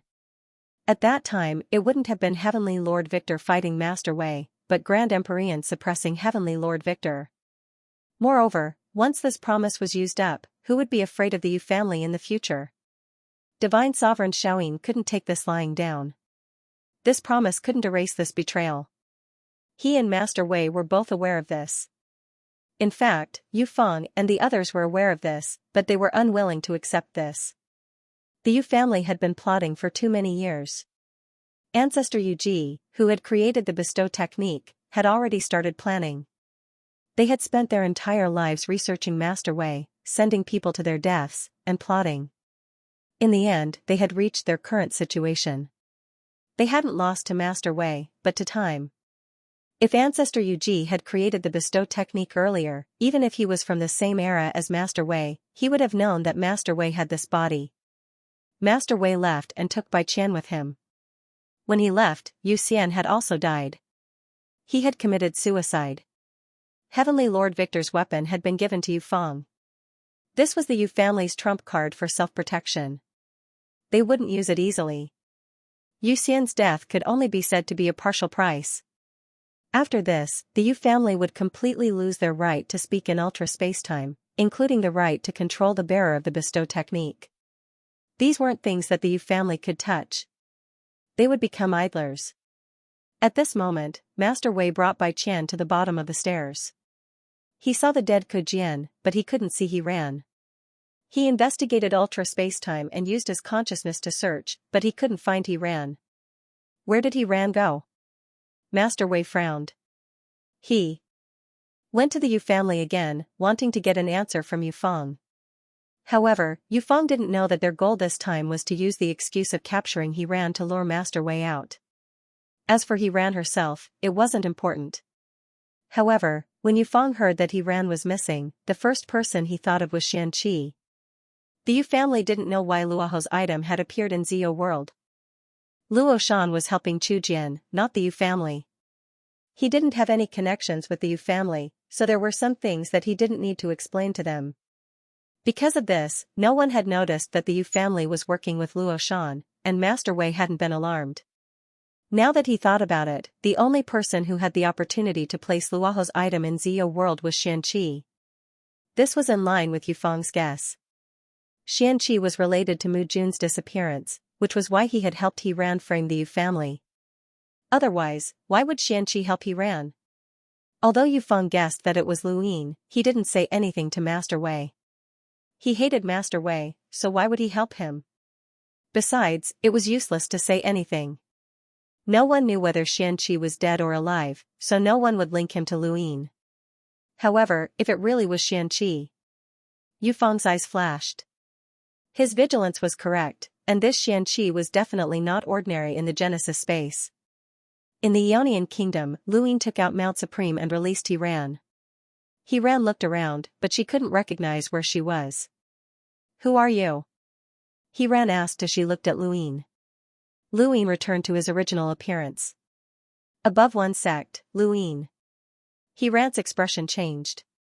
She had guessed Lu Yin's identity the moment she had been captured, but she had never expected him to be Luyin. You're that above one sect's Luyin from the Genesis space? Luyin smiled. Long time no see, Sister Ran. He Ran smiled. It was a self-deprecating smile that was somewhat bitter. She had thought it through. From the very beginning, Zijing had deliberately been captured and brought to hyperspace in order to bring this person here. From the very beginning, the Six Path sect had been schemed against by this person. To think that they had looked down on the Genesis space, thinking that the above one sect was just a frog at the bottom of a well. To think that she had never cared about Luyin, but he had been standing right in front of her for a long time and had played her too many times. How many people from the Six Direction Association had been played? How many powerhouses had been among them? She thought back to the things that this person had said and done. She had thought that this person was stupid, but she had been the stupid one. Scenes from the past flashed through her mind, and the more she thought about it, the redder her face became. She looked at Luyin with even more hatred. She was perfect. Her appearance, figure, personality, temperament, and intelligence were all perfect. However, this perfection was completely destroyed by the man in front of her. This man must be laughing at her. He had been laughing at her from the beginning. Lu Yin's expression kept changing as he looked at Ran, and he praised, "It was the right decision to make you the above one sex mascot. You're so beautiful that you'll be useful if I keep you." Ran glared at him. "You're mocking me." Lu Yin replied, "I'm just looking for an excuse to keep you here." Ran glared at him, wanting to say something, but she couldn't say anything. She had nothing left, and Uncle Mo couldn't find this place. Her greatest support had been the Dimensional Guardian, but the Dimensional Guardian had most likely met with disaster. The Yu family's scheme had been flawless, and she had lost everything. At this moment, Ran was disheartened, and she didn't know where she should go. "Why did you capture me?" she asked in a dejected tone. Lu Yin replied, "I told you to be a mascot. You're really beautiful, and it's a pity that you're dead." Ran felt bitter. She was only useful as a mascot? "Of course, if you have any other uses, you can tell me. It's better to increase your own value than to have no value at all. For example, you can tell me Zijing's location," Lu Yin said. He didn't know what value Ran had. In fact, this woman was just a caged bird raised by Master Wei. Beautiful, but useless. Although she was a little scheming, decisive, and far-sighted, it was useless outside of hyperspace. Ran replied bitterly, "I don't know where Zijing is. It's a parallel spacetime, and the flow of time is different. Other than the elders and Master Wei, no one else knows." "Then you're really worthless," Lu Yin said casually. Ran was sad. Master Wei was dead, who would help her? She herself didn't have any cultivation. The only thing that was valuable was his understanding of hyperspace and the resources he might have, that was all. The main reason Lu Yin had captured her was because she had always been high and mighty, and her aloof temperament needed to be profaned. Bai Qian's words still had an effect on Lu Yin, as he watched the goddess from the 9 heavens being desecrated by him. This feeling was truly enjoyable. Blasphemy didn't necessarily mean taking advantage of her. At this moment, Ran was trying her best to increase her value, which was also blasphemy. He was trying to make a goddess fall to the mortal world. Ran didn't know what Lu Yin was thinking. She was only thinking about what she should do. She didn't want to die, but she didn't want to live in humiliation either. She glanced at Lu Yin. This person had definitely captured her for that purpose. She was very confident about this point. Who wouldn't like her? This person was definitely the same. However, this person was the above heaven sex Dao master and could be considered the ruler of the primordial space. He wasn't much weaker than Master Wei and was worthy of her. However, she couldn't let him off so easily. The more she thought about it, the more she felt that she had seen through Lu Yin's thoughts. In the next moment, she knew what she should do. People who controlled everything looked down on the weak. They needed people who could help them. When she thought about this, Ran took a deep breath and suppressed her complicated thoughts. Her temperament changed, and she looked at Lu Yin coldly. "What do you want?" Lu Yin was puzzled. This woman had been uneasy, angry, and afraid just a moment ago. Why did she suddenly change? Why was she like when she was on the stairs? Even her gaze was the same? Lu Yin was at a loss. Was this woman really that mentally strong? That made sense. If she wasn't mentally strong, how could she have nurtured an extreme powerhouse like Uncle Mo? How could she have wrestled with the Yu family? However, the stronger she was, the more Lu Yin wanted to conquer her. Go to the above heaven sect and be a mascot. It's best if you have some other value. Otherwise, you won't be able to be a mascot for long. Ran sneered inwardly. This person was clearly trying to trap her and force her to throw herself into his arms. Perhaps this was also a test. How childish. Whatever. Her cold temperament seemed to lead Lu Yin down the stairs. This woman was just as cold. How interesting. Lu Yin looked at Ran. This temperament was very suitable for the above heaven sect. He then brought her to the Above Heaven sect and placed her beside the cauldron. You can be a mascot here. Smile more when you have nothing to do. Just as he was about to leave, he suddenly thought of something. Right, Bai Qian is also one of my people. That last sentence stunned He Ran. Her high and mighty temperament instantly disappeared, and she stared blankly at the Above Heaven sect's stairs. Bai Qian was also one of his people? Did that mean that this person had already schemed against hyperspace? Had he also calculated that Bai Qian would be chosen by the Dimensional Guardian to compete with her? Impossible, absolutely impossible. No one could predict the Dimensional Guardian's thoughts. But why was Bai Qian one of his people? Coincidence? That was even more impossible.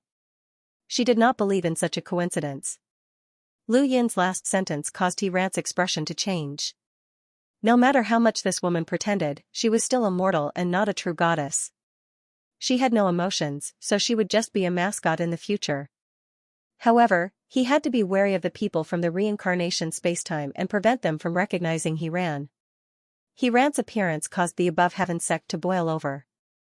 This woman was too perfect. Even Lu Yin was moved by her, let alone others.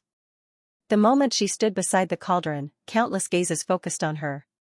Even those who had not come to the Above Heaven sect came over, using all sorts of reasons to take a look. He Ran was calm and composed. She ignored everyone and just stood beside the cauldron, contrasting well with the statue of the progenitor on the stairs. In the Above Heaven sect's main hall, Lu Yin looked down. He Ran had attracted countless gazes, which was within his expectations. Chess piece, no, sir, no, Path Master. When moved closer to Lu Yin and drooled, look, I'm not young anymore. I think that woman isn't bad. Why don't you give her to me? I'll bring her back and train her properly. Lu Yin raised a brow. Where's Chi-Chi? Wang Wen blinked. What Chi-Chi? I'm going to talk to the Sea King, Lu Yin said. Wang Wen was scared off. Then, Chu Yuan arrived. While Lu Yin had been at the Six Paths Society, his cultivation had risen rapidly. He had already gone from 3 to 5 tribulations. It had to be said that this Tao disciple of the Above Heaven sect was extremely powerful among his peers. His battle techniques and secret techniques combined with his innate gift made him unrivaled. His temperament had also improved, and he was becoming more and more aloof. That woman is very suitable for me, Chu Yuan said as soon as he saw Lu Yin. Lu Yin was speechless. So? Chu Yuan answered seriously, so, I think that I should raise an outstanding descendant. Stay away from her, Lu Yin said. This guy was high and mighty, and he had looked down on Lu Yin the first time they had met. He Ran was even more aloof. What kind of child would these two raise together? Lu Yin didn't even dare to think about it. After Chu Yuan was Long Yun. This sword sect cultivator was casual and frivolous, but he had taken a liking to He Ran and was also sent away by Lu Yin. Then, the little mountain god flew over, followed by Kuang Wang, De Qiu, and even Ku Wei, who was far away in the astral beast domain. When Chi-Chi came over with that cheap fish to propose, Lu Yin completely exploded. That cheap fish wanted He Ran? Was he crazy? He had retorted to the fish for the first time, and then he sent someone to send Chi-Chi to the astral beast domain and ordered Ku Wei to teach the fish a lesson. He had to make the fish realize his mistake. Lord Fish needs a beautiful two-legged beast. You'll regret it if you dare talk back to Lord Fish. Chi-Chi's eyes were filled with tears, as she didn't want to go to the astral beast domain. Lu Yin was speechless, as He Ran was too attractive. Was it wrong to make her a mascot? Young Master. Master Shan arrived and bowed respectfully. Lu Yin looked over. How are you feeling? In order to deal with Madman Lu, Master Shan and the others had gone through their origin tribulation at the spatial entrance to stop by Wang Yuan and the others. After being imprisoned for so many years, Master Shan and the others could not have succeeded. They had been prepared to die, and they had only done so because of a single sentence from Lu Yin. Master Shan smiled. It's nothing serious. Young Master, you don't have to worry. Lu Yin raised a hand, revealing a black energy source. Place this in your heart and activate the black energy inside. It'll be enough to fight against a progenitor. Combined with your defenses, I believe that you'll be able to protect the above heaven sect.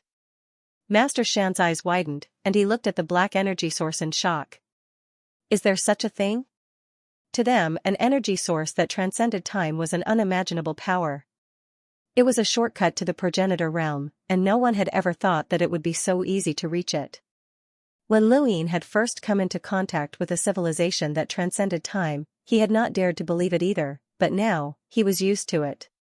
Master Xian was the most suitable person to accept the black energy source. First, he was loyal enough that he would risk his life to undergo his origin tribulation at Lu Yin's request. Second, his power was most suitable for protection, as he had been known as the half-progenitor with the strongest defenses. As for Lu Bujing and the others, they were all preparing to break through to the progenitor realm. It would not be good to give them the black energy source, as it would lead them astray. The four-side scale, including the Six Directions Society, had a clearer understanding of the above heaven sect. Lu Bujing and the others had long since been targeted, but Master Xian was different. Who would target a cripple? They would never have dreamed that this cripple could display the power of a progenitor. This was what it meant to be caught off guard. Master Xian didn't refuse, as he considered himself a servant of the Lu family. He could accept anything that the young master bestowed upon him. When he sensed the black energy, his eyes turned red. Which cultivator didn't want to break through to the progenitor realm? That was the lifelong dream of every cultivator, but it had been impossible from the moment he had been imprisoned, especially when he had promised the young master that he would use his origin tribulation to stop Bai Wan Yuan and the others. He had never thought that he would still possess such power. Thank you for your gift, young master. Master Xian bowed deeply. Luyin helped him up. I'll have to trouble Master Xian to protect the above heaven sect. Master Xian solemnly replied, Don't worry, young master. Even if I die, I won't let the above heaven sect suffer any harm. It's not that serious. The most important thing is still your own life, Luyin smiled. From then on, the above heaven sect had gained another powerhouse. Master Xian was different from those who had used the black energy in the hyperspace dimension. He had cultivated step by step, and he was only one step away from breaking through to the progenitor realm. Although he had failed, his battle awareness wasn't any weaker than a progenitor's. Coupled with his battle techniques, Master Xian wouldn't be any weaker than the martial ancestor or secret ancestor. In the hyperspace dimension, He-Ran had disappeared, and the most fearful person was He-Shu. With He-Ran in power, He-Shu could do whatever he wanted in the hyperspace dimension. He didn't care about anyone, and he even dared to scheme against Bai Qian. However, now that He-Ran had disappeared, he had to flee. Otherwise, the people he had offended in the past wouldn't let him off, especially the Yu family. He didn't know that Master Wei was still alive and that he had given up the Yu family's authority. Otherwise, he wouldn't have been so afraid. Did you find it? He-Shu barked, anxiously staring at Xiao Wu who was rushing over. Xiao Wu replied, I brought it all. You brought all the resources from the three places? He-Shu snatched the cosmic rings from Xiao Wu's hands. There were more than 10 of them, and they contained the resources that he had collected over the years. He-Ran was promoted to an extremely high position by Master Wei, but she still nurtured Uncle Mo to fight against non-existent competitors just to stabilize her position.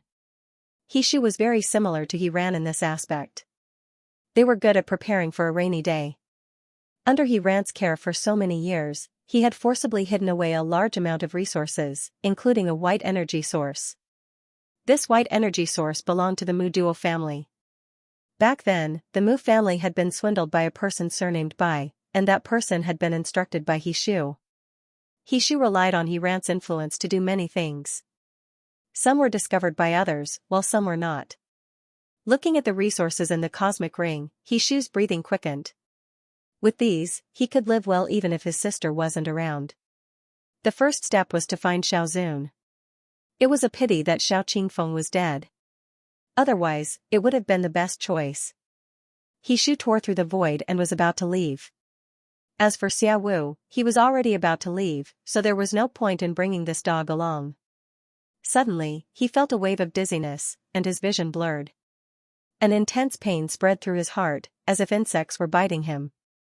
Not good, he had been poisoned. He looked back and tried to mobilize the energy source in his heart, but Xiaowu was faster. Or rather, he had been waiting for this moment. A sharp blade pierced through Yishu's body, and blood flowed along the blade. In outer space. From a distance, the two of them seemed to be hugging each other. Yishu's face was pale, and he stared at Xiaowu in disbelief. You. Why? Xiaowu sneered. If I don't kill you, I'll always be your dog. Yishu's energy dissipated. He was far stronger than Xiaowu, but he had been poisoned, so he couldn't resist at all. I've never thought of you as a brother. Xiaowu laughed and pulled back his blade. He didn't hesitate to slash again, this time diagonally down Yishu's neck. Who sent me to the beast arena? The blade slashed down again, and blood spurted out and swirled around Yishu's body. Who humiliated my sister? The stench of blood filled Xiaowu's nose, making him even crazier. He slashed down again. Who ordered the beast arena to torture me? Who is the one laughing in the beast arena? Who is the one who wants me dead? Who? Slash after slash, Xiaowu vented all the resentment he had accumulated over the years. He used to be a dog, so he could endure it. However, ever since he was sent to the beast arena, he was no longer a dog, but a wolf. A wolf that wanted to devour its master. Yishu was cut into 1,000 pieces and turned into countless fragments that scattered through outer space. Xiaowu panted heavily. His face, body, and even his blade were covered in Yishu's flesh, making him look extremely cruel. Xiaowu loosened his grip on the hilt, grabbed the cosmic ring, and left. From that moment onwards, Xiaowu would no longer exist in the hyperspace dimension. Far away, Dimensional Master Wei brought Bai Qian with him as he descended from an enormous vessel for the art of bestowment. Ultra Spacetime only has 3 of them. One is in the flowing cloud space, one is on the front lines, and one is right here. Do you know why the Yu family didn't use this bestow vessel when they rebelled? Dimensional Master Wei asked. Bai Qian respectfully replied, I don't know. Because they can't move. Dimensional Master Wei looked into the distance. Hyperspace is the only civilization in the parallel universe of the Six Directions Association that can defeat the Eternals. It's because of this vessel that more than half of the large source boxes that we found in the past have been preserved here. We once tore apart an extremely strong Corpse King with our attacks. Look ahead. Bai Qian looked over. She knew where this was. This was where hyperspace and the Eternals fought, similar to the Rainbow Wall of the Three Sovereigns. However, there were no Corpse Kings as far as the eye could see. There was clearly a large empty area in front of them, which should be the Eternals' territory. However, the Eternals had not come because they were afraid of hyperspace's cultivation techniques. Cultivation techniques were not people. What they had to pay was resources, not cultivators. This was hyperspace's greatest advantage over the Eternals. The foundation of hyperspace's civilization has always been cultivation techniques. Even if I have an extremely strong cultivation base, even if cultivators of the same level are far stronger than energy users, I will not change hyperspace's direction, Dimensional Master Wei said. Bai Qian remained calm and did not speak, waiting for Dimensional Master Wei to continue. Went missing. It wasn't the Yu family's doing, and I can't think of anyone else. When I fought with the Yu family, the Elder's laboratory was destroyed, and a black energy source was stolen, Dimensional Master Wei said. Bai Qian's eyes twitched. It was Luin. It had to be him. The Yu family's betrayal hurt hyperspace greatly. Fortunately, the Yu family borrowed the power of the Shaoyin divinity and Luo Shan. They relied on hyperspace's power to fight against me. Otherwise, it would have been troublesome. Even so, hyperspace still suffered great losses. At the very least, we lost the Yu family's foundation. Under these circumstances, outsiders cannot see this. If was here, she would still be in charge of hyperspace, but she's not. Give me a reason to replace her, Dimensional Master Wei said with his back to Bai Qian. He wanted Bai Qian to replace Ran, but his attitude had changed ever since Bai Qian had cooperated with the Yu family. Now that Ran had gone missing, someone had to replace her. He didn't have any newcomers, so it could only be Bai Qian. The reason was simple, Ran had not gone missing, but rather, she was suspected of being a spy. This was something that Xianxia had confirmed, so he would let outsiders think otherwise. This would also increase Dimensional Master Wei's prestige, as anyone suspected of being a spy was an enemy of humanity. Bai Qian bowed to Dimensional Master Wei. I was the one who placed Luo Ho's item in the Zio realm. Dimensional Master Wei turned around and looked at Bai Qian in surprise. It was you? Bai Qian replied, yes. How did you get it? How did you do it, and why? Dimensional Master Wei asked 3 questions in a row. His attitude towards Bai Qian had changed because she had cooperated with the Yu family. If she had not, then it would have been logical for her to replace Iran. Bai Qian replied, Xianxia has never trusted the Yu family, and Iran has always had the advantage when competing with me. If I want to make a comeback, I can only rely on external help. The Yu family cannot do that, so Xianxia is my only choice, so. Bai Qian had thought about this excuse for a long time, and she had decided to push all the blame onto Lu Yin, while she had cooperated with him. Dimensional Master Wei listened quietly, and after a while, he said, the Yu family allowed Xianxia to see that Iran had framed him, so he used this opportunity to cooperate with Xianxia. Xianxia then took advantage of the situation and allowed you to act when Iran asked him to frame the Yu family. Bai Qian replied, I did this to show you that I am not cooperating with the Yu family, but that we are just using each other. Iran has approached the Yu family several times, and although she has not cooperated with them, she has still lowered her head. Dimensional Master Wei smiled, that's right, she's afraid. The Yu family is a colossus, and once they fully support you, even with her personality, she can't guarantee that she will win, even if she understands my intentions. It's a pity that Xianxia is dead, or I would have liked to see this genius. The only mistake Iran made was trying to suppress Xianxia and frame him for exposing Luo Shan. She forced the Yu family to expel Xianxia, which caused Xianxia to be displeased. She wanted to be high and mighty and wanted everyone to submit to her, but she didn't know that humans are the most complicated. Whether it's cultivation talent or scheming, this person is top-notch. There aren't many people who can fool the Yu family, and even I was tricked. Bai Qian continued, Xianxia might not be dead, as he already knew that the Yu family was not simple. He should have left himself a way out, but the Yu family is too powerful. They forced Xianxia to frame Iran and even captured me. We are powerless to resist. Dimensional Master Wei nodded, since he already cooperated with you and framed the Yu family, he naturally has a way out. I hope he's not dead. He did not suspect that Lu Yin had captured Iran and destroyed the Elder's laboratory. Everyone's impression of Lu Yin was that he did not have such strength.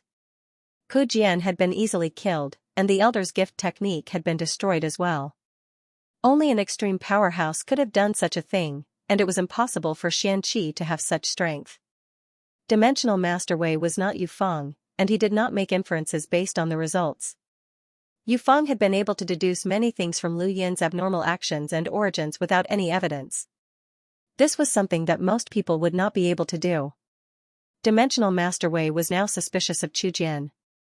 This perfect young master had been watching hyperspace all this time, and he could not rule out the possibility that he had secretly acted. Looking behind him, Master Vader's gaze turned cold as his consciousness materialized once more. The entire hyperspace once again felt the fear of being controlled. Yu Feng raised his head. Master Wei's strength was unfathomable. If the Yu clan failed this time, they would never be able to make a comeback in the future. Uncle Mo walked out from a corner of ultra spacetime. He looked at the starry sky with a frightened expression. Suddenly, the materialized thoughts converged in front of Uncle Mo in the shape of a funnel, forming the appearance of Dimensional Master. When Uncle Mo saw Master Wei, he bowed respectfully. Greetings, Master. Do you have any clues about Iran's disappearance? Vader asked. Uncle Mo's expression turned ugly. No, Ku Jian was killed by a single palm strike. That palm strike was extremely powerful, and even I can't do that. It must be an extremely strong person. Hand over the energy source, Vader said calmly. Uncle Mo's expression changed, and he looked towards Master Vader. Master, this lowly one hopes that with my current strength, I will be able to find you. This lowly one. Hand over the energy source. Master Vader frowned. Even he could not find the culprit, much less this Uncle Mo. This person's black energy source was given to Hiran by him. Hiran was the one who nurtured this person. Now that Hiran was missing, it meant that he couldn't find her. He couldn't let this black energy source go to waste. Uncle Mo gritted his teeth. He had guessed Master Wei's intentions. Asking him to hand over the black energy source was equivalent to giving up on Hiran. No, Master could not just disappear like this. He had to find her, but without the black energy source, how could he find her? Uncle Mo placed his hand over his heart, and a black energy appeared on the surface of his body. He tore through the void and was about to leave. He could only find Hiran if he protected this energy. Otherwise, how could he find Hiran if he didn't even have the strength of an extreme powerhouse? Master Wei coldly snorted, "You don't know the meaning of death." As he spoke, he materialized his consciousness and attacked Uncle Mo's brain. It was as if his entire head had been smashed to pieces. His action of tearing through the void stopped, and he spat out a mouthful of blood before collapsing to the ground. Master Wei looked down from above. "Seeing that you have served Hiran wholeheartedly, I will spare your life." With a wave of his hand, the black energy source in Uncle Mo's heart flew up and landed in Master Wei's hand. Uncle Mo despaired. "Ruler, I beg of you. Let me find my lord." "I'll definitely find him." Master Vader casually tossed a white energy source to Uncle Mo, "Go find it yourself." With that, his body materialized and his consciousness disappeared. Uncle Mo grabbed the white energy source with great difficulty. This amount of energy was far from enough, but he knew that the reason why the Dimensional Master did not kill him was because he hoped that he would be able to find some clues. As long as there were clues, he would be able to tell the Dimensional Master. He would not give up. He had to find the Lord. Master Wei took the black energy source and gave it to Bai Qian. "From today onwards, you will take Hiran's place in charge of hyperspace. This energy source will help you, and I've also taken care of the Yu family's threat for you." Bai Qian was grateful. "Thank you, ruler." Master Wei looked at Bai Qian. "Back then, I thought highly of you because you not only had Hiran's perfection, but also the potential for cultivation. Don't disappoint me." Bai Qian's eyes flashed. "Got it." Not long after, Dimensional Master officially announced that Bai Qian had become the overseer of transdimensional space. All parties in hyperspace paid their respects. Yufeng looked at the screen and said bitterly, "I never thought that she would be the one to win in the end." This person that he had always viewed as a chess piece was now sitting high above the 9 heavens, while the Yu family had completely fallen into the abyss. Hiran's fate was unknown, and the situation of the entire ultra spacetime had suddenly changed. Bai Qian went to the place where Hiran had been and looked at the high stairs. She walked up one step at a time and slowly sat down. This place's line of sight was not too high. Countless voices of worship entered Bai Qian's ears, but she was not too excited.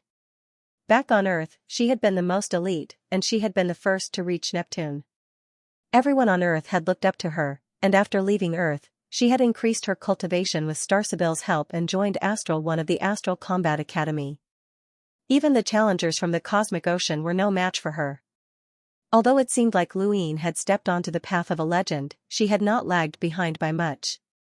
Later on, she did not know what had happened, but Luyin had left everyone in the dust and was far beyond her ability to catch up. However, compared to her peers, she was definitely at the peak, including those who had come from Earth. No matter what opportunities they had, they could not catch up to her. If Luyin's experiences were a resplendent legend, then she was like Luyin in the shadows. Even though she stood at the peak of hyperspace, she did not have an arrogant attitude. There was still someone above her, and that person was her goal. However, she still had to put on an act, or that person would become suspicious. The next moment, Bai Qian's temperament changed. She became lofty and incomparably holy, like a goddess. This temperament was exactly the same as Hiran's, and with her beautiful face and valiant temperament, she could be considered perfect. "Greetings, Your Excellency." The worker came and bowed respectfully. Bai Qian was indifferent. "Are you willing to help me, Mr. Worker?" The worker was moved. "I am willing to serve Your Excellency." Bai Qian's lips curled up, and she opened her hand. The black energy source slowly floated in front of the worker. The worker had climbed up step by step from the bottom. Without the support of a noble family, he was like Tu Ke and could use the white energy source. Now that Bai Qian had given him the black energy source, it was also an opportunity. She could trust this person. It was also because of this worker that Lu Yin had been able to inform her in time and prevent her from being bullied by Xiaozun. The worker looked at the black energy source floating in front of him and his breathing quickened. "Are you confident?" Bai Qian asked indifferently. The worker took a deep breath, and his old face became much younger. He straightened his back. "I won't hide it from you, Your Excellency. I believe that I can use the black energy source a long time ago." He then reached out to take it and placed it in his heart. A violent and uncontrollable power wreaked havoc in his body. The worker's body trembled, and he almost fell over. He stepped forward with his right leg and slowly squatted down, beads of sweat dripping down his face. He was trying to withstand this power. This was an opportunity, and only by grasping it would his family be able to escape their previous predicament. Otherwise, once he left the decision-making team, his family would be liquidated. His family was not a proper noble family to begin with. There was a low roar as the black energy erupted and surrounded the worker. The worker exhaled and distorted the void as he sensed the boundless power within his body.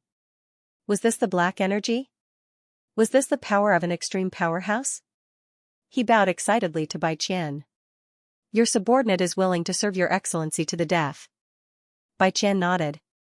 The worker consciously hid himself in the void, just like Uncle Mo. At this moment, Bai Qian finally had the capital to back her up. An extreme powerhouse was her capital, but this capital was far from hers. Lu Yin's side was her true capital, and he should be returning soon. Half a month later, Lu Yin returned to the Void God spacetime, and as soon as he returned, he was shocked to learn of the events that had transpired in the hyperspace continuum. He had not learned much about the hyperspace continuum during this time, and he had assumed that the Yu family would definitely win. However, the results had left him shocked. The Yu family had actually been defeated, and the Dimensional Master had returned and appointed Bai Qian to control the hyperspace continuum. All of this felt like a dream to Lu Yin. He had actually come here to investigate Bai Qian's whereabouts, but he had not expected her to suddenly take over He Ran's place. Capturing He Ran had been the right decision.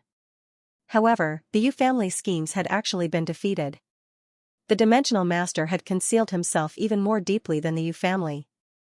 Lu Yin was glad that he had not participated too much, or he would have been unlucky as well. The Yu family had invited the Showing Divinity to take action, but the Dimensional Master had suppressed them instead. The Dimensional Master's strength should be comparable to 3 divinities. This was the true strength of a hexagon. Even the Dimensional Master, who was not proficient in cultivation, was mysterious and unfathomable. After Lu Yin returned to the Void God spacetime, he quickly greeted Su Heng and Su Lim to prevent them from worrying. He then went to the hyperspace continuum to understand the current situation. It was still the same staircase with blooming flowers, but the one sitting at the top was not He Ran, but Bai Qian. One was looking down, while the other was looking up. Life was truly strange, and Lu Yin had not expected Bai Qian to actually win. He had been worried about Bai Qian since he had tried to contact her before capturing He Ran, but he had not been able to contact her. "Xianxia, thank you for your help. The Yu family has been defeated. From now on, you will be the Hyperspace Horizon Prefecture's prefecture." "Master." Bai Qian smiled and looked at Lu Yin with bright eyes. Lu Yin raised a brow. Did this mean that she had already revealed everything to the outside world? If that was the case, then the Yu family already knew that he had schemed against them. Had they told the Showing Divinity that he had killed Xiao Qingfeng? Actually, He Ran's framing of the Yu family had been part of the Yu family's plan, but they had not known who had placed Rahu's item in the Zio realm. Now, they must have known. Lu Yin's thoughts raced, and he looked at Bai Qian. "Where's He Ran?" Bai Qian replied, "I don't know. She's missing." Lu Yin felt that it was a pity. "What a pity. She's pretty good to me." Bai Qian smiled. "Pretty good? Looks like you admire her a lot." Lu Yin shrugged. "Just so. So, how should I address you? Lady Bai Qian?" Bai Qian replied, anything. You can also call me Sister Bai. Lu Ying smiled and looked to the side. I didn't expect you to be here as well, Lord. Lord walked out and beamed at Lu Ying. My lord thinks highly of me and gave me a chance to protect you. Lu Ying nodded. I didn't expect Lord to be able to use a black energy source. The hyperspace horizon really is filled with hidden dragons and crouching tigers. Lord Justice replied, it's just using it, but it's still far from what the future prefecture master can achieve. Lord Justice was very grateful to Lu Ying, and he could faintly guess that the reason he had been valued was because of Lu Ying. Lu Ying and Bai Qian had an inexplicable relationship. Not long after, Lu Ying left, as there was nothing more to be said. Yi Futian went to the Zio realm. He wanted to confirm the Yu clan's thoughts. Yu Feng might have guessed something, but Master Wei didn't know. This meant that the Yu clan didn't say anything. Yi Futian had to make a trip there. The main reason was that the Yu clan hadn't told Xiao Qingfeng's death to divinity Xiaoyin. When they met again, things had changed. What surprised Lu Ying the most was Yu Lei. She had changed from her previous sloppiness to a completely different person. She was clean and tidy, and her gaze was deep. If I didn't know you, I would have thought that you were a fake Yu Lei, Lu Ying teased. Yu Lei looked at him calmly. We've been waiting for you for a long time. Lu Ying asked, you know that I'm still alive? Yu Feng replied, we've activated the super analysis mode here, so even the maintainer can't monitor us. If you have anything to say, just say it. Lu Ying found it strange, your Yu family can actually use the super analysis method? Master Wei didn't confiscate it? We've lost more than half of the Zio realm, and my Yu clan has also lost control of all the carriers of the feeding technique. I've even been chased out and can't research it. From then on, the Yu clan can be considered to be in dire straits, Yul said. Lu Ying looked at Yu Feng. But I can see that you guys are still in good spirits. I'm curious, how did you guys manage to survive under Vader's attack? Yu Feng stared at him, Bai Qian didn't tell you? Lu Ying shook his head. Yu Feng's tone was calm. You've been working with Bai Qian for a long time, right? It was Bai Qian who placed Raha's items in the Zio realm. You're Lu Yin's subordinate. Lu Yin's eyes narrowed. Don't spout nonsense. Lu Ying and I are irreconcilable enemies in the primordial space. Yu Feng sneered. Perhaps. How is he Ran? Lu Ying asked, isn't he Ran missing? Yu Feng looked at Lu Ying with a mocking gaze. Others might not have thought of you, but I knew it was you. Xianxia, you've hidden yourself well. From the very beginning, you approached my Yu family and tried to get us to invite you to the hyperspace continuum. You've been scheming against my Yu family, against Iran, and against everyone else. I don't care how illogical the process is, but my guess is that you've been scheming against the entire hyperspace continuum. Lu Ying didn't say anything, and he just looked at Yu Feng, wondering if he should silence him. The most disgusting thing about this guy was that he didn't follow common sense and only followed the results. Who could stand that? Don't be in such a hurry to deny it. My guess is that you're helping Lu Ying scheme against hyperspace. Maybe it's not just hyperspace. I heard that you're doing well in the Three Monarchs universe and have Chen Li's full support. Can I guess that you're also helping Lu Ying scheme against the Three Monarchs universe? The funny thing is that the Yuan sage keeps saying that the origin space is stagnant and doesn't know anything about the outside world. However, he doesn't know that you are already plotting against the samsara spacetime, Yu Feng said. Lu Yin's gaze turned even colder as he looked at Yu Feng. This guy had no evidence to back up his theory, and he had only been able to make conjectures based on the results. This isn't the first time I've suspected you. Do you know why I arrested Bai Qian when you identified he ran as a spy?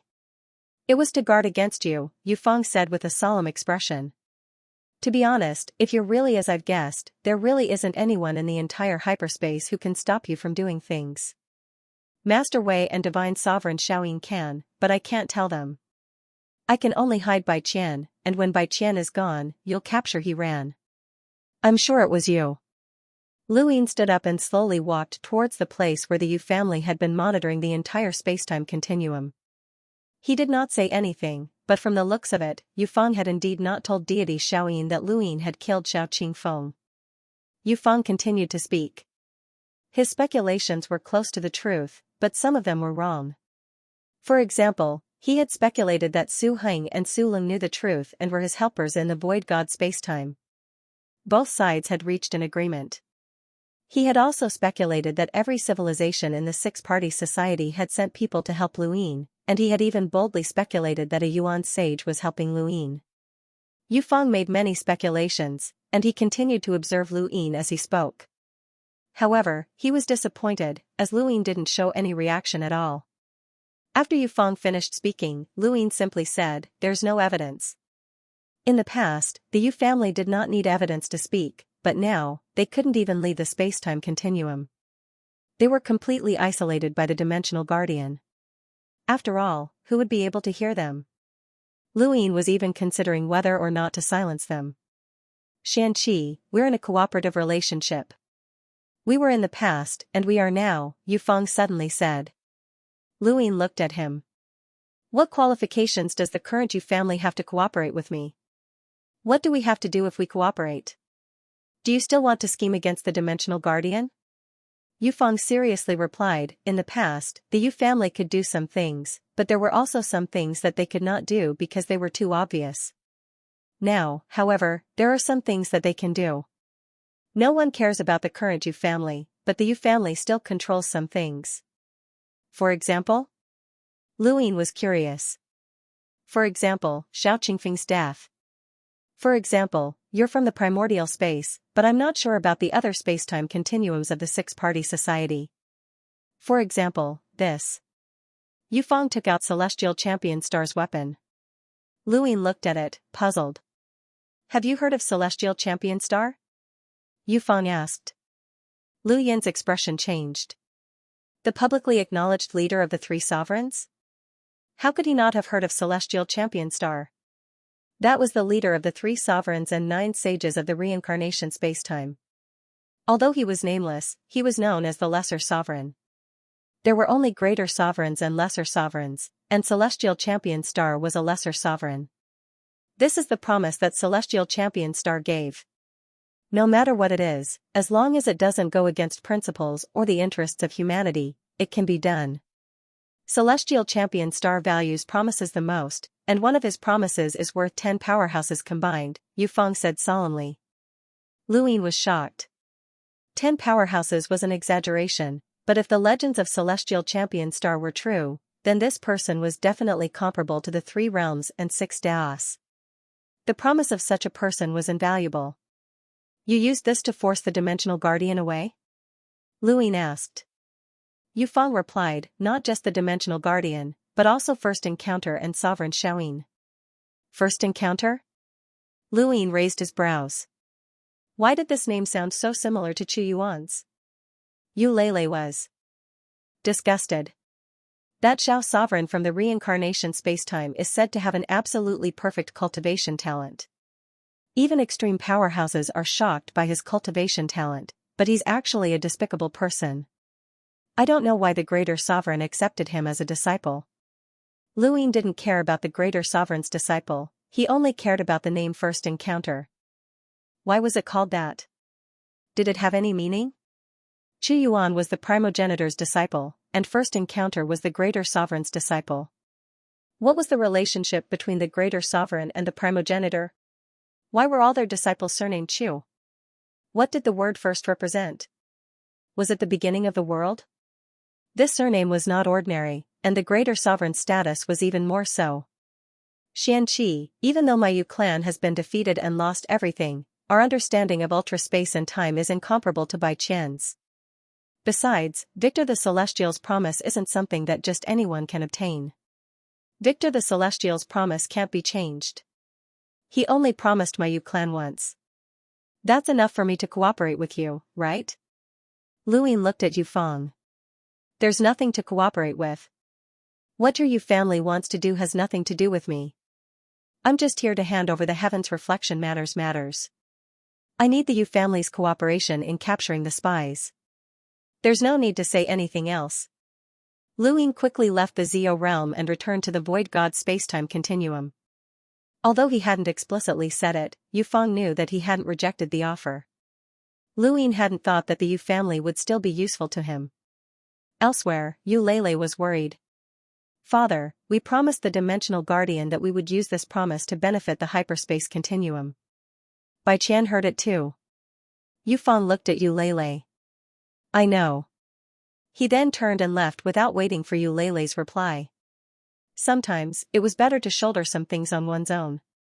As long as Xianxia could help the Yu family survive this crisis, nothing else mattered. The Yu family couldn't stay in the hyperspace continuum and wait to die. His target of cooperation wasn't Xianxia, but rather the primordial space. After returning to the Red Domain, Luin met up with Su Heng and Su Leng. Both of them had a bad attitude towards the Yu family, as they believed that the Yu family had forced Luin to identify he ran. I told you that the Yu family has a bad reputation and that you had to be extra careful. Fortunately, you were smart enough to see through the Yu family's plans. Otherwise, things would have boded ill for you, Su Leng reprimanded. Luin smiled bitterly. I've made you guys worry. It's my fault. I never thought that the Yu family would be so scheming that they would betray the Dimensional Guardian and even Dragon Sovereign Xiaoyin and Luo Shan. That means that half of the Six Paths gang is involved, and I'm just a pawn of the Yu family. Su Leng snorted. Those fellows only know how to scheme, but they still ended up dead in the end. Did they really think that a space-time ruler was that easy to deal with? Su Heng sighed. Even now, I still don't know how the Dimensional Guardian won. Actually, the Yu family could have won with their schemes. Sovereign Xiaoyin, Luo Shan, and the Yu family had a total of 5 powerhouses, but the Dimensional Guardian still self-destructed in front of everyone. I can only say that some things are fated. He then looked at Luin. Bro, don't get involved in the affairs of the hyperspace continuum in the future. Dimensional Guardian isn't that simple. That's right. Su Wuji returned and said to Luin, if you hadn't warned us beforehand, the 3 of us would have killed our way into the hyperspace continuum. The Eternals would have benefited then. Su Leng rolled his eyes. They would definitely go to the hyperspace continuum for revenge, but Su Wuji might not. Who knew what that old fellow was thinking? The group left after berating the Yu family for a bit. You should just stay in the Void God spacetime and raise your cultivation. Think of a way to fulfill your promise to the Nuin, Su Wuji said. Luin shrugged. That's difficult. I'm currently the prefecture master of the Hyperspace Horizon Prefecture. Su Wuji was shocked. Prefecture master of the Hyperspace Horizon Prefecture? Luin suddenly asked, Prefecture master, do you think I have a chance of becoming the prefecture master of the Six Direction Association's Horizon Prefecture? Su Wuji sneered. Don't say such stupid things. It reminds me of Yu Xian. He wanted to unify the Horizon Prefecture and become a behemoth outside of the Six Direction Association. What a joke. However, reality has proven that he was just putting on a show for the Dimensional Guardian. Even his act of scattering all of his family's wealth and suicide were all fake. But I'm real. If that day really comes, will the prefecture master support me? Luin asked seriously. Su Wuji thought about it. If that day really comes, he grinned at Luin. Let someone else be the prefecture master. Whoever wants it can be the prefecture master. Luin laughed. Su Wuji laughed happily as well. The next day, Luin received another invitation from the Mutiankong Prefecture's Horizon Prefecture, asking him to head to Mutiankong to assist in the investigation of the spy. Luin rejected the invitation once again, as he became even more wary of the Mutiankong Prefecture. He had only just returned, and the Mutiankong Prefecture had already known about it. It was obvious that they were watching him. It would be fine if they really wanted to investigate the spy, but if it had something to do with the Freedom Palace, then Luin would have to be careful. Logically speaking, the Freedom Palace should not have come looking for him. The stone was in Luo Shan, and Chen Lu had been the one to hand it over. Luin had not even shown himself from start to finish. However, the Mutiankong Prefecture's actions made Luin wary.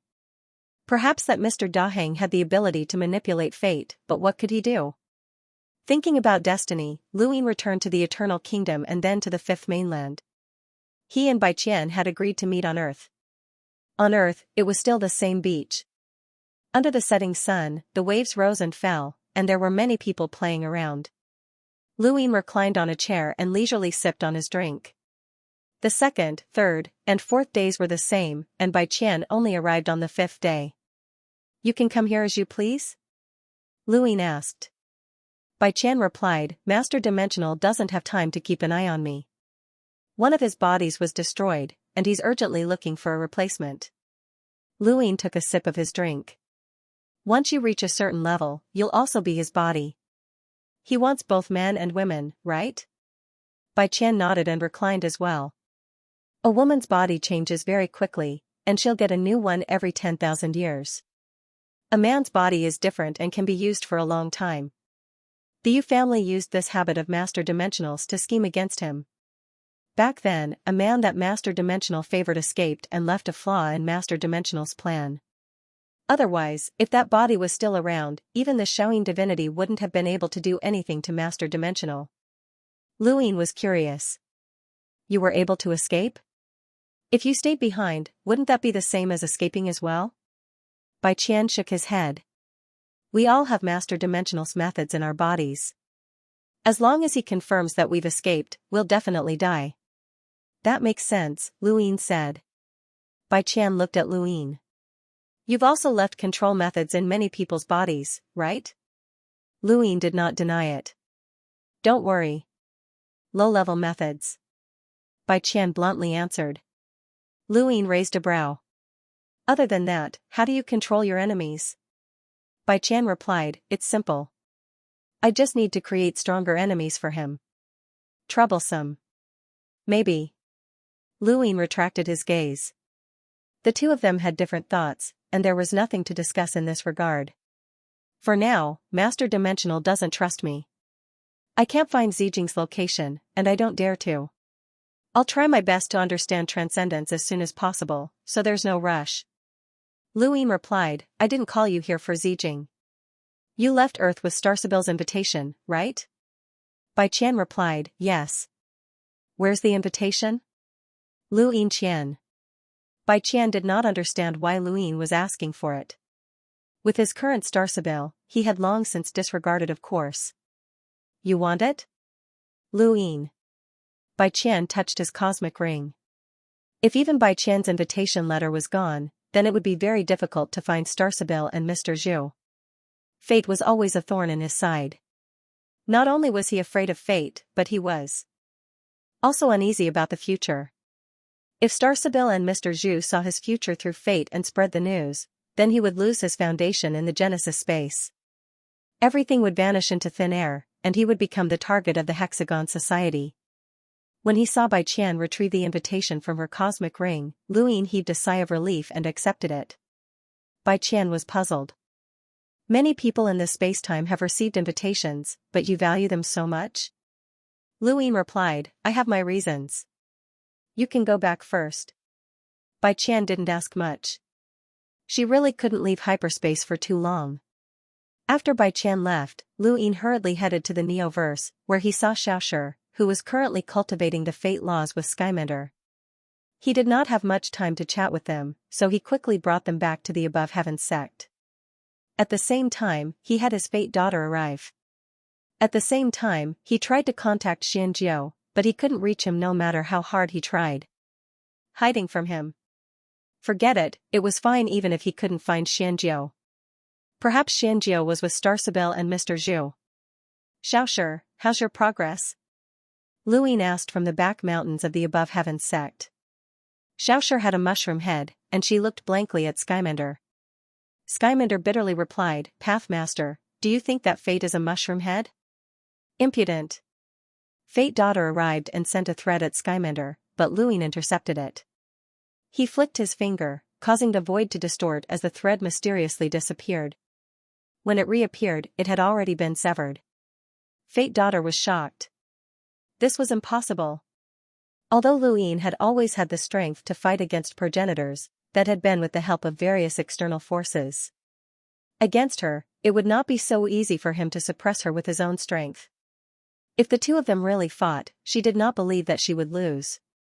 However, in that instant, her thread of fate had been severed. It had been cut off by a power that she could not see. Fate Daughter was a disciple of Fate, and she was one of the 12 heavenly gates. During the era of the sect of Heaven Above, she was almost guaranteed to break through to the progenitor realm. She was a powerhouse at the peak of the half-ancestor realm, and ordinary half-ancestors would not even be able to retaliate against her. She could even fight against ordinary progenitors without panting. By relying on Fate's laws, even Qianlu, who had been a peak half-ancestor, would not be her match. Thus, whether it was Fate Daughter, Lu Bujing, Kai or Han Xian, all of them were very arrogant. However, Lu Yin's move just now had stunned Fate Daughter, and she could not figure out what was going on. She even forgot to attack Skymender. Lu Yin looked at her coldly. "Do you know where this is?" Fate Daughter frowned. She was afraid of Lu Yin, but she also remembered why she had attacked him. She angrily glared at Skymender. "He insulted Master." Skymender hurriedly apologized. "I did not insult Fate. It's just that this child's learning of Fate's laws is going too smoothly, so smoothly that it's unimaginable. Besides, he can even read the Book of Destiny." Fate Daughter suddenly stared at Xianxia. "You can read the Book of Destiny?" This was the first time Fate Daughter had heard of Xiaoxia's existence. Skymender had been one step ahead of her, but only by one step.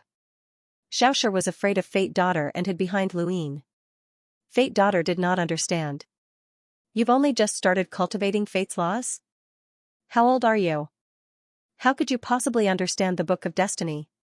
She then looked at Lu Yin. "Path Master, this." Lu Yin raised a hand to stop her from being so agitated. To Fate Daughter's knowledge, only Fate could understand the Book of Destiny without cultivating it.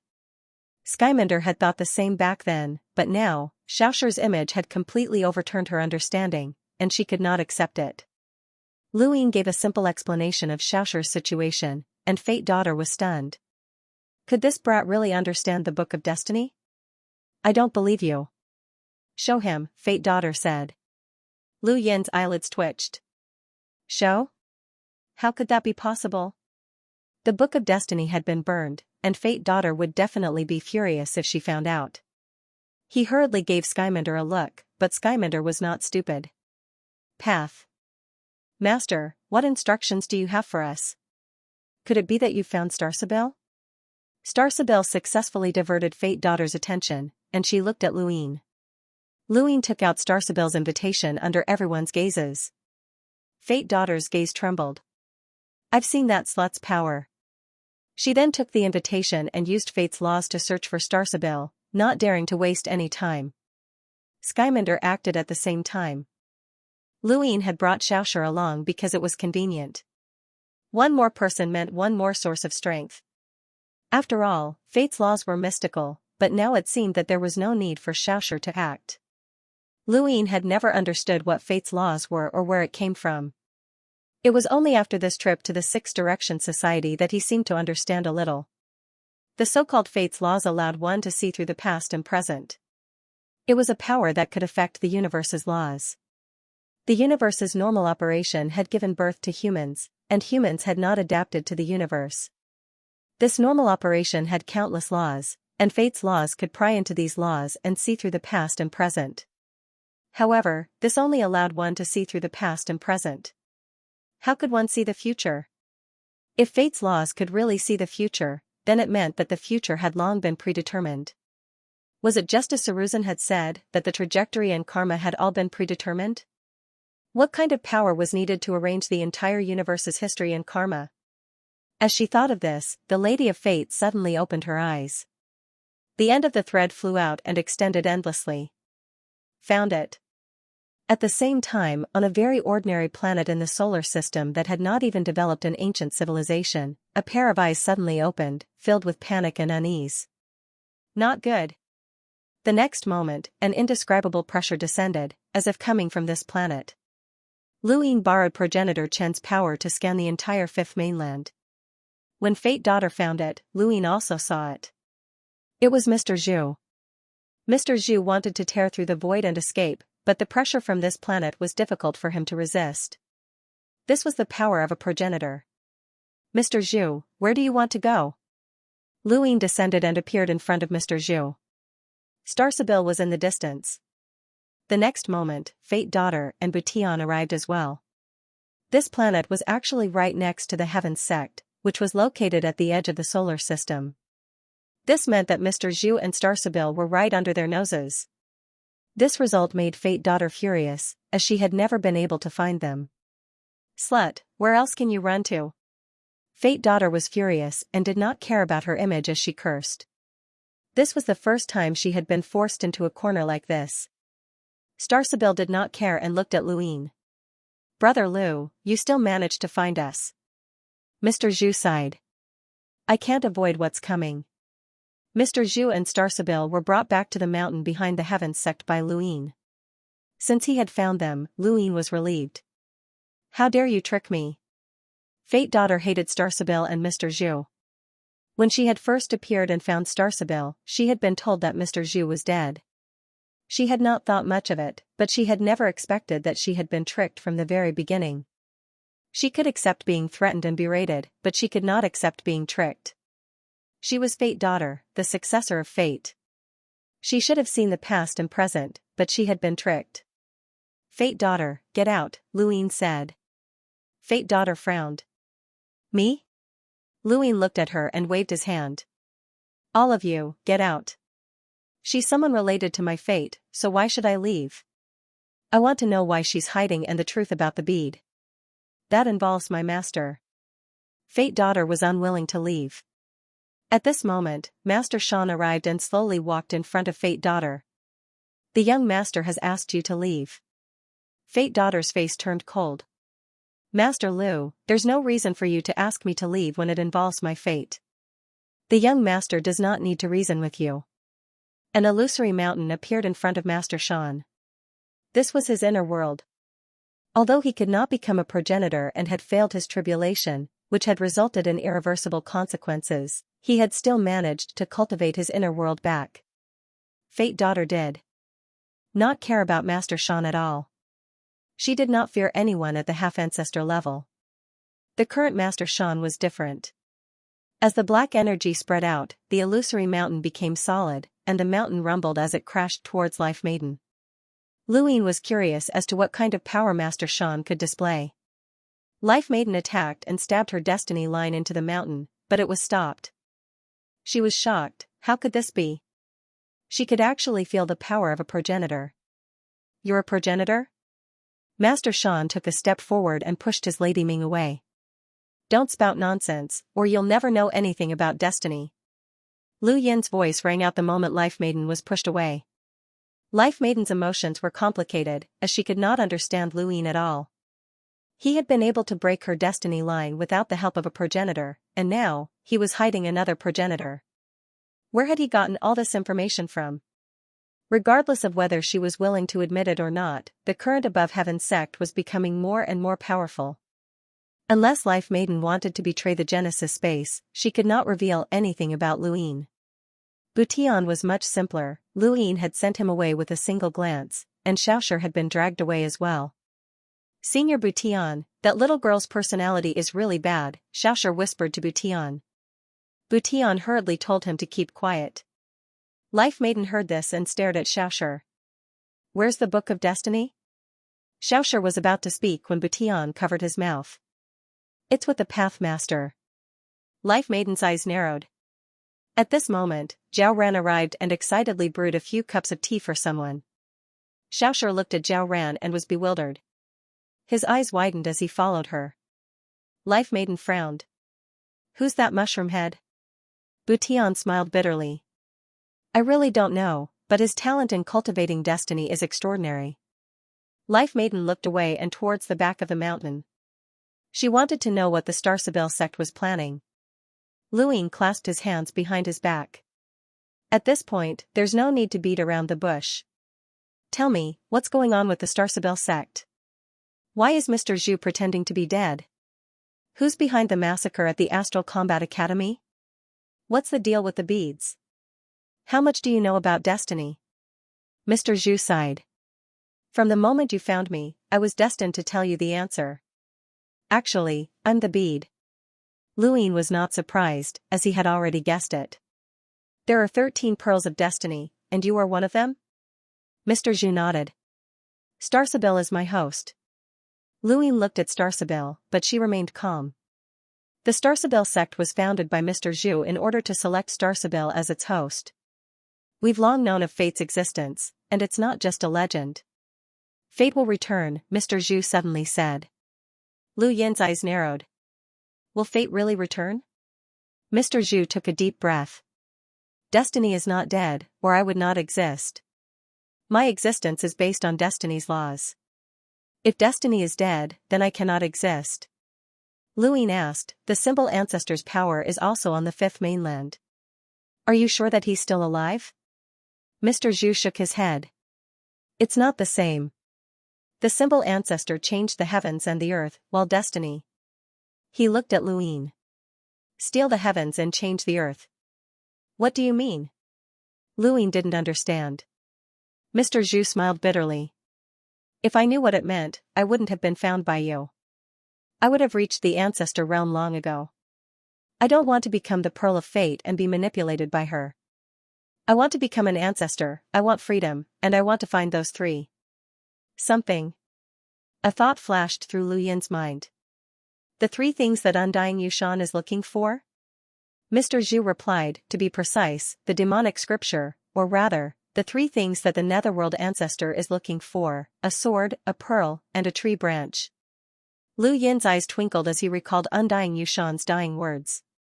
The demonic scripture had controlled him to search for three things, and those three things were very likely to be on Earth. That's why you've been staying in the solar system. Why are you looking for those three things? What do those three things mean? Luine knew that Earth was extraordinary. Xianxia had always appeared on Earth and could freely travel through parallel spacetime, which was very unusual. Mr. Zhu was vexed. I don't know what those three things mean either. The demonic scripture is searching according to the will of the netherworld ancestor, but I'm searching according to destiny's will. We don't want to search for them, but we have to. Those three things are definitely not ordinary. I'm certain that as long as I can find them, I'll transform and no longer be a pearl that destiny plays with. Undying Yushan gave me the direction, but why can't I find them? Luine frowned. In Earth's parallel spacetime? That's the only explanation, Starsabil said. If they weren't in a parallel spacetime, Undying Yushan would have found them long ago. Mr. Zhu replied, those three things are unique, and they can't be found in every parallel spacetime. However, it's destined that we won't be able to find them. Luine looked into the distance. If they were in Earth's parallel spacetime, then that should be where Xianxia was. It wasn't that they couldn't find them, but that they had to rely on luck. No one knew when Xianxia would return. The Starsabil sect was the greatest secret of this era. Before Luine had undergone the Grim Reaper transformation, the Grim Reaper and Destiny were just legends that could not be confirmed or acknowledged. No one had even mentioned them. However, the Starsabil sect had always known about the existence of Destiny, and they even knew that Destiny would eventually return. Mr. Zhu hadn't done anything wrong, and it was normal for him to think for himself. However, now that he had been found, he could no longer be free. A pearl was still a pearl. If an ordinary person knew about the existence of Destiny and that he was just a part of a story that had been arranged, would he resist? Perhaps, perhaps not, but if the ending of this story was not what he wanted, would he still resist? The answer was definitely yes. To Mr. Zhu, Destiny would eventually return, and his ending was to become a pearl that was worn on Destiny's wrist. He could not accept such an ending, so he wanted to resist. He had pried into Destiny's cultivation method and used his connection to Destiny to search for the three items. He wanted to rewrite Destiny and break through to the progenitor realm. He wanted to even suppress Destiny and control his own life. Unfortunately, he had failed in the end. Looking at the 10 pearls in his hand, Luine did not know what to do. Wearing them on his wrist made him panic. After all, Mr. Zhu was also one of them, and he was an independent existence. Would the other 9 pearls also be independent existences? Wearing them on his wrist was like having 10 independent existences staring at him at all times. Just thinking about it made him panic. More importantly, these pearls were too obvious. Once Destiny returned, he would be the first to be found. Luine did not know what to do if he did not wear them. Tell me what to do with these pearls, Luin asked as he stared at the pearls in his hand in a daze. Starsabil was very calm. I don't know. If I did, I wouldn't be the host. Luin looked at her. You don't want to be the host? Starsabil was bitter. To Mr. Zhu, destiny is an enemy that competes with him for time. It's the same for me. Everything I do is based on Mr. Zhu. Including when you divined me back then? Luin asked. Starsabil looked at Luin and said, Mr. Zhu divined that humanity would face a great calamity in the future, and he told me to find someone who could help humanity overcome this calamity. I didn't know how to find that person, and in the vast sea of people, I could only screen them through that question. Mr. Zhu told me that the person who could not be divined might be the person who could save humanity from this calamity. That's why I found you. What I said before was not a lie. I really couldn't divine you, so I divined the results of the tournament of the strongest. The first point was the results of the tournament of the strongest, and the second point was the battle with Night King Jinwu. Luin interrupted her. You've already told me these things. Tell me something I don't know. Starsabil looked up at the sky. The Fifth Mainland knows too little about the Above Heaven sect, and they don't even understand destiny. They don't even believe in the existence of destiny. In my opinion, they aren't enough to help me break free from Mr. Zhu. Starsabil paused and looked at Luin. I need to find someone who can help me break free from Mr. Zhu, even if that person is very weak at the time and has experienced many hardships. I don't care about humanity's calamity, and I don't care about what Mr. Zhu wants. I just want to control my own destiny. Everything that I told you before was true, and I've said everything that needs to be said. The only difference is that my goal is not the so-called calamity, but myself. I need you to help me break free from Mr. Zhu. Luin frowned. That's all? That's all. Starsabil was magnanimous as she looked at Luin. Luin stared into her eyes, but he could not see anything. This woman seemed to have told him everything, but Luin could no longer trust her. He did not know what else Starsabil could hide, and with the gap between them, there was no point in hiding anything. In any case, he no longer trusted this woman, so he found the Fate Daughter. She's yours. Starsabil's expression changed. I can't go with her. The Fate Daughter's gaze was cold. Since when did you get to choose? Starsabil stared at Luin. I've broken free from Mr. Zhu, and I can't be controlled by the Fate Daughter anymore. Luin ignored her and looked at the Fate Daughter instead. I don't care how much you hate her. I still have use for her, and I don't want her to change too much the next time we meet. The Fate Daughter raised a brow, but she did not refute. Ever since she had arrived in this era, she had gradually become more restrained.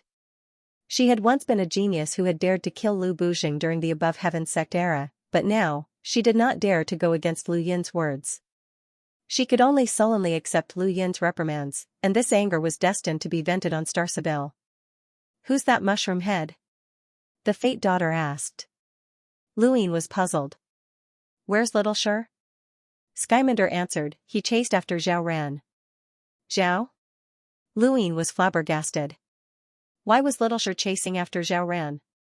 As he thought about it, his domain spread out, and he quickly found Zhao Ran and Little Shur. At this moment, Little Shur was circling around Zhao Ran and constantly talking about something. He seemed to be rather excited and happy, but Zhao Ran had a blank expression on her face. She did not even notice that the tea she had poured had spilled out, and she just stared blankly at Little Shur. Luin took a step forward and appeared beside the two. Skyminder and the Fate Daughter also followed him. You really don't remember me? It's me, it's me. Xiaoshur circled around Zhao Ran, looking happy and disappointed at the same time, almost dancing with joy. Zhao Ran licked her lips, I forgot. Sorry, I'm out of stock. Xiaoshur patted her mushroom head, what about this? You said it was cute? Zhao Ran's eyes lit up, it is. Right? Xiaoshur was happy. When Zhao Ran saw Luin and the others arrive, she cheered, Your Highness, you're back. Ah, I spilled the flower tea. I'm sorry, I'll make some more. Luin asked, Zhao Ran, do you know him? Zhao Ran looked at Xiaoshur and then at Luin before shaking her head, no, but he's really cute. Luin looked at Xiaoxia. Xiaoxia was depressed. Brother Lu, she should know me. She's the first person besides Xiaoqi to say that my mushroom head is cute. She even gave me a present. Zhao Ran apologized. I'm sorry, my mushroom head is really cute, but I forgot. I'm sorry, I'm out of stock. Xiaoxia hurriedly apologized. I'm sorry, you're not out of stock. You're my friend. I'm sorry. I'm sorry, I'm out of stock. I'm sorry, you're my friend. Look, mushroom head. Ah, it's so cute. Right, who are you? It's our first time meeting, I'll make you some tea. Luin was speechless, it was starting again. Xiaoxia blinked, somewhat at a loss. Butian looked at Luin and then at Zhao Ran. He had always felt that this maid was strange. Forget it, Xiaoxia, she doesn't remember you, Luin said. He then showed Zhao Ran something hanging in front of his chest that contained her memories. Zhao Ran quickly remembered and then apologized to Xiaoxia. I'm sorry, I'm out of stock.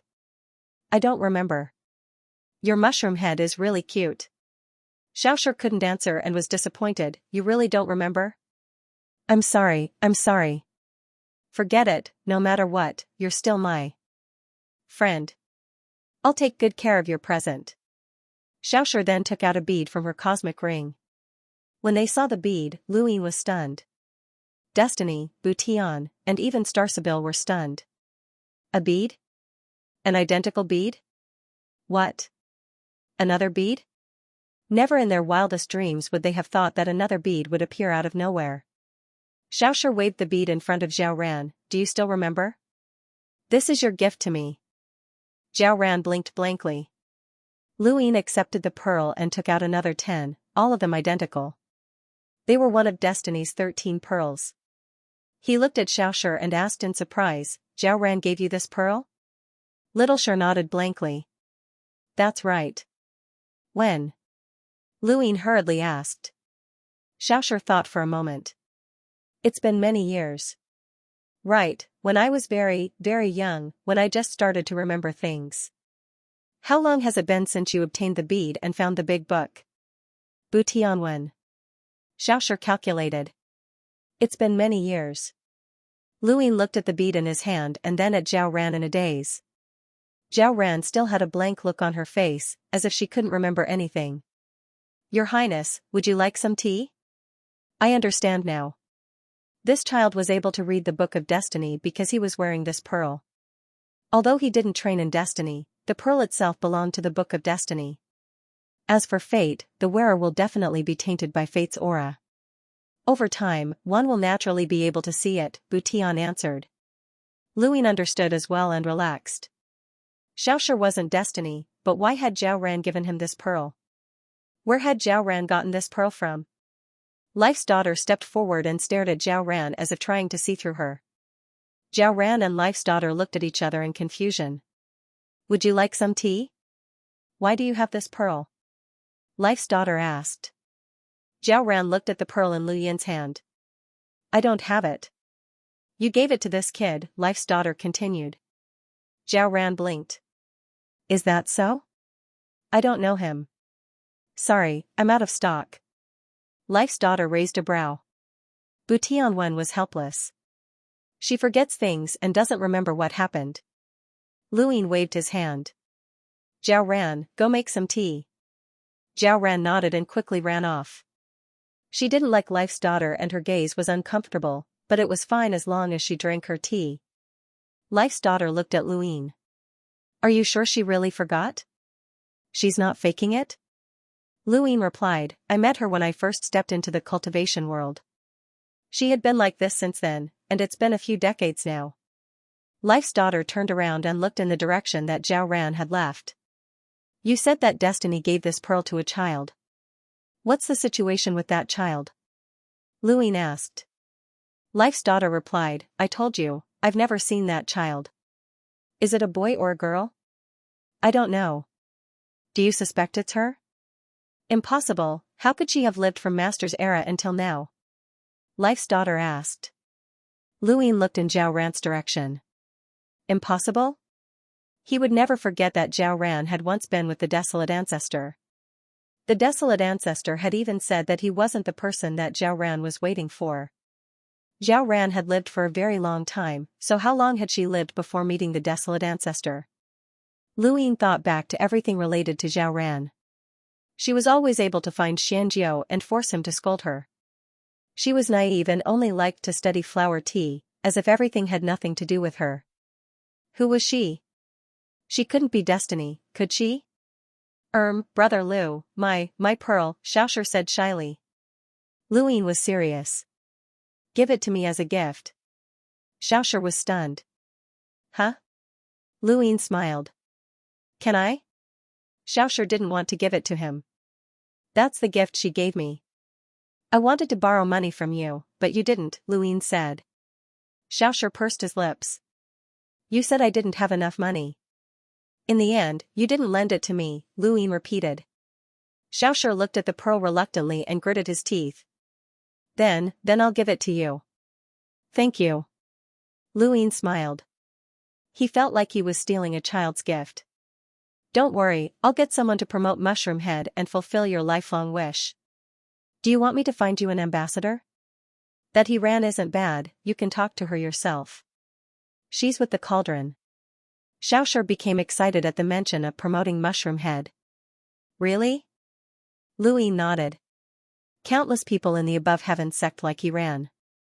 As long as she's willing to be your ambassador, the entire universe will accept her. I'll go find her now. Xiaoshi ran off to find he ran. Lu Ying looked forward to it. He put the beads away, and now that he had 11, he decided to put them away. He would find an opportunity to store them in Mount Supreme in the future. Fate Lady took Starsabil and left the above heaven sect. Lu Ying didn't care how Starsabil was treated. He had already warned her, so she wouldn't go overboard. He felt like Starsabil had left something unsaid. As for Butian, Lu Ying still had him stay behind to teach Xiaoshi. Even though he had taken away the pearl, Xiaoshi's cultivation of destiny was already on the right track. It would be a pity if he didn't continue. As for Zhao Ran, she was just like before. He didn't know how to treat her for the time being, so it was better for her to be a maid. The main thing was that he couldn't find an opportunity to change. Perhaps one day, she would recover her memories. Not long after, Lu Ying saw Xiaoshi find he ran through his domain. Not long after, he saw he ran lose her composure and saw many people trying to curry favor with her while cursing Xiaoshi. Xiaoshi was so frightened that he scrambled away. However, he didn't give up and continued to stare at he ran with a determined gaze. Although promoting Mushroom Head was difficult, he had to succeed. He ran looked as if she had eaten a dead fly. Lu Ying could temporarily wait for the Six Paths Society. With such a huge incident in hyperspace, he wouldn't be able to do much even if he went. He might even attract the attention of important people, especially the Dimensional Guardian. Lu Ying didn't want to be exposed. He thought about it for a while and suddenly thought of a possibility. Destiny had given one of the pearls to forefather Channy. If the pearl was still in the hands of the Lu family, could he use it to divine the location of the Lu family? Although Xiaoxinji's clone could help Lu Ying locate the Lu family, this person was still Xiaoxinji's clone. Lu Ying felt uneasy, and it would be best if there was another way to locate the Lu family. Lu Ying hurriedly contacted the Lady of Fate to inquire about the possibility. The Lady of Fate's answer was affirmative. As long as the pearl is in the hands of the Lu family, the more pearls you have, the more likely you will be able to locate the Lu family through destiny. That is, of course, if the Lu family is still around. Lu Yin's breathing quickened. After so many years, he finally had a way to locate the Lu family outside of Xiaoxinji's clone. His greatest wish was to lure Lu Ying back. Now, he had 11 pearls, and he knew that Astral 3's stargazing deck had drifted to the 6th mainland. It seemed that he would have to make a trip there. Only by gathering all 12 pearls would he have the greatest chance of locating the whereabouts of the 13th pearl. That pearl might very well be the location of the Lu family. Lu Ying knew quite a bit about the 6th mainland. After all, he had used his Dai's 6 pips to merge with a 6th mainland cultivator's body, and he had even seen the 6th mainland's Daosaur sect. Going to the 6th mainland was not difficult, but it was not easy either. The 6th mainland was not in a parallel spacetime, but rather the same spacetime as the 5th mainland. Otherwise, Lu Ying could just casually find a cultivator from the sixth mainland to tear through the void and head there. He activated the serious art, and the human domain was under his control. With a single thought, Lu Ying appeared at the border between the human domain and the technocracy. He wanted to enter the sixth mainland through the Starfall Sea. There were very few corpse kings in the Starfall Sea, and the Eternals had been expelled. Although they could travel down the Mara River, they lacked progenitors. Even if the Eternals came from the sixth mainland to the Starfall Sea, it would be meaningless. Lu Ying, on the other hand, could enter the sixth mainland through the Mara River. Just as he was about to leave, his attention was drawn to the technocracy. The technocracy no longer had a physical consciousness. Although it was still developing, it was much slower than before. In the past, the technocracy had fought against each other. One side had the sixth mainland, while the other had the cosmic tree.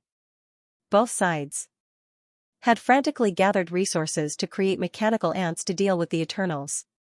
Now, the sixth mainland had been occupied by the Eternals, and the cosmic tree knew the truth about the technocracy. Of course, they had no resources, and the technocracy had fallen. After arriving in the technocracy, Lu Ying thought of the Hui ancestor, the materialized consciousness, and the dimensional master. What was the connection between them? Previously, he had thought that the materialization of thoughts was the ancestor Hui's talent. Since the dimensional master also had it, and not only did it come from the self-destructed body, the backup body also had it. In that case, it might not be a talent, but a type of power. Could the ancestor Hui be related to the dimensional master? Lu Ying casually thought about it and then stepped forward, appearing at the edge of the Starfall Sea. He did not disturb the cultivators stationed here and directly entered the Starfall Sea to find the Mara River. When he looked up, the Mara River was incomparably majestic, as if it had split the fifth mainland into two.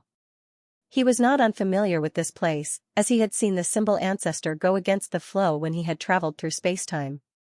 He had led the Rune Line civilization into the sixth mainland and brought disaster to the sixth mainland. Today, he would go against the flow as well. The void distorted as Lu Ying manipulated the spatial lines, causing his body to instantly vanish. Regardless of whether it was space or the Mara River, everything was clearly visible to him within the spatial lines. He was able to teleport, instantly leaving the Starfall Sea and reaching almost half of the Mara River's height before continuing upwards. Along the way, he saw a corpse king that was at the level of a half-ancestor. It was guarding this place and keeping an eye on the Starfall Sea. Lu Ying did not touch it, as doing so would attract the attention of the Eternals. The boundless river was like a waterfall from the 9 heavens, covering everything in sight. When Lu Ying jumped again, he arrived above the Mara River and saw the endless river in the distance. This was the sixth mainland, a place that the fifth mainland had once hated. The sixth mainland had attacked the fifth mainland from here, and the sixth mainland had fled to the fifth mainland from here as well. The symbol ancestor had once fought to the death here, and progenitor Chen's blood had dyed the heavens red. Lu Yin's figure flashed, as he did not know where Stargazing Deck was. Right now, he needed to find the humans. When the sixth mainland had fled, they had taken the cultivators with them to preserve the sixth mainland seed. There were too many people left, and it was impossible to say for sure. It was impossible for all of them to have been transformed into corpse kings, so there was definitely an eternal kingdom here. Lu Yin's guess was correct, and after searching for a while, he found the first eternal kingdom. It was located in the Black Blood realm, where the Mara River intersected. There was definitely more than one eternal kingdom in a huge region. The purpose of the eternal kingdoms was to allow corpse kings and humans to coexist. The Eternals were trying to find a way to coexist, but Lu Ying found it laughable. Sentient beings and emotionless beings could never coexist unless one was absolutely dominant. What the Eternals wanted was absolute dominance. After searching for a while, Lu Ying still couldn't find any clues about Stargazing Lu. However, Lu Ying did see some signs of war. Were there still humans in the sixth mainland who were fighting against the everlasting race? Hidden in the void, Lu Ying watched the battle between the corpse kings and the humans on the distant continent. Many human cultivators fought to the death, sometimes winning and sometimes being defeated.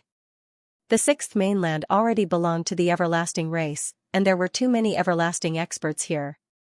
Of those who were fighting against the corpse king, the strongest were emissaries. They should have broken through in the past few decades, and any half-martial ancestor corpse king could easily wipe them out. But the war lasted for a long time. It wasn't just this place, there were many other battlefields in the Sixth Mainland as well. These battlefields were the front lines of the humans' resistance against the Eternals, and the humans had even gathered together to build settlements. Looking at this, Luin recalled the hyperspace dimension's description of the drifting cloud space. Experiments. The Eternals were also giving these people hope. Perhaps it wasn't an experiment. Perhaps it was. He didn't know. These people could have been wiped out in an instant, but the war had dragged on. Perhaps countless years later, the people of the colony would think that they had been able to hold off the Eternals. Little did they know that the Eternals could wipe out everything with a single thought. Luin thought of the Fifth Mainland and the Sixth Direction Society. Would they be in the same situation? A group of frogs at the bottom of a well, thinking that they had done well. They thought that there was hope, but was it all because of the Eternals? Luin quickly dispelled this thought as soon as it appeared. It was too pessimistic and terrifying. If that was the case, then what was the point of their existence? Toys? He would rather believe that the humans had truly held off the Eternals and that this was a long and drawn-out war, not an experiment. He couldn't help them in this war. Just as he was about to leave, the void suddenly tore open in a corner of the battlefield, and a woman walked out. She wielded a 3-foot-long sword that glowed with a white light that resembled scales. She instantly split the battlefield in two, and wherever she passed, the corpse kings were destroyed. Luin looked at the battlefield. This woman's sword had the destructive power of an emissary, and it shouldn't have attracted his attention. But for some reason, when she appeared, the battlefield and even the heavens changed. It was as if all eyes were focused on her. She was dressed in white and wielded a 3-foot-long sword that tore through the dark battlefield. Her face wasn't as beautiful as Ming Yen, He Ran, or Bai Qian, but she had a strange charm. It was as if her appearance was the center of the universe. This was a feeling that Luin had never experienced before. He had seen too many women in his life. They were beautiful, sexy, enchanting, intelligent, heroic, and so on, but none of them were as eye-catching as this woman. Even Bai Qian and the others couldn't do it. This woman's cultivation wasn't very high, and she wasn't the prettiest, but she was still able to attract attention. Strange. White sword light suppressed the battlefield in the blink of an eye. The giant corpse king punched out, but it was easily torn apart by the woman's sword. No matter how bloody the scene was, it couldn't taint her in the slightest. She was like that white light that would never fade. It's the Valkyrie. The Valkyrie is here, the cultivators on the battlefield shouted frantically. It's the Valkyrie. I've heard of her legends. We've all heard of her. Wherever she goes, the corpse kings will retreat. The Valkyrie. The Valkyrie. Countless people shouted excitedly, their voices forming a wave that drowned out the cries of the battlefield. Luin watched quietly. This woman had single-handedly changed the situation of the battlefield. There were clearly powerful corpse kings in the distance, but they didn't attack. Gradually, the corpse kings retreated. Just as the legends said, wherever this woman went, the corpse kings would retreat. Luin was intrigued, but he didn't leave immediately. He just watched. This woman was very strange. When the battle ended, the woman sheathed her sword and just stood there on the battlefield, breathing in the stench of blood. Her face was silent and expressionless. The cultivators in the distance didn't approach her either. They all watched from afar with a burning passion, excitedly discussing something. 1 day, 2 days, 3 days passed. Finally, on the 4th day, the human cultivators passed by the woman and charged towards the Eternals. The Eternal Kingdom stood tall in the distance, and they wanted to take it and rescue the people imprisoned there. The corpse kings met the humans head-on, and a new battle began. First to act, the woman was the one who killed the corpse kings. She had started later than everyone else, but she was the first to reach the front lines and kill the corpse kings. Under her leadership, the human cultivators' morale soared as they slaughtered their way towards the Eternal Kingdom. Aside from the corpse kings, there were also humans in the Eternal Kingdom. These people had long since surrendered to the Eternals, and the Eternals had changed their minds and made them fight for the Eternals. The Eternals were the most difficult opponents for these people to deal with. It wasn't because of their cultivation, but because their hearts were unbearable. Wake up! Those monsters are the enemy. We're the same kind, someone shouted, but they were met with a fierce attack. Why are you doing this? Stop talking, they won't listen.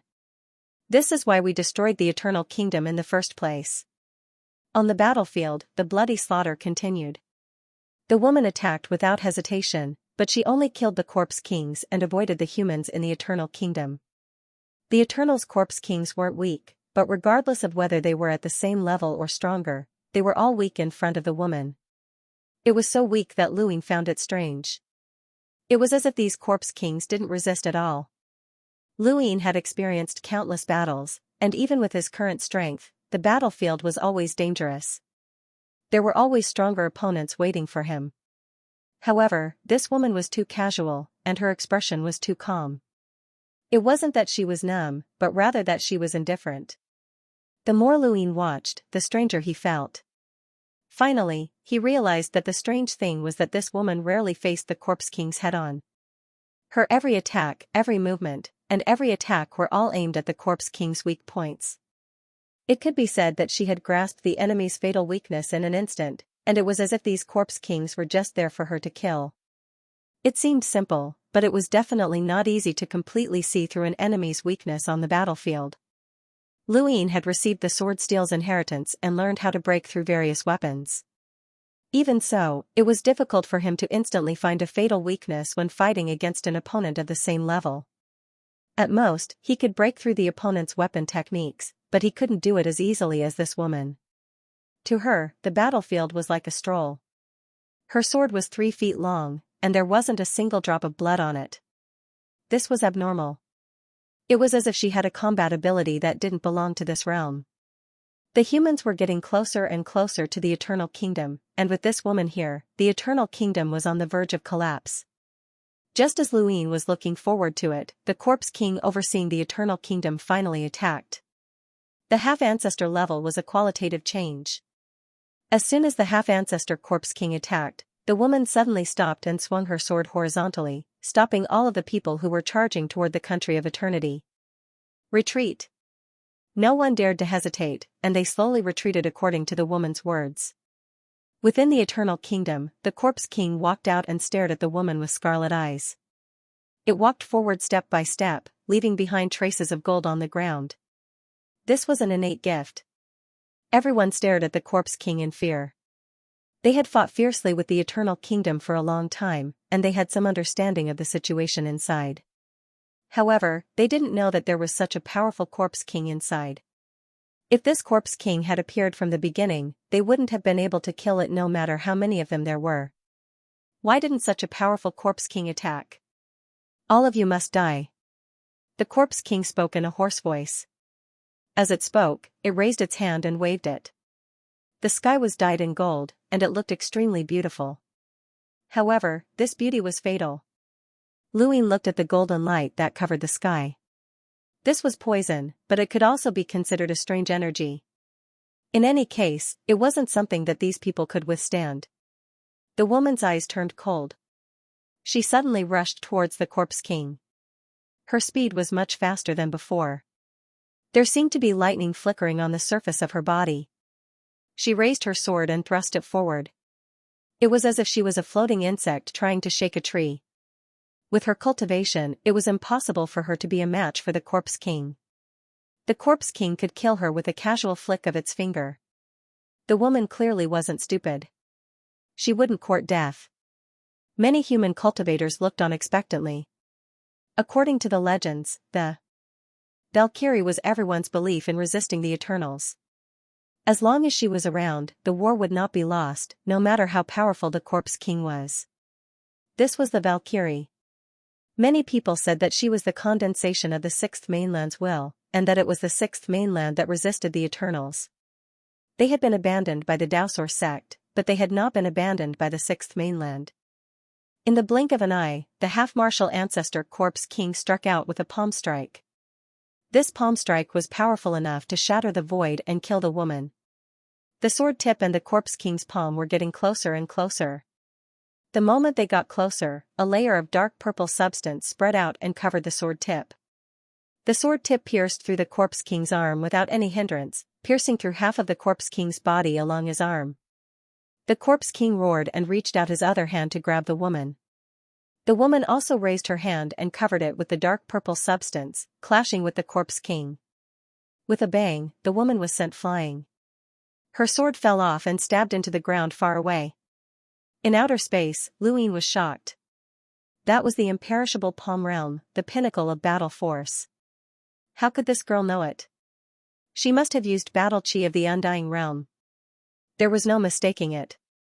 Other than her battle chi cultivation, what else did she have to resist a half-martial ancestor-level corpse king? Where did she learn the battle chi of the Undying Realm? The woman used the dark purple substance to injure the zombie king, but the difference between her and the zombie king was too great. The corpse king was about to attack again when he sensed something. He stopped and returned to Eternal Kingdom. The woman stood up, and the purplish-black substance on her body disappeared. She walked to the side of the longsword and pulled it out. In the next moment, countless people cheered. They thought that the woman had beaten back the half-ancestor corpse king. The woman looked at the sword in a daze. It's still not enough. Luin was also looking at the woman, and he was just about to step forward when he suddenly paused. He just stood there in space without moving. On the battlefield, everyone retreated to the gathering place, and the woman also retreated. Although no one spoke to her, everyone respected her. They cleared the way for her, prepared food for her, and so on. The woman walked calmly, staring at the sword as if she was thinking about something. Eternal Kingdom regained its peace. The heavens were also very quiet, including Luin. His expression was solemn, and he did not move at all. Not long after, his eyes turned cold. He stepped through the spatial line and instantly appeared far away. Eh? He could actually travel through space? Little guy, you're so powerful. A surprised voice rang out. Luin turned around. Just a moment ago, he had sensed an aura approaching him. It was the aura of a progenitor. Aside from a progenitor, no one else could approach him without being detected. He could only blame himself for being careless. He had been too focused on that woman, and he had failed to notice her. At that moment, he saw a figure shrouded in light. He could not see the person's appearance or what he was wearing. The only thing he could see was the light. It covered the person's figure, but it was not glaring. The light could not even spread out and was not seen by outsiders. At the very least, he was certain that no one in Eternal Kingdom or the distant colony could see the light. It was clearly a light, but no one could see it. Who are you? Luin asked. He had not expected a progenitor to suddenly appear, and this was troublesome. The only things he could use to fight against a progenitor were the Divine Seal Catalog and the slippers. Fortunately, he still had Lianbao. If this progenitor did not recognize Lianbao, then Luin could use Lianbao to escape. That would depend on what level this progenitor was at. I should be the one asking that question. Who are you? I've never seen you in the Sixth Mainland, the person within the light asked. Luin replied, I came from another parallel universe. No wonder. Are you from the everlasting race? Luin asked. The person within the light laughed. If I was, do you think those people down there would still be alive? Luin replied, yes. What you want is not a massacre, but a conquest. Otherwise, where would the Eternal Kingdom come from? It seems like you have a deep understanding of the everlasting race. Fortunately, I can sense your hostility towards them. Luin said, if there's nothing else, then I'll take my leave. Wait, the person within the light said. Luin remained vigilant and prepared to attack at any moment. As for Lianbao, he had already taken it out. You seem to be very curious about that Valkyrie. Why? Don't you want to chat? Luin raised a brow. Do you know her? Why do you think that Corpse King retreated? The person within the light asked. Luin understood. You're protecting her. Hee, that's right. Luin was surprised. She's your disciple?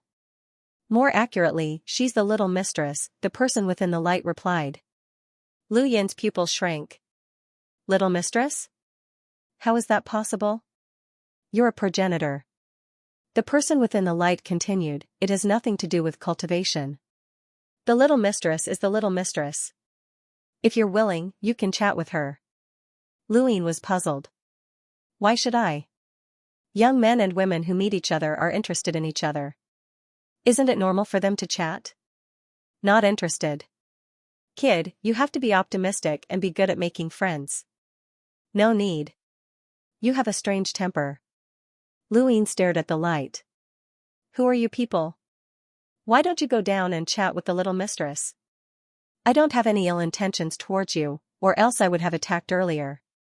With your cultivation, you wouldn't be able to stop me, and you wouldn't be able to escape either, right? Lu Yin's heart skipped a beat when he heard this. From what this person knew, Lu Yin was not even a half-progenitor and would not be able to escape from him. Thus, this person was not very wary of Lu Yin.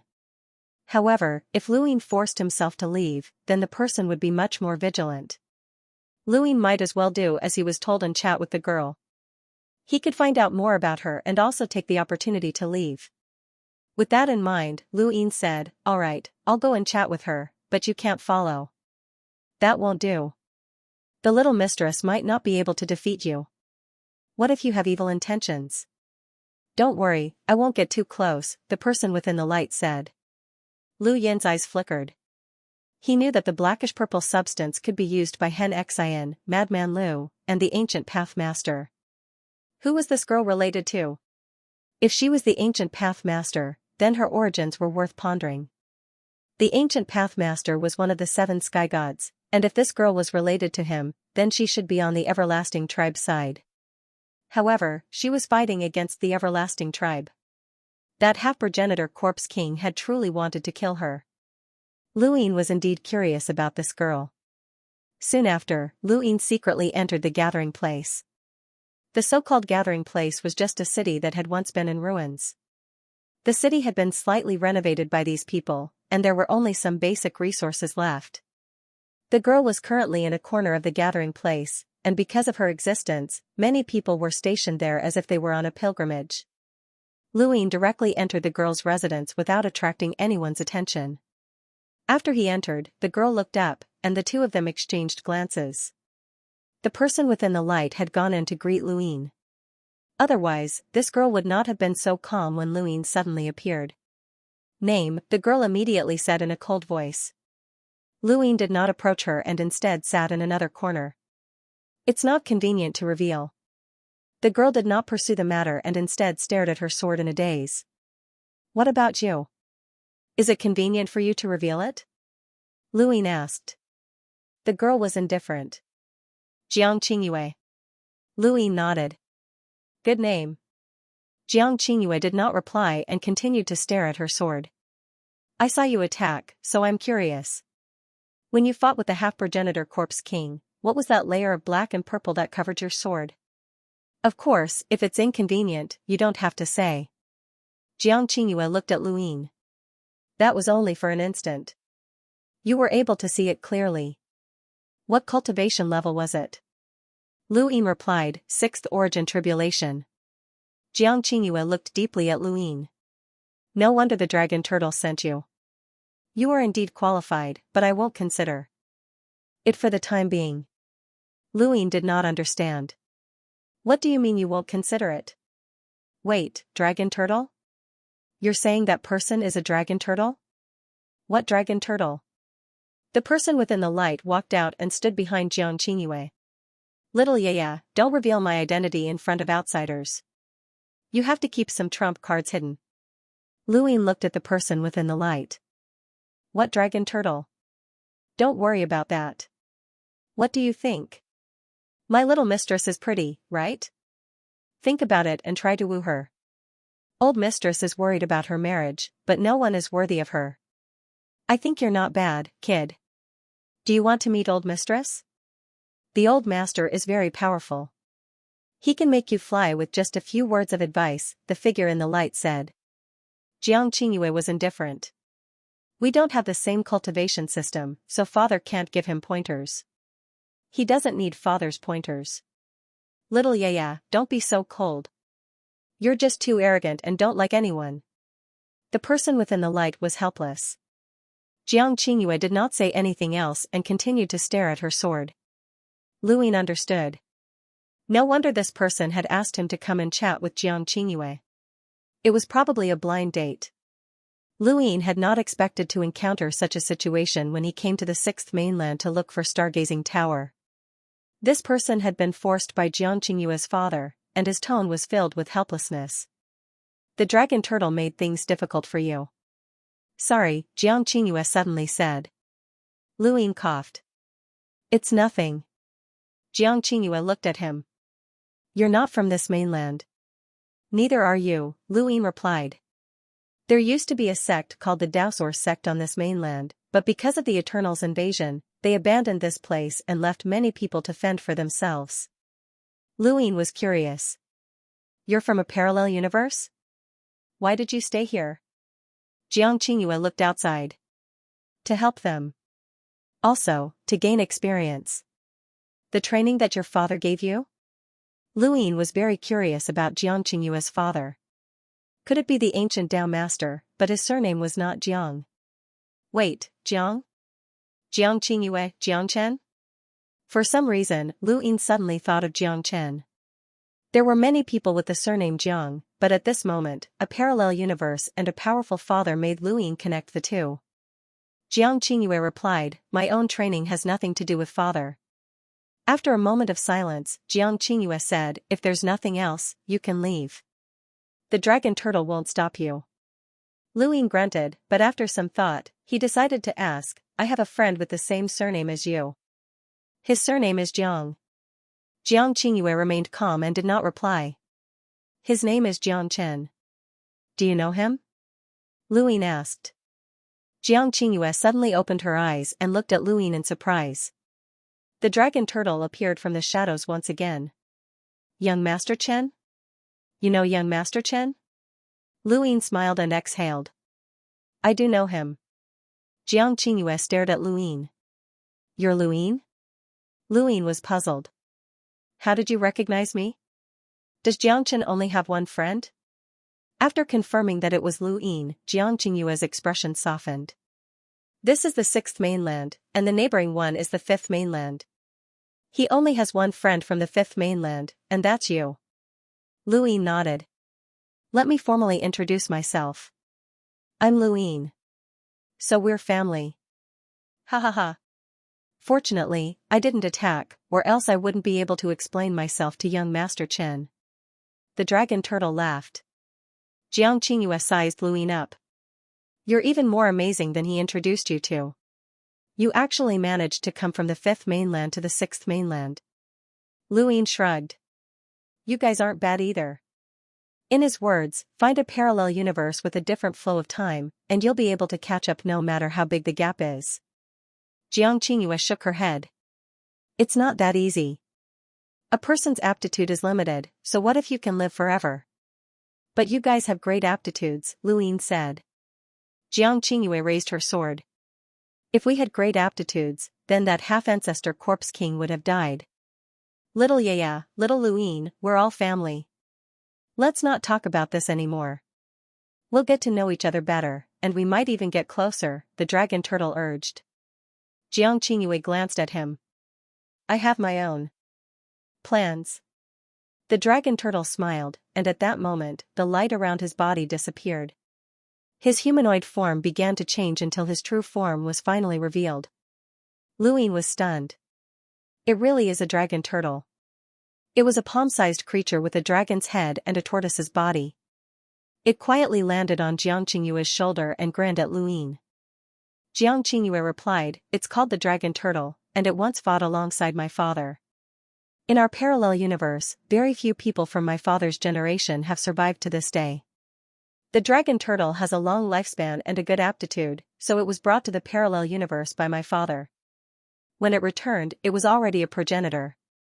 The dragon turtle raised its head. The others are all trash, especially that damned rabbit. It actually ran away. Young Master Chen swore that he would bring it back, but he still hasn't believed him. Luyin sized up the dragon turtle. It was a progenitor, and it had been able to cultivate in a single trip to a parallel spacetime. Luin was looking forward to finding a parallel spacetime with a different flow of time. If he could find one, would that mean that he would be a progenitor when he returned? That was different from the 4 pips on the die. The cost of 4 pips was a little high. Kid, what are you thinking about? The dragon turtle said. Luin did not avoid the topic. I'm thinking about parallel spacetimes with different flows of time. The dragon turtle sneered. You're overthinking things. The flow of time is indeed different. There are some parallel spacetime universes that take a trip, and it will take you 10,000 years to return. However, don't forget that you're also in there. What do you mean? Luin vaguely thought of something. The dragon turtle explained, no matter how different the flow of time is, your own life can only adapt to the current universe. It's just like how an ordinary person only has a lifespan of 100 years. If you bring them to a different spacetime, they won't be able to return and will die there. That's because they only have a lifespan of 100 years. Their lifespan is based on their own lifespan, and it doesn't necessarily have to be in a certain universe. Otherwise, if you were to find a parallel spacetime with a different flow of time, wouldn't that mean that you would be immortal in that parallel spacetime? Luin understood. No matter how different the flow of time was, it would be the same if he could not continue cultivating. There were too many people who followed the old master to cultivate in a parallel spacetime, but how many of them returned? They all died outside, and there wasn't anyone left alive in that generation. The dragon turtle sighed. Right, there's something more important. Luin listened attentively. The dragon turtle cautiously said, I'm not telling you. Luin blinked his eyes in confusion. Xianxia was stunned as well, and she slowly turned to look at the dragon turtle. The dragon turtle turned around and revealed its little tail at Luin. You two can chat. I'll tell you when you've developed feelings for each other. Otherwise, don't even think about it. Kid, let me tell you, there's a huge problem with a different flow of time in a parallel spacetime. This was discovered by the old master in exchange for the lives of countless people. Unless you're the old master's son-in-law, don't even think about knowing. Xianxia subconsciously grabbed at the dragon turtle, but she caught nothing. Luin was speechless. The dragon turtle hadn't lied to him. There was a huge problem with a different flow of time in a parallel spacetime? What was the problem? Sorry, it wasn't like this before. It's all because of that damned rabbit, Xianxia said. Luin smiled wryly. I've seen that rabbit twice, and it ran away both times. If it wants to run, it's hard to stop it, Xianxia said. The two fell silent again. Luin had many more questions to ask, but they would be too abrupt. After all, he wasn't close to Xianxia, and even if Jiangchen was here, some questions wouldn't be appropriate. Absolute domineering fusion, Xianxia said. Luin didn't understand. What's this? Xianxia raised her hand, and a dark purple substance spread out. This? Luin asked, you call that absolute domineering fusion? Xianxia nodded. In our parallel spacetime, Earth went through a calamity. Domineering fusion is the power that was produced in response to the calamity. It's equivalent to your world's battle force. This fusion shouldn't be easy, right? Luin asked. Xianxia replied, it's not that difficult. Luin raised his brows. This was something that ancient Tao master had created. Palm indestructible battle force had been tested so many times that even Madman Lu had been driven mad. Many heroes had died, but it wasn't that difficult? It's fine as long as you're lucky enough, Xianxia said. Luin almost couldn't breathe. That's not difficult? Luck was the most difficult part.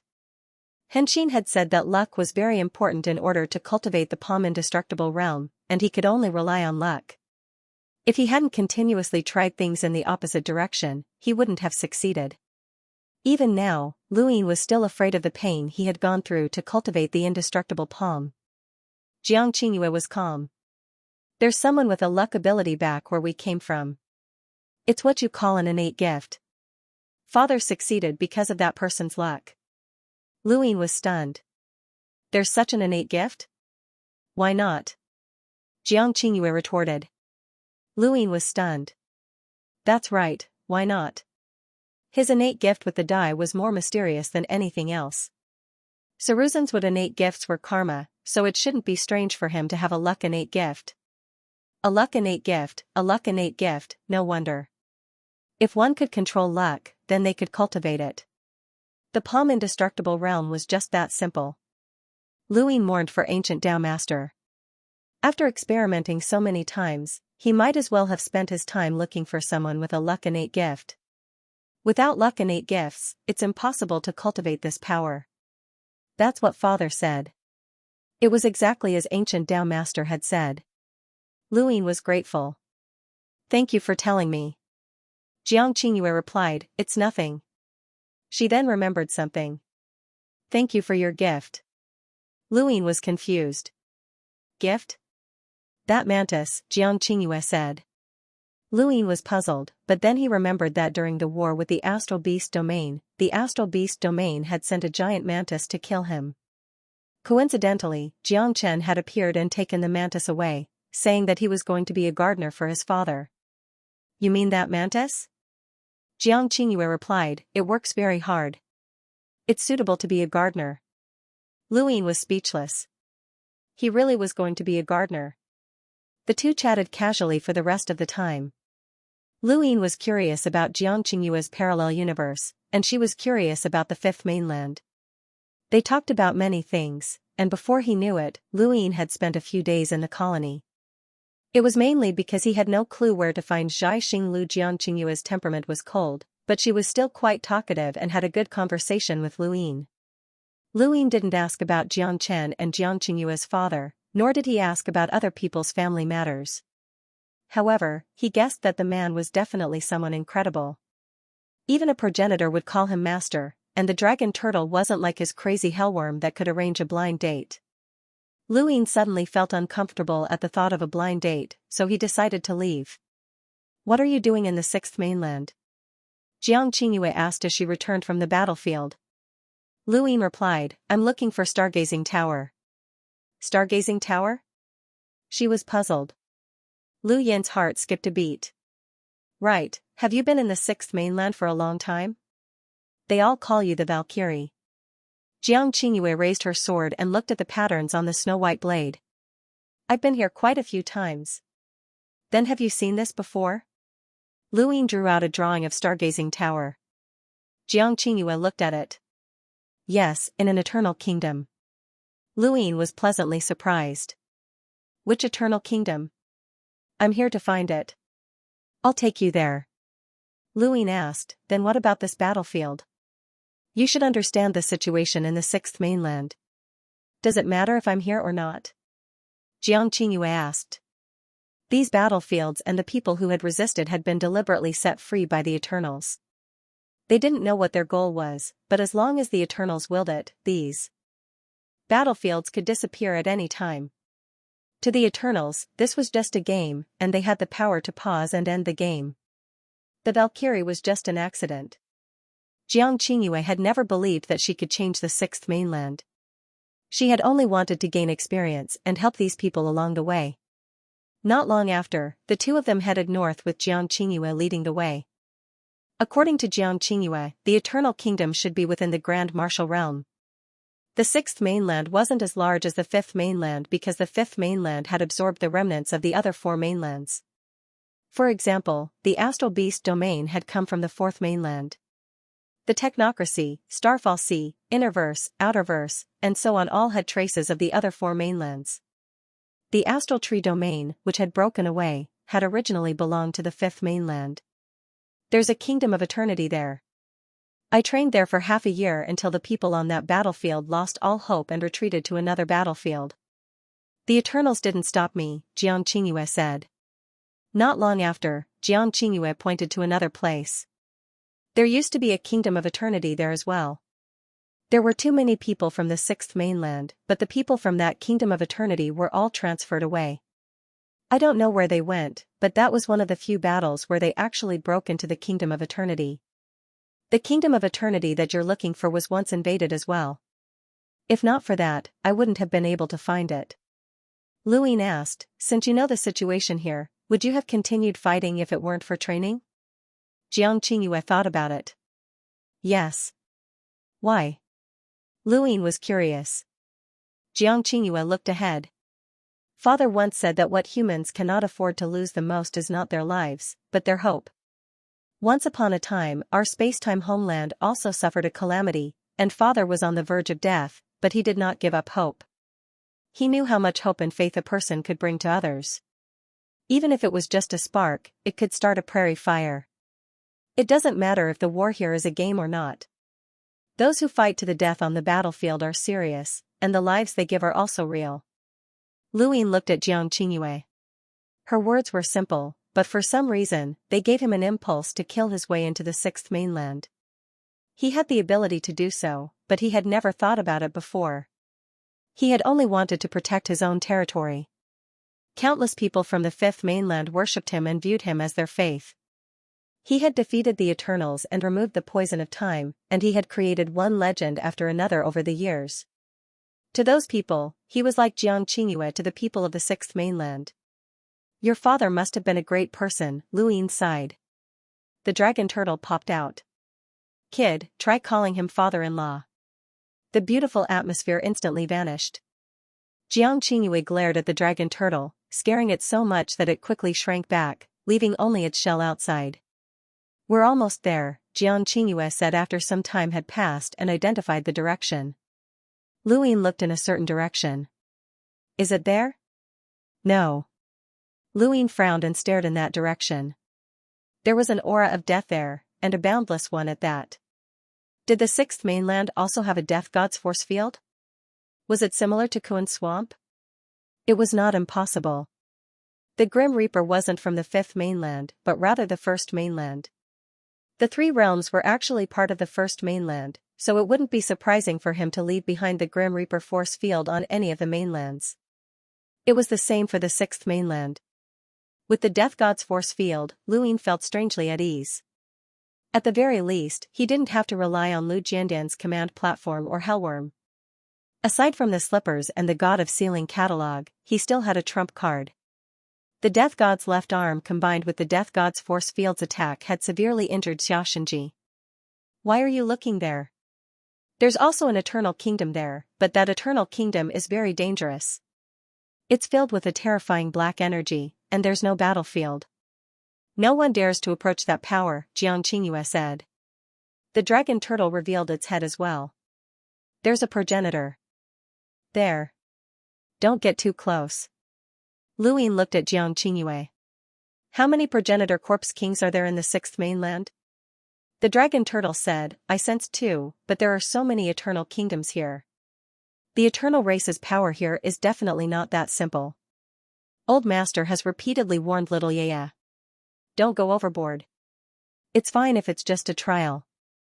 Do you know how powerful the eternal race really is? Luyin asked. This was something that he had always been curious about. In terms of progenitors, the Six Direction Society and the primordial space should have far surpassed the eternal race. So why was the eternal race able to suppress the humans? Even if the eternal race's 7 sky gods were extremely powerful, the rulers of the Six Direction Society were not to be trifled with. Even the Space-Time Master, who everyone thought was not good at cultivation, had the power of a progenitor. He had a corporeal consciousness and more than one body. His true strength was something that even the 3 sovereigns feared. Luyin did not know exactly how powerful Luo Shan was, as everyone had their own theories. The rulers of the Six Direction Society, the 3 sovereigns and 9 sages of the reincarnation spacetime, the void 5 tastes of the void god spacetime, Mu carving of the wood spacetime, Mr. De Heng, and so on. All of these combined forces could easily crush the eternal race. Not to mention, there were also powerhouses like the dragon turtle and Xianxia's father. Xianxia shook her head. Father never told me. The two looked at the dragon turtle. The dragon turtle shrank back. Someone asked Old Master this question. Luyin was filled with anticipation. What did he say? The dragon turtle replied, Do you dare to charge into the void realm? Luyin was stunned.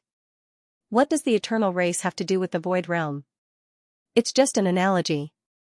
If you were a normal person, would you dare to jump into a pool of unknown depth? The dragon turtle continued. Xianxia frowned. Cut the crap and get straight to the point. The dragon turtle smiled. Little Yaya, don't be anxious. Old Master has his reasons. A normal person would not dare to jump into a pool of unknown depth, but to us humans, the eternal race is that pool. This is because no matter how much power you have, the eternal race will have the power to deal with it. You can't figure out its depth, and that's the most terrifying thing. Humans are very smart. When the number of progenitors increased, they probed deeper into the eternal race. But no matter how many parallel spacetime they spread out and how deep they went, the eternal race always had the power to deal with them. Because of this, the humans lost many of their members, and Old Master lost a close friend. Over time, they stopped probing. The sixth mainland seems to only have 2 progenitors, and it seems like it can take back 3 human progenitors. But if you try, I guarantee that one progenitor corpse king after another will appear. Luin replied, but the 5th mainland won and expelled the eternal race. The dragon turtle explained, victory or defeat depends on the overall battle situation.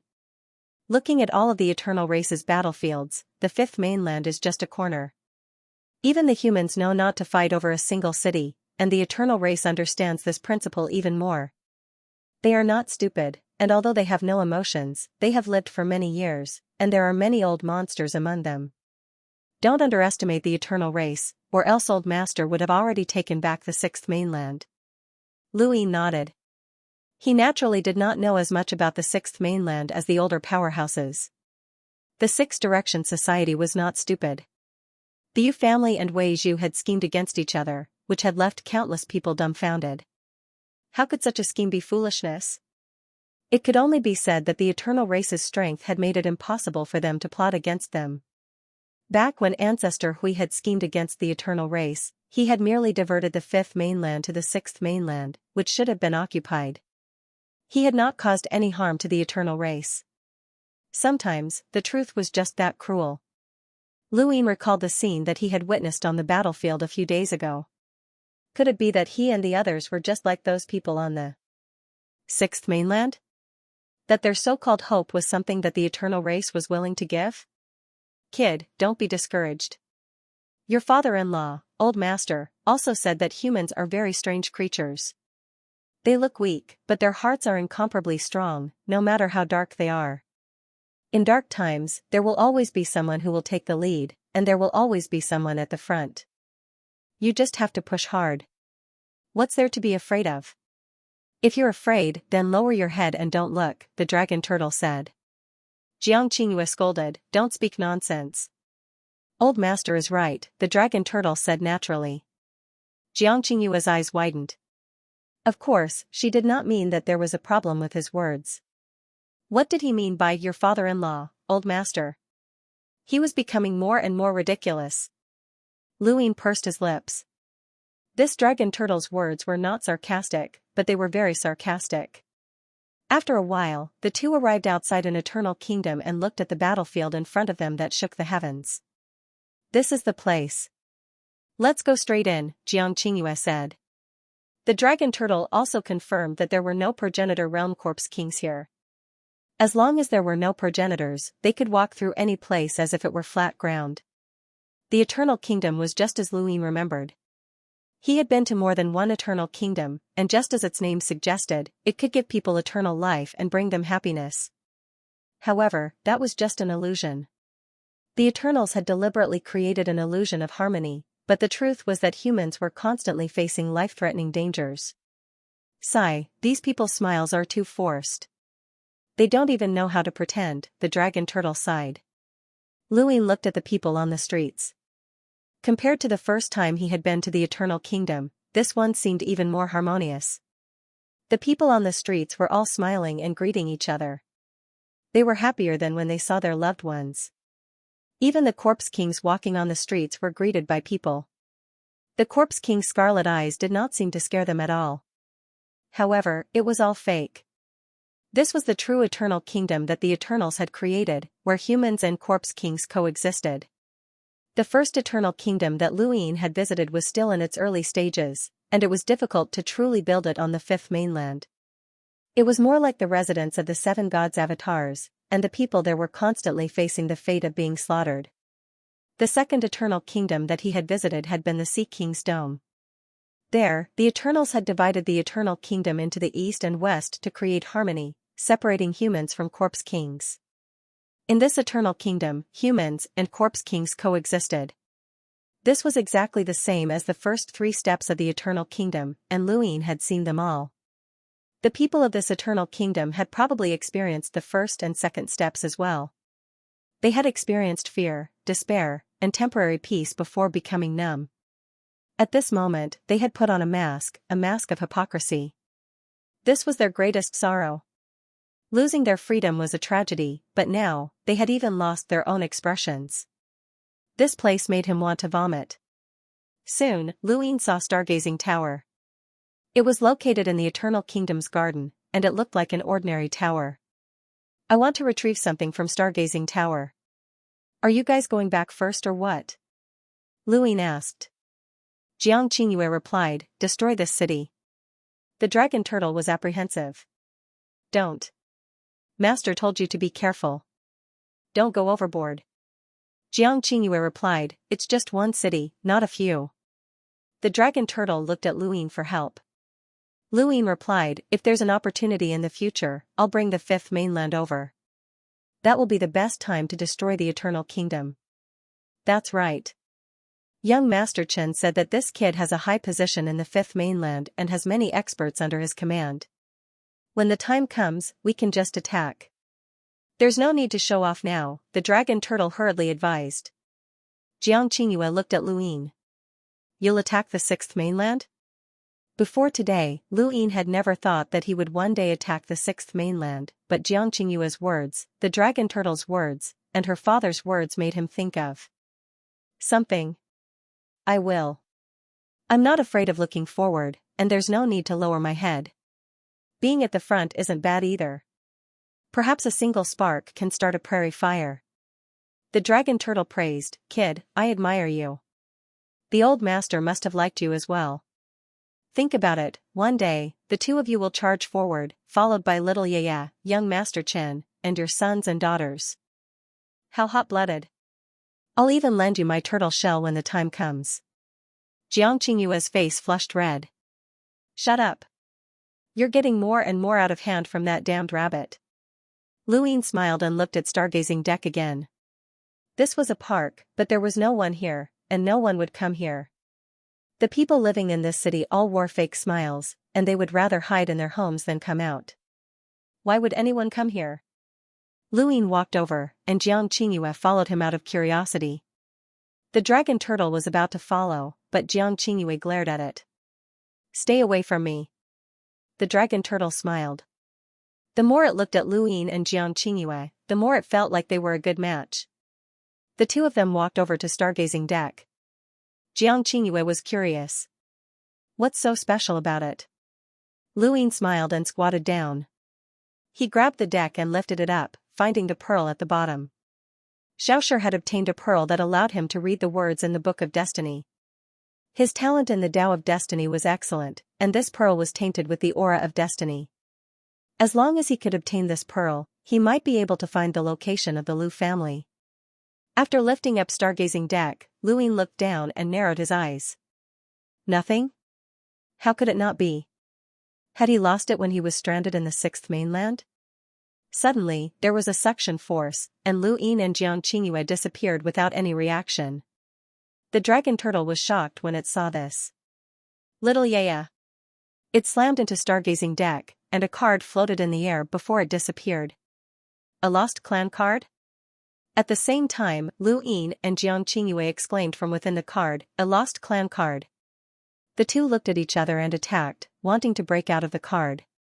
However, layers of light continued to shine, covering the surroundings like a prison. Luin immediately took out a pair of slippers, as he knew that things weren't looking good. If this card had been able to suck him in without him reacting, then it had to be a primordial card that corresponded to the progenitor realm. Who would leave a primordial card in the Stargazing Tower? There was only one trap, and it was a trap that was specifically targeted at him. Jiang Qingyue was the one who had brought him here, but it was impossible for Jiang Qingyue to set him up. The only possibility was that this trap had been set up long ago. The Eternals knew that he would come for the pearl sooner or later. Perhaps this was not just a trap for him, but for anyone who came to Zhai Xinglu. It could even be a trap for fate. Since it was a trap, he had to get out as soon as possible. However, these prison-like lights were endless. The slippers scattered with a single slap, but they still couldn't keep up with the speed at which they appeared. Fortunately, it didn't last long before the light disappeared. Lu Yin smacked the card with his slipper, shattering it. He walked out with Jiang Qingyue, only to be greeted by a pair of scarlet eyes and a fist. Bang! There was a soft sound, and Lu Yin blocked with his arms as his body was sent flying. He should have been sent flying by the force of the fist, but midway through his flight, his body kept twisting and flickering as the void tore apart. Lu Yin steadied himself and looked around. This was an unstable place. This was an unstable space, and even further away was a giant sourcebox. They were trapped in a sourcebox array, and the purpose of this array should be to. Lu Yin casually tore through the void, but he found that the void was constantly twisting and distorting, making it impossible for him to lock onto his position.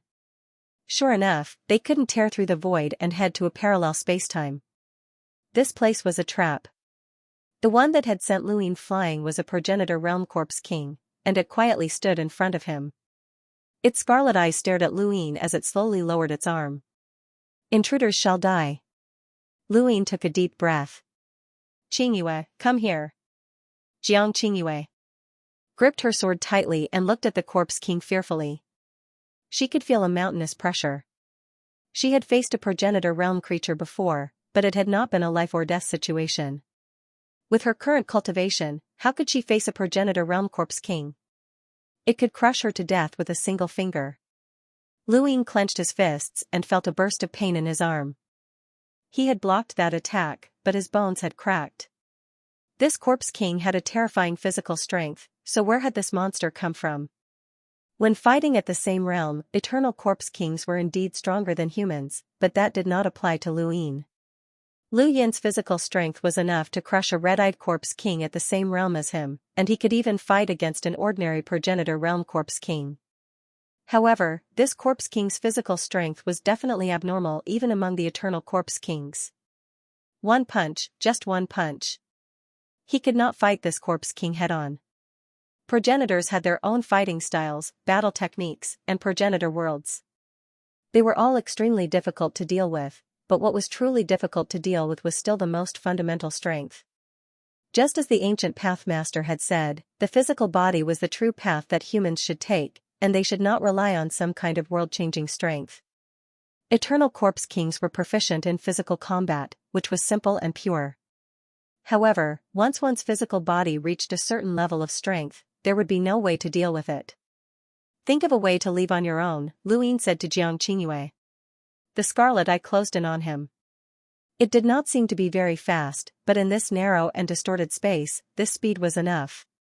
Lu Yin pushed Jiang Qingyue aside and looked at the chaotic spatial lines. He did not dare to move carelessly for fear of suddenly appearing under the corpse king's fist. That would be bad luck. The wind from the fist brushed past his cheek, leaving behind a trail of blood. Lu Yin could not breathe under the pressure of the fist, and he kept retreating.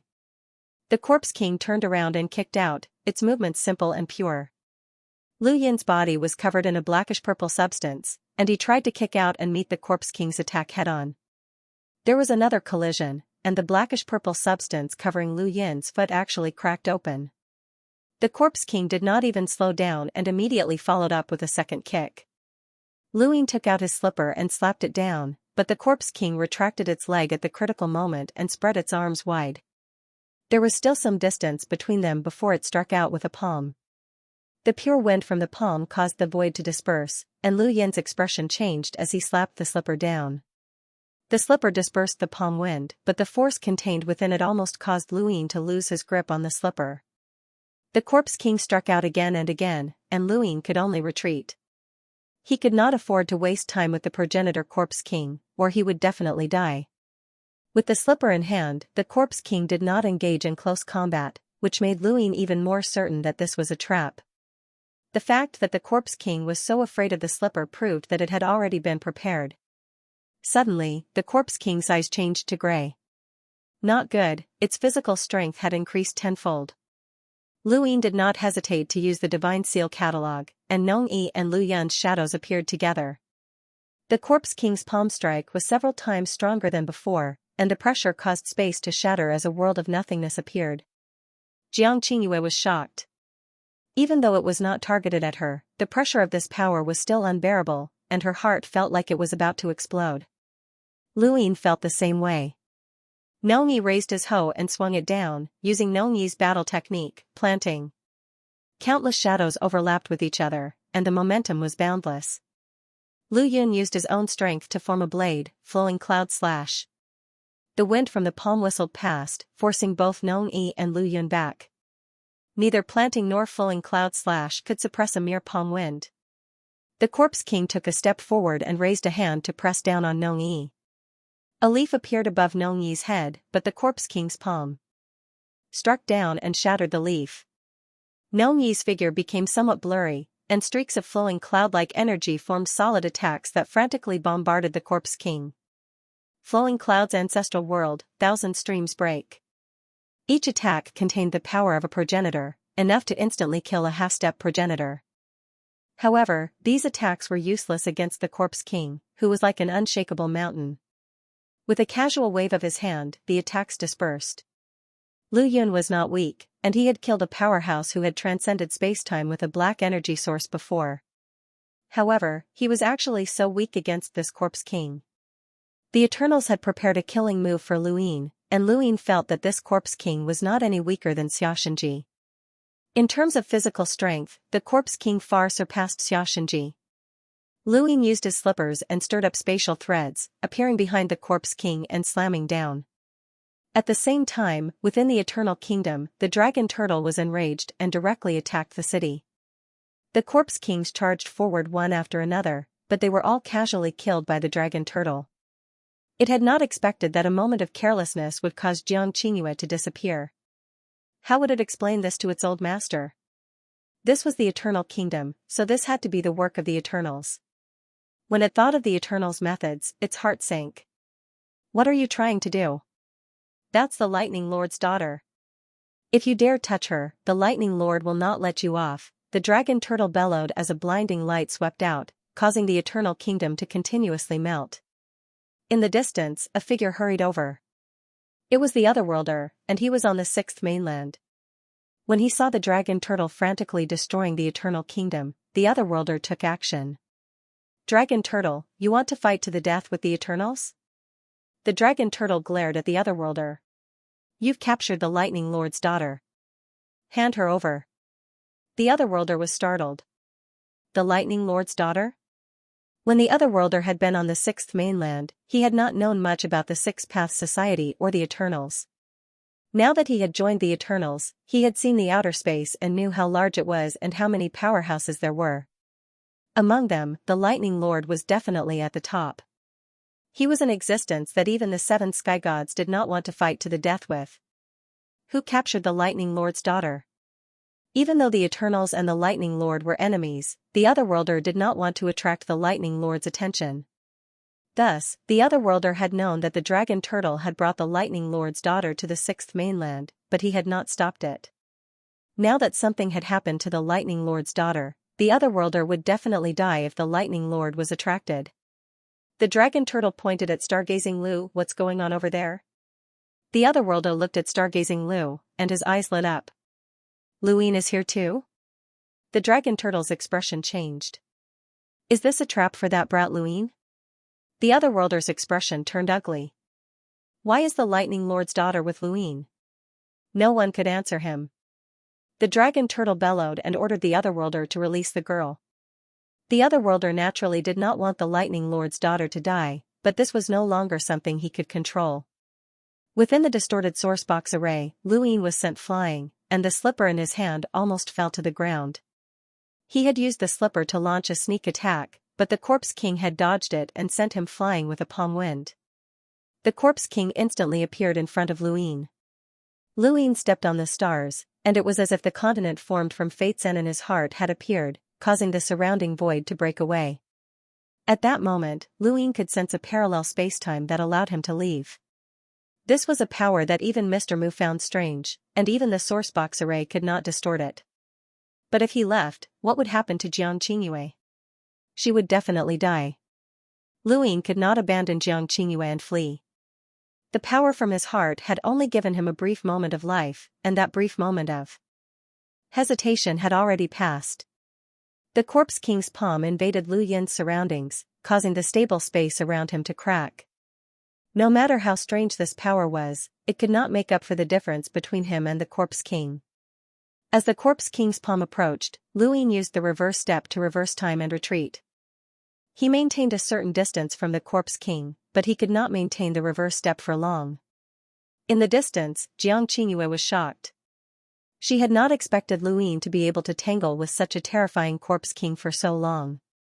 It was already unbelievable that an emissary, even a half-progenitor, could last a few breaths of time against a progenitor. Luin was only an emissary, and one with 6 origin tribulations at that. In the small space, Luin could not retreat very far with the reverse step. The Corpse King suddenly stopped and punched the void with its right fist. Ripples instantly appeared as a powerful force wreaked havoc. Lu Yin's expression changed, and he hurriedly tried to protect Xianxia. "Don't worry about me," Xianxia shouted with great difficulty. She held her sword in reverse and swayed like a willow tree in the wind.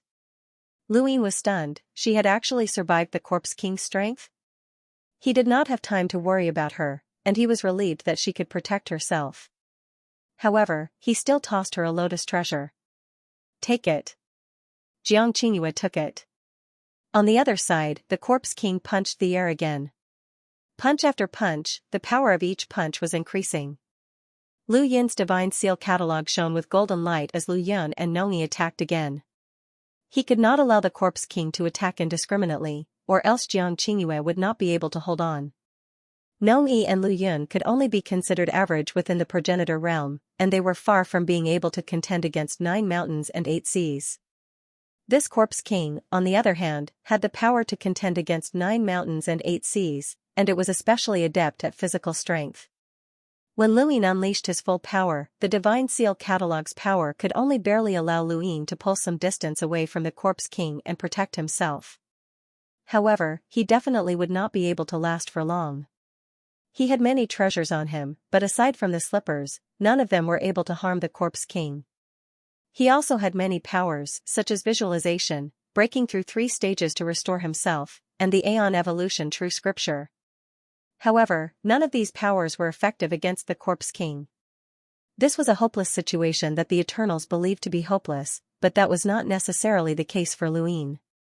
The 6th mainland had the Grim Reaper's force field.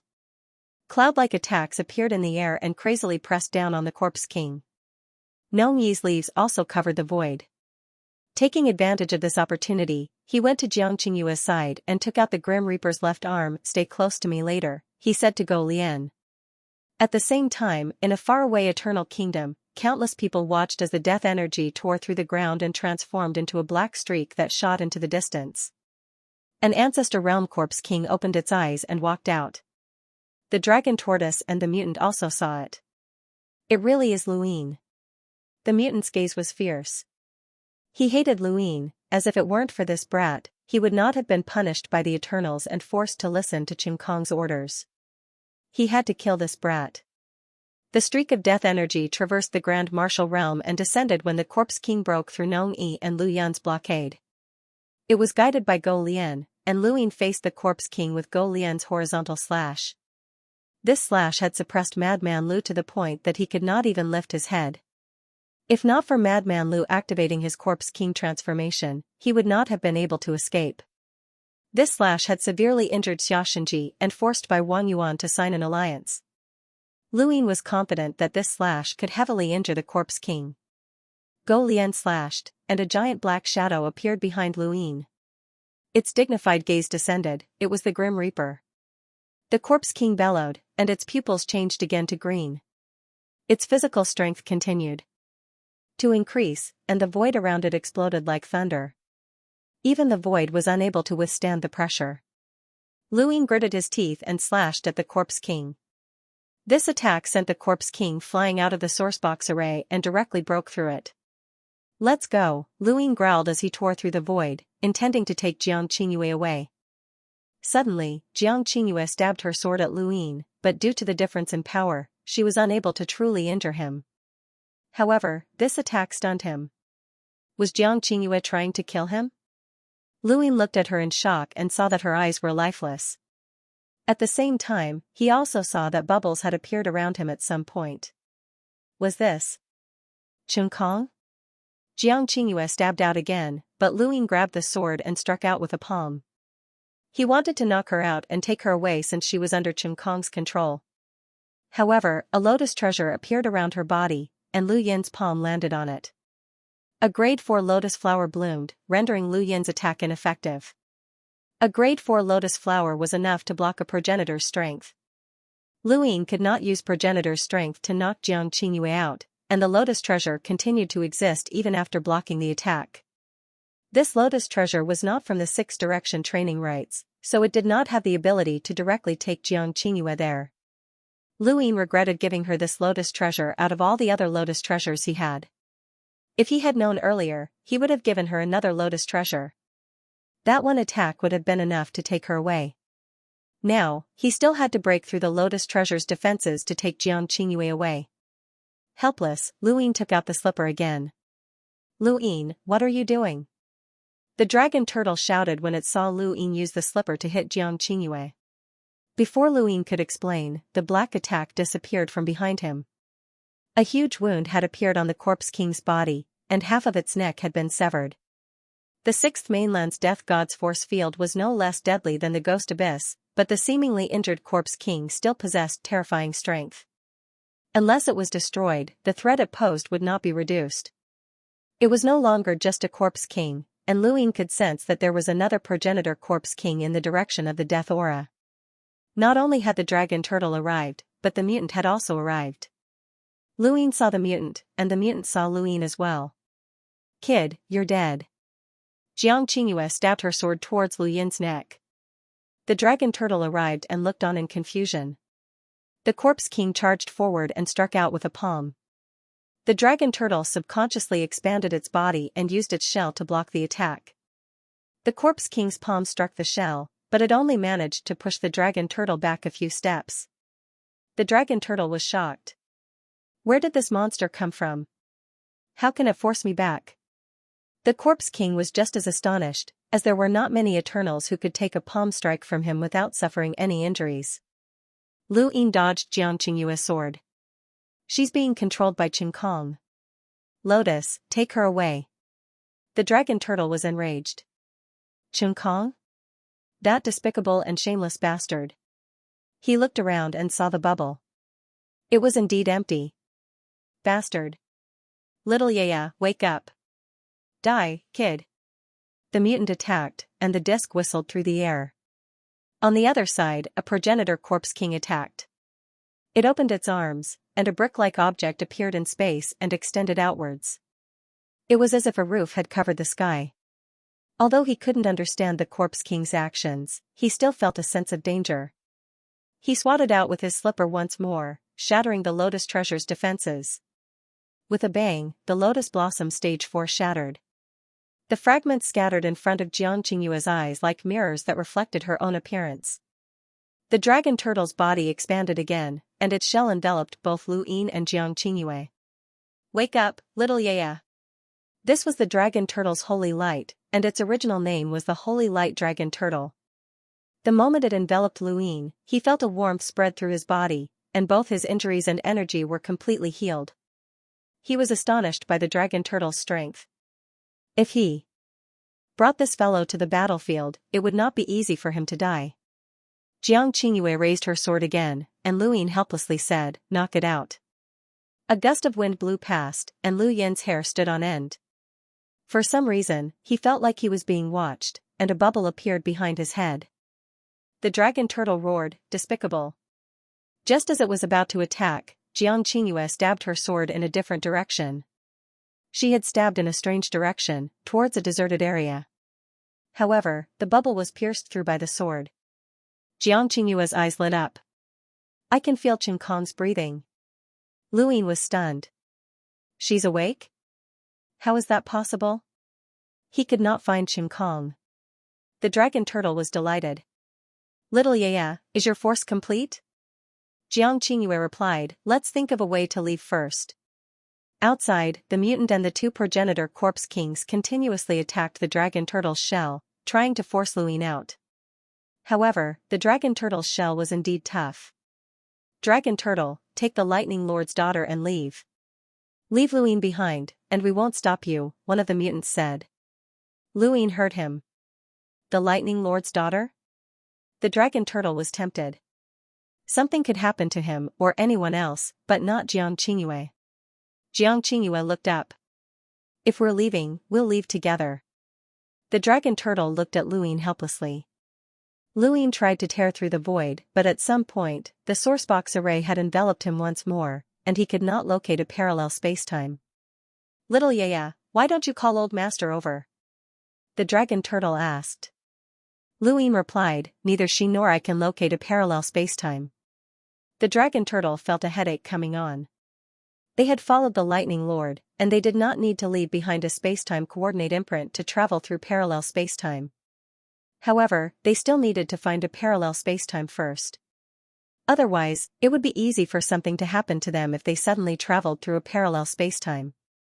That was their last resort. This is a trap for me. If you have no other choice, you should leave, Lu Yin said. He had used the power in his heart to separate the void, and he should be able to do it this time as well. As long as he could leave, the Eternals would not do anything to the dragon turtle and Jiang Qingyue. Suddenly, Jiang Qingyue shouted, Chen Kong. She stabbed out with her sword, aiming behind Lu Yin. Lu Yin turned around and struck out with a palm. The dragon turtle also used his light to illuminate the area, and a faint shadow could be seen. The shadow disappeared in an instant, and bubbles appeared one after another. The three of them broke the bubbles. Lu Yin felt his scalp go numb, as Chen Kong had set his sights on him again. He didn't care about Jiang Qingyue at all, perhaps because he didn't want to provoke the lightning lord. As for the dragon turtle, he hadn't attacked either, probably because he felt that it was useless. The dragon turtle's healing power was too strong, and he definitely had a way to protect himself. Not only was Chen Kong watching him, but he also didn't want Lu Yin to attack. Chen Kong had seen the entire battle with the Corpse King, and he knew that Lu Yin had a way to escape. You must die, an overlapping voice rang out in Lu Yin's ears. It was Chen Kong's voice. Despicable person, the dragon turtle roared. Jiang Qingyue closed her eyes and sensed. Lu Yin continuously used the power from his heart, and whenever he did so, Chen Kong would attack, not giving him a chance to tear through the void. The Corpse King's attacks were forceful, but Chen Kong was all-pervasive. His attacks were faster and more ruthless than the Corpse King's. Against the Corpse King, Lu Yin had a chance to escape, but against Chen Kong, he had no chance at all. Lu Yin opened his eyes and looked at the chaotic spatial lines. Senior Dragon Turtle, how much longer can you hold on? The Dragon Turtle was in pain. The main thing is that the Corpse King is too strong. I can't hold on for much longer. Lu Yin frowned, as he had to think of a solution as soon as possible. Don't listen to him, he can hold on for a long time, Jiang Qingyue suddenly said. He also knows the absolute fusion hockey that covers his shell. Even father said that. It's hard to break through. Little Yaya, just because it's hard doesn't mean it's impossible. What if the 7 sky gods come? Chen Kong is here, and you know how sinister that guy is. Lu Yin suddenly moved away from where he was standing. Chen Kong had been watching him the entire time, not giving him any chance to escape. He had to find a flaw in Chen Kong's defenses and give him a split second to escape. As long as he could escape, the crisis would naturally be resolved. Chen Kong, do you still remember Tu Shuang? No one answered, and Chen Kong didn't say anything either. She's in my hands. I was the one who ruined your plan, and I was also the one who exposed Yunwu. I've already found a way to distinguish between illusion and illusion. Lu Yin suddenly took Tu Shuang out of his cosmic ring and tossed her to one side. He didn't hesitate to use the power from his heart, but danger quickly followed, and he had no choice but to dodge. Tu Shuang looked around blankly. Where is this? She looked at Luin and saw the bubble as well. She was overjoyed. "Master, is that you, Master? Master?" There was a thump as her head exploded as a formless energy obliterated her. Lu Yin's eyes narrowed. This was Qin Kong's move, and he had not hesitated to kill his own disciple. This was the way of the Eternals. Jiang Qingyue stabbed out with her sword, but she missed. "Forget it, little Yaya. You can feel Qin Kong's breathing, but the difference between the two of you is too great. How can you hurt him? Your movements are countless times slower in his eyes," said the dragon turtle. Outside, the mutants continued to ask the dragon turtle to take Jiang Qingyue away. This matter had nothing to do with them. However, the dragon turtle's shell remained stuck there for several days. Jiang Qingyue was right, the tortoise's shell was very tough. The dragon tortoise did not even need to use its purplish-black substance to block the attacks from the outside. If not for Qin Kong's watch, Luin would have left long ago. "I advise you to scram. The Lightning Lord already knows that we're in danger. When the Lightning Lord comes, no one will be able to save you," the dragon turtle threatened. The mutant was afraid of Luin, so he moved even faster. He had to kill Luin. Qin Kong was also determined to kill Luin. This trap had been set up flawlessly. If not for Jiang Qingyue and the dragon turtle, Luin definitely would not have survived. This was a trap that had been set up many years ago, and now that it had succeeded, how could they give up? Luin continued to stare at it. Once the spatial line stabilized, he would try to tear through the void and leave. He could not wait for death here, or else he did not believe that the tortoise shell would be able to withstand one or two of the 7 sky gods. What's that? Luin stared in one direction. He was looking at the spatial lines. His gaze pierced through the tortoise shell and looked into the distance. The spatial lines there were outside the range of the sourcebox array, so they should be stable. However, he saw the spatial lines sink in, then protrude, then sink, and protrude again. It was as if someone was walking on them. He immediately became vigilant. If someone was walking on them, then the first person he thought of was the witch spirit god. If the witch spirit god came, then things would be troublesome. When he thought of this, he hurriedly walked to the edge of the tortoise shell and looked into the distance. He saw the starry sky above the spatial lines, but what was not visible to others was a large tree. It was the tree that had escaped. That tree was actually here, and it seemed to be passing by. Danger descended, and Qin Kong attacked. Luin dodged once again and had the dragon turtle charge in the direction that the tree was passing by. The dragon turtle was helpless. "I can't leave. I can only block it. If I could leave, I would have done so long ago." Luin took out a lotus treasure. "Use this." The dragon turtle was astonished. Not long after, a grade 4 lotus treasure blocked the tortoise shell. The dragon turtle charged in the direction that Luin had pointed out. Inside the tortoise shell, Luin had also given a lotus treasure to Jiang Qingyue. Relying on the grade 4 lotus treasure, Luin did not care about Qin Kong's attacks. He just grabbed the tortoise shell and headed in a certain direction while Luin led the way. Qin Kong did not know what Luin was trying to do, but he did not hesitate to attack. There was definitely something wrong with Lu Yin's sudden change. The grade 4 lotus treasure could only withstand one attack from Qin Kong. Luin had a total of 12 lotus treasures on him, and Jiang Qingyue had already used one, so he still had 11 left. Now, he gave 1 to Jiang Qingyue, gave 6 to the dragon turtle, and used 4 for himself. He could only withstand 4 of Qin Kong's attacks while the dragon turtle could withstand the 6 attacks from the outside. It was impossible for any of the lotus treasures to bring them back to the hexagon training hall. Even they themselves could not find a parallel spacetime within the sourcebox array, let alone an inanimate object. The dragon turtle's body was huge, and each time it moved, it would cover a great distance. In outer space, the grade 4 lotus treasure continued to bloom. Within the tortoise shell, Lu Yin's body also continued to bloom with lotus flowers. When the dragon turtle moved 3 times, Luin shouted, "Come out." He then endured Qin Kong's 4th attack and charged out of the tortoise shell. He grabbed at the invisible void and grabbed onto a tree branch. The tree that had been wandering around in space was like a rabbit whose tail had been stepped on. It jumped in fright and frantically fled.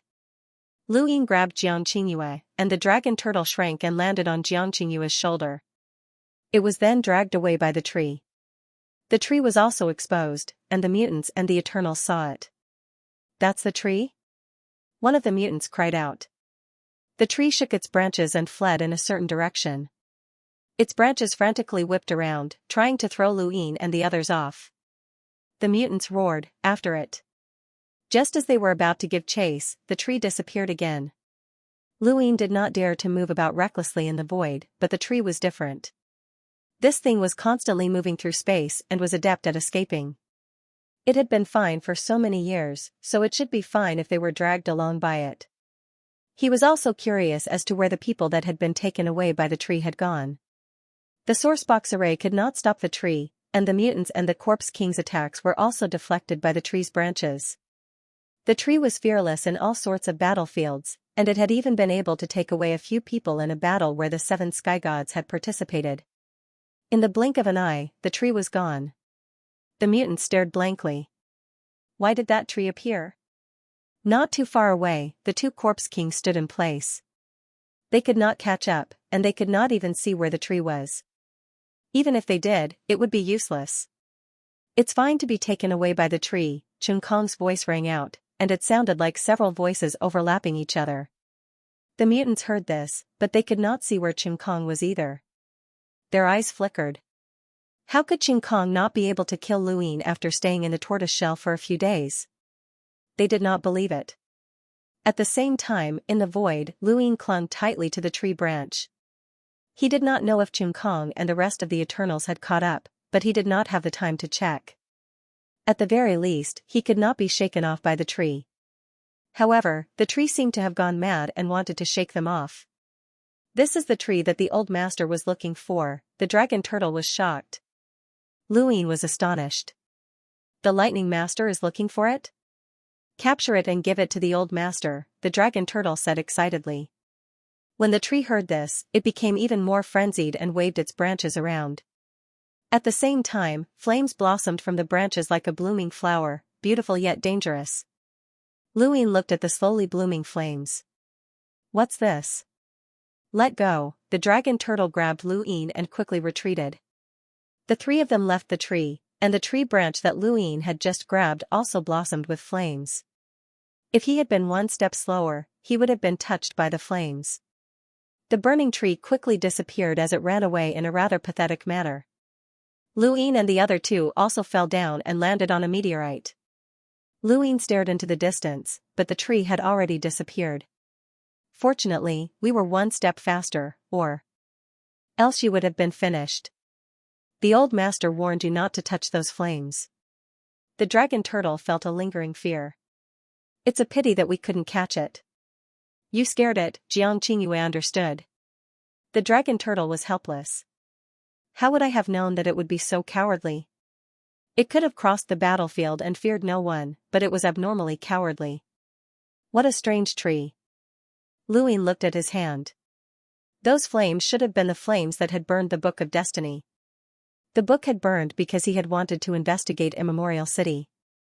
He had thought that those flames had come from Immemorial City, but since they had come from this tree, then this tree must be related to Immemorial City. He then thought back to what the Undying God had said. Zhuang Tian had tricked the Netherworld ancestor and gone to Immemorial City. The tree had also taken Zhuang Tian, the Netherworld ancestor, and the others away during the Battle of Jiao He in the Third Mainland. It was not hard to guess that this tree could bring people to Immemorial City. That also explained why the Lightning Master was looking for it. The Lightning Master also wanted to go to Immemorial City. What kind of place was Immemorial City? Mr. Mu, the Lightning Master, and the powerhouses of the Above Heavens sect all wanted to go. What about the Grand Empyreans? Did they want to go to Immemorial City? They should be able to go. What did the Eternals think of Immemorial City? The more he understood about this universe, the more doubts he had. It was as if a group of people had covered up the truth. "This isn't the 6th mainland," the dragon turtle said. "But it's not dangerous." Jiang Qingyue looked at Lu Ying. "Sorry." Lu Ying was puzzled. "What's wrong?" Jiang Qingyue apologized. "I was the one who led you to the trap." Lu Ying laughed. It has nothing to do with you. This is a trap that the Eternals set for me. I would have gone there regardless of whether you were there or not. On the contrary, it's because of you that I'm safe. Xianxia's character portrait will be posted on the public account. Brothers, search for author Drifting Wind on WeChat. Follow her and you'll be able to see it. Thank you for your support. That's right. The dragon turtle appeared on Xianxia's shoulder and stared at Luin. Kid, you're pretty unlucky. Not everyone is qualified to be schemed against by the Eternals. If not for us, you would have died without a doubt. Luin solemnly replied, that's right. I'll have to be careful in the future. The Eternals are never stupid, especially those despicable bastards like Xianxia. They're extremely vile, but it's strange. Why didn't Xianxia use his full strength when you were in the turtle shell? That bastard is second only to the 7 sky gods. If he used his full strength, I wouldn't have been able to protect you. Luin found this strange as well. The only explanation he could think of was He Wuxian's promise of 100,000 years. That was his bottom line. But if Xianxia didn't want to kill him, then why had he trapped him? Why hadn't he allowed him to escape? Are you guys going back? Luin asked. The dragon turtle replied, we didn't expect to encounter such danger. We definitely have to go back, and we have to report this matter to the Lightning Lord. Xianxia said to Luin, we'll meet again if there's a chance. Luin nodded. If there's a chance, say hello to Jiangchen for me. Before leaving, Xianxia suddenly thought of something and looked at Luin. You don't seem to have felt force before. Luin was surprised. What force? The dragon turtle reminded, little Yaya. Xianxia looked at the dragon turtle. Father didn't stop me from telling others. The dragon turtle was helpless. It's not that you can't tell them, but you'll lead them astray. We took a shortcut to cultivate force, but they can't take that shortcut. Xianxia didn't understand. The dragon turtle explained, force is our parallel universe's understanding of all things in the universe, including form and consciousness. In Old Master's words, it's a kind of shortcut, a shortcut for mortals to surpass the heavens. Old Master wasn't the first to cultivate it. Old Master learned it from your master in the beginning, and then he mastered it. Once you comprehend force, it can greatly increase your combat power. Therefore, when you were traveling through parallel universes, Old Master taught some people, but none of them succeeded. Old Master didn't know the reason. He guessed that it was because the levels were different. Old Master once cultivated force from a realm where he couldn't travel through the universe. For cultivators, that was the initial stage. Once they cultivated after that stage, it seemed that they couldn't match their force. That's not all. Many people delay their original cultivation because of cultivating force, and even have errors in their understanding of force, causing their cultivation to become chaotic. If you tell him rashly, not only will you not be able to help him, you may even harm him. Xianxia was surprised. Father didn't tell me. The dragon turtle smiled bitterly. Old Master never thought that there would be a day when you would take the initiative to tell others about your power, just like how he gave up on finding a man for you. The last sentence made Xianxia's expression turn ugly. Luin understood. So you were able to find Xianxia?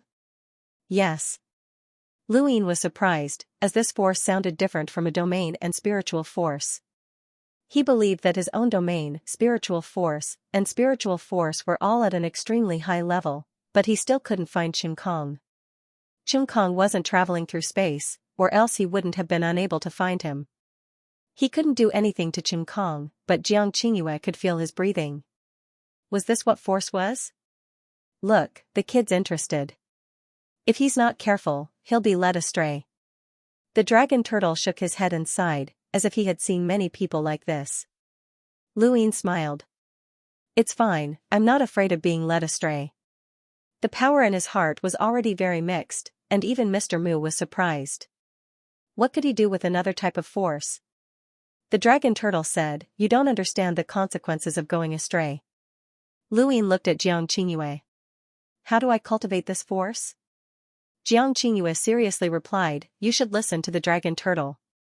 Since my father mentioned it, there must be a reason. Luin shrugged. I'm just asking.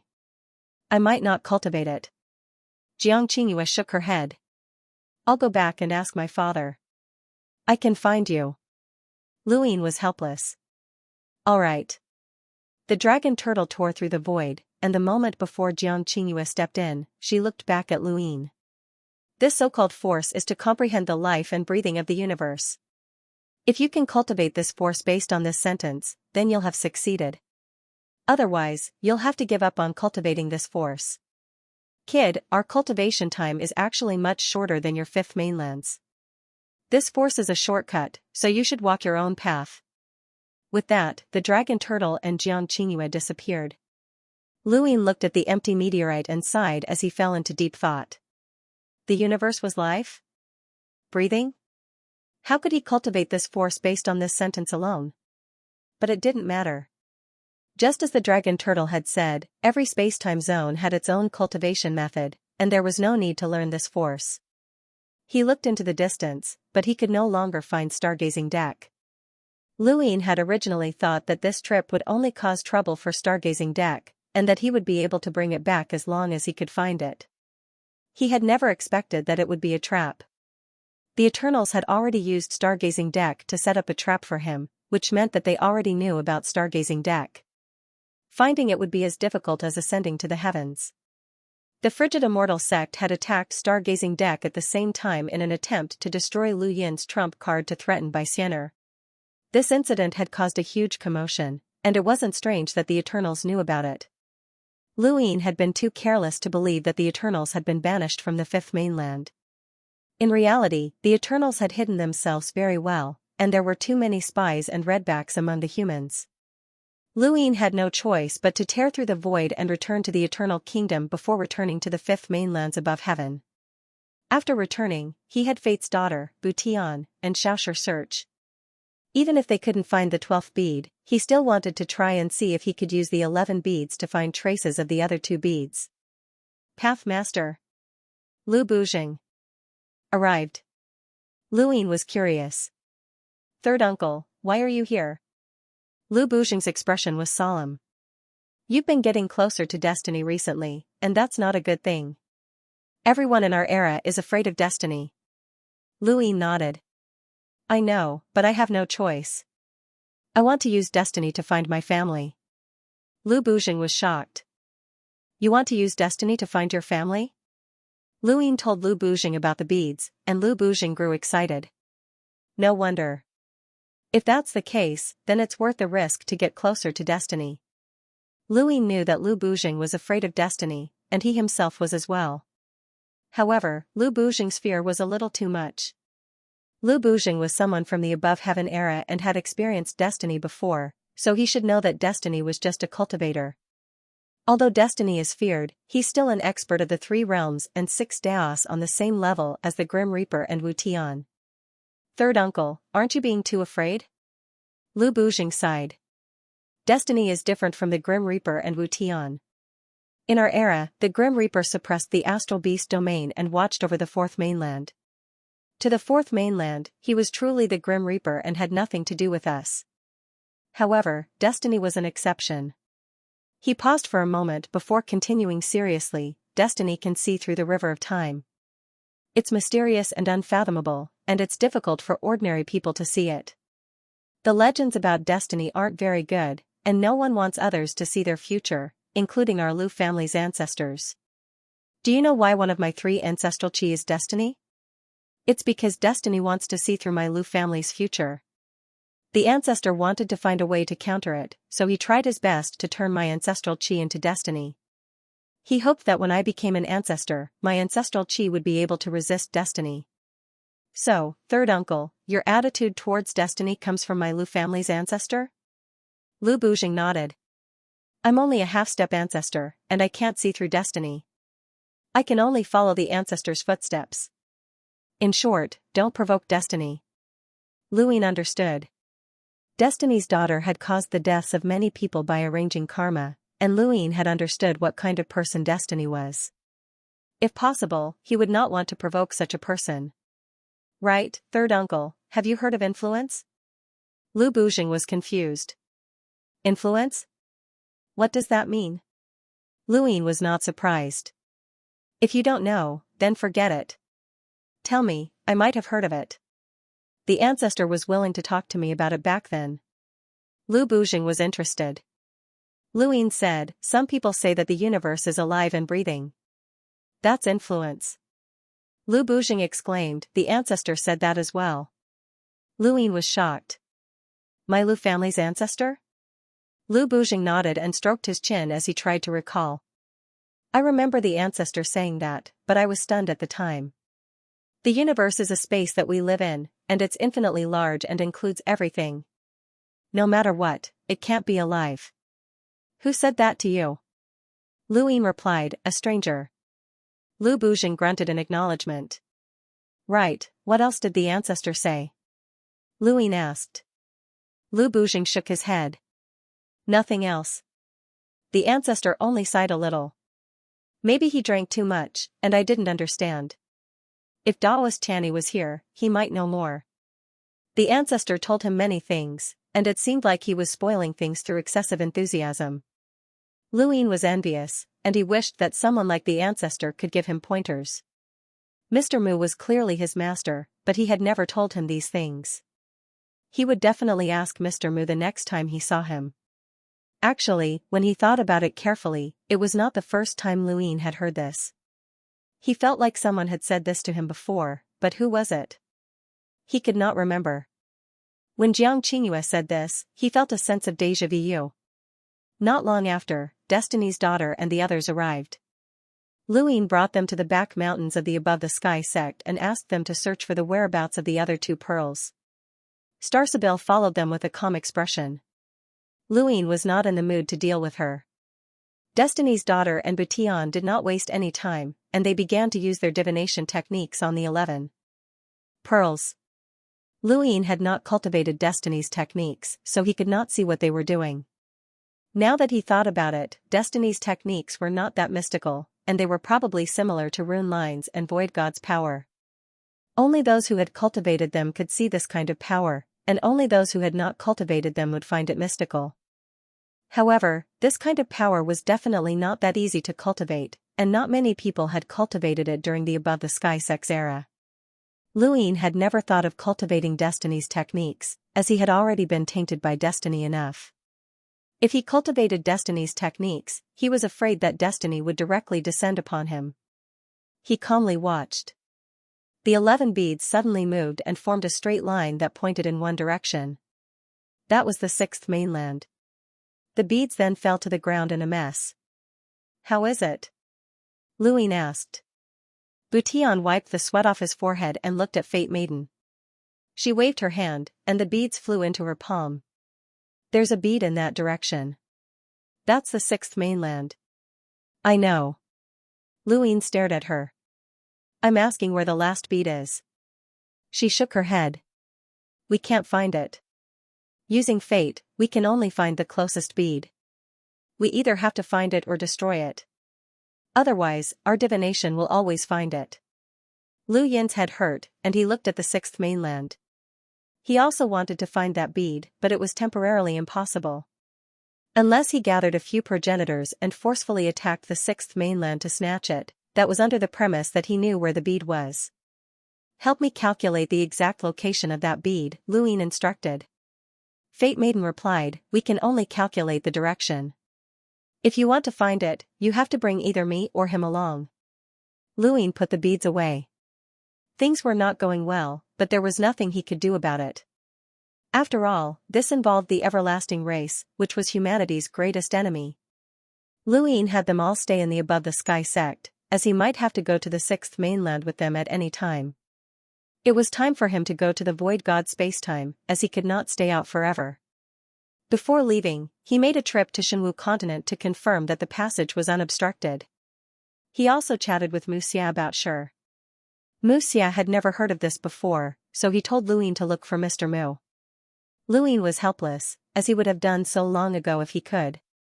Luin was more concerned about the group of half-ancestors, as he did not know which one would break through to the progenitor realm first. He hoped that it would be Lu Bujing, Kai or the others. Luin had not left the Void God spacetime for long.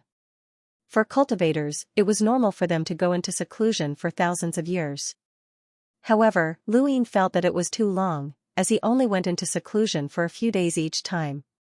After returning to the Red Domain, Lu Yin investigated Qingfan's interrogation. He had specifically instructed Ming Ran not to torture Qingfan anymore, as Qingfan had already told her the location of knowledgeable stream. During this investigation, Ming Ran did not make a move on Qingfan. However, Qingfan's days were not easy either. His greatest torment came from the people who left the village. In addition to Qingfan, during the days when he went to the hyperspace and the Three Monarchs universe, Ming Ran led the team to catch several more spies. They were all small characters and didn't have much significance. Half a month after Lu Yin returned to the Red Domain, someone came to visit him, surprising him. Mu Shikong, chief of the Sky Mirror Department, gone, has come to visit the Red region. A loud voice echoed. Guan Lauda, Yu Pai, and the others were shocked. Lu Yin raised his head, and his expression turned ugly. He had actually found this place. Manor Lord Gon had already invited him to the Heaven Reflection Manor in Wood Spacetime several times, but he had rejected every single one of them. He had never expected that Manor Lord Gon would actually come in person. The more sincere he was, the less Lu Yin wanted to go. Before he showed up, Heaven's Reflection Manor's situation wasn't good, and he hadn't heard of Manor Master Gon working so hard for anything. Now that he was so eager to invite him to the Wood Dimension, there must be something wrong. No matter what, he couldn't go. However, he still had to meet her. Lu Yin personally walked out to greet Gon. Junior is Xianxia. I didn't expect Senior to be here. Please forgive me for not coming out to greet you. Lu Yin arrived outside the Red Domain and greeted the man politely. He saw an elegant man with a slight smile on his face, and he didn't seem like a powerhouse at all. However, this person was Gon. Gon beamed at Lu Yin. Manor Master Xianxia, you're too polite. I'm sorry to disturb you. Lu Yin smiled. It's an honor for Senior to visit the Red Domain. This way, please. Gon nodded and entered the Red Domain with Lu Yin. Within the Red Domain, cultivators bowed and paid their respects to Manor Master Gon. Gon had seen this scene many times, and powerhouses were respected wherever they went. He didn't care about these people, and the only one worthy of his attention was Lu Yin.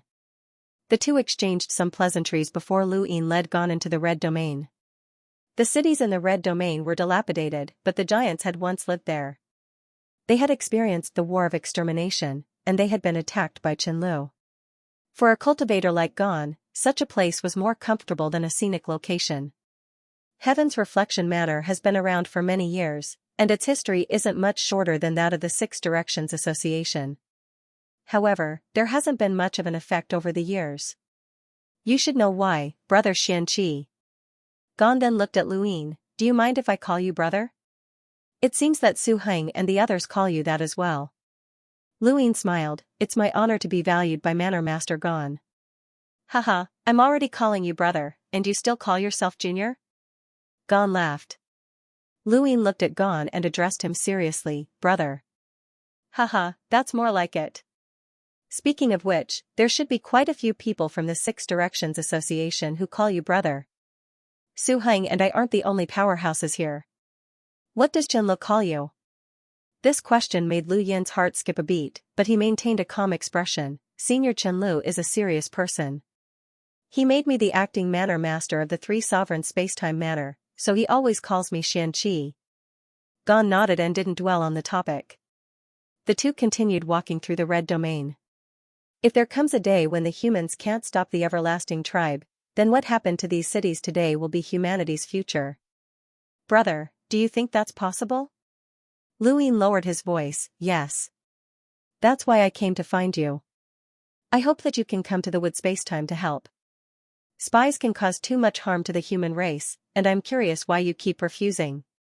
Is it because Musan invited you to the Wood Spacetime? Gon asked. Lu Yin smiled bitterly. Of course not. Senior Musan was very enthusiastic, and he even managed to invite Senior Woodcarver. I'm flattered, but the main thing is, he was in a difficult position. Gon said seriously, just tell me if you have any problems. I'll definitely solve them if I can. Luin looked at Gon and met his gaze. Brother, there are some things that I'll be direct about. Gon nodded. Just say it. Luin said, I don't want to get involved in power struggles. Gon's eyes flashed. Luin continued, at first, I didn't want to go to the wood spacetime because you basically took over 3 different spacetimes, and I was too busy. But now, you should be aware of what happened in the hyperspace. The Yu family invited me, but they used me as an excuse to lure out the maintainer and fight for power in the hyperspace. They even suspected that I framed the Yu family, so they threw me into the 3 monarch spacetime to investigate someone that even Lord Luo couldn't find. If Senior Qianlu hadn't broken through to become an extreme powerhouse and trusted me, I might not have had such an easy time in the 3 monarch spacetime. All of this was done by the Yu family, and they also tried their best to invite me. Brother, this has already happened once, and I don't want to experience it a second time. It doesn't feel good to be used by others. Gon's expression was calm. He stepped forward calmly and walked past Luin with his back facing him. Do you think that I want to use you too? I can see that you're sincere, but I have my concerns, Luin said helplessly. Gon sighed. The Yu family is at fault. They made someone like you, who is good at capturing spies, feel apprehensive. They encouraged the spies' arrogance. Luin didn't say anything and just looked at Gon calmly. Gon turned around and smiled. I understand your concerns. Alright, I won't force you. Whether you go to the wood spacetime or not, I'll reserve the position of acting prefecture master for you. If you need any help, just contact me. After a while, you'll see the difference between the wood spacetime and the hyperspace. With that, Gon left without further persuasion. Luin relaxed. Although Gon seemed sincere, and it was possible that he really wanted to use him to deal with the spies, Luin had to be wary of Mr. Daheng. Gon had also mentioned Qianlu, so Luin had to be on guard. Logically speaking, Mr. Daheng shouldn't have linked him to Qianlu, but it was always right to be cautious. Moreover, if he went to the wood spacetime, Senior Woodcarver might see him, which would be the most troublesome. How would he explain his disguise? He couldn't go to the wood spacetime. After Gon left, Boyd arrived and was surprised that Luin had rejected Prefecture Master Gon. Luin repeated the same reason, and Boyd sympathized and patted Lu Yin's shoulder. You're unlucky to encounter such a situation. Alright, if Gon invites you again, I'll help you reject him. Not just him, but if the reincarnation spacetime and the Lost Clan invite you, I'll help you reject them. Luin was grateful. After staying in the Red Domain for a while, Overseer found Luin and brought Bai Qian's message, asking him to look for resources in the Void God spacetime. These resources were what Ran had asked Luin to help her buy from the Scenic Cloud clan and the Void Yang clan. Since Bai Qian wanted to buy them as well, it was obvious that it was for Zijing's research. Luin agreed without hesitation. Zijing's research was very important, and he hoped that it would be successful. If Dimensional Master could obtain them, then so could he. Dimensional Master had been schemed against by the Yu family, and his strength had been greatly reduced. Luin considered focusing on the hyperspace. The only problem was that Dimensional Master's strength could not be estimated. If Dimensional Master Xiaoyin was afraid of him, then he should be comparable to the 3 sovereigns of the reincarnation spacetime. Luin could not see through Dimensional Master Gon's strength. Dimensional Master and Lord Luo were the 2 people that Luin wanted to understand the most. Dimensional Master could not be understood, but Lord Luo knew too much, and there were too many contradictions. On this day, Luin sent someone to contact Luin and ask him to head to the 3 sovereigns spacetime. Luin knew that Qianlu wanted to talk to him about something, and he hurried over. Dimensional Master is already suspicious of me. This was the first thing Qianlu said to Luin. Lu Yin's heart skipped a beat. He was not prepared to deal with Dimensional Master Gon, and he was even less prepared to expose himself in the 6 direction meet. What's going on? Qianlu explained the situation, and Luin understood. Everything started from the attack on the Energy Research Team's forbidden area. Not many people knew about the Energy Research Team's location where Zijing had been. The cultivators from the drifting cloud space had always been under surveillance, and the hyperspace knew who they had come into contact with and how strong they were. To be able to break through the Energy Research Team and take away drifting cloud space was definitely not something that the cultivators from the drifting cloud space could do. Aside from them, the only other culprits were the people from the three sovereign spacetimes Mohe Courtyard, the Yu family, and at most, the everlasting race. Yesterday, I made a mistake. My public account is author Drifting Wind. Thank you for your support. Wei Zhu confirmed that the Yu family did not make a move, and the Three Monarchs universe was not suspected because of their cooperation with Iran, but it turned out that Luo Jun was really cooperating with the Yu family. Wei Zhu naturally suspected Luo Jun and met Luo Jun in person. Luo Jun had already denied taking action against the energy research team, but other than Luo Jun, only the experts from Mo Courtyard knew that location. Chen Lu knew. Chen Lu was also an extremely strong individual who had the ability to destroy the energy research team. Later on, when Master Wei was fighting with the Yu family, he broke into the Elder's laboratory and stole the black energy source. This was also something that only an extremely strong individual could do. Lord Luo assured Master Wei that it has nothing to do with me, but I can see that Master Wei still suspects me. Chen Lu said. Lu Yin fell into deep thought.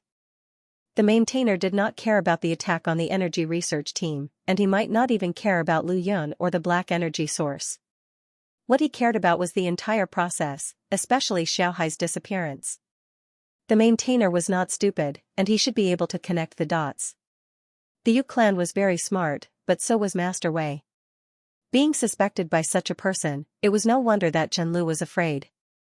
If you didn't do it, then let him investigate. Chen Lu frowned. I'm afraid he'll find out about the Hall of Freedom.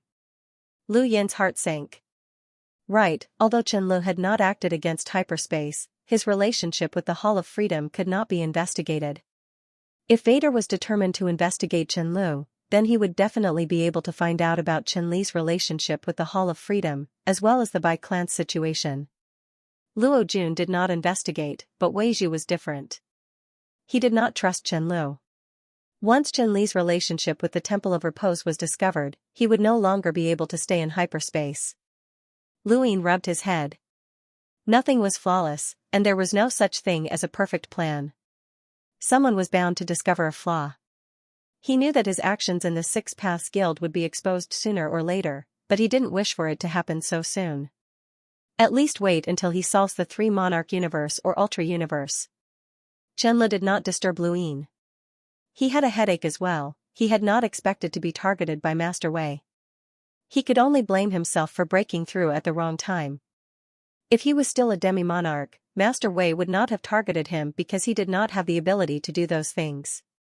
He glanced at Lu Yin, and a cold glint flashed across his eyes. It was all because of this brat's reckless behavior that he had been forced into a corner. Lu Yin sensed Chen Li's gaze and frowned. You're blaming me. Chen Lu said coldly, you and I are working together. You should have considered me in everything you do. If I had known earlier, I wouldn't have told you the location. Lu Yin stared at Chen Lu. Because of you, I've also been targeted by the Hall of Freedom. If we weren't working together, I wouldn't have asked senior brother to help you break through. Working together comes with a price. You've been targeted by His Highness? Chen Lu was stunned. Lu Yin replied, I'm not sure. Mu Shikong's Heaven's Mirror Manor has invited me several times, and Manor Lord Gon even personally went to the Red Domain to look for me. I don't know if this has anything to do with Mr. Daheng. Chen Lu was irritated. On one hand, he was being targeted by Master Wei. On the other hand, he was being targeted by the Hall of Freedom. If either side made a mistake, he would be exposed. When that time came, where would he find shelter? Even though he wouldn't be hunted down due to his identity as an extreme expert, his reputation was completely ruined. The universe was vast, but even the eyes of extreme experts could only see the Six Directions Guild and its parallel spacetime. If they lost this place, what else was there? Then what do we do now? Chen Li's heart was in a mess. He was not afraid, but uneasy. Lu Yin thought for a moment. Master Vader only has his eyes on you, but he hasn't confirmed that you're involved. Besides, this matter really has nothing to do with you. I'll go and cause him some trouble. What are you going to do?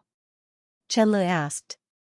Lu Yin said, don't worry, I won't let you be exposed.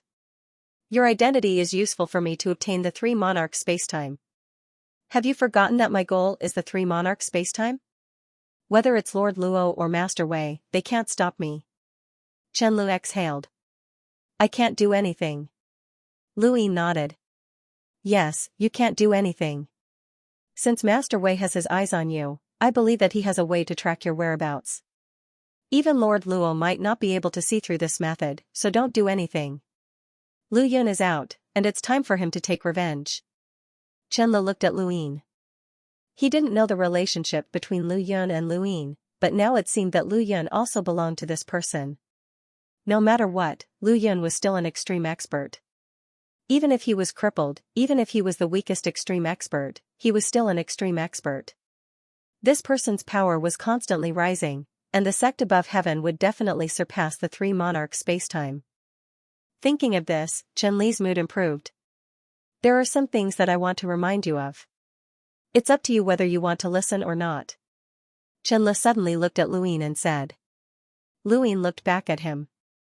You can seek the three monarchs spacetime, but don't have any ideas about the Six Direction Society. Chen Li said. The corners of Lu Yin's mouth curled up. Don't worry, I'm not stupid. I just want to replace the three monarchs spacetime and join the Six Direction Society. Chen Li nodded. That's good. From the beginning to the end, Chen Li didn't know about the conflict between Lu Yin and the Six Direction Society, nor did he know that Lu Yin's Lu family was exiled by the reincarnation spacetime. He had just broken through to the extreme expert realm and was always in the three monarchs spacetime, so he didn't know about those things. If he had known about this back then, he wouldn't have cooperated with Lu Yin even if he was beaten to death. For someone like him who was born in the Six Direction Society, the Six Direction Society was a colossus. To be enemies with such a colossus was unimaginable even for an extreme expert. Lu Yin left and returned to the Eternal Kingdom. Then, he went back to the sect above heaven and found Master Shan. He brought the black energy source with him and then found Lu Yun. It's time to take action, I'll give you a chance to take revenge on hyperspace. Lu Yun raised his head. His previously crippled limbs were gradually able to move again. When he heard Lu Yun's words, his eyes were filled with excitement, hiding an unforgettable hatred. Thank you, Sect Master. The drifting cloud space was still the same as before. This was a parallel universe that hyperspace had conquered, and it was also the frontline battlefield against the Eternals. The cultivators of the drifting cloud space had long since become numb to the slaughter in outer space. As the white beam of light swept past and pierced through a half-ancestor corpse king, the battlefield slowly came to a stop. There were many battles here, but the scale was not large. Very few extreme experts appeared here. With the bestowment art embedded in his body, Qiu Zhan's expression was grave as he stared into outer space with a deep gaze. A woman followed behind him. Her light yellow hair covered her eyes, and when she saw that the battle outside had stopped, she complained, "Why did you activate the bestowment art?" Master Wei hopes that these cultivators of the drifting cloud space will exhaust more of their energy.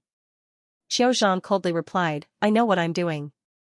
The woman looked at Qiu Zhan. She wanted to say something, but in the end, she did not. Master Wei had sent her to keep an eye on this battlefield. Since Lu Yun had disappeared, it was very likely that he had returned to the drifting cloud space. Hyperspace had been searching for him all this time, but it was too difficult to find an extreme expert. They could only send the cultivators of the drifting cloud space to their deaths and constantly capture them until Lu Yun could not help but come out. To hyperspace, the cultivators of the drifting cloud space were not of much value, as long as they could find Lu Yun. Qiu Zhan naturally understood Master Wei's intentions, but he was the commander of this battlefield. His goal was to defeat the enemy, not to send his own people to their deaths. Even if they were cultivators of the drifting cloud space, as long as they fought under his command, they were his people. They were people who had defeated the Eternals, and he would not send them to their deaths. The woman turned and left. Qiu Zhan frowned.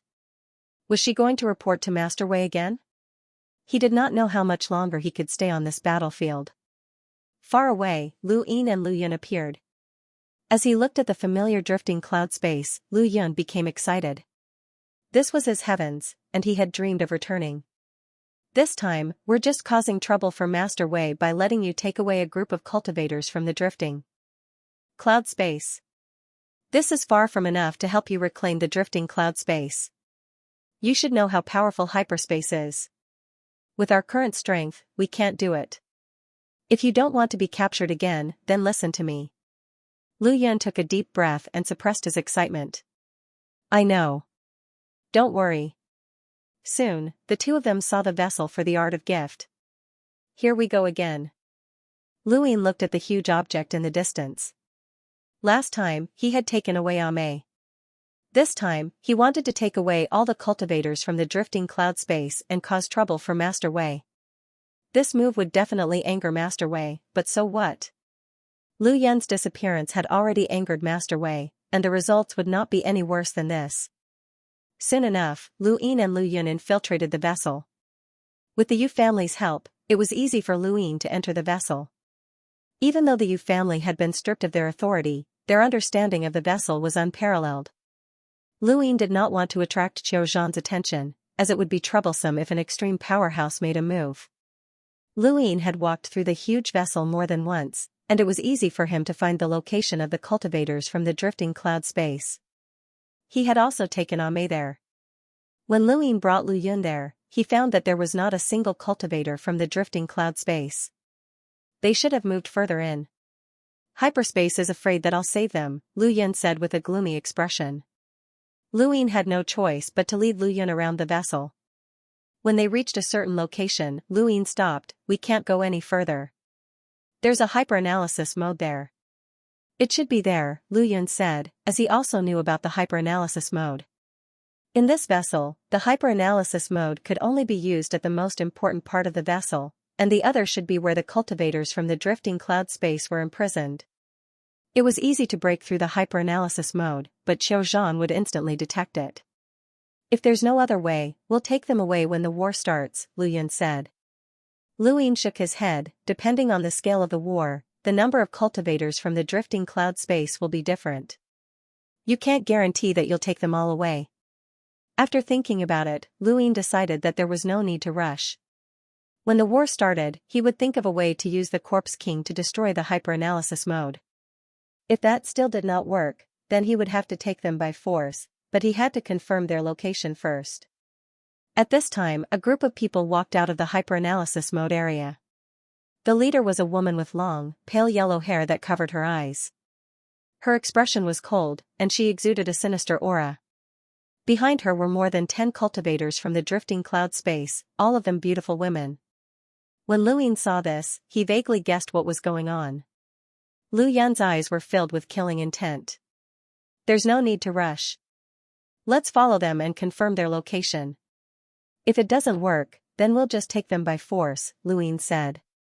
Lu Yun nodded, and the two followed. They walked for almost an hour. The gift vessel was huge, but the woman wasn't in a hurry. She kept walking, turning here and there as if she was avoiding something. Finally, she came to a place where the vessel's control unit was located. Lu Yun frowned. He had thought that these women were brought to some higher up of the hyperspace dimension. They were very beautiful, and their usefulness was self-evident. But now, that didn't seem to be the case. This place didn't look like a romantic place, and the distant unit was still operating with a rumbling sound. Something was strange. The woman seemed to be avoiding something, which was even stranger. Lu Yun and Lu Yun weren't in a hurry and just waited. The next day, the battle began. Lu Yun and Lu Yun didn't go out and continued to wait. The woman didn't leave either, and she seemed to be communicating with someone through her glasses. They waited for another 2 days. During this time, one of the women from the hyperspace dimension suddenly rushed out, but the woman easily subdued her. If you dare to run again, I'll kill 100 cultivators from the hyperspace dimension as punishment. The woman's expression was fierce, and her hair fluttered in the wind. Her eyes were filled with murderous intent as she looked at the women from the hyperspace dimension. 2 more days passed, and one day, the woman's lips curled up. You're finally here. Lu Yun and Lu Yun looked at each other and calmed down. Not long after, 2 figures entered. This place was dimly lit, and there were parts operating all around, making rumbling sounds. Few people came here, and it wasn't easy to find them. The woman smiled when she saw them, and her fierce expression became unusually gentle. Mr. Zhu, I've been waiting for you for a long time. Of the two people who came, one was a middle-aged man, wearing the blue and white battle uniform of hyperspace, but he looked out of place. His temperament was more like a businessman, and his eyes were sharp. Behind him was a young man with an arrogant face. As soon as he came in, he looked at the women of drifting cloud space with a burning gaze. I'm really sorry for the delay, Mr. Zhu apologized. The woman looked at the young man behind Mr. Zhu. And this is? The young man looked at the woman. Zhu Yi. She was surprised. The young master of the Zhu Chamber of Commerce? Zhu Yi was proud. Mr. Zhu replied, that's right. The woman's smile became even more enthusiastic. So it's young Master Zhu. I didn't expect that young Master Zhu would come in person for a small demi-human transaction. Mr. Zhu smiled and said, of course not. It's just that when I came here, I coincidentally bumped into young Master. Young Master was curious, so he followed me. You don't mind, right? The woman smiled and said, how could that be? It's my honor to have young Master Zhu here. Let's start the transaction. Mr. Zhu nodded and walked towards the women of the drifting cloud space. Zhu Yi had already walked over. He stopped in front of a woman from the drifting cloud space and lifted her chin. The woman turned her head angrily. Zhu Yi sneered and slapped the woman to the ground. Blood flowed from the corner of her mouth. The women of the drifting cloud space cursed angrily. Mr. Zhu smiled faintly. He didn't treat those women from the drifting cloud space as humans at all.